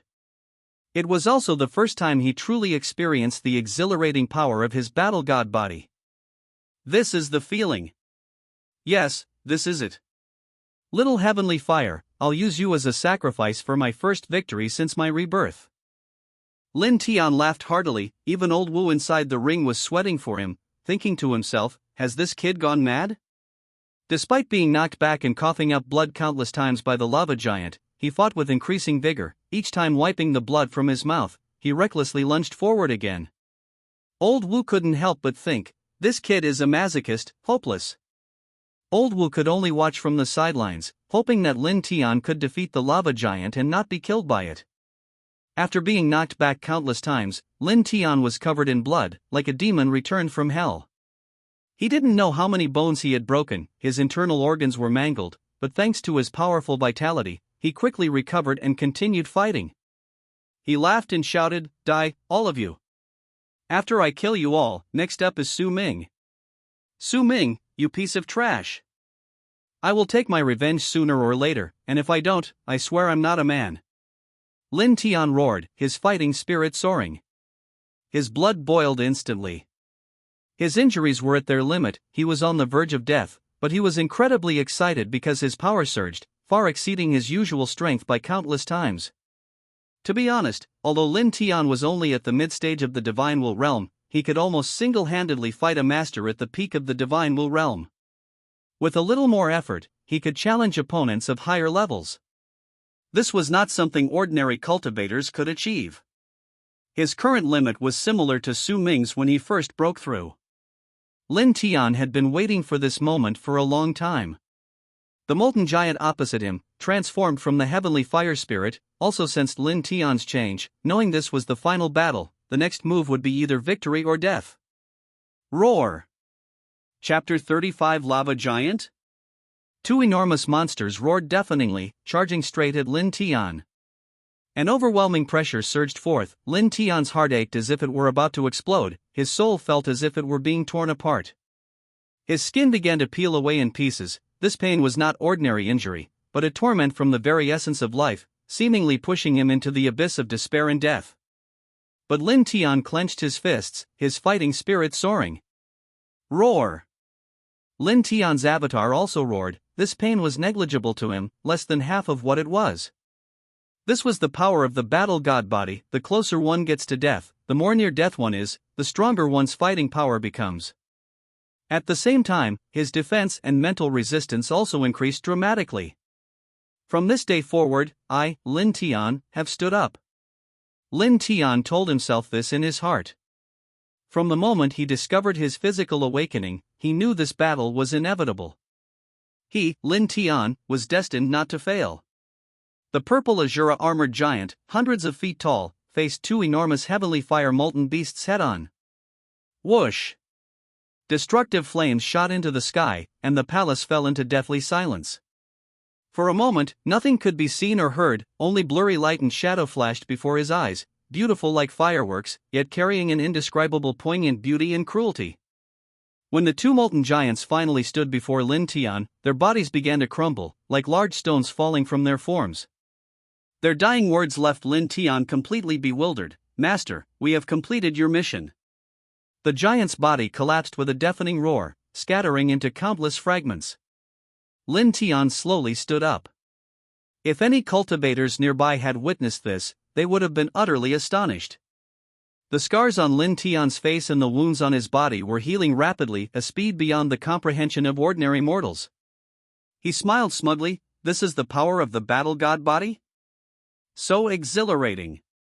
The battle god body is a very rare physique, even rejected by the heavenly Tao. Its characteristic is that it grows fiercer and stronger the longer it fights. Legend has it that when the universe was first formed, a man swore an oath to change his fate at the brink of death. If he survived, he would be called Defeat Heaven, meaning to rebel against the heavenly Tao. He fought against the heavenly Tao for 49 days, ultimately breaking its will and transforming into the 3,000 great Taos and countless lesser Taos, thus creating the Tianxian continent. This physique granted Lin Tian immense power, making fighting beyond his level as easy as drinking water, perfectly suited to his fighting style. So, although the two molten giants were stronger than Lin Tian, he still managed to overpower them. Lin Tian's health was constantly at its limit as he fought the heavenly fire giants to a standstill, and in the end, he actually won. The power of the battle god body immediately became apparent after the battle. Lin Tian's injuries, his broken ribs, damaged internal organs, and even the blood energy shield around his heart were instantly healed. In less than half a minute, Lin Tian was full of energy again, as if nothing had happened. Lin Tian was overjoyed. This power was practically designed for him. Although being hit during the battle was quite painful, this was nothing. Meanwhile, Elder Wu, watching from inside the ring, was dumbfounded. He had witnessed Lin Tian fight until now, and then completely recover as soon as the battle ended, without even taking any pills. This was simply unbelievable. Old Wu couldn't help but wonder if he was seeing things, but the two balls of heavenly fire in front of Lin Tian proved it was real. This gave Old Wu a new thought for the first time. No wonder this kid has always been unwilling to become my disciple. He's hiding too many secrets. I thought his explosive chi techniques were strange before. He said they were passed down from his family, but I only believed half of it. Now, seeing his combat talent and physique, does he think I, Wu Shenzi, am a fool? Elder Wu had even considered seizing Lin Tian's soul to see what was inside his head, but he restrained himself. Their master-disciple relationship hadn't reached that point yet. Now, Elder Wu was more concerned with getting Lin Tian to help revive his physical body. Everything else was secondary. Lin Tian suppressed his inner excitement, his face beaming with elation. Lin Tian excitedly ran over to check, his heart filled with joy. It's true. The level 58 Crimson Heart Flame can enhance a cultivator's physique, which is a perfect bonus for me. And the level 66 Burning Heart Flame is specifically designed to deal with divine sense and soul. Its power is immense. If I didn't have the battle god body, obtaining these two heavenly flames would be harder than ascending to heaven. Lin Tian was filled with pride, thinking, Su Ming, you're just waiting to be in trouble. He immediately set up a protective array on the spot, then closed the main hall door to prevent anyone from breaking in, before beginning to absorb the heavenly fire. This time, Lin Tian no longer had tormented by the ice heaven purple fire, nor did he have to be unable to use his full strength due to weakness. He could finally fight normally. Meanwhile, Su Ming led Jiang Huanyue and Wu Qingran into the Heavenly Sun Imperial Palace. After entering the palace, they split up, exploring different passages on their own. Huanyue, Wu Qingran, these are the array talismans I made. If we get separated, we can use these to find each other. Su Ming handed the tracking talismans to the two goddesses, instructing them, there are many geniuses gathered here, and none of them are simple. If you encounter danger, activate the talismans, and I will come immediately. Finding treasures is secondary, you must be careful. Zhang Huanyue and Wu Qingran nodded and smiled. Su Ming thought to himself, you two are my assets, I must protect you well. Su Ming was never reckless. He sensed something amiss within the Heavenly Sun Imperial Palace, a feeling detected by his immortal saint body. Thank you, brother Su Ming. Thank you, senior brother. The two girls happily followed Su Ming into the Imperial Palace. As agreed beforehand, if there was no danger, they would first find rare treasures to practice their skills. If there was danger, they would activate talismans. After confirming it was safe, Su Ming walked forward casually. After all, without a map, searching blindly was a waste of time. He felt this was like playing a game in his previous life: fight monsters when you encounter them, and take treasures when you find them. However, most of these monsters weren't difficult for him. The slightly stronger ones only required a little more time. The treasures were similar. After half a year of hard work, coupled with Li Shui's physique which accelerated dual cultivation, Su Ming's strength had reached the mid-stage of the earth-shaking realm. Along the way, he swept away all obstacles. But this also made Su Ming feel vaguely uneasy. The deeper he went, the stronger the monsters became, some even required considerable effort to defeat. Of course, the rewards were also plentiful. These monsters, whether beasts or spirits, would actively attack humans. These items are beneficial for cultivators' practice, weapon crafting, alchemy, and array formation. Although he gained a lot, Su Ming felt these were unimportant. What he truly needed was something to increase his strength. His villain points were depleted, and he urgently needed to enhance his power. Moreover, he didn't know how many opportunities Lin Tian had obtained. As the male protagonist, Lin Tian's abilities were something Su Ming never dared to underestimate. Su Ming considered taking some time to see what Lin Tian was up to. He remembered that the observation tool his man had left behind could still be used once, so he could use it to see just how strong this guy had become. A lava giant? 1,000 meters tall? His cultivation is half again as high as mine? This is too deliberate, isn't it? Su Ming muttered to himself, feeling that something was amiss. He didn't know the situation of the other two girls, but he guessed they hadn't encountered any major problems, at most encountering opponents slightly stronger than themselves but still manageable. This situation just didn't seem right. Su Ming sized up the lava giant before him, knowing exactly where it had come from. System, where does this heavenly fire rank? Su Ming knew nothing of his past life, nor had he ever encountered heavenly fire. His understanding came only from books and legends, so he truly didn't know its specific ranking or strength. Fortunately, he had only encountered one this time, and this one was significantly stronger than him, roughly at the late-stage half-step earth-shaking realm level. However, Su Ming was no ordinary cultivator. System notification: your target is a lava giant, formed from heavenly fire, ranked 44th in the extreme cold flame category. It can generate temperatures below absolute zero, its power varying with the ambient temperature. If unleashed, it could freeze an entire city. The stronger the user, the greater the power. Wow, that powerful. Su Ming thought, how big is a city? If he mastered the extreme cold flame, wouldn't he be able to bombard it on a massive scale? It would perfectly compensate for his limited attack range. If he possessed the 44th ranked extreme cold flame, coupled with the 48th ranked azure lotus sword flame, his combat power would undoubtedly skyrocket. Thinking of this, Su Ming's heart pounded with excitement. The lava giant opposite him glared coldly. Mortal, trespassing in the imperial palace will result in death. Su Ming scoffed. Extreme cold flame, quite the boast. The outcome is still uncertain. Kneel down. Su Ming's aura was in no way inferior to his opponents. In a fight, one cannot afford to lose in terms of momentum. Being weaker than his opponent from the start would definitely lead to being suppressed. Su Ming's disdainful expression, completely disregarding the lava giant, enraged it, and it charged forward. Well done. Take this. Su Ming shouted, his golden holy sword radiating light as he unleashed the Great Sun Emperor technique. With each step the lava giant took, deep icy plum blossom marks were left on the palace stone slabs beneath its feet, all caused by the extreme cold. Su Ming's gaze sharpened, his attack unwavering as he summoned a massive Dharma avatar. The earth-shaking realm is so named because its attacks caused the heavens and earth to tremble, manifesting various extraordinary phenomena. These phenomena are not mere illusions, but real power. The lava giant's fist resembled burning blue flames, sending ice shards flying in its wake. If Su Ming were to be struck, he would likely be severely injured. However, Su Ming wasn't as reckless as Lin Tian, he wouldn't foolishly take the damage head-on. So, Su Ming's 1,000-meter-tall avatar wielded the holy sword in the sky, causing the surrounding air to vibrate violently.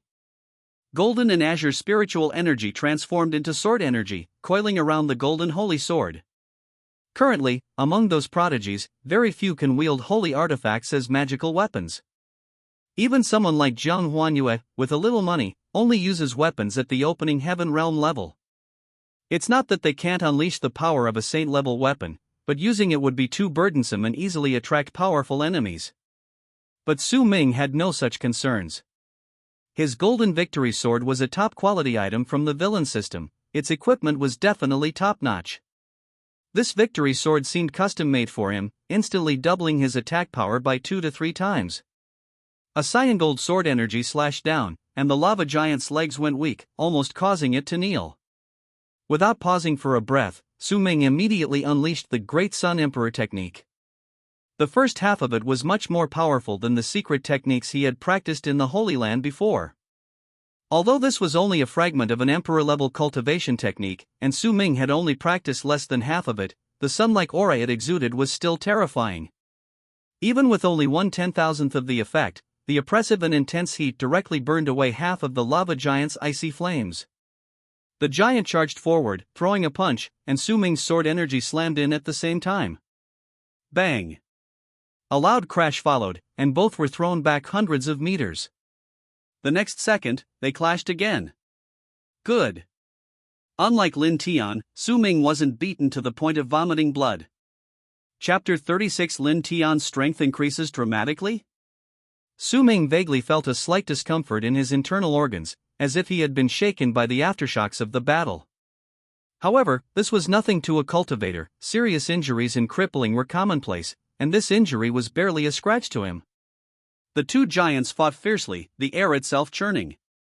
Ice shards flew, sparks flew, and lightning crackled around them.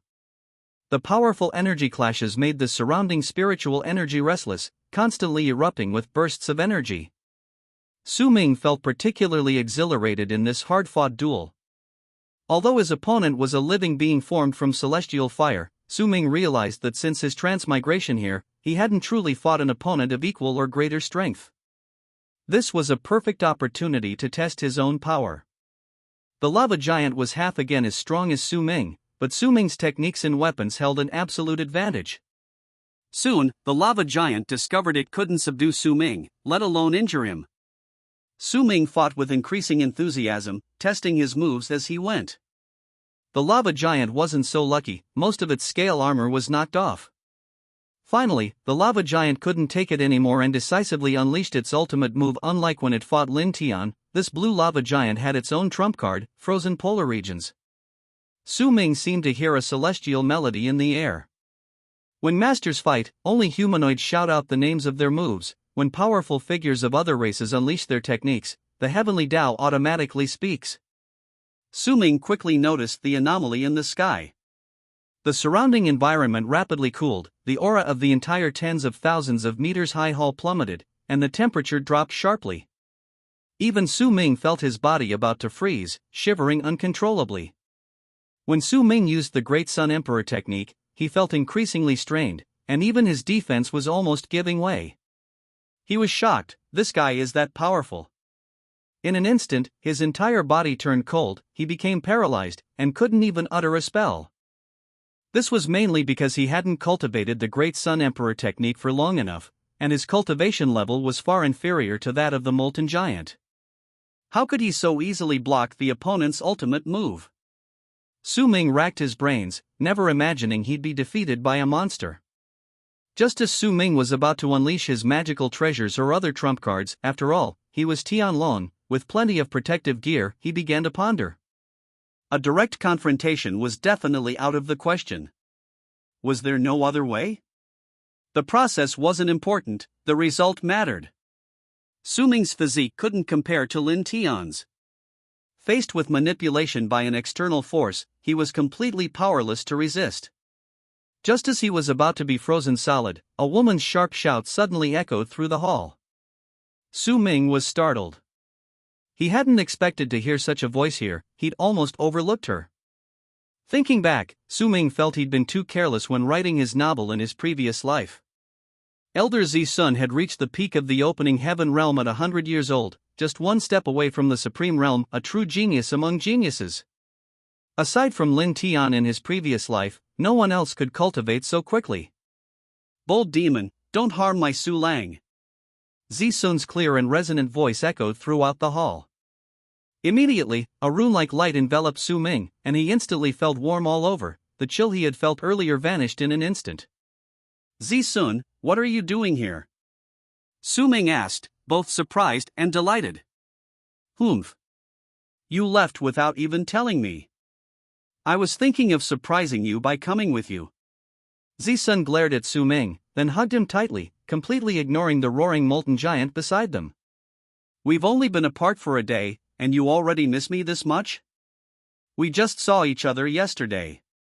I felt this was very important, so I rushed over. I didn't expect you to want to come too. Su Ming was both surprised and happy. Zi Sun's arrival, though somewhat sudden, wasn't a bad thing. The rest would be much easier. However, one thing puzzled Su Ming even more. He had long wondered what would happen if there were experts under 300 years old who could cultivate to the opening heaven realm. The answer was that the level difference would be too great. Zisun's power was forcibly limited to the peak of the earth-shaking realm, but even so, she easily overwhelmed that late-stage lava giant. Su Ming and Zisun, working together, dealt with that guy almost effortlessly. Later, Zisun quietly watched Su Ming absorb the strange fire. She didn't speak, and Su Ming didn't ask. Having spent so much time together, Su Ming had a clear understanding of Zisun's thoughts. If she wanted something, she would give a hint. Clearly, the small ball of 44th ranked extreme cold flame hadn't piqued her interest. Su Ming didn't ask any further questions. Zisun set up an array beside him, helping Su Ming fuse with the heavenly fire while preventing other cultivators from interfering.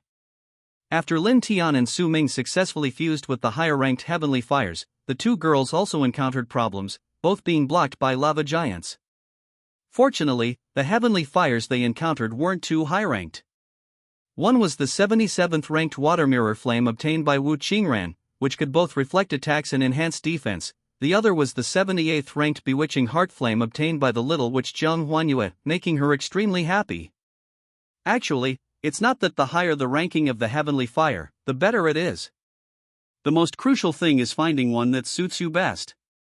A low ranking doesn't necessarily mean weak strength, it might just mean the person best suited for fusion is exceptional. For example, Zhang Huanyue's enchanting heart flame was perfectly suited to her physique, directly multiplying her combat powers several times over and significantly raising her cultivation level. Wu Qingran, as a goddess, excelled in all aspects, though somewhat balanced. However, the heavenly flame she fused with greatly enhanced her defense and allowed her to counterattack, instantly boosting her combat power. This made future battles safer and allowed her to execute her techniques more effectively. As for fighting, they had it much easier than Su Ming and Lin Tian. The lava giants they first encountered weren't particularly powerful, perhaps even weaker than them. Furthermore, their equipment was excellent, and Su Ming had specially prepared elixirs, formations, and items for them, allowing them to handle the battle with ease and quickly subdue the two heavenly flames. Afterward, they spent several days fusing the heavenly flames before continuing their exploration deeper into the Heavenly Sun Imperial Palace. Almost all the prodigies gained something in the Imperial Palace. Whether it was rare treasures, elixirs, or divine artifacts like Heavenly Flame, as long as they could defeat the monsters inside, everyone felt incredibly lucky, as if they had won the lottery. While Su Ming and Zisun were together, they also sent the two girls to find treasures to improve their strength, as planned. Su Ming and Zisun themselves weren't idle either, constantly growing stronger along the way. Lin Tian did the same, but their luck seemed to have run out. After collecting all the heavenly flame, they didn't find anything better, but they still managed to get some small items that could improve their strength. More than half a month passed, and Su Ming jumped directly from the mid-stage of the earth-shaking realm to the late stage, entirely thanks to Zisun's help. Their monster hunting efficiency was extremely high. They searched as much as possible in any place they saw along the way. Su Ming even took a moment to use the male protagonist detector to check, confirming that Lin Tian hadn't found Empress Tianyang before he felt relieved. However, he remained vigilant, determined to find Empress Tianyang before Lin Tian. Su Ming was certain that Empress Tianyang was in this great hall. Su Ming dared to come to this place because he had won a guaranteed reward in his last lottery draw, something that could modify Empress Tianyang's memories. Without this, he would have already tried to kill Lin Tian. If he couldn't kill him, he would hide away and live out his remaining years, praying that Lin Tian's ascension to the throne would be delayed and that he wouldn't be found so quickly. Fortunately, things hadn't reached that point, there was still hope. Initially, Su Ming and Zisun wanted to find an exit in the Imperial Palace or continue exploring the maze, but after wandering around for a long time, they realized they couldn't find their way. They even kept reappearing in places they had been before, which felt particularly strange, as if they were trapped in this enormous maze. Since Lin Tian obtained the two pieces of heavenly fire, he has not discovered any particularly powerful treasures. At most, he has advanced from the middle stage of the divine will to the late stage, almost reaching perfection. Among the prodigies who entered the Imperial Palace, his cultivation level was considered above average, so the treasures he obtained were decent. Adding to this, Lin Tian's protagonist-like luck allowed him to quickly break through to the next realm. Lin Tian felt that the air was much fresher without Su Ming around. This was the feeling of steadily improving his strength he used to experience.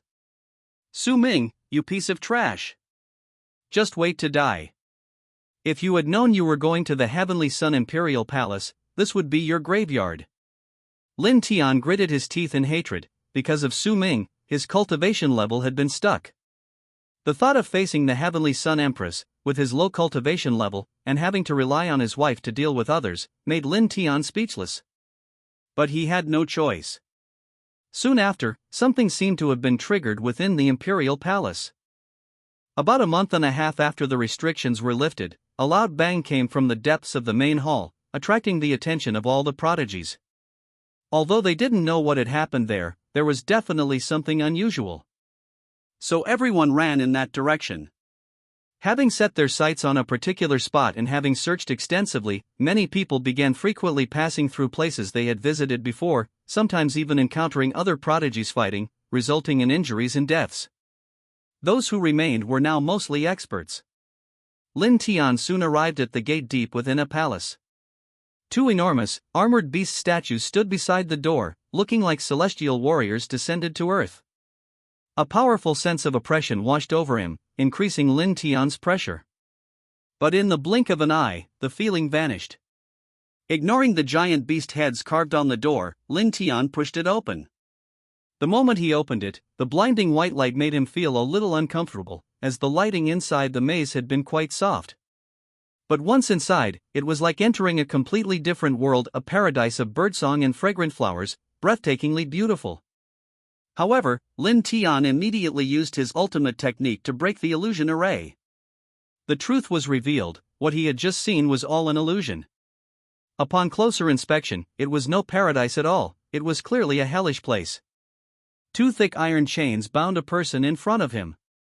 The person's hair was disheveled, and his face was indistinct, but the aura emanating from him told Lin Tian this was a master at the early stage of the opening heaven realm. Lin Tian's expression turned serious. Looking down, he saw the skeletons of several prodigies lying on the ground, their souls clearly drained. He guessed this must be the work of the person before him.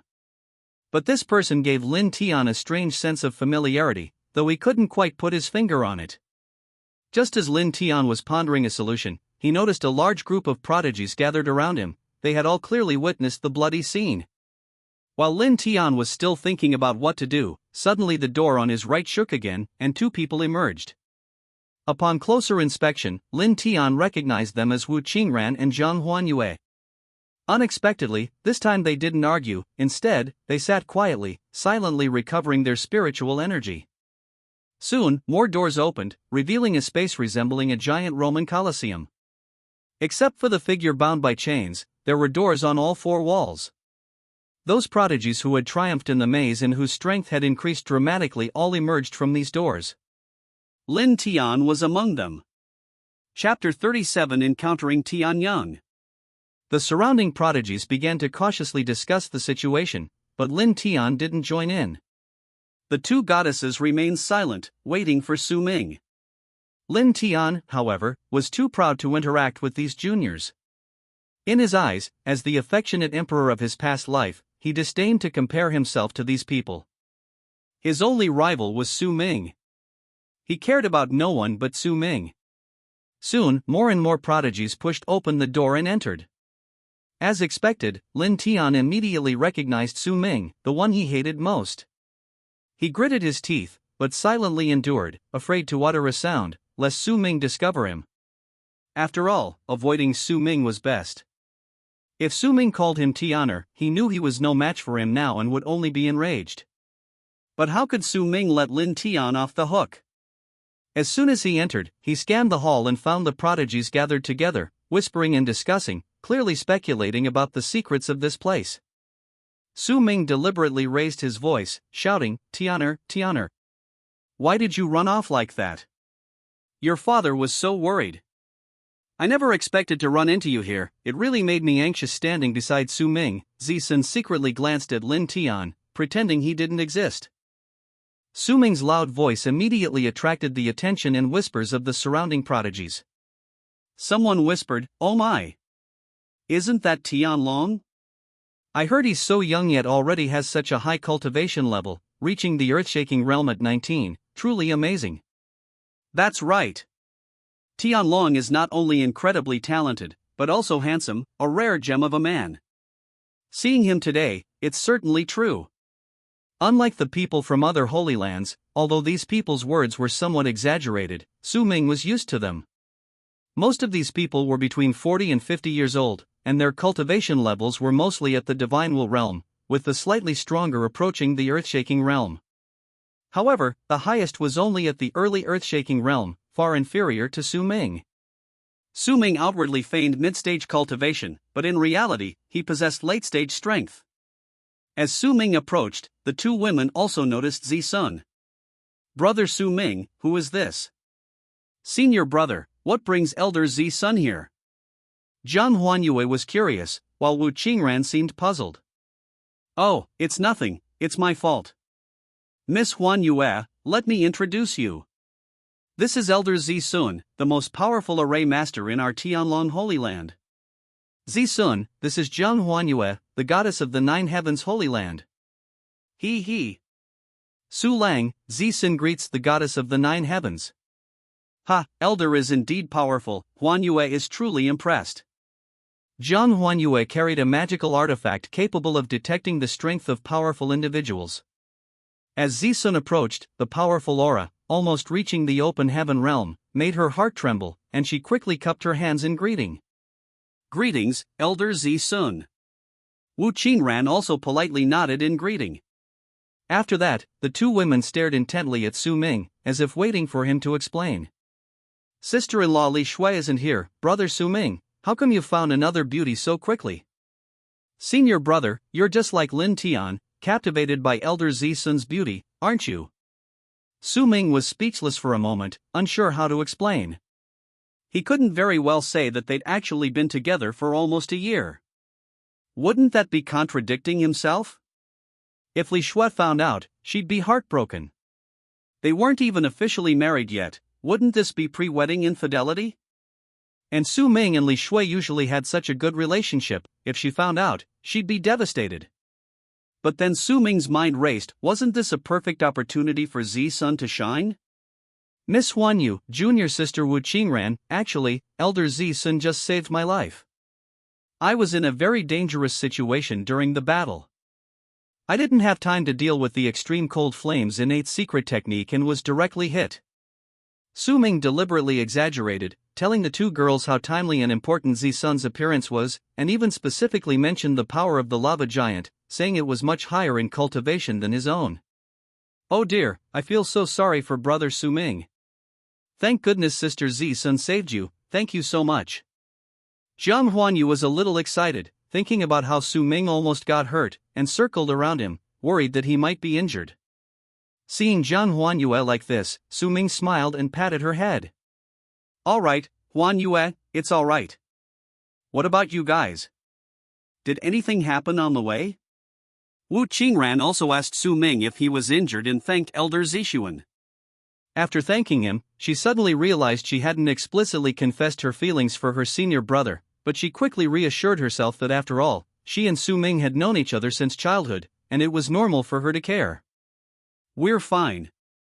We encountered a lava giant on the way, but we dealt with it. Yes, senior brother, me too. Su Ming smiled, but inwardly he became more vigilant, sensing the growing intrigue within the imperial palace. He immediately took the three girls to find Lin Tian. The surrounding geniuses watched him surrounded by beauties with a mixture of jealousy and envy. Besides seeing the two goddesses, Lin Tian also saw his former master, Zixuan, and his eyes reddened. Su Ming. He tried hard to control his emotions and didn't lose his temper. He would never forget the pain of meticulously caring for Master Zisun, only to have her stolen away by Su Ming. Tianer, are you alright? Are you hurt? Is something wrong? Su Ming asked kindly. While secretly controlling the projection stone, intending to record his concern for Lin Tian to show Li Shui later. Lin Tian turned away without speaking after hearing Su Ming's words. He had become shrewd now, knowing he couldn't speak carelessly, but in his heart, he cursed Su Ming thoroughly. Su Ming, you liar. You're finished. And you're still smiling so happily. You haven't avenged stealing my woman, but I'll make you kneel before me crying your eyes out, barking like a dog on the ground, eating hamburgers, and thoroughly humiliating your woman. Lin Tian subconsciously glanced at Zhang Huanyue, who noticed and gave him a disgusted look. She couldn't forget how Lin Tian had disrupted Su Ming's wedding, almost making Su Ming the laughingstock of the entire event. While all the geniuses were still discussing how to deal with or find the mechanism, one of the cultivators, for some reason, actually touched the man bound by chains. Although not all the geniuses present were particularly clever, they all knew that the one chained up was definitely not a good person. Even if they wanted to escape, they never considered setting that man free. The cultivator, as if possessed, frantically approached, muttering incantations and randomly pressing surrounding mechanisms, as if being directed by someone. By the time everyone realized something was wrong, the cultivator's eyes were lifeless, and he had become a desiccated corpse. The chain snapped, and the bound figure slowly rose to her feet. Ah! The sound of the chains breaking wasn't loud, but it instantly drew the attention of all the geniuses. These cultivators reacted quickly. Su Ming and the others immediately looked towards the figure. She threw her head back and laughed wildly, her laughter carrying a hint of malevolence, as if possessed by a demon, emanating an eerie and ominous aura.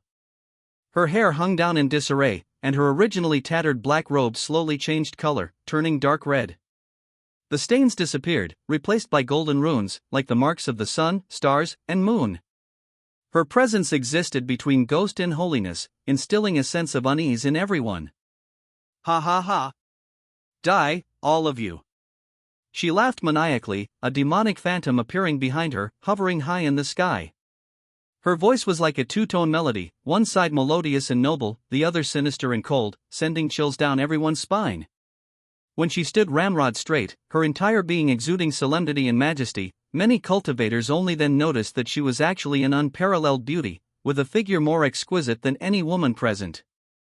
However, her face was shrouded in a layer of black mist, obscuring her features. Even so, her mere presence was enough to fuel their fantasies. However, the cultivators present had no time to appreciate this, for they felt a chilling pressure. Her displayed early-stage open heaven realm cultivation directly overwhelmed everyone. What frightened the geniuses even more was that her strength seemed not to have fully recovered, meaning that in a fight against her, her power would continuously increase, growing ever stronger. Realizing this, the geniuses immediately panicked. Someone shouted first, "Kill her! She's a demonic cultivator. If she doesn't die, none of us will survive." Yes. Fellow cultivators, follow me and kill this demon. Lin Tian, standing nearby, froze. Although he couldn't see the demoness face, a certain tone in her voice, wasn't that the faith he had been searching for the past 6 months? "Is it you? Tian Yang?" he murmured softly. Su Ming noticed the change in Lin Tian's expression and had some guesses, but he didn't act immediately.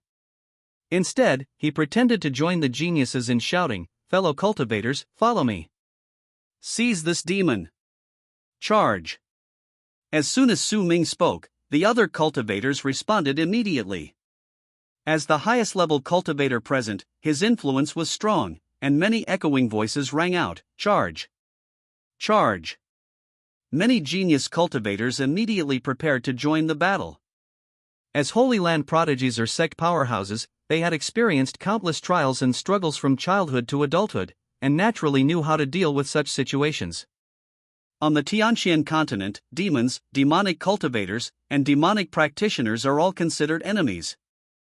Anyone who crosses this line will be mercilessly killed by righteous cultivators. This antagonistic relationship, like that of natural enemies, needs no further explanation. Demonic cultivators rely on blood sacrifices and soul sacrifices, using the lives of cultivators to refine magical artifacts or enhance their strength. They live off the deaths of both cultivators and mortals, which infuriates righteous cultivators. The demonic energy emanating from the arena was immediately sensed by the prodigies and Holy Land disciples. The most terrifying aspect of demonic cultivators is that one person can be worth a whole group of cultivators, and their strength grows at an alarming rate. On the Tianxian continent, the moment a demonic cultivator is spotted, surrounding cultivators immediately unite to attack, otherwise, once they grow stronger, nearby cities or sects will be doomed. Therefore, when the prodigies recognized the cultivator as a demonic one, they all panicked and wanted to kill him together. All the prodigies rushed forward, except for Lin Tian, who remained still. He recognized the Heavenly Sun Empress, whom he had longed for day and night, and immediately stopped. Lin Tian was filled with rage and madness. He had waited so long for this day that he had forgotten how he entered the Tianlong Holy Land, or he had suffered his defeat, and even how Zi Sun had been taken away by Su Ming. If Lin Tian could materialize his hatred, he could probably kill Su Ming 100 times over, but he just can't. Now it's different.